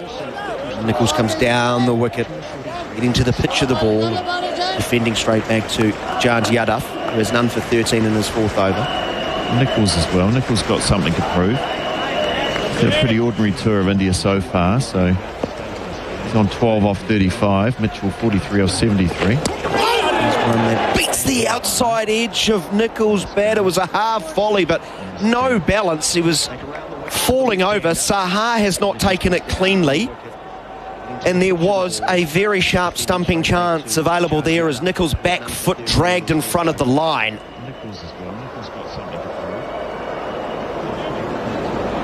Watch the replay of that. I'm sure he's well out on this one. Saha. No ball. The old red light special. Choppers for the next 5 minutes. 2-for-1 deal. Nicholls opens the face, pushes to point. That's not the end of the over, of course, the no ball. Yadav has this interesting bowling style where it plants the front foot but on his tippy toes and never actually plants the ground on before the ball's bowled. Drags this one short and it's whipped away wide of mid-on out to the fence for 4. That is dispatched neatly by Nicholls. Strong bottom hand, simplified with that stroke. That pushes New Zealand past 100. Well, hey. To celebrate. High fives all around in the commentary box. More from Richard Petrie. At the end of the 29th over, New Zealand chasing 540. They are 101 for the loss of 3. Mitchell's 43, Nicholls on 16. More from Richard Petrie, and Garth Galloway's going to jump in. Yeah, well, this session, 2 wickets, 88 runs in the 25 overs that we've had. Shadows are starting to come onto the field and stretch out. The sun goes down. We know we lose the sun reasonably early in India compared to maybe other places in the world. The shadows are very long now. Garth Galloway, good fight from these two. Long way to go. Sort of another couple of days and a bit. But you can only do what's in front of you, can't you? Yeah, I think they've been impressive, Richard. Mitchell's innings has been terrific, really. Nicholls is still, for me, we haven't seen a replay of that stumping, but it looked to me like he was quite a wee way out. It does highlight, Saha has missed a few behind the stumps. We've seen a few byes, and we were critical of Tom Blundell on a few occasions, really, with his keeping. A number of byes and the odd mis-stumping. He got one today, though, which was good. But it does highlight, when you see a keeper of Saha's quality in India struggling as well, that we might have been a bit tough on Blundell on occasions. Here's the new ball, another delivery rather, being bowled by Umesh. New over starts, and Mitchell is playing defensively. So Saha struggled with that one. I'd love to see it again. It doesn't seem like we're going to be able to show it, unfortunately. But perhaps New Zealand have got control of the TV cameras and don't want to show bad things like mis-stumpings, or is it the Indians who don't want it shown? Nicholls is 16, Mitchell is 43, 101 for 3, and the equation in the game, 439 runs required. So not even the most optimistic New Zealander surely thinks that is a possibility. But there's still things to play for, and we saw Ravindra picking up his first 3 test wickets as this is outside the off stump, and it's slashed at a little bit. It's a drive off the back foot with a straight bat, but Mitchell gets a thick outside edge. It flies past second slip down to the boundary for 4. He's 47, 105 for 3. The advantage of throwing your bat at the ball, Richard, hard. Yeah, exactly. I mean, there's still a bit of pace in this track compared to the one in Kampua. I mean, there's plenty to play for. I mean, Mitchell's on 47. He's got a chance of bringing up a 50. If he gets to 50, he's got a chance of scoring 100. Here he is facing a slower delivery from Umish, which is turned down the leg side. I think it's going to hit pad. We'll see what the umpire says. Signalling 4. In fact, it might have been just a little edge. So Mitchell is 51. He has got bat on it, and the teammates not standing, sitting in their seats, but a very good innings indeed by Daryl Mitchell, batting at number 3 for New Zealand. Terrific, brave effort, and one that just shows a little bit of good footwork, taking things to the Indians. It's not impossible. Mitchell 51. Yeah, well, just don't sit there and take it, because the Indians will bully you, or their spinners will bully you if you just stand in your crease and poke. Umish bowls outside the off stump, no shot. So, you know, we've seen a mixture of defence and aggression. And I think these batters have learned. Mitchell has learned. Might have been a leg by for 4 that brought up his 50, but he'll claim it. I think Mitchell's watched very carefully how the Indians have batted, and he's taken that on board. He's watched them come down out of their crease and make the ball into a half volley by using his feet and take advantage. Umish bowls wide down the leg side, no shot. And it's good to see a smart cricketer, you know, learning from the people who know how to play in these conditions. Well, it shows you, I think, that Mitchell, you know, he has to be part of the future in some shape or form, certainly part of the wider squad. And here he is batting at number 3 for New Zealand. You know, they throw him up to open in the 2020 World Cup as this ball is short, and Mitchell ducks underneath it. So he's a player who is clearly able to handle change, as that's the end of the over, 109 for 3. He rises to the challenge. He enjoys the competition. And, you know, I can see him batting at 6 for New Zealand in that de Grandhomme type role. Probably, I think, you know, possibly a more reliable batsman than de Grandhomme. Not as hard at hitting, but more reliable, a better batsman. De Grandhomme probably a better bowler, moving the ball around a little bit more. So you win and you lose a little bit. Yeah, absolutely. I think you've summed that up perfectly. What's the fitness of de Grandhomme? We haven't seen him for a while, you know? No. Well, his hair's growing well. You know, he's got fit hair. Absolutely. You and I'd enjoy that. Absolutely. Oh, that's right. I'm 54. I'd love a good mullet.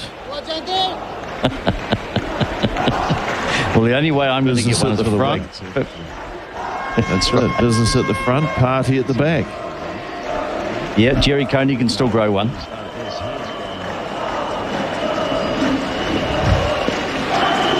It's Jayant Yadav bowling, and Nichols still with that tendency to shove the front foot into a position and the bat follow the ball. Hits the outside edge. Right there. He sets that front foot very early, which means if it moves at all, he has to go with his hands, which needs spinners. Jayant bowls, and this time he sweeps, and sweeps well to the boundary for 4. Good shot. Got that well along the ground all the way. And Nichols is 20, 113 for 3. Well, he's lucky to be there, isn't he? Because we saw that, and no doubt you were talking about it, but we saw that non-review by Umish Yadav and by the Indians, where he again was caught on the crease by the Indian fast bowler. Should have been given out, wasn't, and there should have been a review, and again there wasn't. So India's reviewing hasn't been of particularly high quality as his.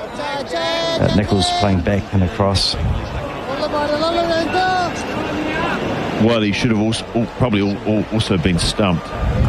Came charging out of the wicket and the ball jumped, and keeper dropped it. Sometimes you need that a little bit of luck, don't you? And those are the times if you get away with some of those missed opportunities. They're the times that you can score. This time he plays the ball square of the wicket on the offside, just sparing at a ball. So Jayant hasn't looked quite as threatening as Axar and Ashwin, but India, they've just got the luxury of over after over after over, and Kohli can do what he likes in terms of who he wants to bowl. Here's Jayant bowling again, and this is a better ball which sees Nicholls again playing across that front pad. He plants it down the line of middle and leg and plays across it with the ball ending at mid-wicket. So one ball remaining in the over, and it's the left-handed Nicholls faces Jayant and goes back and plays back to the bowler. So the end of over number 31 in the innings. It's just on midnight here in New Zealand. Half an hour of play remaining, 113 for 3 it is. Mitchell is 51, Nicholls is 20. And again, Richard, just talking about Nicholls, sometimes you need those, just that when you're in a rut or you're playing in a difficult part of the world, sometimes just those opportunities, as I think we're seeing the light meters being brought on for the umpires, they're the things that sometimes, the luck of the game in a way, isn't it? Well, certainly if you could have two, an LBW not given and a stumping missed, it's almost potentially you're on your third innings, aren't you? So sooner or later, if you stay in long enough, you're going to find some form.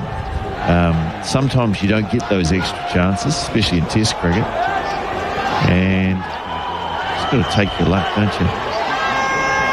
Goes your way. I mean, there'll be other days where you're out first time. So if you get another chance to have another bat. And speaking of Kohli can do whatever he wants. What he wants to do right at this moment is bring his number one strike weapon back on, which is Ashwin. Ashwin has 3 for 25 off 11. He's the only Indian bowler to have taken a wicket so far in this innings. Well, many Indian fans will be hoping he can take all 10. Just to show everybody who the boss is. He's a long way off that, especially with the ball turning for all the spinners. Bowling over the wicket this time, and it's dragged down a little bit by Ashwin, uncharacteristic by him. He's so accurate. Mitchell picks up his 52nd run, pushing the ball to mid-off. It's 114 for 3. That brings Nicholls on to strike, and I always feel with Ashwin bowling to Nicholls that there is a chance for the bowler.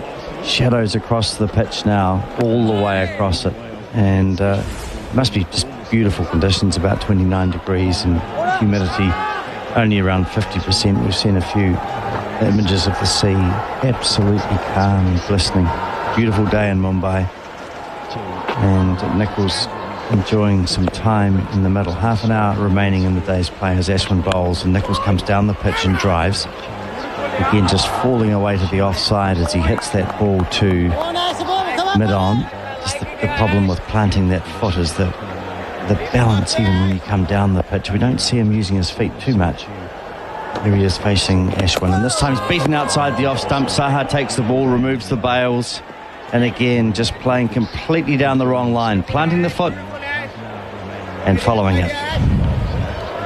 Yeah, I think so. I think he's I mean, it's a very good ball. I mean, he's just played it where he thinks it's going to turn, but it's just turned so much. So it's just great bowling by Ashwin. Here he is bowling again. That's it, even better ball. That lands on leg stump and turns past the outside edge into the gloves of Saha. Excellent bowling, excellent wicket keeping, and very challenging batting. Yeah, well, this is difficult. He's either got to go well forward or he's got to go well back. And at the moment he's going forward and he's being beaten off a length. Oh, I daren't say go back, but, it's just such a good length from Ashwin that he's not sure. Oh, he's beaten him for the third time in a row. Ashwin can't believe it. That one carried on. It pitched just outside off stump, carried on. I don't know how it's missed the off stump. So Nicholls beaten 3 balls in a row. It's just such a test. The ball's just straightened up a bit, gone past the outside edge, and Just cannot believe how that hasn't hit the stumps. 114 for 3. Nicholls living dangerously. Last ball of the over as Ashwin bowls, and this time it hits the middle of the bat. We'll take a break. Jobs.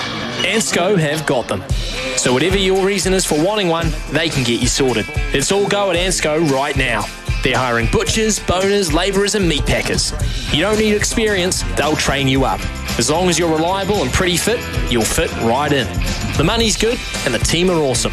So, whatever your reason, joining Ansco can work for you. Hey! To apply or for more info, go to careers.anscofood.com. Resine, the paint that Kiwis trust, and Big Barrel, Big Range, the biggest deals, bringing you the cricket on SENZ from Mumbai. 26 minutes remaining in day 3, with India having batted on into the day. They decided not to force the follow-on and force it when they bowled New Zealand out for the paltry sum of 62 yesterday. New Zealand just batting for just over 28 overs. 276 for 7 they made today, as we see Axar Patel into the attack. And it's Mitchell pushing the ball to backward point. No run. Agarwal made 62. Pujara 47. Gill 47. Kohli 36. Iyer 14.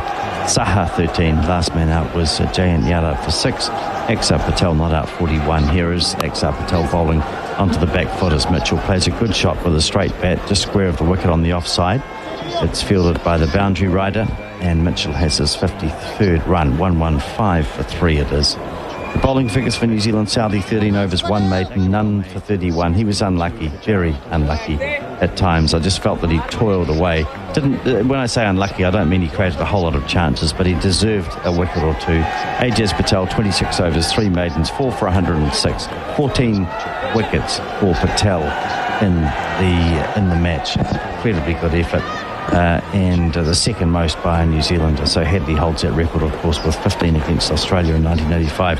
Jamieson 8 overs, 2 maidens, none for 15 as Nicholls picks up an easy single. The ball being played to mid-wicket where the boundary rider comes in. Mitchell 53, Nicholls 21. So Somerville 10 overs, none for 59, expensive again, and Ravinder at 13 overs, 2 maidens, 3 for 56. We saw him picking up his first wicket in Test cricket when Gill was caught at cover by Latham. As the next ball is played by Mitchell defensively. He then had the wicket of Kohli, and what a thrill it must have been to see Kohli getting an inside edge, just chopping the ball down at bottom edge into the stumps. And then he picked up the wicket of Saha as well. Here's a nice delivery from Axar, which is coming into the right-handed Mitchell. And he plays it well, getting his bat coming down in that line back towards the bowler. Gets it off the blade and out to point. So Nicholls 21, Mitchell 54 with that single, 117 for 3, 1 ball remaining in the over. And Mitchell is signalling he'd like a drink and a towel, I think. I'm sure that there'll be interpreters in the team who can understand those signals. The drink one I could understand, the other one I wasn't quite sure. I think charades. That's right. 2 words. Here's a lovely shot playing by Nicholls. He's played the reverse sweep this time to the boundary for 4. That's a really good shot. He got to the pitch of it, and as Mitchell has done previously playing that shot, got over the top of it and hit it along the ground all the way. 1-2-1 for 3, and we see some drinks coming onto the field. Good shot, Jerry, that reverse sweep. Yeah, well, both the players have really found a way to start to score runs, haven't they? And, I mean, Mitchell's been obviously scored the bulk of the runs, and the Indian bowlers have now had to realise that, you know, if they don't pitch it in the right place, he will score from them. Of his runs at the moment, 54 of them, 34 in boundaries. Yeah. So, you know, he's getting up to sort of 60% of his runs coming from boundaries, which is excellent from him. He plays aggressively. He's moved his feet nicely to the pitch of the ball, so he's putting pressure on the length that they can bowl. They just can't run up as they did in the first innings and just bowl and wait for New Zealand to get out. He's also played the reverse sweep. He's tucked it off the back foot, and he's turned the quicks down nice and fine. So it's been a nice wide range of strokes, and it seems to be also just being able to widen as he develops his game. So he's going quite nicely, and all the New Zealanders will be really pleased at the way he's been able to adapt his innings and score runs relatively safely. I think Nicholls obviously hasn't had the same confidence.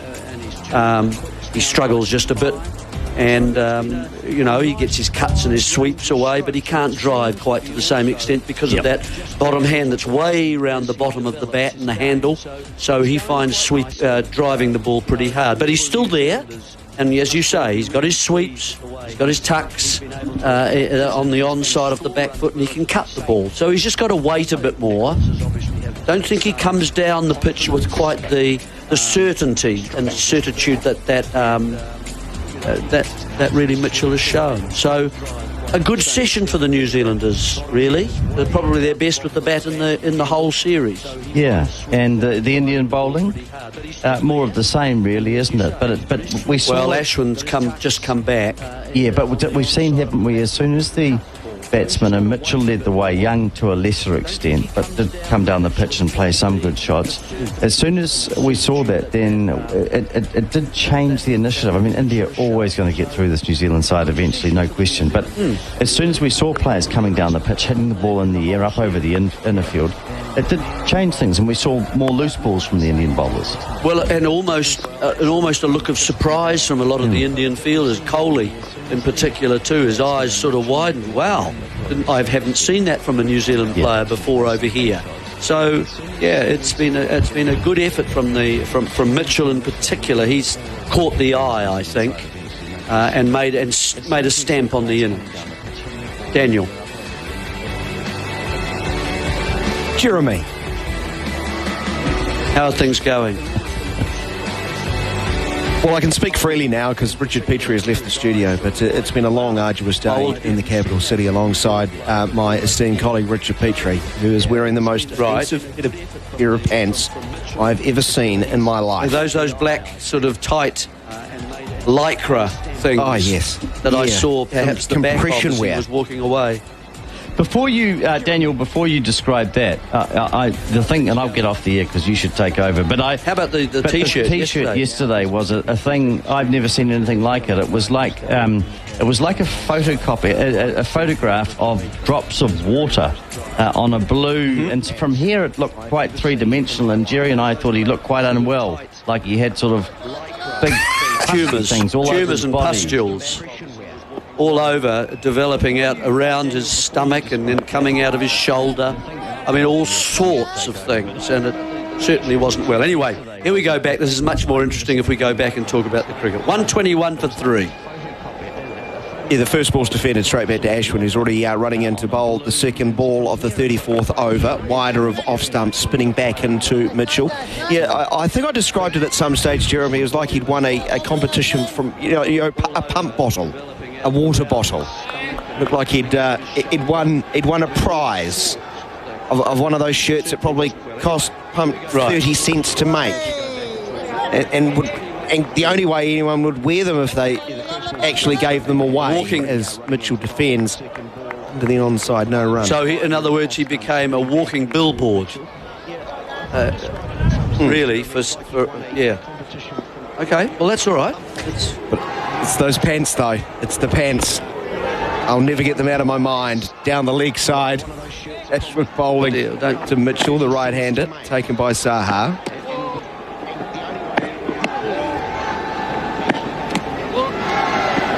Watching the sequence of the last Ashwin over to Nicholls, he was all over him. Now beating the inside edge of Mitchell's bat, hitting high on the front pad. It's a bit like Prasanna bowling to Coney. Yes, probably would have been a lot worse than that, but yeah. As I say, the sound of the ball coming down towards me, I'd never heard that before. Left quite an impression on me. Here I am about. Yeah, well, a finger spinner too, right? Oh, yeah. That's not supposed to happen. 121 for the loss of 3.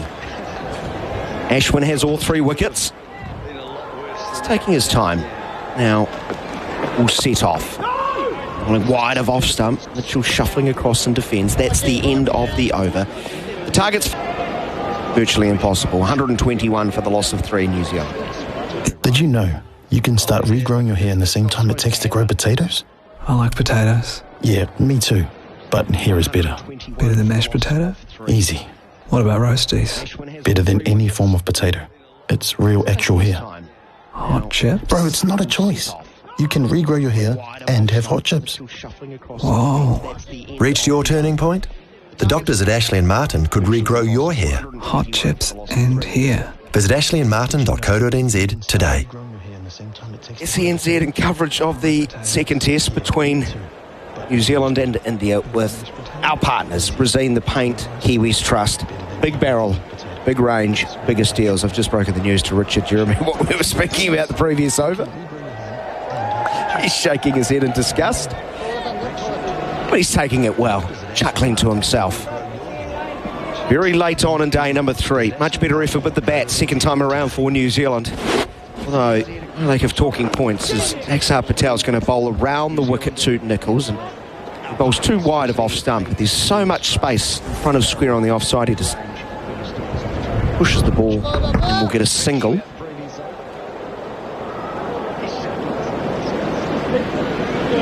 Just getting a replay of that over Jeremy Ashwin to Nicholls. And I think Garth's words were, I don't know how that has not bowled him. And the replay's actually shown it's hit the top of off stump. It's just grazed it. It's rubbed it. But the bail stayed on.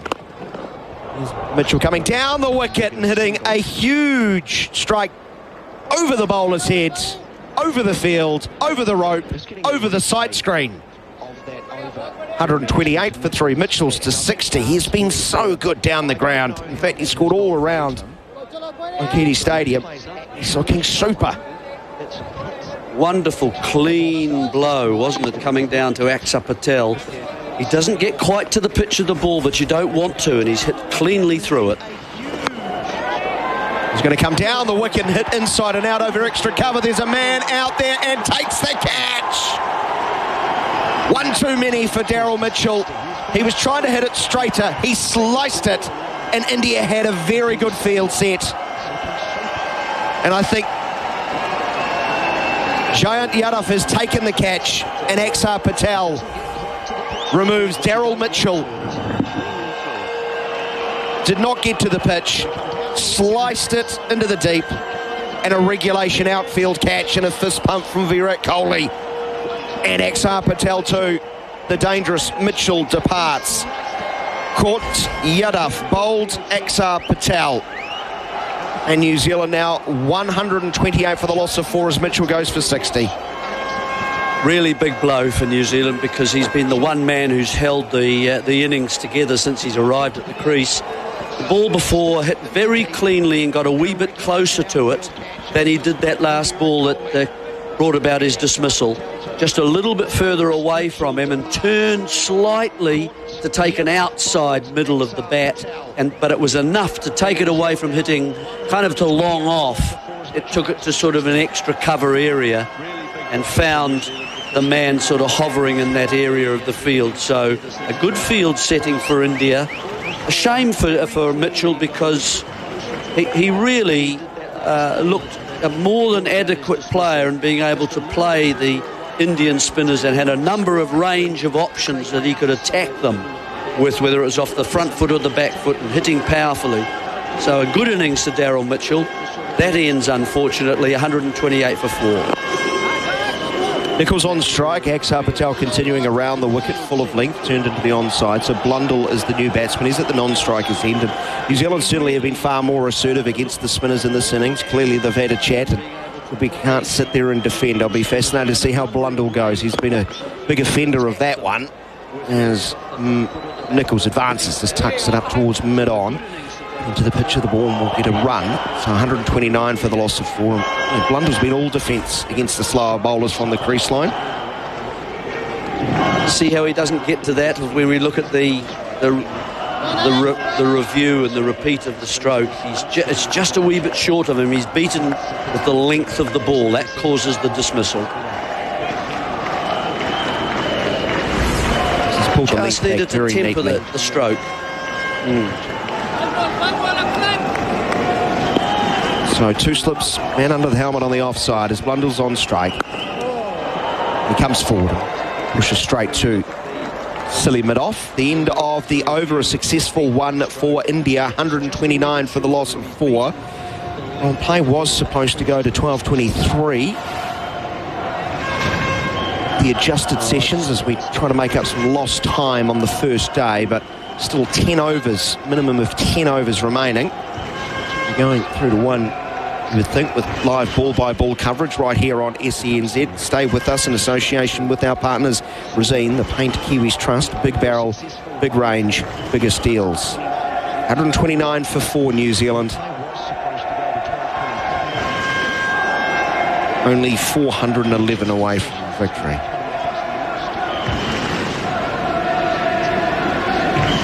Only. Jeremy, we've got a message coming through. I'll let you answer it as Ashwin bowling to Nicholls. He sweeps powerful straight to square leg. Natalie would like to know, hello SENZ Radio, can anyone please explain Ross Taylor's innings? He's shaking his head. Natalie, brief. Leg side, Ashwin bowls into the pads of Nicholls. I think, well, someone else, one of the other listeners summed it up quite nicely, Jeremy, when he said it wasn't an innings, it was an outings. Yeah. All at sea, Ashwin bowling, leg stump line, the leading edge. It was a kind of a combination, Nicholls. Daniel, of a man who's mentally really struggling, and also his defensive game wasn't going to hold up, and he didn't have belief in it. He was defending once more from the crease line, no run. And so therefore he decided that he would attack anything that was in an area he felt he could. And he got quite a full ball, didn't he, that first ball, and thought he could get, but he didn't get enough of a stride into it, and so it went in between bat and pad and just over the stumps for 4 byes. Once more defensive stroke from Nicholls from the front foot. And he continued in that vein, really, of playing quite aggressively, but not really getting to the pitch of the ball. Oh, here's a carom ball from Ashwin, catching the inside edge of the bat, and it's gone into the pads of Nicholls. He did not pick that one. Nicely disguised. The end of the over, it's 129 for 4.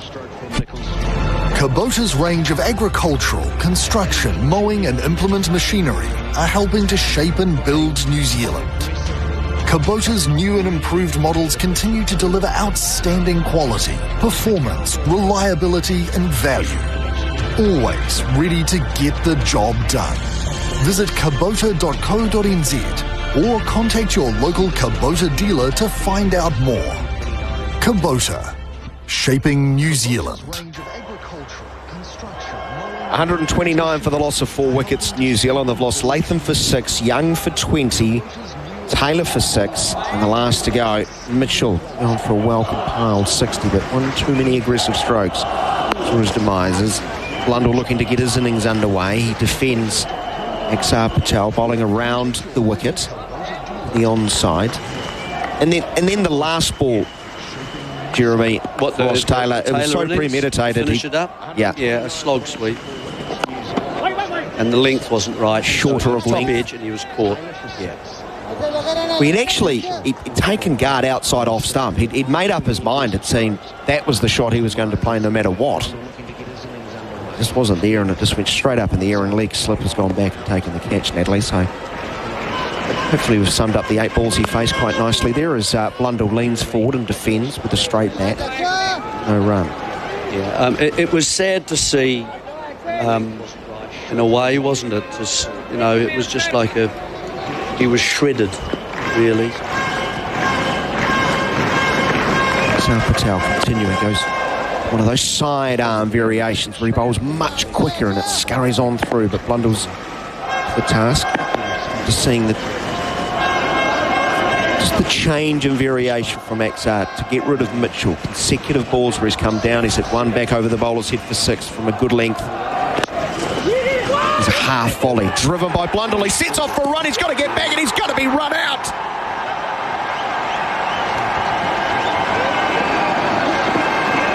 Hard to believe. He's thumped it to mid-off.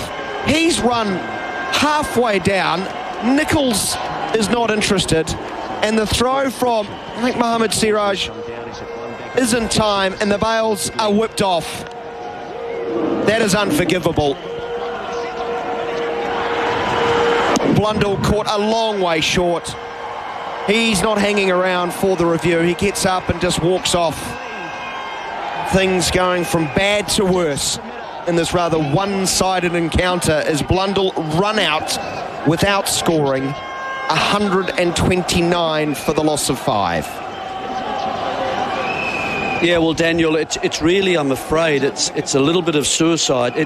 What it comes from is that Tom Blundell, right throughout his innings in this series so far, has struggled to get shots and score runs, hasn't he? He's defended a lot and racked up a number of deliveries, but without getting in many runs. Here he's actually got a drive away, and it's a run for the shot. Really, he's hit this one nicely, and he's hit it very cleanly, and it's gone very quickly to mid-off, but he's run with the shot, and really there wasn't a run there.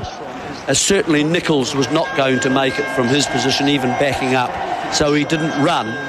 Now, you've got to call no very quickly in those circumstances, and really Blundell had got too far, and even though he turned and tried to get back when he realised that his partner just wasn't coming, he was well short, even though he turned and dived. So really he's run himself out there for the shot, and because he's found it so difficult cumulatively to find a way to score runs in his innings right throughout the series. Rachin Ravindra replaces him. He will be on strike, the left-hander.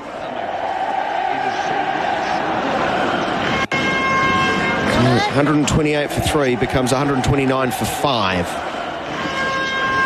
With Mitchell caught in the deep and then Blundell needlessly run out. First ball by Axar Patel to Ravindra. He defends and there's no run. So that's the end of the over. Yeah, just some. No, that's a pretty bad mistake to make in a Test match. To run yourself out. It's a pretty needless way. You feel so disappointed with yourself, really.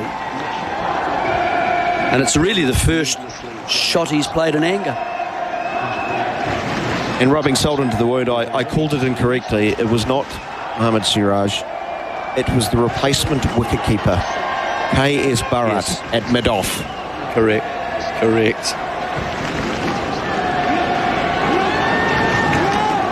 A wicketkeeper throwing to a wicketkeeper, running out a wicketkeeper.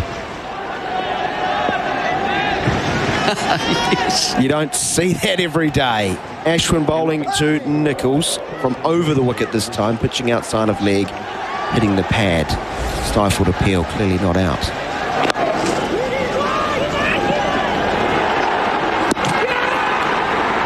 That is a brain fade, just catching a replay. You're so right, Jeremy. He's punched it, he's felt good off the bat. Oh, run. He's run halfway down before he turns and goes back. Nicholls goes back deep into the crease, turning through mid-wicket. He will get a run. One at that.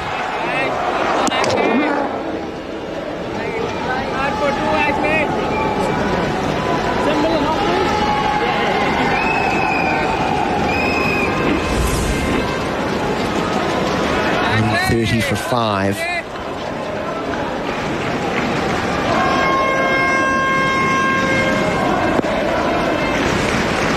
Four balls remaining in this over. 7.4 remaining in the day as Ravindra leans forward and defends. He's got Kohli at slip, Pujara at a gully, a short gully. Cura under the helmet. He leaves the next ball from Ashwin alone outside of off stump as it spins further away. Just the more I watch it, the more I'm confused. Blundell's hit it straight to him. Bharat hasn't had to go left or right. He's just come forward. Defending once more is Ravindra. No run. Well, as I say, it's just running with the shot, isn't it? He's hit it nicely. It's the first time he's got a drive in the whole series. Hit it cleanly and just run with the stroke. And unfortunately, Barrett, the keeper, didn't have to move at all. It just went to the correct side. He's a right-hander, so it went to the right-hand side. He picked it up cleanly. And at this stage of the dismissal, Blundell's at least halfway down. Ravindra driving from middle stump. Full delivery from over the wicket by the off-spinner Ashwin, but straight to the cover field. There'll be no run. That is the end of the over. 130 for the loss of 5. Minimum of 7 overs remaining in the day. More from Jeremy Coney and then Garth Galloway. Jobs. Ansco have got them. So whatever your reason is for wanting one, they can get you sorted. It's all go at Ansco right now. They're hiring butchers, boners, labourers and meat packers. You don't need experience, they'll train you up. As long as you're reliable and pretty fit, you'll fit right in. The money's good and the team are awesome. So, whatever your reason, joining Ansco can work for you. Hey! To apply or for more info, go to careers.anscofoods.com. Jeremy Coney desperately trying to get off air, but we want him to stay. 130 for 5 it is. No, it's Peaches. You are off air. Here's Jayan bowling I don't want to take his Nichols. No, we'll turn your microphone off and be quiet. 130 for 5 it is. Ravindra is yet to score. Nichols is 28, and it's Richard Petrie picking up the comments up in Wellington. 130 for 5, so been another long day for New Zealand as Jayan Yadav bowls short, and Nichols is onto the back foot, crashing this away to the backward point boundary for 4. Got a bit of width then and was able to play over the top of it. 4 runs to Nichols. He's 32. Good shot. Yeah, good shot. It's been better than the first innings, Garth, but not a huge amount better. Nichols is working his way through some rusty form. Starting to get in. Going well, 32 off 64. And they need 5 wickets to win this test match. New Zealand need a lot more. Next one's outside the off stump, no shot from Nichols. Well, it brings a thought as they head back to New Zealand and get into quarantine, and then of course the series against Bangladesh. And just interested in your thoughts, Richard, about the test team for New Zealand. This ball's outside the off stump, turning quite sharply. Nichols doesn't play a shot, so the score remains 134 for 5. But with Taylor scoring 20 runs in this series only in 4 innings, and looking at the top 5 and thinking how it might look as we see Jayan bowling and onto the back foot is Nichols. You know, there is, and I talked about this earlier, not today, but earlier in the match, that Taylor, there will be many people who think he should retire on his own terms, and he's been an incredible servant of New Zealand cricket. Here's the next ball played defensively, and so take nothing away from him. But today's performance, as the over comes to an end, 134 for 5, was it was almost embarrassing to watch, really, and it just showed that he's, for me, the end of the road is nigh. And I look at a great player, and I felt a bit sad seeing today's innings. Now, enough said. If you look at a test series coming up against South Africa in the new year, and some matches against Bangladesh to prepare for them, what's your top 5? Good question. You're going to have to give me a couple of minutes to think about that. Well, you're going to have, aren't you? Conway's going to come back in if he's fit, and Latham for sure. And Young? Well, exactly. But the question is, where does Conway go? Here's a defensive shot from Ravindra. Well, I'm going to look at my top 4 are going to be Conway. It doesn't matter where. Conway, Latham, yep, and Young. Williamson. And Williamson. If he's there. Yep. Next ball is outside off stump. And he plays and misses, does Ravindra. Now, if Williamson's there, he plays. And that means Nichols 5, isn't it? And Taylor misses out. Well, based on that, yes. I mean, I'm happy with that lineup. I think that's a good lineup. I mean, Conway adds a lot. You know, obviously bring Williamson and Conway. I mean, you're arguably your two best batters. Ashwin bowls and this dips, and Ravindra plays it well off the back foot. I mean, everyone wants to play against Bangladesh at home, and the batsmen especially, because it's a good opportunity to get runs. Let's be blunt about it. Absolutely. So, isn't it an opportunity to blood someone, to bring other people in if New Zealand need to, as next ball's played into the onside? Got to start thinking about the future, in my view, and we've seen it here in India.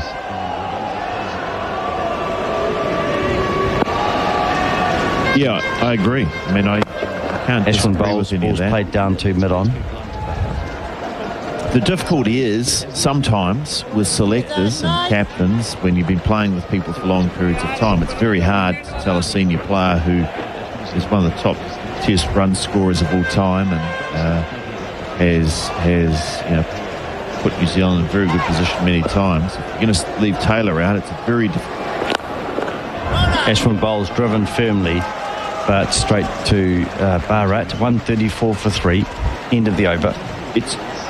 It's 3 weeks, 4 locations, 5 events, 1 overall prize. This is Crankworx Summer Series NZ. This summer, the world-famous event will be unleashed Kiwi style. Crankworx is going on the ultimate mountain bike roadie to Queenstown, Wanaka and Alexandra. See the world's best compete with a grassroots vibe at 4 destinations around New Zealand's South Island. Don't miss Crankworx Summer Series NZ. Stop 3, Cadrona, December 8th to the 9th. Tickets and info from crankworx.com. 134 for 5, Richard. Back to you. Yeah, I was just going to say, I mean, if you think Taylor is the least form out of that lot, Young, Latham, Williamson, I mean, you're going to pick Williamson, Latham, Conway, and then if you say, well, Nichols is the pick between Taylor and Nichols in the middle order, and if you're going to go Young, I think he's batted well enough in India. And then you say, well, we're going to have a difficult conversation with Taylor. Sometimes selectors and captains don't always have the bottle to do that. He's certainly, it's not to say he couldn't go back in and score runs. It's just a question of who do you think your best batters are moving forward.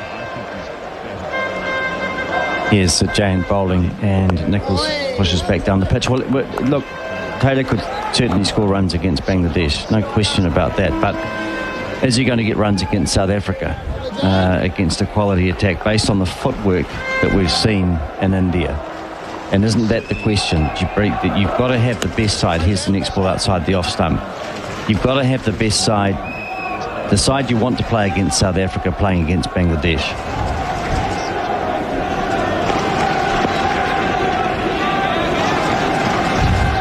134 for 5 it is, as Nichols plays into the onside. And I think you've got to find a room for Mitchell to be part of it. Patel's obviously got to be part of it. You probably only need one spinner in New Zealand. I think Ravindra misses out. 134 for 5 it is. Absolutely. Here's Jayant Yadav bowling, and it's onto the back foot. Oh, Nichols plays another false shot, gets a top edge. It's gone quite hard at it. It's gone up over slip, but it really wasn't in control of it. It's been, he's still there. He's on 36, but it's been an innings laced with luck. 138 for 5. Well, one factor for Taylor will be spin won't be a major factor, you wouldn't think, against Bangladesh or South Africa, or as a major factor. And the argument, if you were going down the Taylor route, you'd have to say, well, that's not a factor. He's a Here's the next ball played by Nichols into the onside. 138 for 5. 1 ball remaining in the over.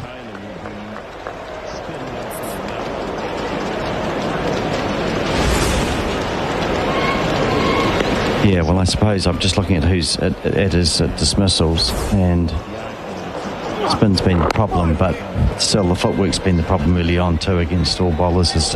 Here he is, Nichols playing back and across, and no run. So the over comes to an end. 138 for 5. Ravindra is yet to score. Nichols is 36, and I can see you're pondering things with Daniel. You're making notes. Tell us what you're doing out there. Well, Daniel's pointing out that basically all of Taylor's dismissals in India have been to spinners on spin-friendly wickets, apart from Yadav. And, you're just not going to get that New Zealand.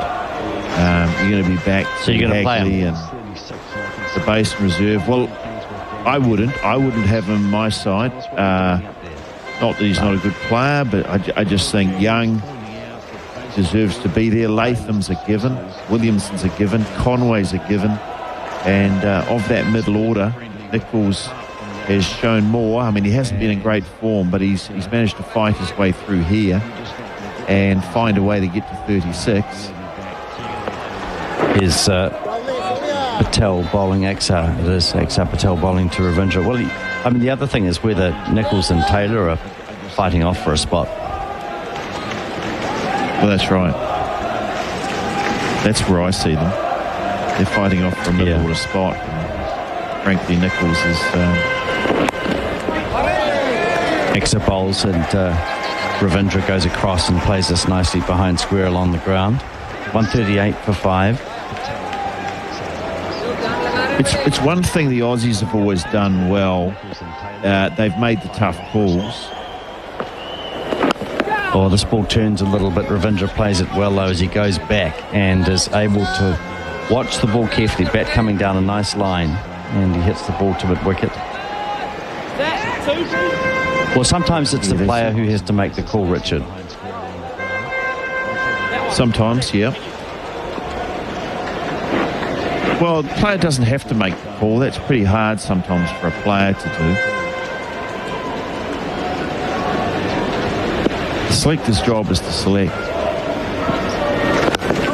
Here's, as Axar bowls around the wicket and Ravindra is pushing into the offside. Well, sometimes for players, though, I don't think it is hard for players. I think that you get to a point where you say, Taylor's got to go away from this and say, well, am I, what frame, what possessed me to play like that today? His appeal for, well, I'm just wondering what they're appealing for here, as we've seen Ravindra going down to pick up the ball with his hand, and that's what Kohli is looking at. I think he's signalling he's picked it up.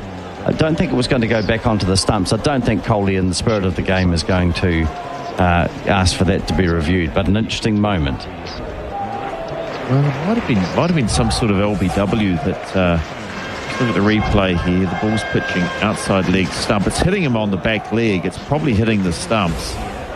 But round the wicket goes Axar, and this time it's an edge, and they'll pick up runs as Ravindra is driving through the offside, getting a thick edge, and it races down to the third man boundary. A couple for Ravindra.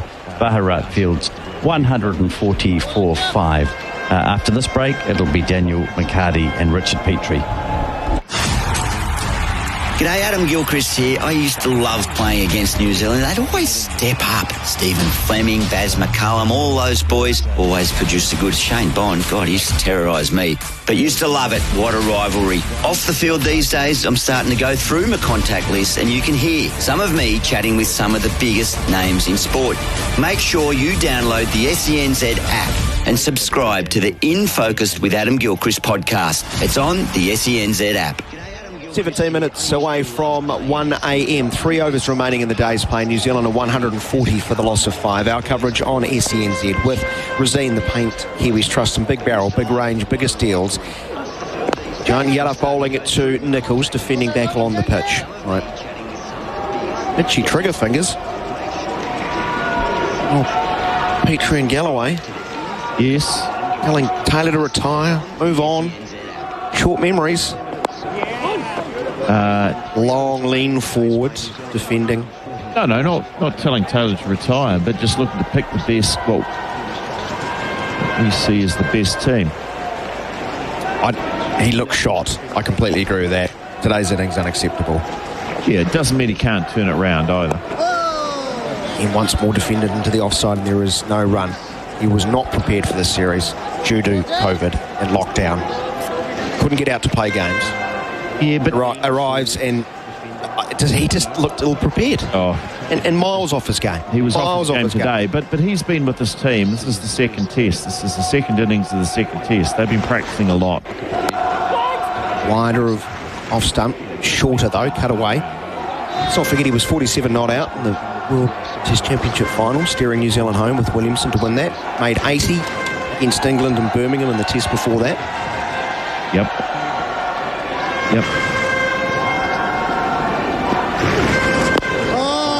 Yorker from Yadav, dug out. One thing is obvious. I think if you just look at his numbers in the calendar year, it's not what you expect. And unfortunately, when you get to 37 years of young, years of age, people look at your spot just a little bit more. This one grips and spins a mile from outside of off stump and bounced too. And Sahar's done very well to take that one. The end of the over, it's 140 for the loss of 5. So, by my count, in 6 tests this year, averaging just 24. Right, 6 tests, averaging 24. Okay, that's not enough. It's not like you're saying you can't come back, you're not a good player. It's just saying you're not in the best 11 players at the moment that we have to pick a side. It has to be the best team. Yes, you're 37, that is a factor. You can't afford to have a bad patch when you're 37, unfortunately, because people are a bit itchy, but averaging 24 in 6 tests is not a big enough contribution. Problem is Nichols is averaging exactly the same. Roughly around the same. Yep. He's 36 not out. He can change that here. Well, that's right. Go on. He'd not scored a bean before this innings. I know you said Ravindra drops out. Yep. I think I'd probably reserve judgment until he finishes his innings here, because he could do what Nichols is doing. But there is a positive to this. There's legitimate options. Oh, that's right. Isn't there? Yeah, and many times in New Zealand cricket history there hasn't been. Stretching forward is Ravindra, defending. It should be the last over of the day. Let's also throw in, just to complicate matters further, Kane Williamson, sustained rest, sustained period out of the game with an elbow injury. That's how it was announced. He has a good length ball, dripping, turning, catching the inside edge, squirting just to the right of short leg. Axar Patel wipes the sweat from his brow, frustrated. He didn't grab number 6 and no control. Ravindra with that defensive stroke. Conway's got to come back from a hand injury.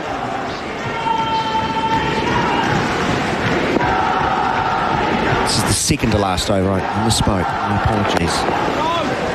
Leaning forward wide of off stump and defending into the point region. There is no run. 140 for the loss of 5.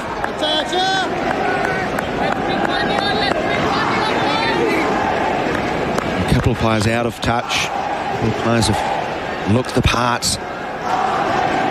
Threatened really take a chance, Mitchell especially, before holding out in the deep, gone for 60, 140 for 5. It remains as it's more Ravindra defending. And then you got the makeup of the bowling lineup. Got a guy, seriously, who's taken 14 wickets in this test, why not play the next one? Long, leaning forward and defending, and that might sound absolutely bonkers to those people listening. Yes. But this Ajaz Patel has not taken a test wicket in New Zealand. 3 test bowled, 49 overs, none for 106. Ravindra comes forward, defends, and there is no run. And that is the end of the over. One more remaining in the day's play. Garth and Jerry are leaving us. Leave no man behind, they say. Not our dear colleagues in Christchurch.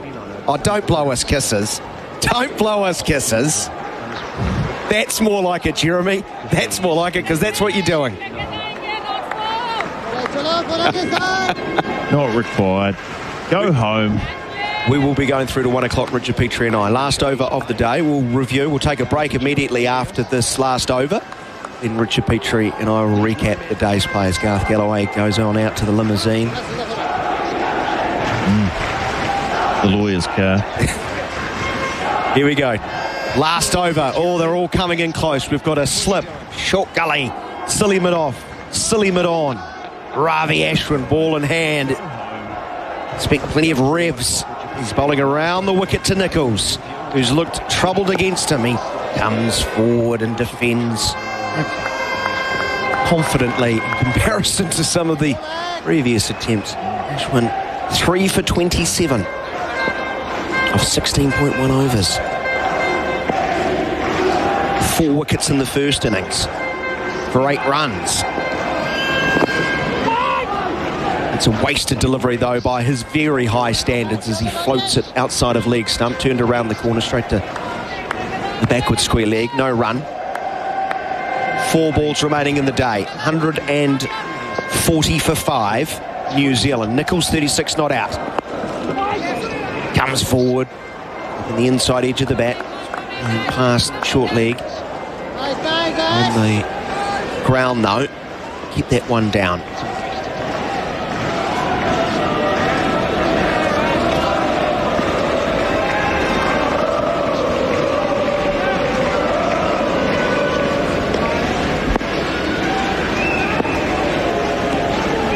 Continue around the wicket with 3 balls remaining, and that is a beauty. Pitching, spinning, bouncing.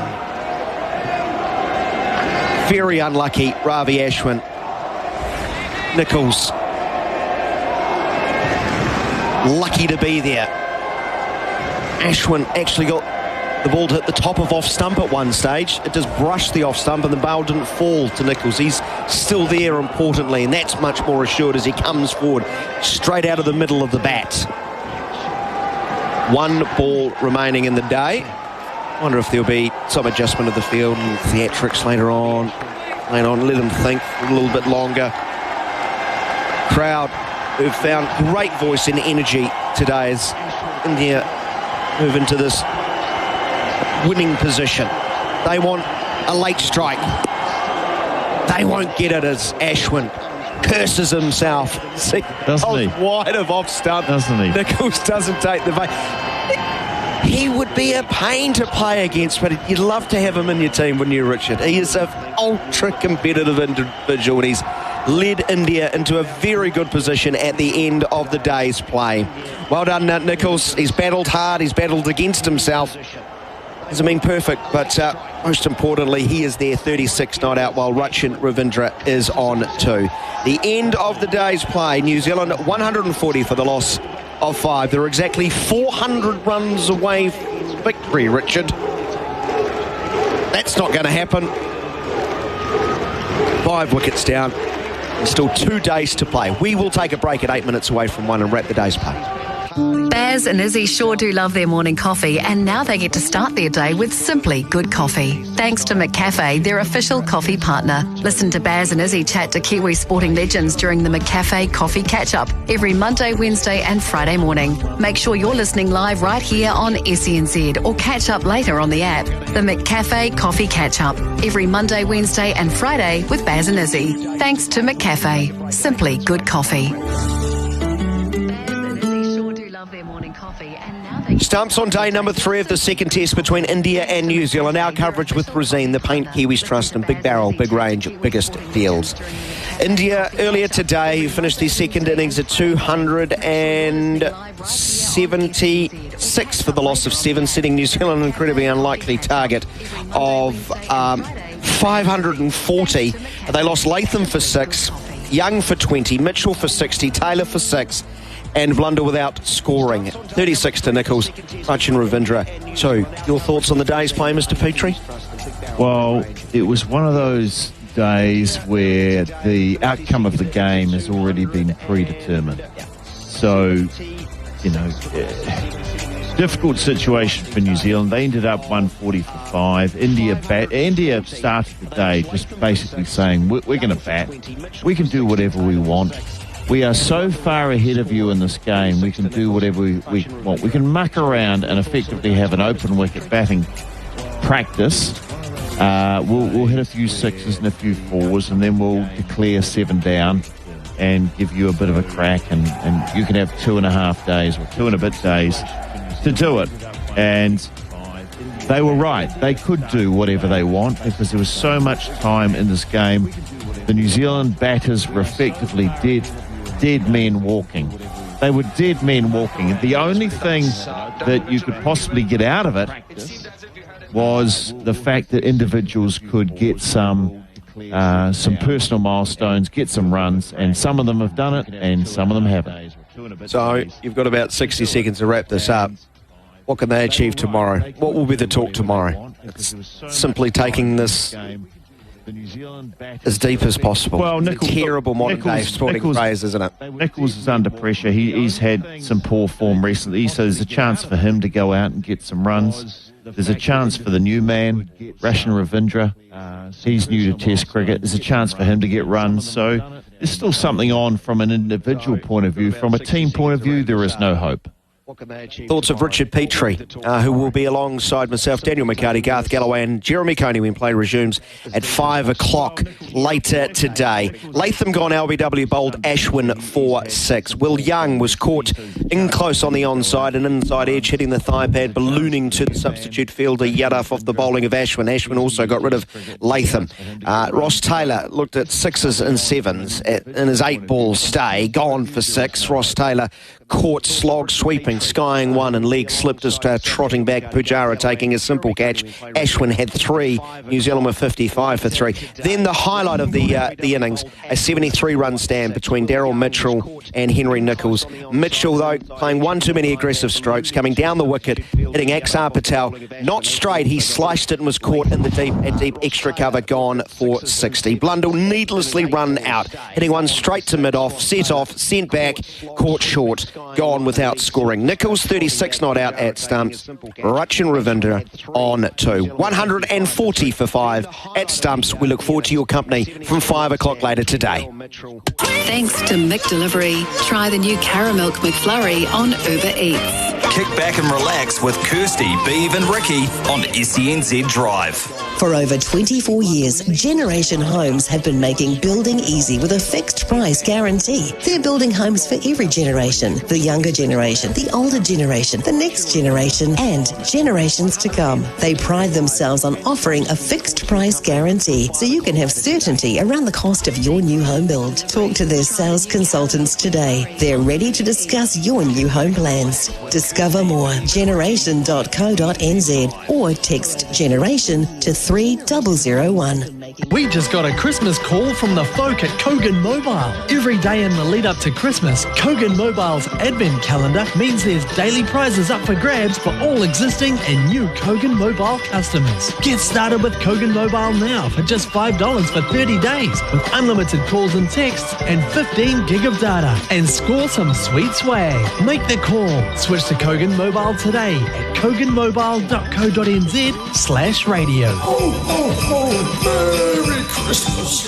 G'day, Adam Gilchrist here. I used to love playing against New Zealand. They'd always step up. Stephen Fleming, Baz McCullum, all those boys. Marcus Stoinis, Ash Barty, the world #1 tennis player. Jamie Dwyer, Kathy Freeman, if you don't mind. Kate Campbell, Mark Leishman, Colin Funky Miller. I reckon he got 10 wickets in a test against New Zealand. There's a stack more. Make sure you download the SENZ app and subscribe to the In Focus with Adam Gilchrist podcast. It's on the SENZ app. The land of the long white cloud, home of thoroughbred champions and the Karaka experience. Karaka's iconic sails has for years unearthed the next generation of racing royalty. From blue blood thoroughbreds to other exceptional types, international buyers converge on Karaka each summer, seeking their next champion. Let New Zealand bloodstock open the door to Karaka and experience the passion and expert ABCs of New Zealand's top breeders. The journey begins at Karaka,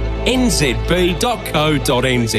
Imagine landing the catch of the day right on your front doorstep. Well, with Takitimu Seafoods, you can. Head to takitimuseafoods.co.nz and order the freshest, most delicious seafood that Hawke's Bay has to offer. Chill packed and delivered overnight. We're talking John Dory fillets, kawai, or how about some salmon, even oysters, just so good. Fresh, frozen or ready to eat, you choose with Takitimu Seafoods. Check takitimuseafoods.co.nz. Little Avondale, home of Purin Kanto, Hong Kong's champion sire 2020-21. Purin Kanto, sire of Lost and Running, John O'Shea and the Tabs Everest runner. Little Avondale, home of Time Test, Europe's most exciting first season sire. Both Purin Kanto and Time Test proudly book full. You can secure your LA Red or Red at all Australasian major sales. Little Avondale, big on winning. Thank the Lord, sport is back on the radio. And what better way to start your mornings than with Ian Smith from the pulpit? After a virtual flood of footy in the last month or so, what's a person to do this weekend? There's nil, nada, nout.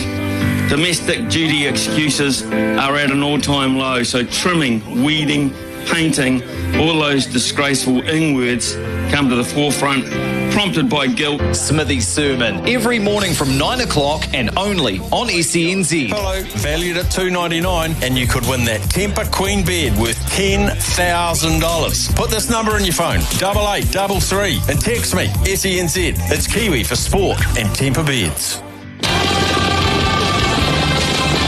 This is Racing Tales of the Turf on SENZ.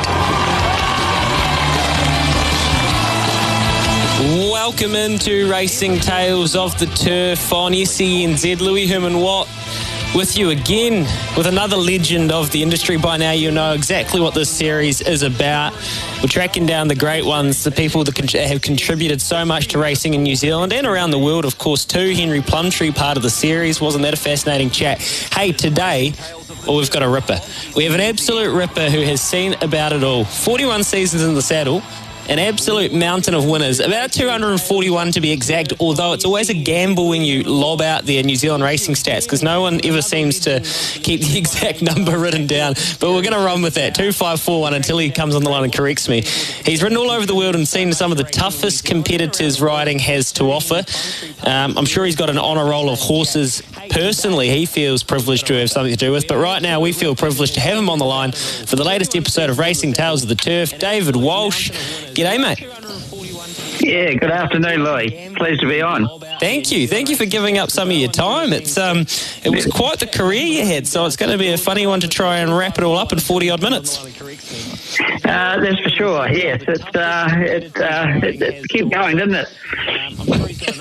Keep going. Is that your kind of catchphrase? It kept going. If you look back on your career, you had to label it in a few words. It kept going. Yeah, I know. Look, if you love what you do, I was saying you never work a day in your life, and for me, that's what being a jockey was. It was a passion, and from the time I decided I wanted to be a jockey as a 13-year-old till I retired, it was never a chore. It was never a bother. It was just something I loved to do and loved to compete and loved to be part of it. Yeah, well, someone, and we'll get to it, that had as many seasons in the saddle and saw as much as you would have had to have loved it, because otherwise I don't know how you did it. Let's start where I always like to start with everyone, because we like to try and figure out how you kind of got to the pinnacle, and that all starts with your roots, really, and grassroots in particular. So where did you grow up and what was the era, David? I was born in Ashburton, mid-Canterbury town, now south of Christchurch, and I was a run to the litter. I was the smallest kid at school, the smallest kid at everything we did, and played rugby. Whatever sport there was, we had a crack at. We played cycle, we played cricket, we flew kites, we made bow and arrows, we went fishing, we went possum hunting, mainly my older brother and I, and we just had a crack at everything. So, so basically grew up pretty competitive and loved the outdoors and to be active. And but one thing led to another, and rugby was a huge part of growing up. But eventually I got too small for that. My mates grew and I didn't. And even though I enjoyed the rugby, and I was normally the kicker for the team, and I could tackle anybody. But unfortunately, when you get these great big guys running down the field and you tackle them around the legs and they clonk you in the head, a couple of concussions sort of put paid to that. And I thought, no, blow this, there's got to be something better than this. So I gave up the rugby, probably about 9 or 10, I guess. So. Yeah, well, look, it was just a bit more natural came along, and that was obviously being a jockey. But Ashburton, you mentioned, mid-Canterbury, people know that it's great country land, really. They've got a team in the Lahore or the Meads Cup they go quite well in. But it's also a big hub for standard breds, isn't it? So what was the thoroughbred culture like down there? Well, it was pretty small, really. There was a lot of standardbred trained in Ashburton in those days, and they all used to travel up to Addington to race on regular occasions. But the gallops, there was really only a handful of trainers, the odd owner trainer, and then there was a guy called Jim Lawler who had about, I guess when I started here, about 15 or 16 horses. He didn't have a big team, but in those days, most trainers only had 15 to 20. It was considered plenty, and he had 30 that was huge, So, I mean, my things have changed to nowadays. But, so I decided at some point that I wanted to be a jockey. I used to say follow the trots, and then you got all the race books and started buying the hoof beats and reading all the stories about the great horses and the great jockeys and trainers and all the things that happen. And at some stage I decided I wanted to be a jockey, and I approached Jim Lawler for a job. So at 13 years old. Yeah, and look at the way you talk about it is the way that everyone talks about it during the series. It was a real part of culture racing back then, rugby racing.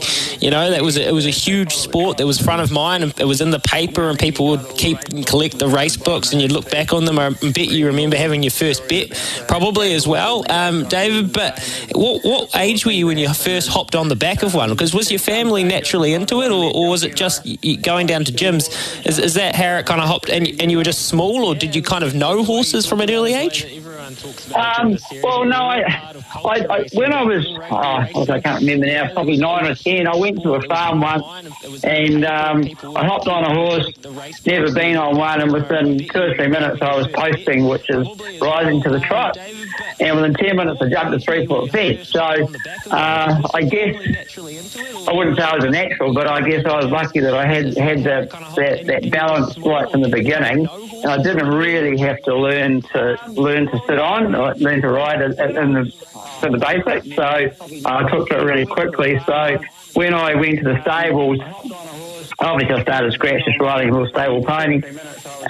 But I really took to it pretty quickly, and soon sort of got to, I guess for a little while I trained this pony up basically, and did everything you would do with the gallopers. And then once I got to the point of being able to post work it and that sort of thing, I started riding the race horses, and we rode breakers and all sorts of horses. Jim used to break horses in, so we had a good background from that. Rode all sorts of ages and types of horses, and gradually ended up working faster speeds to the stage of galloping, and then just one thing led to another. So took 2 years of pretty hard work to get to the stage of being ready to ride at 15. Yeah, and that's young as well. Obviously very formative for you. I was going to ask you, were you a natural? You say you wouldn't say you would. I think if you can jump on a horse and jump over a 3-foot fence within 10 minutes or so, I'd call that a natural. But what about the understanding of the beast and the actual animal? Were you good with animals as a kid? Well, yeah, we had, I guess at home we used to have a few sheep in the backyard, and but didn't really have a lot to do with animals as such. But yeah, I sort of once I got involved with the horses, it seemed to come pretty easily, and just understanding them and working with them, and I guess you never stop learning. But it certainly wasn't a hard transition for me to when I went to stables to get into the swing of it. That's awesome to hear. What about your ambitions? I mean, you say you were wired as a bit of a competitor on the footy field and in life. You loved the outdoors, but did you have any ambitions when you first turned up, or when you were kind of going through those stages at Jim Lalor's place, or were you just happy to be given a chance? Oh, well, I guess I was happy to be given the opportunity initially, and I don't think at the beginning I had any huge aspirations at where it might lead to, but I knew that I wanted to obviously ride winners and be the best jockey I could, and started off pretty quietly. I had my first ride at Timaru, at Riccarton. Cup week, November middle day, and funnily enough, it rained, and they had to put the races back an hour. So I think I was in like second last race. So it was made it quite a long day waiting for my first ride. But anyway, that went by pretty calmly. There was no drama. The horse just went around. It wasn't a very good horse. Just a maiden miler, and but I didn't get that many rides and come to Timaru in Christmas time. They had that Timaru Cup meeting on the 28th of December, and they rode a horse called 3-7 that I'd had ridden a lot at home, and sixth ride, and it won. So what was that? Didn't have to wait too long. Didn't have to wait too long for the first winner. So. Was it addictive? Because I get the thrill of. Well, I don't get the thrill of being a jockey, because I've never obviously ridden in a race or really at all, David. But that moment when you hit the post first, I can only imagine it's kind of a strange feeling. But as a young kid, you're only 15 or however old. Do you quite understand the enormity of it, or do you feel straight away like? Probably initially it just took a little while to sort of sink in there, and I guess I think I only rode probably half a dozen winners for the next 8 or 9 months really, and I guess that sort of period where things were pretty quiet, I guess it really made you appreciate each and every win. And time I got to sort of the middle of winter the following year, things were starting to click better. The balance was a lot better, and I was obviously a lot stronger at that point. Because when I started, to be honest, I probably started a year too soon, because I was only 39.5 kilos when I first started. Yeah, I know. Not many 15-year-olds are 39.5 kilos nowadays. So actually, that's one other thing I did that I didn't mention was I did judo. When I gave up the rugby, I did judo for a couple of years, and I went to the Academy Champs for that. So I sort of took to that reasonably well. And I think when I started riding, the fact that I did judo was actually a big help to me, and I've always sort of felt that and sort of passed that on to people and sort of suggested, well, look, it's quite it's not a silly thing to do, and because the first thing you do when you do judo is they teach you to fall. They don't teach you to throw; they teach you how to fall. And I guess it gets rid of that fear of falling. So, as you know, when you're riding a horse, if you're going around X number of times, at some point you're going to come off. So the worst thing you do is to be scared of falling and to freeze and stiffen up, because when you do that, something's going to, normally will break. So I always felt that the fact that I'd done the judo prior to going to stables was actually a really big help to me. So, yeah. But as I said, I was 39.5 kilos. Probably started riding at 6 months to a year too soon, but anyway, I did. And so time we got to the next year, I was about 44. The next year, I was about 47. And after 4 years, I was about 51 kilos. So, I did a lot of growing, but got a lot stronger in that period through my apprenticeship. Wow, 13.5 kilos. That's actually nearly floored me, David. That is incredible. It's very impressive to even get that first win, let alone 8 on 3 7s rather, that first day in 1974. Hold there, everybody, because after this we're going to talk about the next phase in David's career, moving north and just starting to become a prominent jockey, a stable rider in that next stage, which all jockeys jockeys go through, well, all jockeys hope to get through, is clearing that apprenticeship and moving forward. So stay right there on Racing Tales of the Turf. Afternoons with Staffy. We all consume our cricket in different ways. I like how Paddy and Jacko have got their setup ready for this week's test. And we're up and running for the cricket. And it's just been signed up by Jacko, the building inspector. And it is glowing hot. And I'm dug in for the next 5 days with the beer full in the fridge. I'll have it on for the next 5 days, live on SENZ. Don't miss Afternoons with Staffy from 12 on SENZ. Little Avondale, standing per and canto. 8 years, 259 Australasian yearlings and RTR horses sold, averaging 11 times the service fee. Little Avondale, standing time test. 23 Australasian yearlings sold, averaging 7.4 times the service fee. Little Avondale, the New Zealand stud that stands the top 2 stallions for return on service fee. Little Avondale, big on winning, backing the breeder since 1940. There's no one quite like you. You're one of a kind.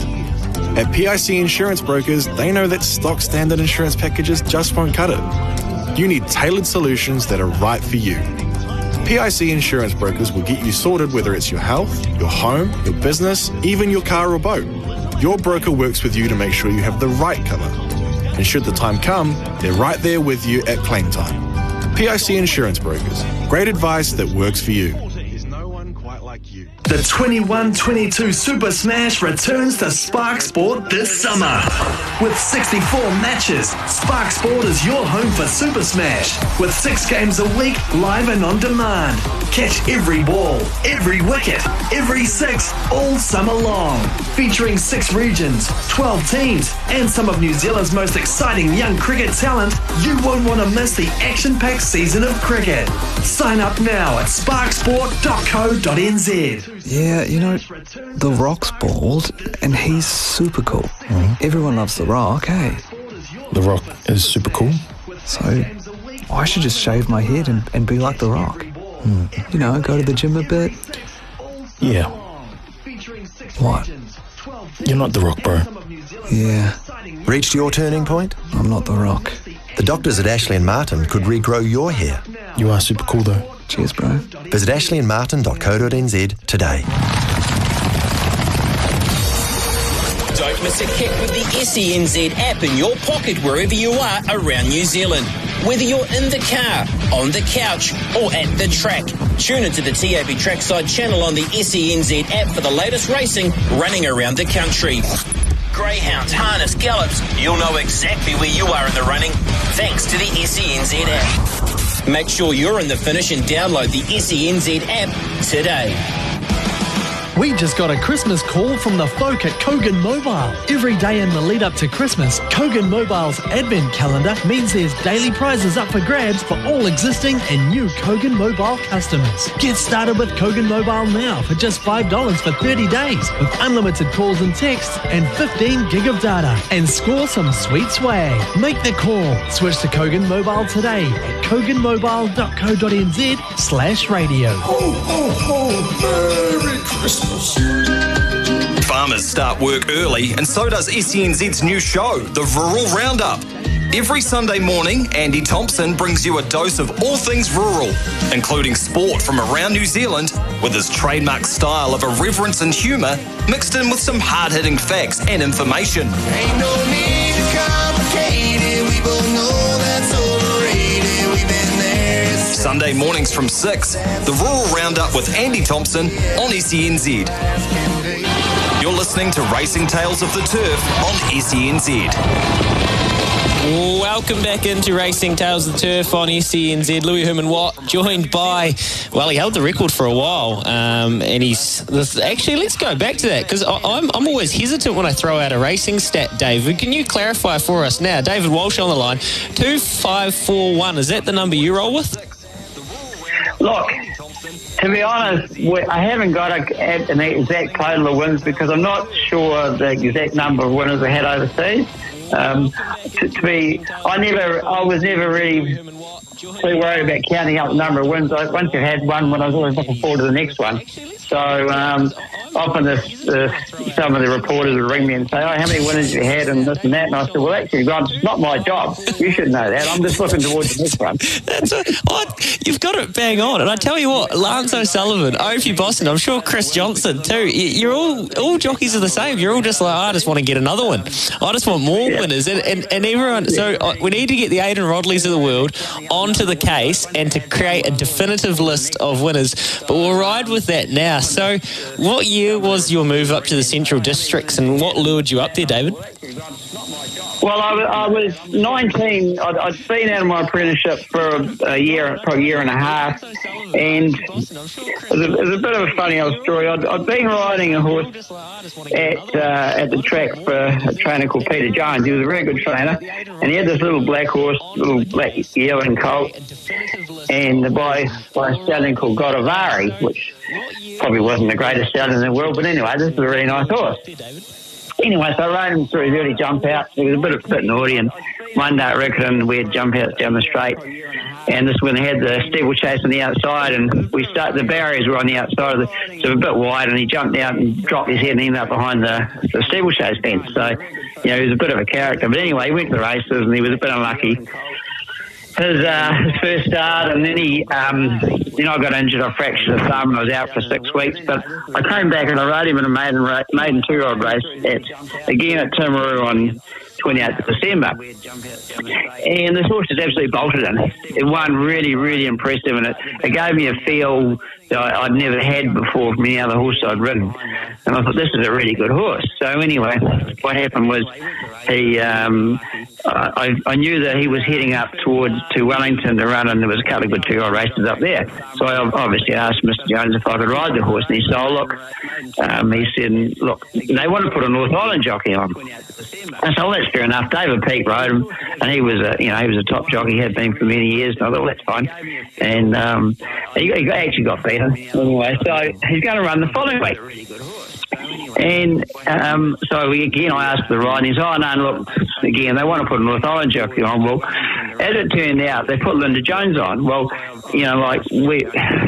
as we all know now, without the girls in racing would just come to a standstill, they've done an amazing job. But at that point, the girls had only just started riding.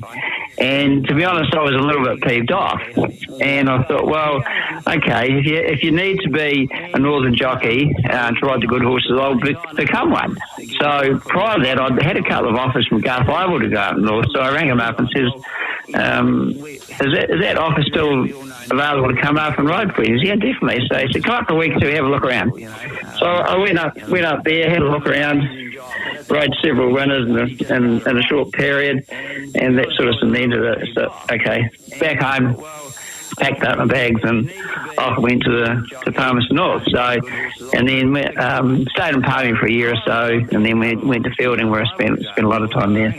And I bet you just really don't look back with any kind of regrets. What a move that was. What about the jockey room culture in those days? You do a lot of educational work now, so it's no doubt it's different, but you would have had a bit of cheek about you from mid-Canterbury, little footy player, took a couple of knocks early on, chip on his shoulder, no doubt. Were there good relationships with the youngsters and the solidified jocks?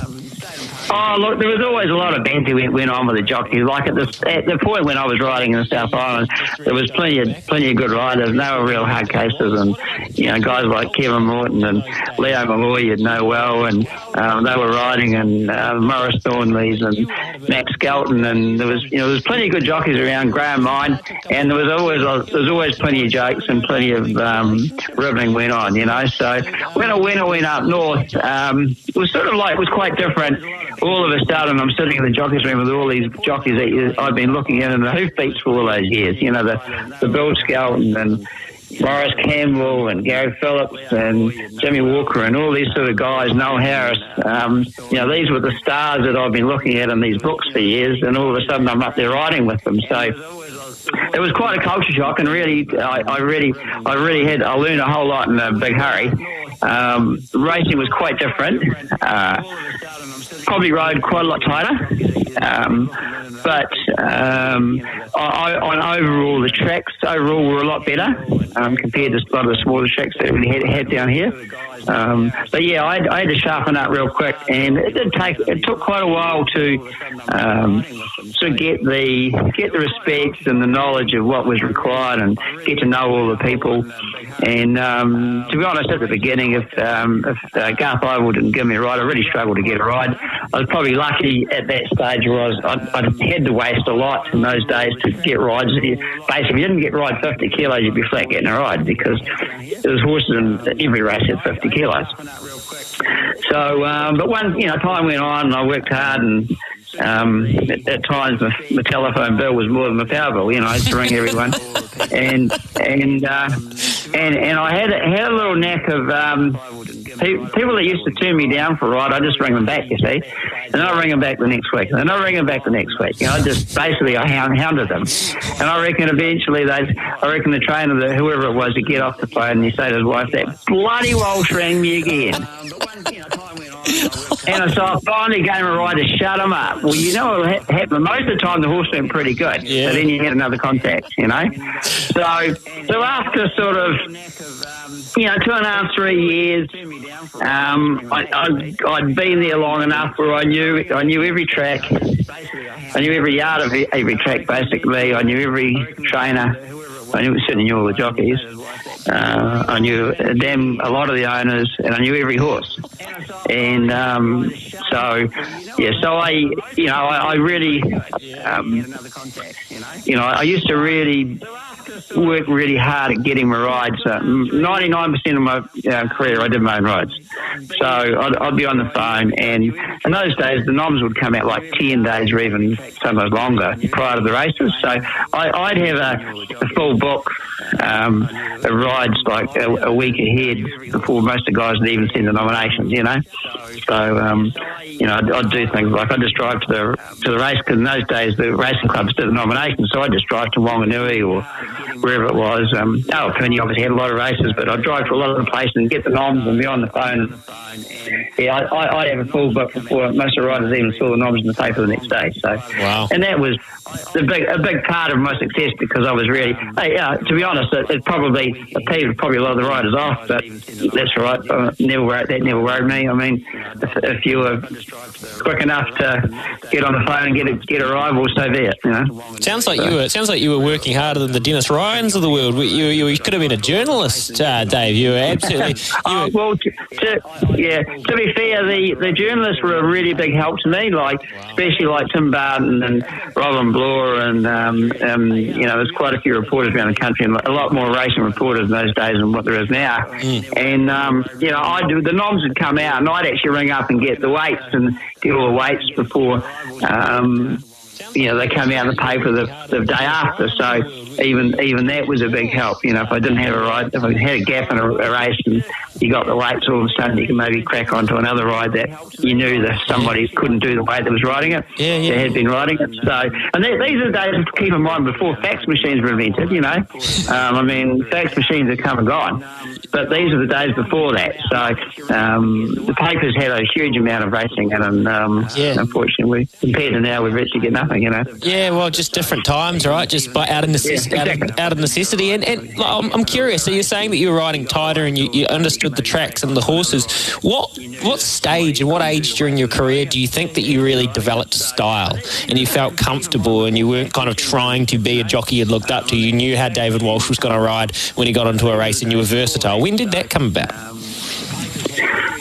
Probably about mid, 24, 5-year-old. I guess he got to a point where it's like everything. I've heard people say this before, and it's actually very true. It got to a point where everything slowed down, and you had plenty of time in a race. The more good horses you got on, the better, easier the riding got. So and the more miles or kilometres or whatever you want to say you do on a horse, speed was a big thing, and I was always working on the times right from day one. Even back in Jim Moore days, he was very strict on times when you were galloping, and it was always a big race to get the paper to see the times the horses ran at track work, and For example, at Awapuni, Alan Bright was he was a race caller, but also the track timekeeper at Awapuni, and he'd ask him what time you went when you came back in, and you look at the paper that night and you see the times, and over a period of years you developed this feeling for time, and that once that sort of got cemented and made it so much easier. Now, so everything just slowed down. Everything, even in a Group 1 sprint where they're going, 11 to the furlong, so to speak, it felt like you had plenty of time. There was no pressure. Whereas when you were younger, everything seemed to happen so fast. So I guess, to answer the question, about my mid-20s, I guess everything seemed to get a lot easier.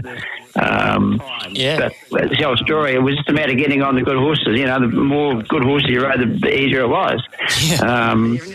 So, like, for example, when I first went to Awapuni, Jimmy Cassidy, he was the gun apprentice, and just come out of his apprenticeship, and he went to Australia, and Kiwi days, if you remember back then, and it was actually a big help to me, because then I started getting rides from Noel Eels, who was a fantastic trainer, as we all know, and the more I rode for him, the more good horses you got on, and then you ride one or two good horses, and other people would put you on, and I used to ride Sullivan's from time to time, and a couple of times their Lance got injured, so I ended up riding a lot of their horses, and it just was so easy, really, and when you think back when you rode those good horses, it just made.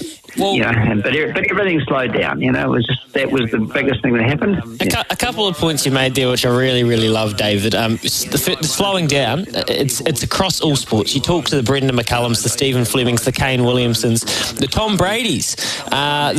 Across all sports, you name it. It's that experience in the heat of the battle. It does slow down, and you have more time. You understand. It's all that stuff in the back of your brain. You're not thinking about it in the moment, but it's those skills that you learn and you don't even know you're doing. But that's probably where it comes from, and I hear a lot of great athletes talk about it. The other thing is it really kind of drums home relationships and the professionalism. The more professional you could be as a jockey, and the more you wanted it. I'm sure trainers could really sense that you're calling them back. There's that level of respect that I don't know if it's necessarily similar to what we have now at all, but that's really fascinating. Hold right there, because after this, you're talking about some of the glory days coming up. I want to play a very, very, very memorable moment, and one I'm sure you still wake up in the middle of the night with a big smile on your face. It's a great moment. We're going back to 1994, not long after this, here on Racing Tales of the Turf. Summer? Yep. I suppose that is a season that I'm pretty familiar with. McCullum on strike. Again, up, over, into the crowd. A long boundary, easily found. There's nothing better than the warmer months with the home cricket season, good firm racing tracks where the form is true, and of course, the barbies and beers, they're always on the agenda. We hope you keep us dialed this summer of sport wherever you are, and don't miss a beat with all the action right here on SENZ. Stop paying too much on big brand fragrances. Chemist Warehouse is the real house of fragrances this Christmas. Find Jimmy Choo 100ml for $79.99 or Yves Saint Laurent Black Opium 50ml now $129.99. Get Versace Pour Homme 100ml for only $64.99 and Davidoff Cool Water for Men 125ml now just $32.99. Shop in store 7 days a week or online for home delivery or click and collect. Chemist Warehouse, the real house of fragrances. At Kennards Hire, we only hire those who've taken the Ken Oath. By taking it, each team member goes above and beyond to help any citizen in need. The Ken Oath is a commitment that means more than the sanctity of marriage. It means you'll never miss smoko or beer o'clock. So, if you want someone who can tackle whatever, whenever, wherever, talk to someone who's taken the Ken Oath. Kennards make your job easy. Don't miss a kick with the SENZ app in your pocket wherever you are around New Zealand. Whether you're in the car, on the couch, or at the track, tune into the TAB Trackside channel on the SENZ app for the latest racing running around the country. Greyhounds, harness, gallops, you'll know exactly where you are in the running thanks to the SENZ app. Make sure you're in the finish and download the SENZ app today. Looking for a better return on your funds? Senior Trust is a specialist lender to the booming retirement village sector. That's great news for investors, with Senior Trust offering a 6% targeted pre-tax distribution rate. We deliver a consistent, attractive return backed by solid retirement village assets. The Senior Trust team has a strong track record too. Find out more at seniortrust.co.nz. Senior Trust Retirement Village Income Generator Limited is the issuer of the products. The product disclosure statement for the offer is available and can be obtained at seniortrust.co.nz. New Zealand has some of the world's best boating and fishing right here in our own backyard. And we all know how important it is to protect the things we love. If it goes in, on or across the water, PIC Insurance Brokers have got you covered. From dinghies to yachts, jet skis to cargo. Being on the sea is way better than going overseas, and great advice from PIC's expert marine insurance brokers can help you stay out there, enjoying our little piece of paradise. PIC Insurance Brokers. Great advice that works for you. Imagine winning the Group 1 New Zealand Derby. Or a Group 1 at Royal Randwick. The Shark's coming for the kill. Tiako Shark right over the top. Good enough to win it. Tiako Racing, New Zealand's #1 stable, bought those horses from the ready-to-run sale. After winning more races, group races and prize money than any other stable last season, it's action time again. Shares are available in exciting young horses, and winning is a way of life at Tiako. Check out tiakoracing.com. Hey team, Tainer from the Good Oil here, talking to you from horse racing heartland of Matamata, where you can listen to us on 9:54 AM. Also, here's a cheerio to everyone listening in Taranaki on 97.2. Don't forget you can listen to SENZ all over the nation, from Dunedin on 12:06 AM all the way to Whangarei on 92.4 FM, to Greymouth on 93.9 FM, and don't forget to download the SENZ app to listen wherever you are, whenever you want. You're listening to Racing Tales of the Turf on SENZ. They've gone to the 750 and it's the Kiwi Solvit. Solvit carving out a good speed by 2.5. The 3-year-old second for Matthews at the moment's uncovered. A length for the back Durbridge. They're followed getting up on the inside by Snap. 1.5 then to Reading going up to 5th. Then Dame wins Soho Square. It's all in fun. Jean hard ridden. River Verdon's gone past him. Then Trista Love and further back in the race. Rough Habit and Tinner. And well back is Elko. Solvit the leader up to the bend. Durbridge after him on the outside. They're followed by Reading into the clear now, coming with a run. At the 200, Solvit 2 in front. Reading and Durbridge after him now, followed by Elko. Solvit the leader. Reading wearing him down, getting a run through. Rough Habit. The mighty Rough Habit after Solvit. Solvit in front. Solvit. Solvit wins. What an absolute front-running effort that was. Solvit in the Cox Plate. Moira Murdoch. What a thrill. I reckon that's one of the underrated rides. Getting to the front and dictating the pace. That's a confident jockey that understands what they're about. Yeah, well, look, I had a terrific run on Solvit with Moira Murdoch. You know, Moira did an amazing job with that horse. And he was another ride I sort of chased and just picked it up through being on the phone. He was running in the New Zealand Stakes at Auckland, and it used to be in February in those days, I think. And there was never that many horses in those weight grade races, and I rang, sort of trying to figure out who'd be in it. So prior to the noms, I rang Moira up, and I asked her if I could ride him, if she had a rider. And she's oh, no, look, Tony Allen was riding him, who'd ridden him a lot and done really well on him, so that's okay. So anyway, so I did a bit more homework and I found out that Riverina Charm was, I'm pretty sure it was Riverina Charm, was starting in the race of Laurie Laxon's, and Tony would be riding that. So once I found that, I got back to Moira and said, look, you know, there is a possibility that, you know, Tony may not be available. Look, if he can't ride it, can I ride it? And she said, look, I'll come back to you. So she got on the phone, found out what was happening, and said, no, you can ride him. Well, I think I rode him his next 25 starts or whatever it was, you know. He duly won, and then he, you know, I think we had about, I'm not sure now, 5 trips to Australia. Probably at least 5. He ran in 3 Cox Plates. He ran second the first time, won the second time, and then the last year he ran and he didn't go so good, and he was probably just getting a bit past it at that stage. So, but no, just another one of those sort of connections I made by getting on the phone and doing my homework. And you know, I'd never ridden for Moira prior, and we linked up, had a great association. We're still, good friends now. So it's one of those great stories, But I think he ended up winning five or six Group 1s on him over a period of several years. But he was a really fast horse. Like, he was considered to be a mile as a 2,000-metre horse. But honestly, if Moore decided to freshen him and run him with a Telegraph, I reckon he could have won a Telegraph. Wow. He was certainly fast enough. Yeah. What about that day though? I mean, a Cox Plate. Were there any instructions, or did you just feel like you needed to roll along? And did you feel like you could dictate the pace, or was it just a happen chance you ended up there and you thought, okay, because you kind of got it all your own way, and it was a perfect. Look, we all know the Valley's not the easiest track to time the run on. You're a Kiwi coming over, so did you do your homework on the track? And tell us about that ride in particular. I'd ridden him quite a lot prior. I'm not sure now how many times prior to that race, but maybe I had been on him 12 to 15 times, so I knew him pretty well. He'd led in virtually every race that he up to that stage that he'd ever raced in, so it didn't really matter how far the race was. He was just a very fast horse. So as it panned out that day, he wasn't fancy at all. So there was no pressure. He wasn't expected to perform by the Australians, that's for sure. But he was in outstanding form going over. He won the Celt. I'm not sure if they called it the Celt in those days, but the equivalent of the Celt prior. And he was in terrific form.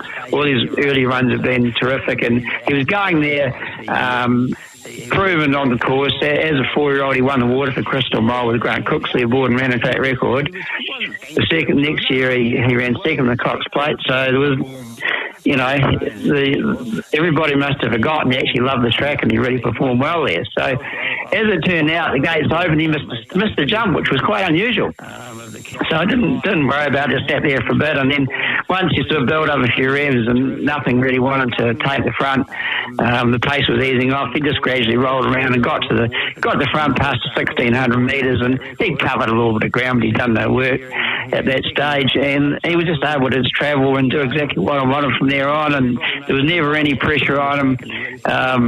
Put the foot down when you felt the time was right, and stoked him up and rode him as hard as I could to the line, and luckily enough he held on. So. It's a great replay to watch, because you really have thrown him over the line, and he's just a tough horse and a perfectly timed ride. What did it feel like riding at your peak? You talk about the time in our last segment there, David, but when you knew that you were going into a race and you could kind of do what you wanted, was it a pretty special feeling? Well, when you're in that situation, it always feels like you're out there on your own. That's how I always found you got your best results. Like, I was never keen on pulling horses back and letting the other horses catch up and then have something annoying you. I always felt if a horse was two lengths in front or even further, they would relax a lot better and just felt like you were actually just doing nothing, like you were literally doing three-quarter pace. And provided they switch off for you and get, if you get, even 200, but as long as you get 400 metres in a race like that, you're going to be very hard to beat, because they're going to keep kicking. And that's how that race panned out. I mean, you could have run that race 100 times and you might have got a different result, but the fact was that was the day that everything fell into place, and obviously it was my biggest triumph for sure. Oh, that's a great one to have. I mean, we now know how hard it is. Well, we've always known how hard it is to win Cox Plates, but in recent years, it's especially Kiwis going over, and what an awesome achievement from Moira as well. I think there've only been 2 women that have trained Cox Plate winners. I could be wrong on that, but it'd be pretty close to that. So, an incredible effort for New Zealand that day. You rode a bit in Australia and lots of trips over. When was your first trip abroad further than that? Well, I'd gone Aussie a lot over the years. Actually, at times I spent a lot more time in Australia than I did in New Zealand, especially through the winter. I think the first trip I had Aussie was I went to ride a mare called Mun Lee, who Malcolm Smith trained. She was a good mare. Won the Cuddle Stakes, now Penny Gold Cup, and she went over the Prime Minister's Cup and just didn't go that good. But I'm pretty sure that was my first trip over there. Had a few others, went to Sydney a few times to ride the odd horse in the Sydney Cup and the odd little trip to Melbourne. Courier Bay actually raced in Melbourne couple of times, and so I'd actually had ridden on Moonee Valley a little bit prior to the Cox Straight. But every time I went to Aussie, I'd sort of try to link up with one of the good trainers and ride a bit of work, especially Bart Cummings. I sort of seemed to click with him a bit, and every time I went to Sydney or Melbourne, I'd go to tame the track there and go and ride work, and just sort of that sort of thing always helped, and especially in the years when I was able to ride Mr. Lamondi for Bart Cummings. Well, that was another great story, So. Oh, some great names. Courier Bay, fantastic. And abroad further than Australia, you ended up in Asia a wee bit. Yeah, I had a couple of trips to Singapore to ride, and actually won the first trip over there. I won the Singapore Gold Cup on a protest.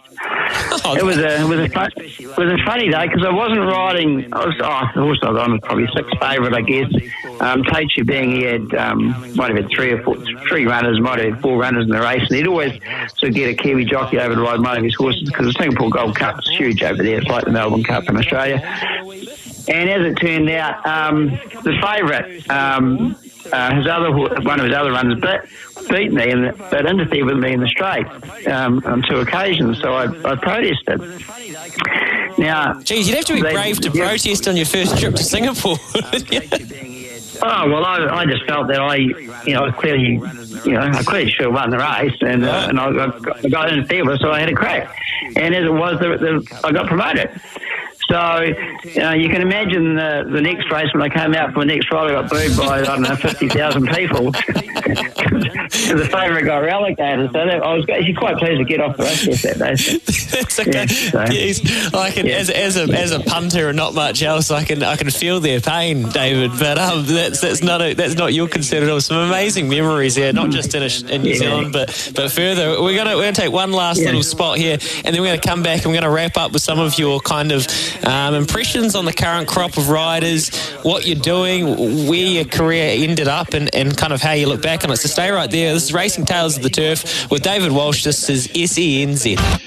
Extra time on SENZ. Join Ricardo Ball Monday through Wednesday, getting to the bottom of the big issues. Mate, don't jump on the scales when you don't know what you weigh. Doling out sage-like advice. Don't let the facts get in the way of a great story. And making the big calls. Did nobody watch Sunderland Till I Die, mate? I wouldn't give that guy a contract to mow my lawns. Extra time on SENZ. Download the app to listen and check out the podcasts. Hey, there was burning in the new hot nights. Your weekend is... Stop paying too much on big brand fragrances. Chemist Warehouse is the real house of fragrances this Christmas. Find Jimmy Choo 100ml for $79.99 or Yves Saint Laurent Black Opium 50ml now $129.99. Get Versace Pour Homme 100ml for only $64.99 and David Off Cool Water for Men 125ml now just $32.99. Shop in store 7 days a week or online for home delivery or click and collect. Chemist Warehouse, the real house of fragrances. Know a local hero? Could be a local player, coach, volunteer, anyone. Nominate them by texting local, followed by your hero's name to 8833. And each Friday, Staffy will announce the Burger King Local Hero of the Week, who'll take away an awesome BK prize pack. Got you craving that flame grilled BK taste? Burger King is open for drive-through, delivery and pickup. Or see burgerking.co.nz for where to dine in. So whether you're starving, hungry or a bit peckish, BK's got the feed for you. G'day, Cameron Smith here. Make sure you download the SENZ app and subscribe to the Matty and Mates podcast. It's Matty Johns chatting to his mates, talking rugby league. Tommy Turbo, he scores. It was Cleary. It was Teddy. It was Turbo. Plus a lot of things that have nothing to do with sport. Randy, Matty, what is that type of champagne you're drinking at the moment? I know that. Let's not get carried away. And while you're there, subscribe to the Captain's Run. Get them both by downloading the SENZ app. Kubota's range of agricultural, construction, mowing and implement machinery are helping to shape and build New Zealand. Kubota's new and improved models continue to deliver outstanding quality, performance, reliability and value. Always ready to get the job done. Visit kubota.co.nz or contact your local Kubota dealer to find out more. Kubota, shaping New Zealand. Need a hand? Cryptocurrency, it can sound quite complicated, which is why having someone you can depend on to help is great, like Crossgate Capital, a specialist investor in cryptocurrencies. Crossgate Capital takes care of which cryptocurrencies to buy, storage reporting, and keeping track of this fast-moving market. A Kiwi company providing a familiar way to invest in crypto through shares. Think of them as the smart way to invest. Find out more, visit crossgatecapital.co.nz. The PDS is available at crossgatecapital.co.nz and on request. Crossgate Capital Limited is the issuer of the product. For over 20 years, Generation Homes have been building homes for every generation. And with over 200 ready-to-build plans to choose from, if you've got the land, Generation Homes have got the plan. Plus, for your peace of mind, Generation Homes provide a fixed price guarantee with no hidden costs and a guaranteed move-in date. Contact one of their friendly sales consultants today and discover more about how Generation Homes makes building easy at generation.co.nz. From New Zealand to Japan and everywhere in between, Beaver has seen it all. Had won the one in Melbourne Cup trifecta, hadn't I? I wake up in the morning, $20 note, 2 $5 chips from the Hamilton Casino, and that was all she wrote. $3,500 gone on a Tuesday night in Hamilton. Young Junior Donald will be known as Liam Donald. Seen I've been a father figure to Liam Neeson for a long, long time. Find out exactly how Beaver sees it weekdays from 4 p.m. only on SENZ Drive. You're listening to Racing Tales of the Turf on SENZ. You are indeed. Louis Herman Watt, joined by David Walsh, an absolute legend of the turf in New Zealand Road for a long time. What did we get to? What did we decide it was? 41 seasons or thereabout in the saddle. And actually, David, earlier this year, last year even, it would have been this year. I caught up with you before Chris Johnson, the Magic Man, was about to break your record, whatever the number was, and you were happy and almost glad to see another legend reach it. Do you still feel that way? Oh, yeah, no, look, I know how much effort I put into it, and Chris has done the same. So, records are made to be broken. Like, when Lance retired, everybody said, well, no one ever broke that record. Well, that didn't turn out to be true. And then when I retired, everyone said, well, no one will break my record. Well, that turned out to be true either. And at the moment, it looks like no one will ever break Chris's. I'm pretty sure, I'm confident at some point somebody will, you know. They've just got to hang around long enough. That's the thing. You've got to have stickability. You know, as we've seen, if you're a really top-notch class rider, well, you'd go to Australia because obviously you can make an absolute fortune and be more successful over there if you can crack it. And I guess that's the riders that probably could ride those numbers of winners. That's what happens. They leave. So it requires someone that's obviously a very good jockey, but they've got to have a lot of stickability to be able to get the winners over the years. Because, I mean, when you think about it, there's not many jockeys ride 100 winners a year, right? Ever ride 100 winners a year. But to ride 2,400, well, you've got to get 100 winners for 24 years, don't you? When you put it like that. You put it like that. That's the simple maths of it. So it's a dedication and just the grind. No, I wouldn't say a grind because I never founded the grind. But just dedication and to stick at it to get those numbers. Like, I think Mickey Coleman was... unfortunately, he ended up retiring prematurely through an injury, but I'm sure he would have given the record a really good nudge if he'd been able to ride a few more years. But someone else will come along. Yep, they always will. It feels a bit crazy, though. Watch this space. Yep, watch this space. It feels a bit crazy because you watch Chris CWJ go, even his record breaking, he still just looks exactly like he did. He's just got those hands, he's patient, he waits. You can kind of see him going for as long as he wants, as long as he can keep his weight and health under control. But if you look at the current landscape of senior jockeys, and I know you're doing a bit of work down in the South Island, a bit of an apprentice mentor, and that's awesome to see. Do you feel like, I mean, I'll look at that, and we'll try not to timestamp this because, this will be playing out in SENZ around the country at any stage, but we'll talk in broad terms. So Danielle Johnson's, she's got an incredible book of rides most weekends, and she's riding in sensational form form. She's lapped the field, 150-odd winners. That's what she'll probably finish with. A strike rate of 4.5. But you go down the line, the senior jockey ranks, they're probably not as deep as they have been. Does that worry you, or how do you look at it? Well, I don't look at it from that point of view. I always look at it from the point of view that there's always opportunities for riders coming through. And, you know, riders come and riders go. And when they go for whatever reason, whether they retire or get injured or go to Australia or what have you, it always leaves opportunity for someone else. And look, I don't believe you have to be the greatest rider out there to do really well. You just got to really try hard and just stick at it.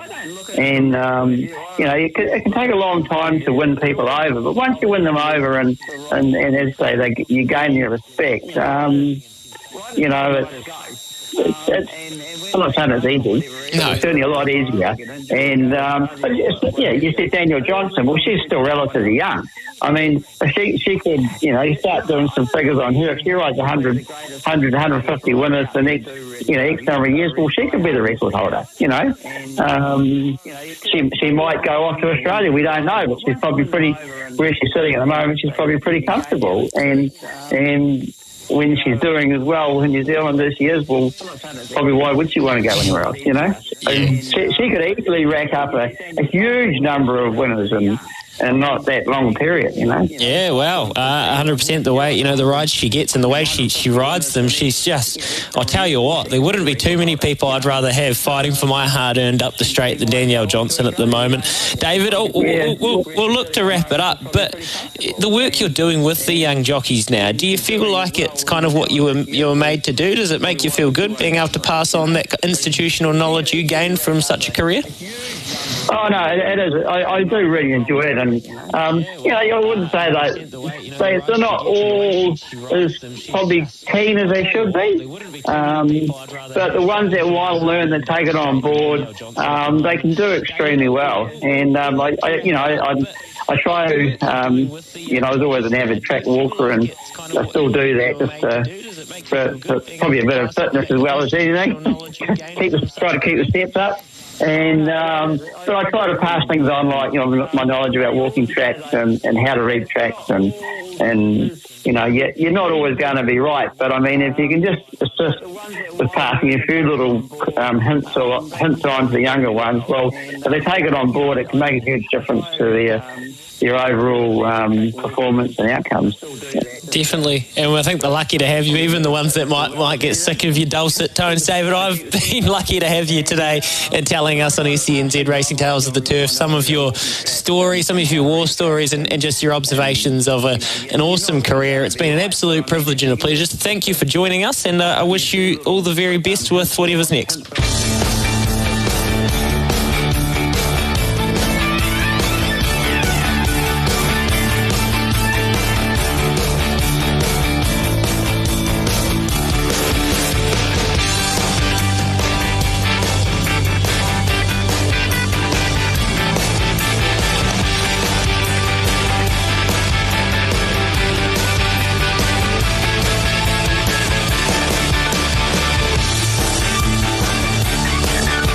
Thanks to McDelivery. Try the new Caramilk McFlurry on Uber Eats. Kick back and relax with Kirsty, Beav and Ricky on SENZ Drive. Imagine winning the Group 1 New Zealand Derby. Ginger Nuts has dunked them in the Derby. Or a Group 1 at Royal Randwick. The Sharks coming for the kill. Tiako Shark right over the top. Good up to win it. Tiako Racing, New Zealand's #1 stable, bought those horses from the Ready to Run sale. After winning more races, group races and prize money than any other stable last season, it's action time again.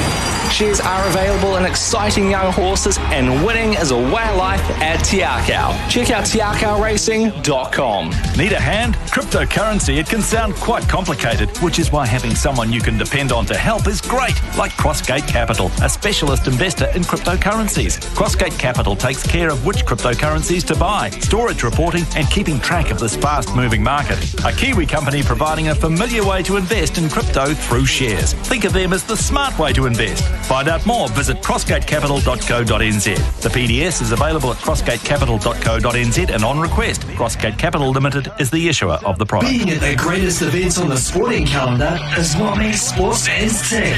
And to witness the biggest sporting moments in New Zealand, Ballpark Entertainment can get you there. All Blacks, horse racing, cricket, NRL, Super Rugby and more. Ticketing, corporate suites and money can't buy experiences. Get the best access to the best sporting events with Ballpark Entertainment. Making memories. Search Ballpark Entertainment on the SENZ website. Imagine landing the catch of the day right on your front doorstep. Well, with Taki Timu Seafoods, you can. Head to takitimuseafoods.co.nz and order the freshest, most delicious seafood that Hawke's Bay has to offer. Chill packed and delivered overnight. We're talking John Dory fillets, kawai, or how about some salmon, even oysters, just so good. Fresh, frozen or ready to eat, you choose with Taki Timu Seafoods. Check takitimuseafoods.co.nz. Fertmax NZ promotes, sells and supports the use of NZ-made UAN nitrogen and sulphur blends and have done for over 20 years. The nitrogen-efficient blends grow the grass farmers need, keep you under your nitrogen cap while saving you money on your nitrogen spend. Working throughout the country, Fertmax's hands-on business approach means they work with farmers to ensure their success. For more information, call Fertmax on 0800 337 844. Fertmax, where experience counts. Know a local hero? Could be a local player, coach, volunteer, anyone. Nominate them by texting local, followed by your hero's name to 8833. And each Friday, Staffy will announce the Burger King Local Hero of the Week, who'll take away an awesome BK prize pack. Got you craving that flame grilled BK taste? Burger King is open for drive-through, delivery and pickup. Or see burgerking.co.nz for where to dine in. So whether you're starving, hungry or a bit peckish, BK's got the feed for you. SENZ. It's Kiwi for rugby. And netball. And cricket. Down the wicket. He goes over the top. And rugby league. A-League. Horse racing. Athletics. Boxing. Squash. Motor racing. Softball. Surfing. Tennis. Basketball. Bowls. Hockey. Golf. SENZ. It's Kiwi for sport. Until I die, mate, I wouldn't give that guy a contract to mow my lawns. Extra time on SENZ. Download the app to listen and check out the podcasts. Hey, there was burning in the new hot nights. The weekend is... On SENZ, this is Racing Tales of the Turf.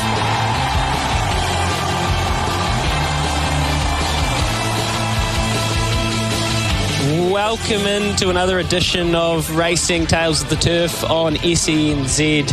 And thank you again for taking some time to tune in and hear, no doubt learn as well, from another industry legend. I'm Louis Herman Watt, and I've been privileged enough to bring these and this series to you. And don't worry about it, I am learning a truckload as well and loving the stories we are unearthing.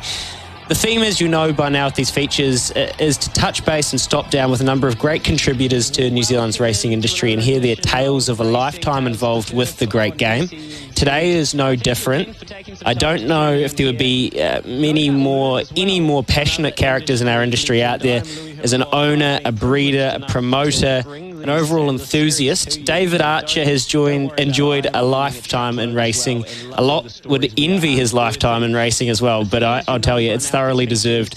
The Mufasa memories are a priority. Don't worry, we will get there. But there's so much to hear about from David, so without any further waffle for myself, I'll bring David in. He's over in Australia.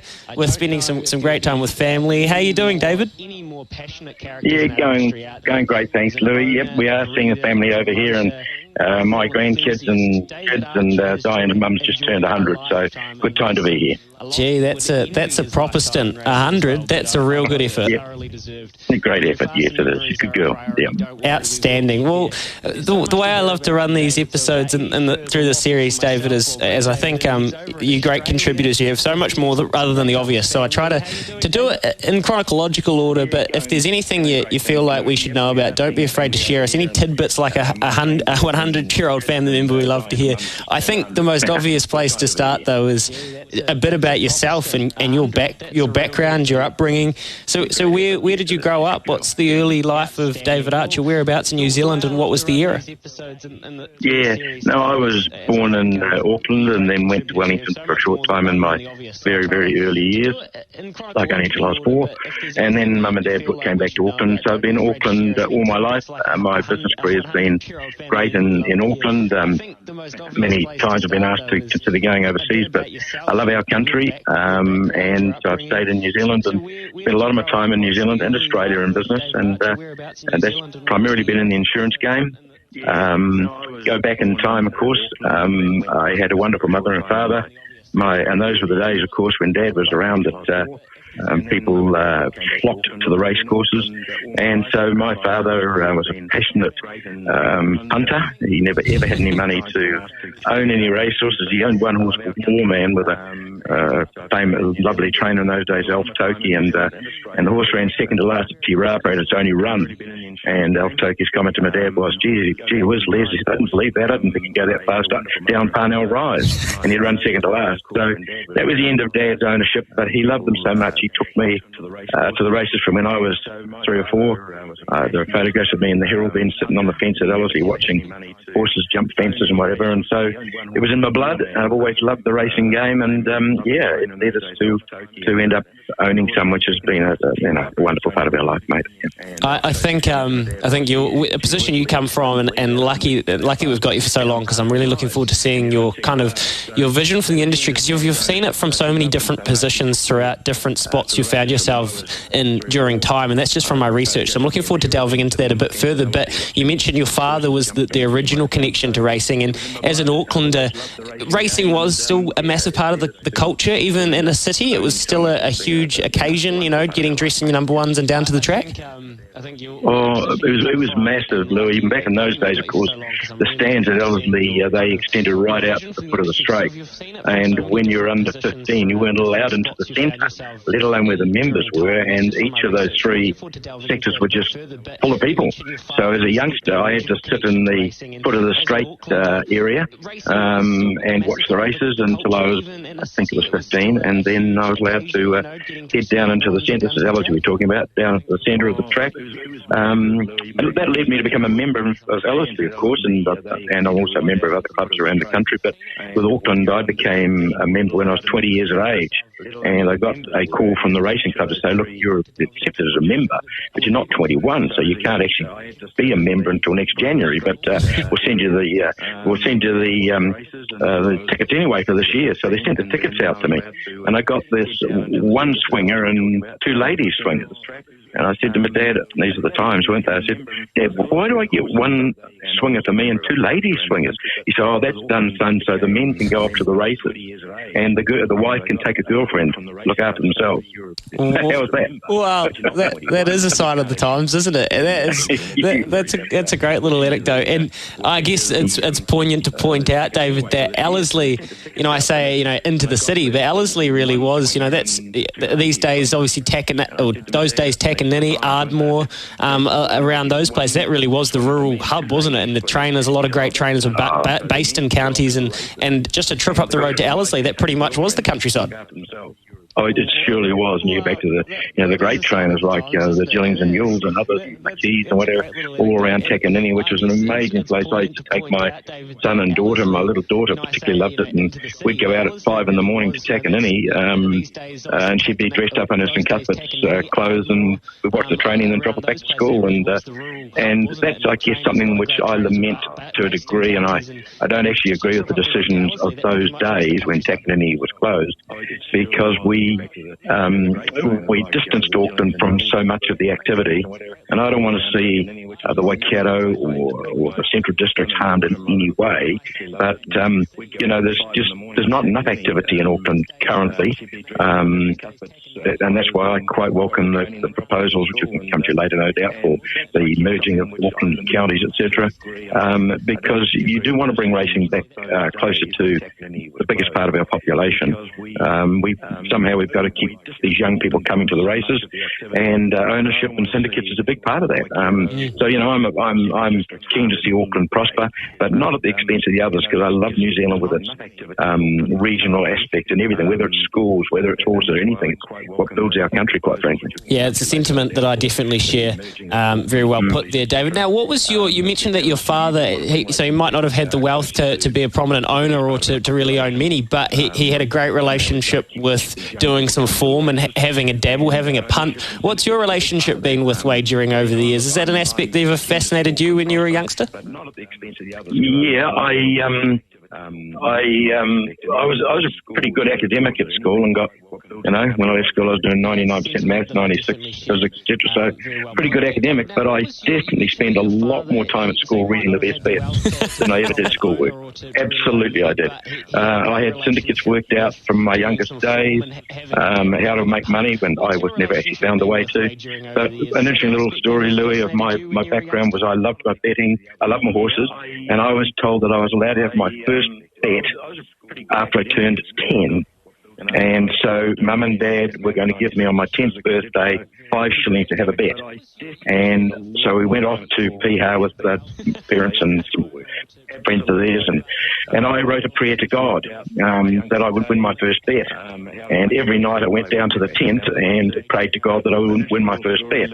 And the people could not believe it, but my 5 shillings went on a double called Big Blow and Joy Step, and they both won, and I won my first bet for 5 shillings. So I prayed to God and I got my wish. It was quite good. Wow. Do you know what? That is highly relatable. I don't know if I prayed to God, but I have prayed to the punting gods multiple times, and it probably hasn't been as successful as that. But that's fantastic.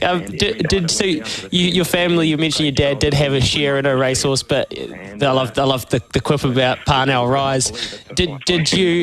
Was that kind of the closest you got to the actual action itself, or did you have any relationships with trainers? Were you getting behind the ropes at any stage?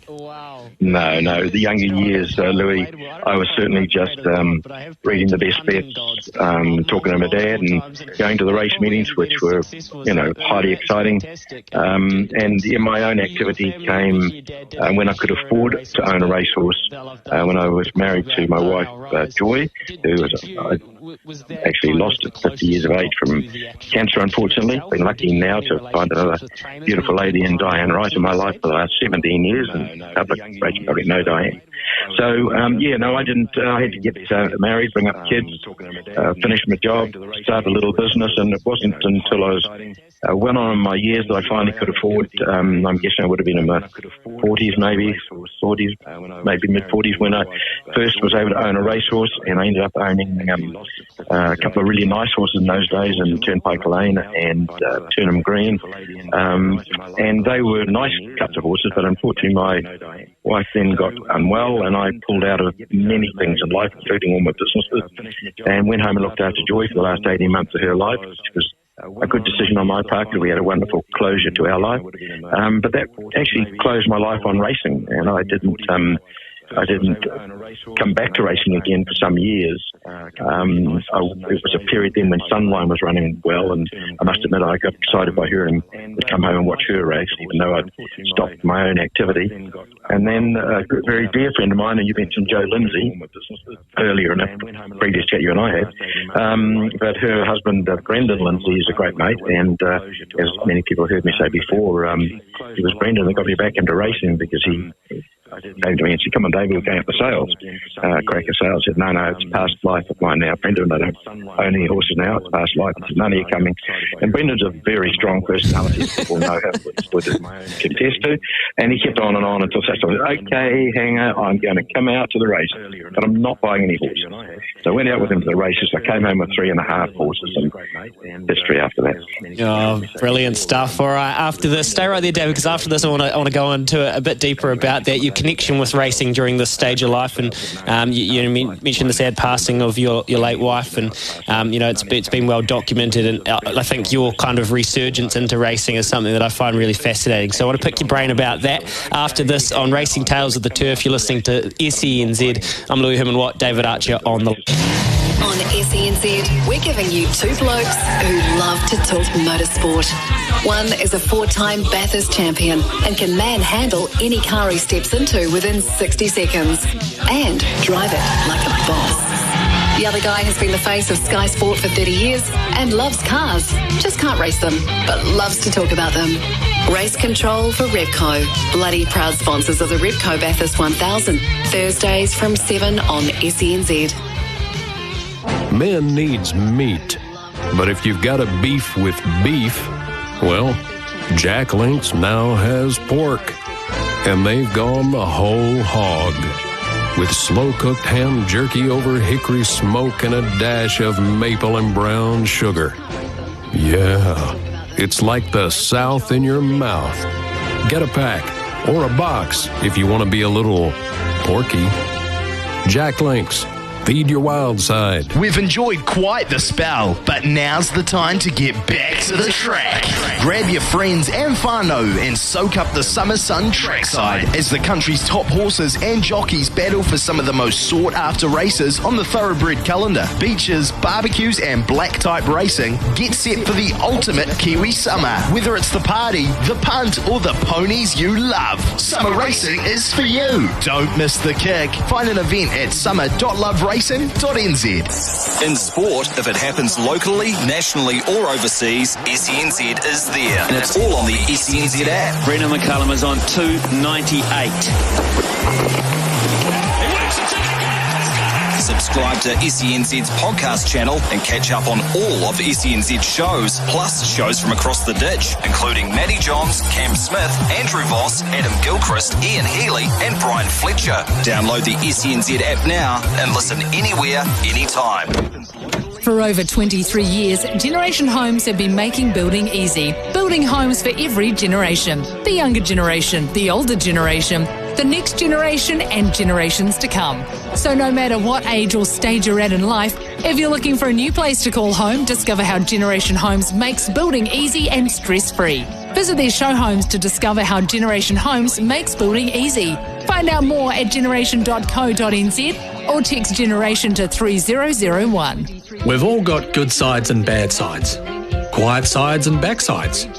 But our farm sides deserve a little attention too.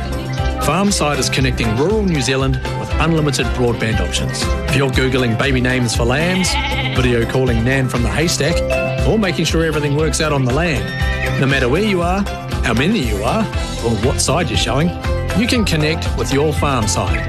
Call 0800 Farmside. Farmside, connecting rural New Zealand. Look good, feel good and thrive with New Zest Good Green Vitality. More than a multi and more than just greens, Good Green Vitality is a complex multi-nutrient formula based on the latest scientific research and formulated for maximum vitality. Good Green Vitality is an all-in-one nutritional support that's delicious, easy and perfect for the whole family. So boost your vitality with Good Green Vitality. Check newzest.co.nz. New Zest.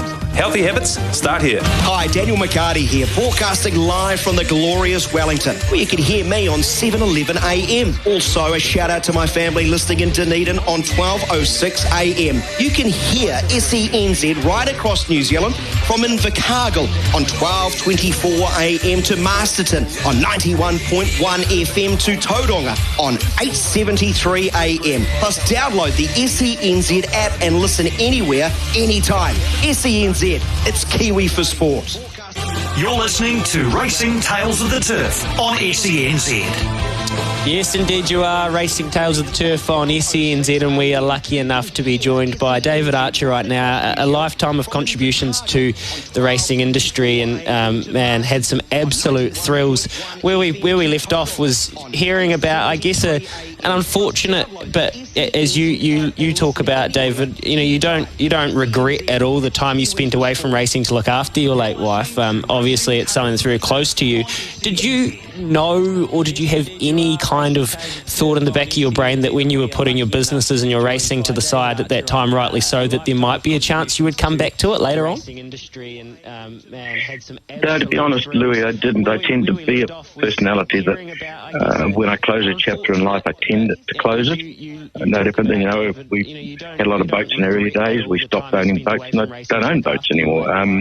It's just, I guess, me. And so I never really had a thought that, I would have a great aim to get back into racing, even though I loved it with such passion that, when my wife was in hospital having our second child, I took our first child, I was only 2 years old, and to say hello to her in the Marta Hospital where she was, and gave her a hug, and then zipped off to the Aussie races with my son. So I continue to have a great passion for it, but ownership was something that didn't come until much later when, as I say, a good mate twisted my arm so hard at my back, I gave in. So we all know, well, most people, actually, I shouldn't assume, a lot of people listening to this will know the infectious kind of atmosphere the sales bring out in people. It's a bustling energy, it's an unbelievable vibe out there, the smells, the noises. They do such a good job at Karaka, and then I hear stories of Trentham before that. It's a place that if you haven't been, we just urge you to go and check it out. So I can see this, I can absolutely picture this in my brain, that the strong personality of Brendan Lindsay giving you a wind up, you're looking around, all these beautiful horses, beautifully prepared. What was it though that really made you pull the trigger and say, okay, I'll have a share, or I'll have one outright? It's an unbelievable vibe. I think it was just what you said, Louis. Once I got back there and smelt the horse flesh again, it's something that today, probably talk about it a bit later, but who was I talking to just yesterday, a leading racing person? Oh, it was one of our top vets, Dave Keenan. We were talking about a wonderful horse of ours called Bostonian, who only yesterday we decided to pull the plug and not race him again, in fairness to him. And he'd seen Mufasa at our place, and he said, well, that's what it was to see Mufasa, and how lovely to see lovely horses so well looked after. And, we just love our horses. I know one of our trainers, Stephen Marshall, made a comment to our lady Amy Duran, who looks after our horse the other day. He says, David is an interesting owner, isn't he? He actually comes because he loves his horses. So his observation was that we weren't there for ego, we're there because we love the horses. It's true. When any horse runs dead last, we still go and give him a big hug and a pat after the race. And we just happen to really love our horses. So I guess going out to the sales, Louis, when you have that passion for the animal, and my kids went through pony clubs and whatever, so when you have the passion for the animal, once I got out there, I guess I was pretty keen. I bought a horse called Belchoir, who started us off because she's one that led us into Mufasa. And at that very first sale, a very good friend of mine, Andrew Grierson, buzzed me at one stage and said, David, you've got to have a go and have a look at this horse. It's a serious horse in my mind, and he's not going to go for a lot. And there was a horse called Galleon's Reach that went on to win one Group 1 and about 4 Group 2s, I think. And so that first day at the sales, we ended up buying a couple of really nice animals, but we did it in that stage a little bit blindly because I hadn't rebuilt my thinking, and it was just the love of the horses. It's every great racing tale has elements of fortune, as you would know. Yes. And bad fortune. Of course. But on that day, you've had your arm twisted by Brendan, and you've come across Galleon's Reach, who's obviously a very, very, very smart horse. How kind of fortunate was that, though? I mean, what were you looking to accomplish? I suppose you just said it. You hadn't realigned your thinking yet. So did you even know what you were trying to accomplish? Did you even feel like if it was a hobby or if you wanted to win, or? No, it wasn't. It's just I loved the horses, loved the game, and so it went from there. There was no particular aim at that stage. We definitely have developed our aims and objectives since then, and so much so, like when buying Galleon's Reach, I had to go back into town to work, and so I grabbed Colin Gillings, who was training with Richard Jewell in those days, and I said, hey, look, I've seen this horse, I want to buy it, and the thing is it'll go for about 30,000, and can you buy it for me? And Colin said, yeah, I will, but you've got to put a limit on it, David. I really, I can't just go ahead and just spend your money. I said, okay. Well, why don't we put it, if it's going to go up to 30, why don't we put 25 on it? And I said, yep, okay, you can do that. So anyway, he didn't make any further communication. He bought the horse for 30,000. And he said, David, I went over your budget. It cost 30. I'll take the horse, but if you want to pay 30, it's yours. So he said, no, we'll take him at 30. So we paid 30, and Gunny's reached one tick under $1 million, and we've just had immense excitement over and over again since then. Yeah, 100%. So Beljois, am I saying that correctly? Yes, you are, Beljois, yeah. Beautiful Joy, it's called, and of course my wife was Joy, but Beljois was Beautiful Joy, yeah. Yeah, Beljois. So that's a turning point for you and your family, and I guess moving forward, you start to strategize and you work out what you're doing, and in the second kind of phase you have in life, it's a real seminal moment. So give us and the listeners the context about why Beljois was and how that ended up meaning so much to you. Yeah, well, at that stage, early days, and you don't know what you're doing. I'm a real non-professional greenhorn still, Louis, so let's make sure people realise when I say things, it's just my personal experience. I'm not an expert by any stretch. But at that stage, I was coming back and learning again, and so all I really went by in those days was a pedigree that I liked, and I had my own thinking in that regard. I'm sure it wouldn't have been the same as the top buyers of the day, and before the days of David Ellis becoming such a big buyer, of course. And I just went by pedigree. I loved her pedigree. Andrew Gresham checked her out for me, and he said, look, he turned down about 10 I looked at, and he said, this one's okay, this will run. It's got slightly turned out one knee, won't stop it running, so that'll do me. So I bought it for the princely sum of 14,000, I think.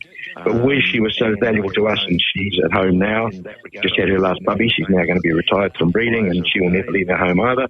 But where she was so special to us was 2 years later, by which time I was starting to get really keen again, and was not only doing the pedigrees, but looking at the physiques and talking to people and getting a better handle on how to buy a horse. 2 years later, a horse called Mufasa came up for sale, and he was just a much better physique than her, had the kind of things that I was starting to grow to like in a horse, and of course he was by Pentire, which was a top sire coming up of the day, compared to Beljois being Malafont, which hadn't done any good in this part of the world. So I just thought, well, if Beljois, who won 6 for us, and was going really fast, if she's that good, well, this horse should be 2 lengths better, so I reckon I might have a crack at him. So it was Beljois that got us Mufasa, to be honest. Isn't it funny how you develop loyalties to strange specific things, and whether that's sire lines or dam lines, or even you grow attached to some specific things that you like in a horse, because and you say you're not an expert. Well, I don't know what I am. Then I'm clueless, barely, and I'm happy to admit that. But you look at a horse, and I see 100 things different, and you see 100 things completely different. So you do grow attached to subtleties, don't you? Oh, without doubt, Louis. And one thing I've had to say to so many people, we get a lot of comments about, because we've done really, really well buying our horses at not high values most of the time, and most of them have run well.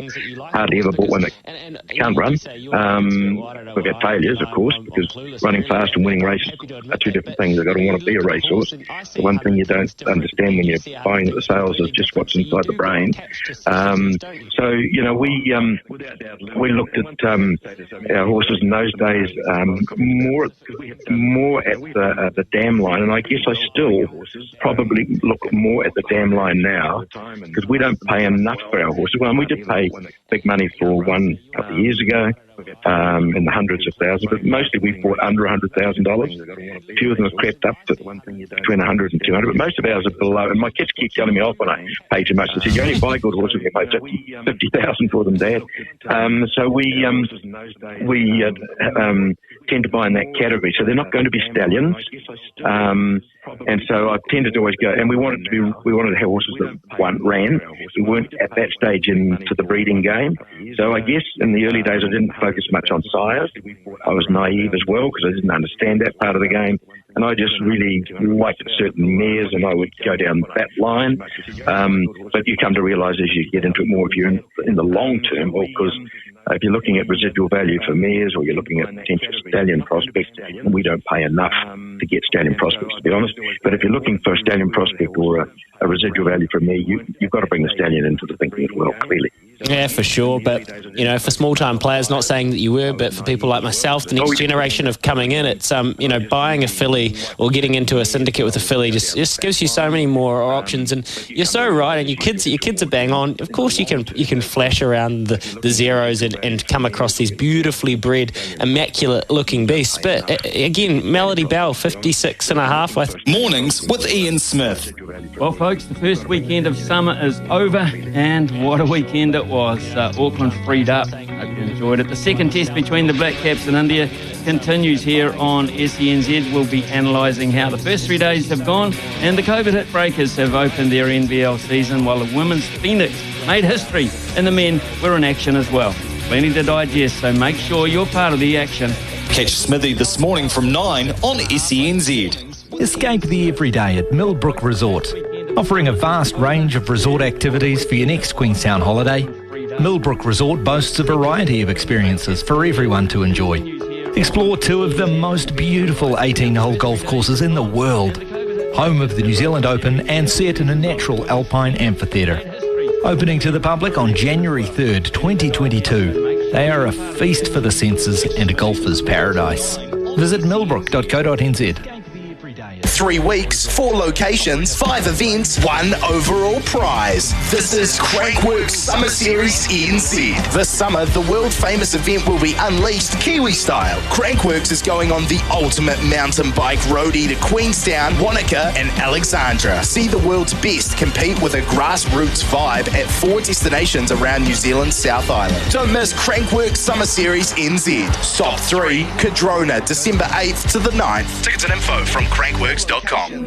Read the label, take as directed. Sleep Drops Auckland. Athlete sleep studies prove that high quality sleep improves results. So SENZ and Sleep Drops want to help you get winning sleep. Join Grant Elliott and Daniel McCarty on the Saturday session and text your suggestions for the Sleep Drops Performance of the Week to 8833. Each week, Grant and Daniel will give away the ultimate sleep pack with the Sleep Drops for Adults 50ml and Essential Sleep and Stress Nutrient Capsules. Listen to the Saturday session and win with Sleep Drops.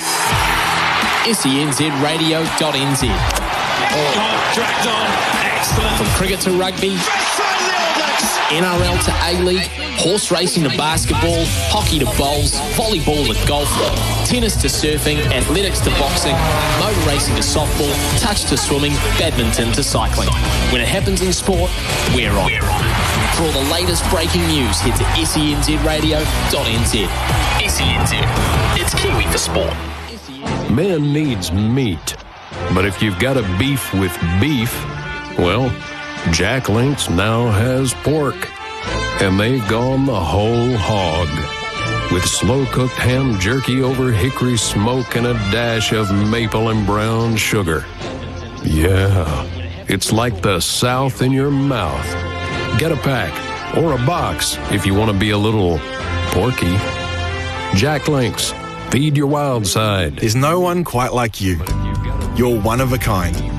At PIC Insurance Brokers, they know that stock standard insurance packages just won't cut it. You need tailored solutions that are right for you. PIC Insurance Brokers will get you sorted whether it's your health, your home, your business, even your car or boat. Your broker works with you to make sure you have the right cover. And should the time come, they're right there with you at claim time. PIC Insurance Brokers. Great advice that works for you. There's no one quite like you. What is SENZ? SENZ is radio. It's radio. SENZ is sport. He absolutely pummeled that. SENZ is entertainment. SENZ is racing. She's done it. She's done the Karaka Million double. SENZ is digital. SENZ. It's Kiwi for sport. Satisfy your thirst for sports news with the Talk Sport hit. Subscribe now on Acast, Apple Podcasts, Spotify, or wherever you get your podcasts.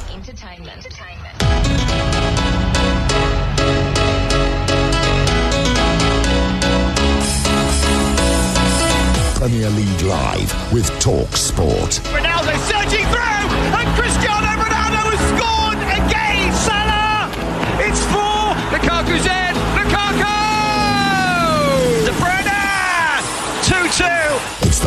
intense league in world football, and we've got all the action right here. It's Harry Kane through the middle, lobbing the goalkeeper. It's in. McGinn. Oh, yes. Oh, yes. Mane is in here, goal side of White. Square to Salah and it's 3. Square to Salah and it's 3. Premier League live with Talk Sport. You are listening to TalkSport's coverage of Manchester United against Crystal Palace from Old Trafford. I'm your host, Alex Crook. Alongside me is the former Manchester United defender, Paul Parker. This is Premier League Live. And the Ralf Rangnick revolution begins right here as the 5th permanent Manchester United manager to try and succeed the great Sir Alex Ferguson takes charge of his first game in the dugout. Manchester United looking to back up their midweek from behind win against Arsenal to move closer to the top 4 places. No changes in the 11 from Rangnick. De Gea the goalkeeper, Dalot, Lindelof, Maguire and Telles in the back 4. McTominay and Fred holding in midfield. Sancho, Fernandes and Rashford behind Cristiano Ronaldo up front. Aaron Wan-Bissaka fit enough for a place on the bench against his former club. As for Crystal Palace, looking for a repeat of their opening day victory on this ground last season, they make 2 changes. One is enforced with Joel Ward suspended, so Nathaniel Klein makes his first Premier League start of the season. Christian Benteke preferred up front to the misfiring Odsonne Edouard. Guaita is the goalkeeper. Klein, Tompkins, Gahey and Mitchell in defence. Schlupp, Koate and Gallagher in midfield, with Jordan Ayew and Wilfried Zaha, former Manchester United player, supporting Benteke up front. The 2 benches for you for United: Bailly, Jones, Mata, Greenwood, Henderson, Wan-Bissaka, Matic, Van der Beek and Elanga. For Palace, it's Jack Butland, their backup goalkeeper, Milivojevic, Elise, Eze, Hughes, Mateta, Edouard, Kelly and Jaro Riedewald. The referee is Craig Pawson, with Simon Hooper, the video assistant referee. The 2 teams out on the pitch at Old Trafford under gloomy skies in the northwest, going through their pre-match preparations. Paul Parker, former double winner with Manchester United, former World Cup semi-finalist with England as well, is alongside me, Alex Crook. Paul, how much are you looking forward to this one? I am looking forward to this one, because I'm a bit of a fan of Crystal Palace. I quite enjoyed watching them when they play at home. The atmosphere is so good at Selhurst Park. Under Roy, there was definitely negativity in going forward defensively. They were very organised, but this is a different Crystal Palace now. They're more fluid going forward. They've got good individual players as well. This is a dangerous Crystal Palace team. In certain ways, when they go away from home, you don't really know what's going to come out of it. But if you're one of the big boys, you have to be on your guard, because they come to your ground and they will go and try and take something from it, because they seem to wake up playing against the big boys away from home. And you were a little bit surprised that Ralf Rangnick hasn't made more of a stamp on the team, naming the same 11 that ended the Michael Carrick reign with that victory against Arsenal in midweek. But he has only had 1 training session, so it's going to take a bit of time, isn't it, for the new man to get his message across? I think yes, but I'm looking at it still, and it's still the same formation. I don't expect that formation to stay the same. I think there still needs there's certain personnels that need to be changed, and I'll say one of them outright, who shouldn't be playing because his performances of late, but his performance midweek was Marcus Rashford. Very, very disappointing again. Just wasn't in the game. He only done one thing to remember, and that was to pass the ball across the 6-yard box, I think, for Ronaldo to score. Yep, spot on. And Fred and McTominay paired together again in midfield. He got 2 assists in the end, Fred, but he had a bit of a nightmare apart from that. Oh, he did. I was sitting during the game, and he was poor, really poor in a lot of situations. But when you look what when he gets into the box, and the one thing about Fred, he did give the ball away a lot, but he doesn't go missing. And he's the kind of player that a manager wants to do well because of things like that. He doesn't go missing. He's always there when things are going right. And that's why I've always stood by him to be put in certain ways and stood up for him, because of the fact he's still willing to take things on which he shouldn't. And because you're such a nice guy, of course. Yeah, thank you. What would you want to see? What would you hope to see from this Ralf Rangnick team? First of all, I'd like to actually see what it's like to have 2 holding players that actually hold and actually protect the centre halves and actually move the ball quicker. from the back, from the midfield to the forwards, but defend on the other, going back the other way. I want to see Ronaldo, when he receives the ball, I want to see him receive the ball more in the final third, the attacking third, rather than in deep positions all the time. I could go on. I want Marcus Rashford to get in the game. I want to see him express himself. You mentioned Ronaldo there. A lot of column inches, a lot of airtime has been dedicated to him since the new managerial appointment, because we know that Ralf Rangnick historically likes his team to press. Ronaldo's pressing statistics, very ordinary to say the least. But surely if you're as good a coach as Ralf Rangnick is supposed to be, you find a way, don't you, to accommodate arguably the greatest goal scorer the game has ever seen? Well, of course you do. There's people that you want in your team, the ones that are going to earn you your win bonus, and Ronaldo's one of them. There is something about him. He does go down and he does close. I call it closing down. I don't like using this word now, pressing, like it's the most... It's all of a sudden you can have a great player because he presses. No, great players, as we always talk about, are goal scorers, because that's the hardest job in football. You need a Ronaldo, you need him in the final third because he's clinical. So he will find a way to fit him in there at this moment in time. But one thing is mine, even now, he still must be thinking about the long game in Manchester United, and he'll be looking for someone else to go and do that job. Well, this is the first of an inviting run of fixtures actually for Ralf Rangnick early in his tenure. It's also the first of a number of games in the Premier League this afternoon, kicking off at the same time as us at Old Trafford. Leeds against Brentford, Tottenham against Norwich as well. And then at 4:30 UK time, we have live commentary of Aston Villa against Leicester. We'll get the team news from the other 2 o'clock kickoffs very shortly, plus take a look at the best of Saturday. You're listening to Premier League Live.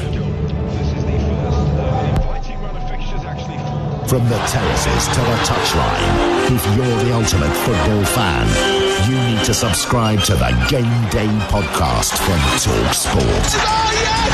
He's done it again! It's the twice-weekly Premier League roundup that brings you big-name guests, in-depth previews and tough tackling analysis from the world's biggest football league. Oh, what a finish! He's beaten the keeper to it! Feel the might of the top flight. Subscribe now to the Game Day podcast.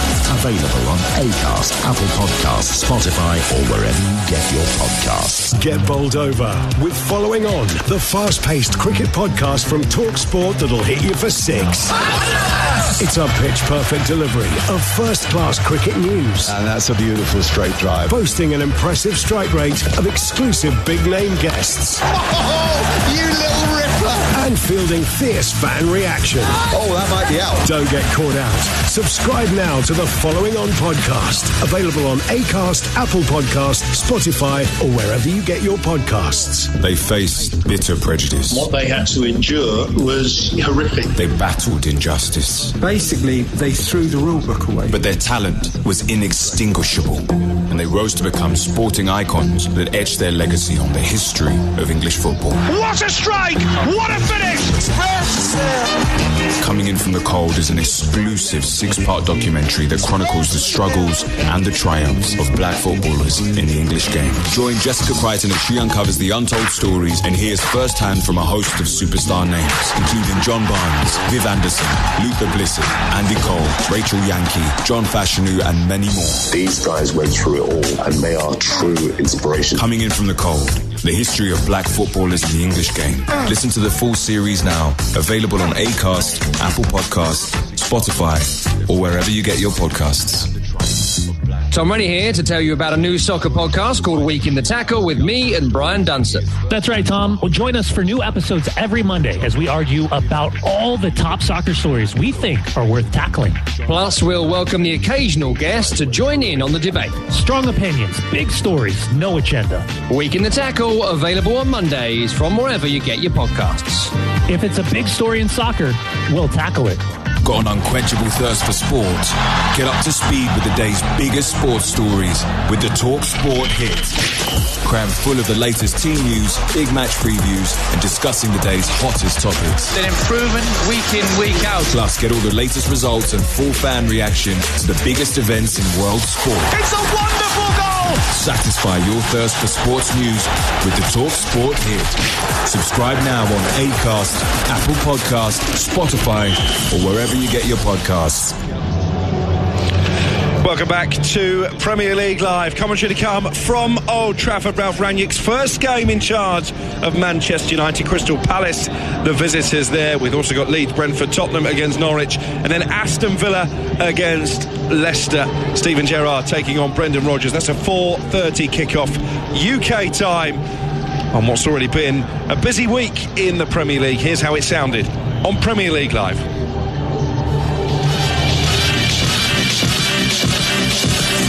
Here's Salah as far as Origi. Oh, Divock Origi scores! 94 minutes on the clock. At a moment like this where Liverpool could be champions of England once more. He's a legend. He is a legend. And people will write books about him, hopefully. If not, then I do it. Because he's such a great player, such a great guy. A little flick on towards Breuer. Breuer, great turn in the box. Breuer! Brilliant! That's got the Saints marching. Armando Breuer with a scintillating finish. Solly March is usually good from these, but it's Jakub Moder straight into the wall. Moder again hits it on the volley. Maupay! A last-ditch goal for Maupay once again, and Brighton and Hove Albion clinch a draw in the derby at Southampton. Ball comes in, Pope comes, and Pope gets it. No, he drops it, and it might fall here for Callum Wilson, who scores for Newcastle United. Near side, Antonio wants the ball played down the line. Masuaku, he scored! How on earth did that go in? West Ham don't care. The goalkeeper was wrong-footed, and Arthur Masuaku, with his left foot, has found the top corner of the net, and West Ham United find themselves in front with 3.5 minutes to go. We conceded some chances that we assisted, like almost all the time when they were dangerous. It was like more or less our fault. I'm going to certainly try and make sure that we're hard to play against, but I'm enjoying us looking as if we can score. In a few games recently we haven't, but even today I know we got 3. We had 1 or 2 other opportunities where we might have got another one. Yeah, what a Saturday it was in the Premier League. King Arthur slays the league leaders. Arthur Masuaku with a winning goal as West Ham beat Chelsea by 3-2. A silver lining for Manchester City. Bernardo Silva in form. 2 more goals for him as they won 3-1 away from home against Watford. Divock Origi struck in stoppage time as Liverpool edged past Wolverhampton Wanderers by 1-0. Callum Wilson with a winner as Newcastle beat Burnley by the same scoreline. And I was at St Mary's to see Neal Maupay equalise for Brighton in the 98th minute. They drew 1-1 away from home against Southampton. Paul Parker, let's start at London Stadium. West Ham United continuing their impressive start to the season, but Chelsea weren't great against Manchester United last weekend. Thomas Tuchel, by his own admission, said that as Liverpool edged past Wolverhampton Wanderers by 1-0. Callum Wilson with a winner as Newcastle beat Burnley by the same. You question them, and I was actually there yesterday, and I watched the game. The first 20 minutes, I thought this is going to go their way, 2 or 3-0. But West Ham stuck in there, got through the bad bits, and they come through, and they're worthy winners in the end. And the moment impressive start to the season, but Chelsea weren't great against Manchester United last weekend. Thomas Tuchel, by his own. They went backwards, Chelsea, as an attacking force, where before in the first half they were very intricate. They were cutting through in between the centre halves, and they were cutting through in between the centre half and the full-backs, getting to the byline all day long. The moment they made that half-time change and Lukaku come on, their game changed in that attacking third, and they become very ordinary. Liverpool 1-0 winners against Wolves. Divock Origi off the bench with the late winner. Is that the type of result that sets champions apart from contenders when you're not at your best and you manage to find a way to win? In certain ways I think we have to go with that, to be perfectly honest. It's a common statement made, and in certain ways it's a fact, and it's about getting over the line, getting through it, but still showing you're worthy of your title of being one of the biggest clubs in Europe.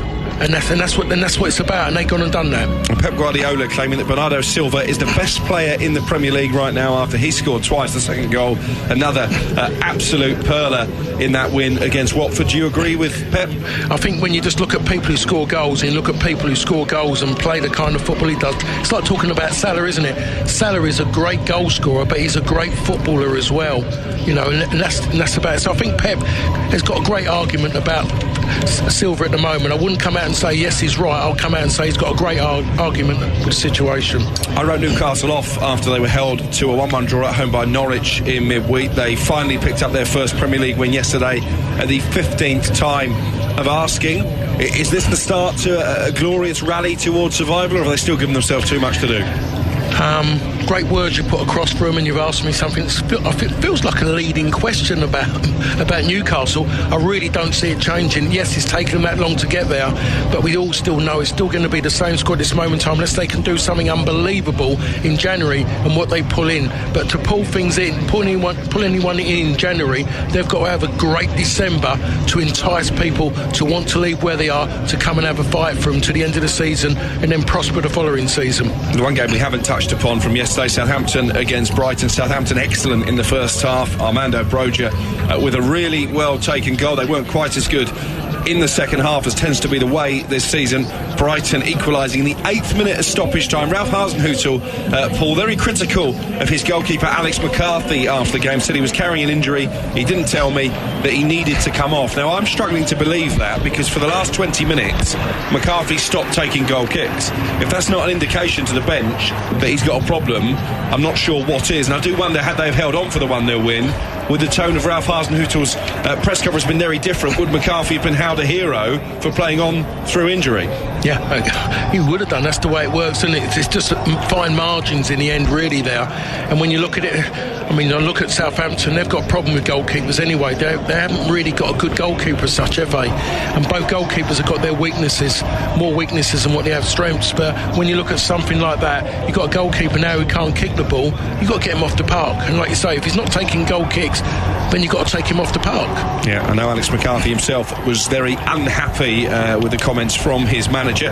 Both Southampton goalkeepers now, McCarthy and Forster, Fraser Forster, facing a spell on the sidelines. I'm hearing they might go for Willy Caballero, 40 years young, the former Chelsea and Manchester City goalkeeper, who is a free agent, still lives in Surrey and has been training with AFC Wimbledon, so keep an eye on that one. That's the story then of yesterday in the Premier League. 3 games kicking off at 2 o'clock. Manchester United against Palace United, unchanged from a Thursday night's win against Arsenal. Palace bringing in Nathaniel Klein and Christian Benteke to their starting lineup. Let's get the team news from the other 2 matches getting underway at the same time as this one.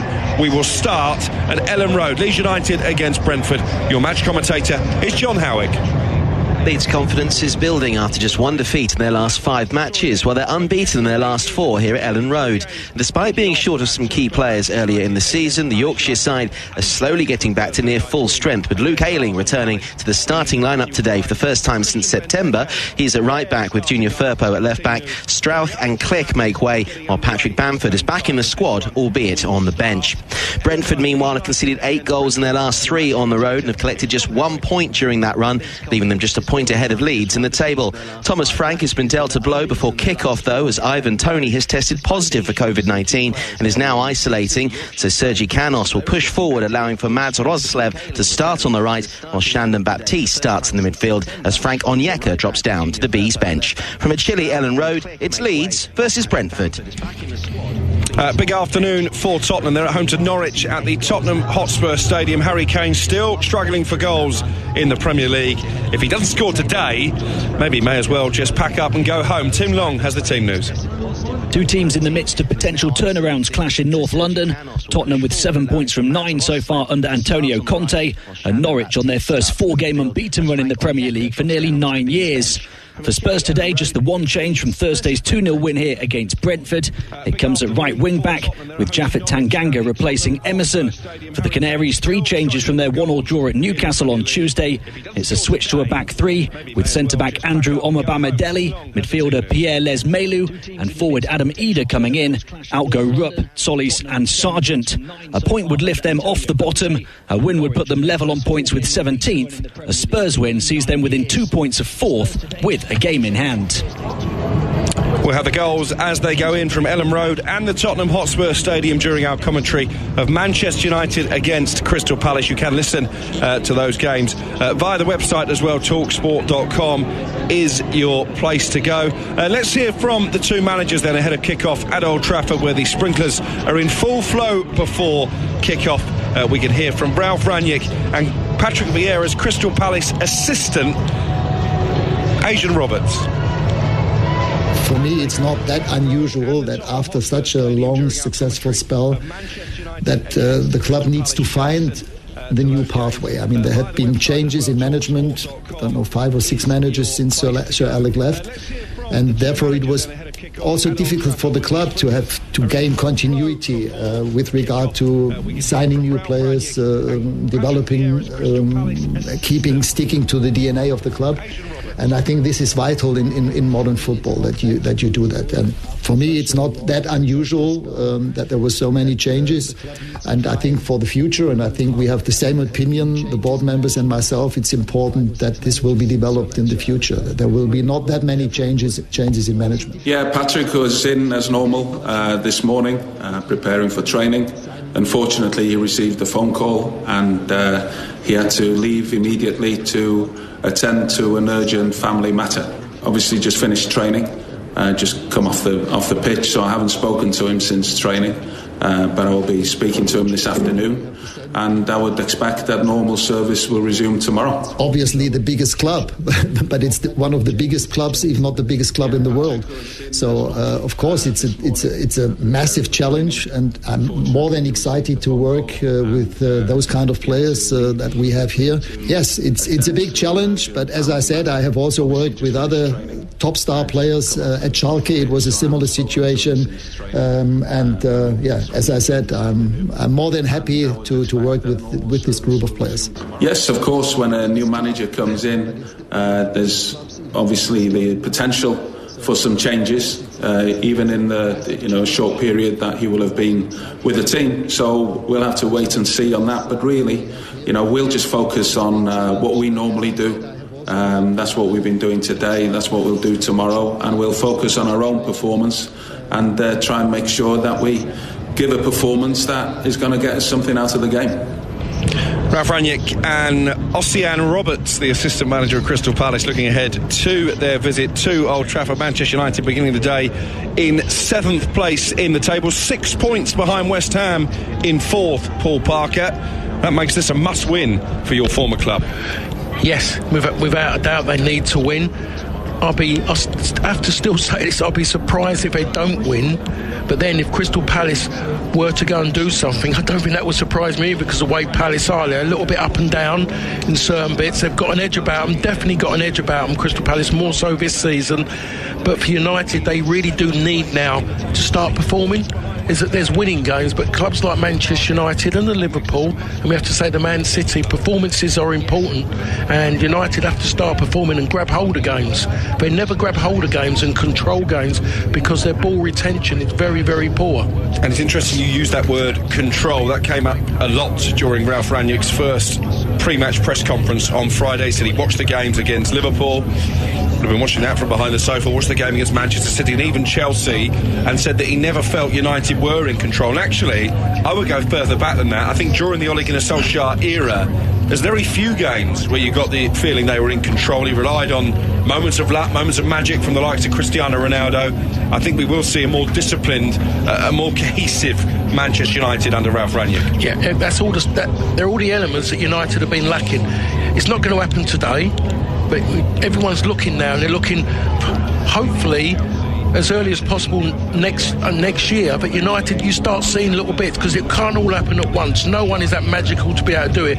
Otherwise, they'll be the greatest manager ever, because they'll be taking on the great teams and doing that. But all United need is a foundation first, and then a structure, and then move on from there. I'll tell you what, though, he couldn't have picked, as Wayne Rooney takes his seat in the stands at Old Trafford, a more kind fixture list to start his Manchester United career. Ralf Rangnick, they've got young boys at home in what is effectively a Champions League dead rubber in midweek. Then they go to Norwich next Saturday, Brentford away, Brighton at home, Newcastle away, Burnley at home, Wolves at home, Aston Villa away. They don't really play anybody of any note in terms of the top 4 until they host West Ham on January the 22nd. So an opportunity for Ralf Rangnick to get off to a winning start, not least here this afternoon against Patrick Vieira's Crystal Palace. Vieira renewing his rivalry from his playing days with Manchester United, but it's all about the man in the opposite dugout this afternoon. Kick-off minutes away. It's Manchester United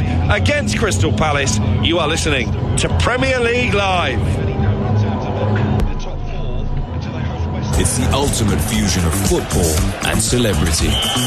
The Best 11 podcast from TalkSport.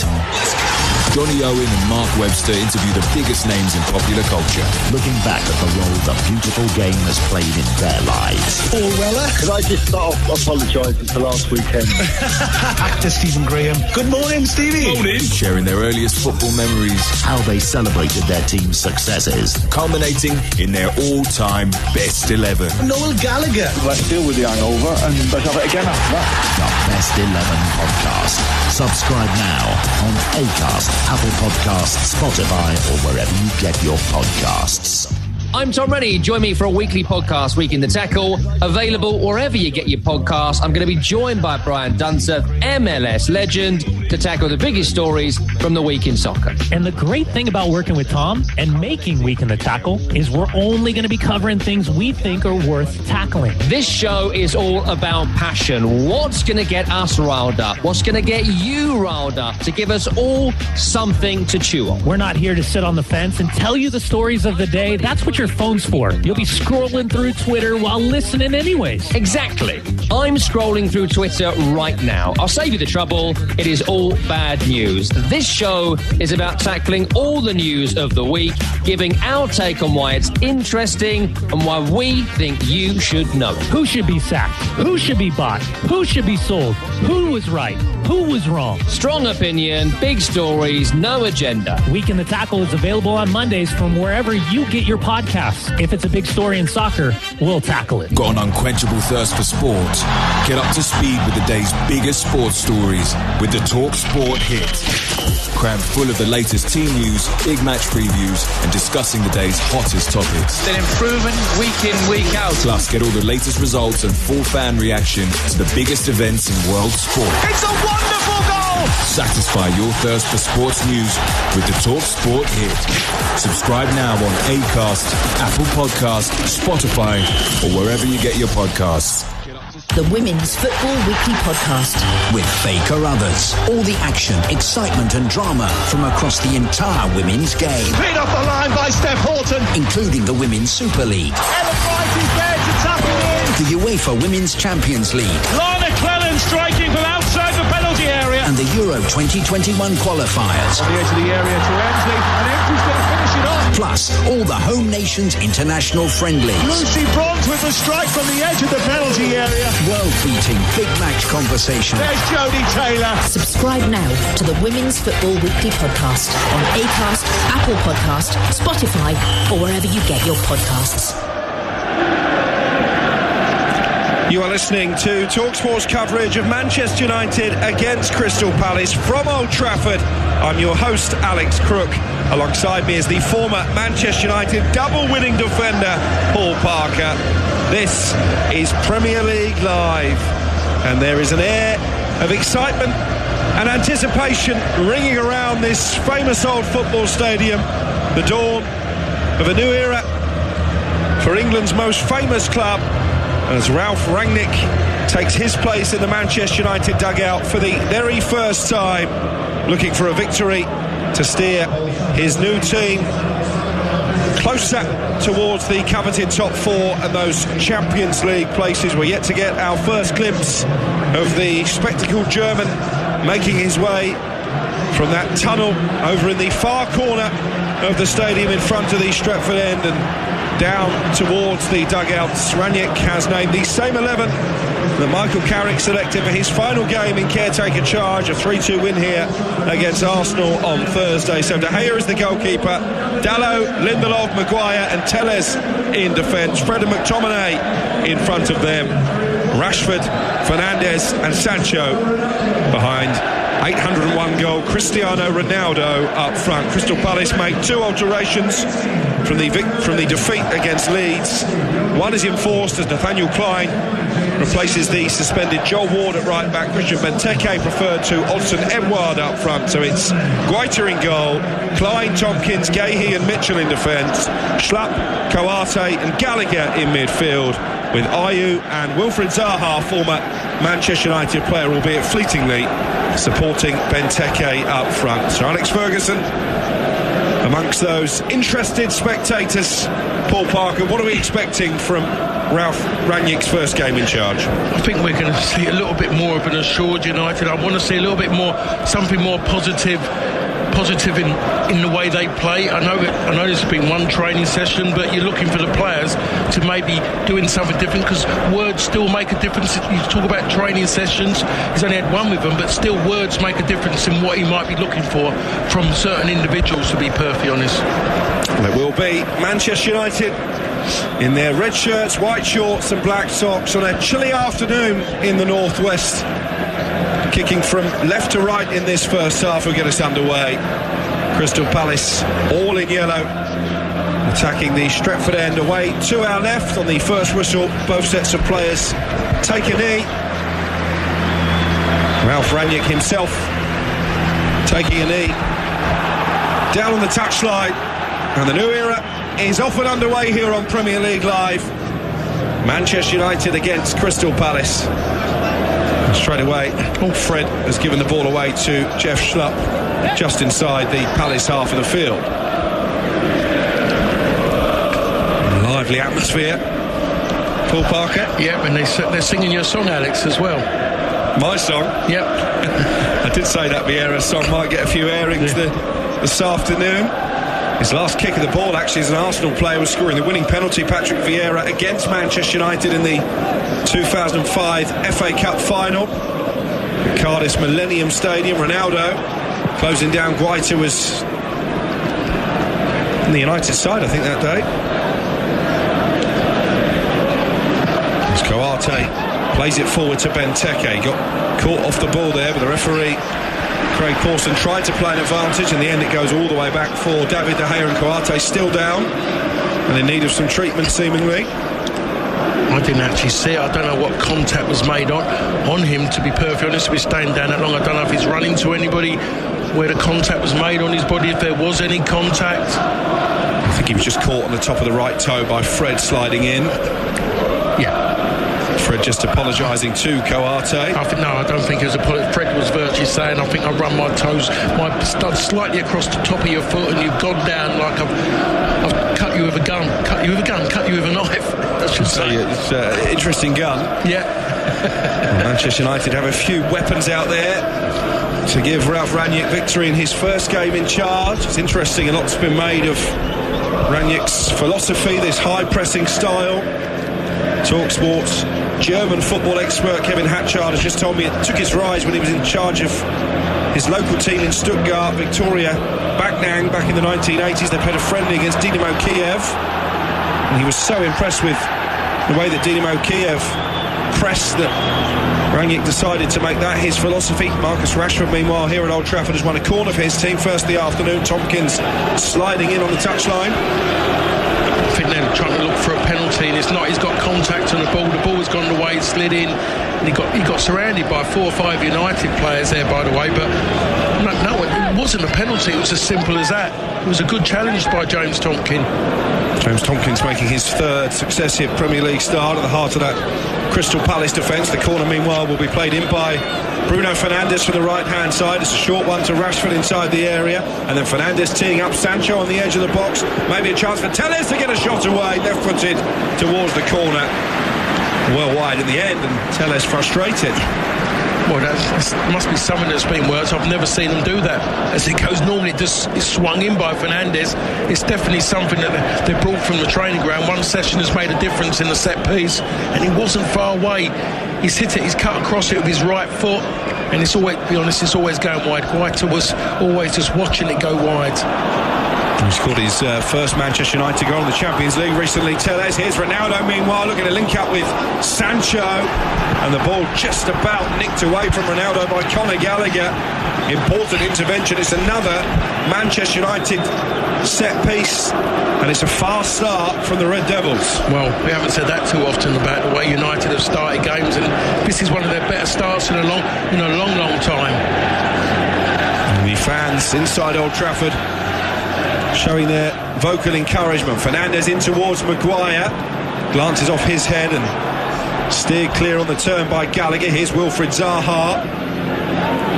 First touch for the former Manchester United player back in his old stomping ground. Fred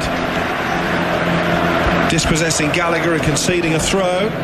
Ralph Rangnick already out on the edge of his technical area and already issuing instructions, already looking very animated.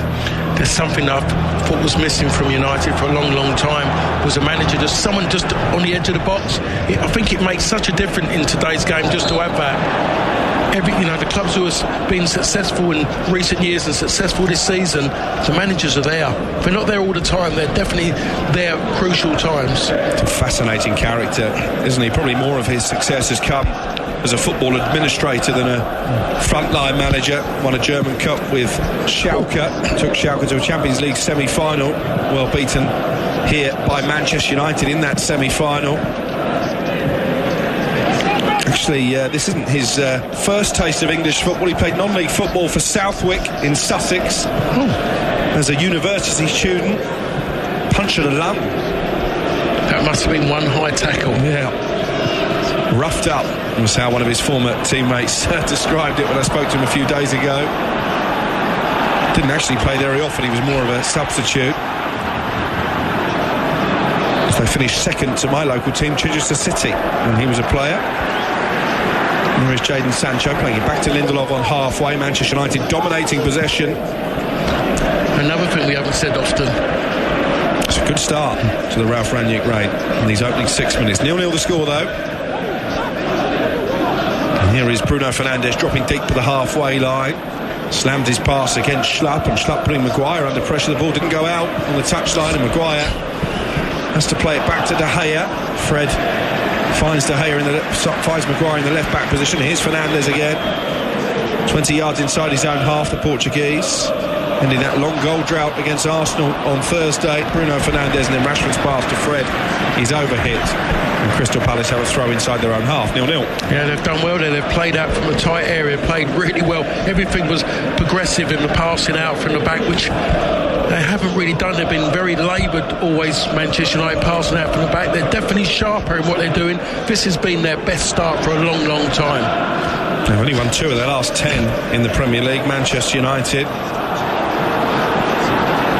As Benteke rolls the ball out to the left-hand side, and Zaha just outside the area now. Benteke continuing his run. Did he time it to perfection? Well, his shot is really weak into the arms of De Gea. I think he would have been offside anyway. Yeah, I mean, again, that was their first attack, really. But they've got to the edge of the box far too easily, Crystal Palace. Manchester United have gone long.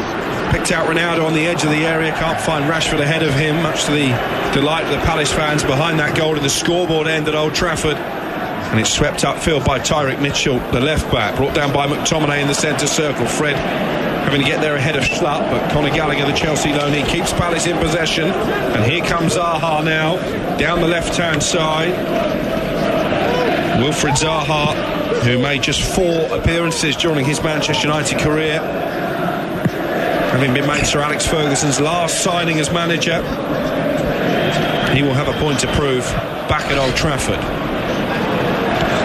Here's Guéhi on the edge of the Palace penalty area, wriggling away from Ronaldo, then chipping it towards the halfway line. Dalot in ahead of Gallagher, and McTominay quickly forward to Fernandes, who finds Rashford inside the area. Didn't get the ball out of his feet quickly enough. Ronaldo now, right corner of that 18-yard box, curls it towards Fernandes, who was flying in with a header. Couldn't get there. I'm not sure if that was a cross or a shot by Ronaldo. In the end, it sails wide for a goal kick. I'm going with the fact that was a cross. That wasn't a shot. I'm going with a shot, because if it was a cross, it was a poor cross. It was a really poor shot on his weaker foot. He's definitely going for goal. If he'd have gone for the cross, he would have been on that ball, because it would have been deemed and would have been a great pass if he'd have seen it. He never saw Fernandes doing that. Fred forward to Jadon Sancho. Manchester United continuing to dominate the early stages here at Old Trafford. Fernandes on the left-hand side, in for Fred in the centre. Looks for Ronaldo, headed away by Tompkins, as the first chant of Viva Ronaldo rings around the stadium. Jordan Ayew in possession for Palace, plays it out to the left-hand side of the youngster Mitchell. He quickly looks to release Wilfried Zaha. Zaha away from McTominay, linking up with Christian Benteke. Could get a shot away, Zaha does so from 20 yards out, straight into the arms of De Gea, but that was positive from Wilfried Zaha. It definitely was. The move was very quick as well, very sharp. Goes out to Zaha wide, 1 against 1. I don't think anyone would want that in this Manchester United defence. And he just played like a little 1-2 with Benteke. It was just the execution of the shot in the end. It was a great idea, great play. Could have even gone wide again, to be honest, because Mitchell had made a good run.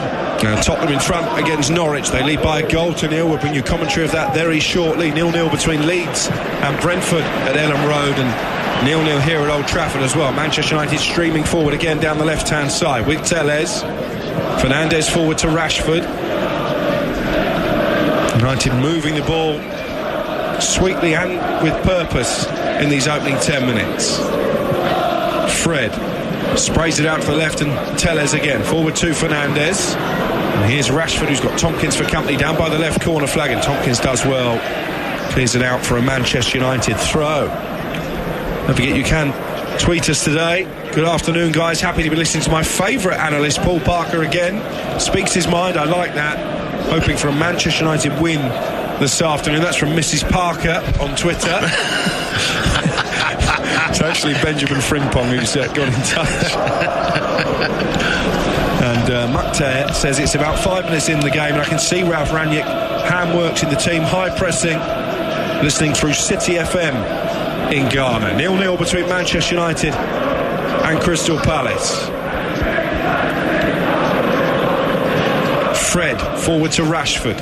Fernandes gives it back to Marcus Rashford, who was sandwiched by 2 Crystal Palace defenders, and the outcome is a free kick within shooting range for Manchester United. Schlupp and Coate, the offenders. Yeah, he's not happy, Schlupp, either on that one, and I think, yes, I have to say that. Normally I would say player who's looking for it, but they closed up the hole. He tried to get through Rashford.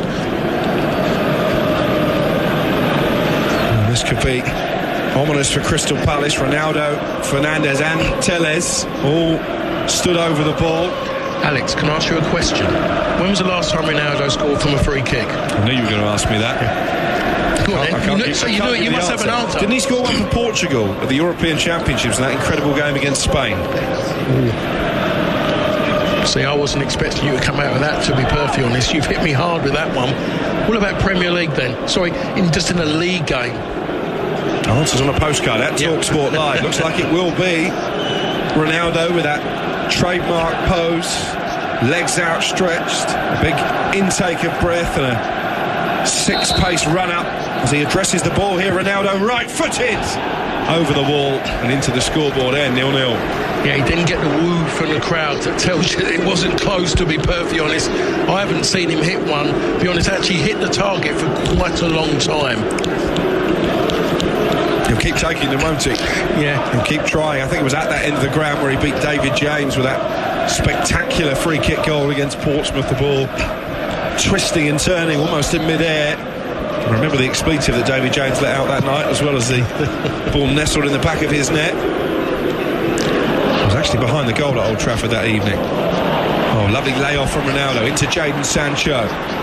Ronaldo has made a good run ahead of Sancho, just slowed the game down momentarily. Then Ronaldo squeezes the pass out to Telles. Here's Sancho again, who's been in good form since scoring his first United goal in that crucial Champions League win away from home against Villarreal. Followed it up with the opener against Chelsea. I just believe that you go and spend that money on a player who you courted for about 18 months. You give him a run of games, not 10 minutes coming on late in games that are lost already. You get him out there playing as early as possible. Fred with the switcher play out to the right-hand side, and Dalot. Rashford ahead of him in the luminous footwear, and Rashford stabs it back infield to McTominay. Ralph Rangnick said that he wanted more control of games from Manchester United. I think we've seen that already in the opening 14 minutes here. It's been a really impressive start by the home side, just lacking that opening goal. Fred finds Fernandes on the edge of the area. Fernandes looking for Ronaldo at the far post, back from the sky by Guaita. Yeah, I just think there he got caught in 2 minds there. I think Fernandes, he didn't know himself looking at it. I think if Ronaldo's not there, I think that he would shoot. he got caught between a cross and a shot there, and it was a difficult area to actually cross the ball, to be perfectly honest. He had gone 15 games in the Premier League, Bruno Fernandes, without a goal before scoring against Arsenal in midweek. Here's Zaha taking on Dalot. Going to have to be on his toes here, Dalot. Zaha tried to cut the cross back, turned behind by Lindelof. Crystal Palace have their first corner. Let's bring you commentary.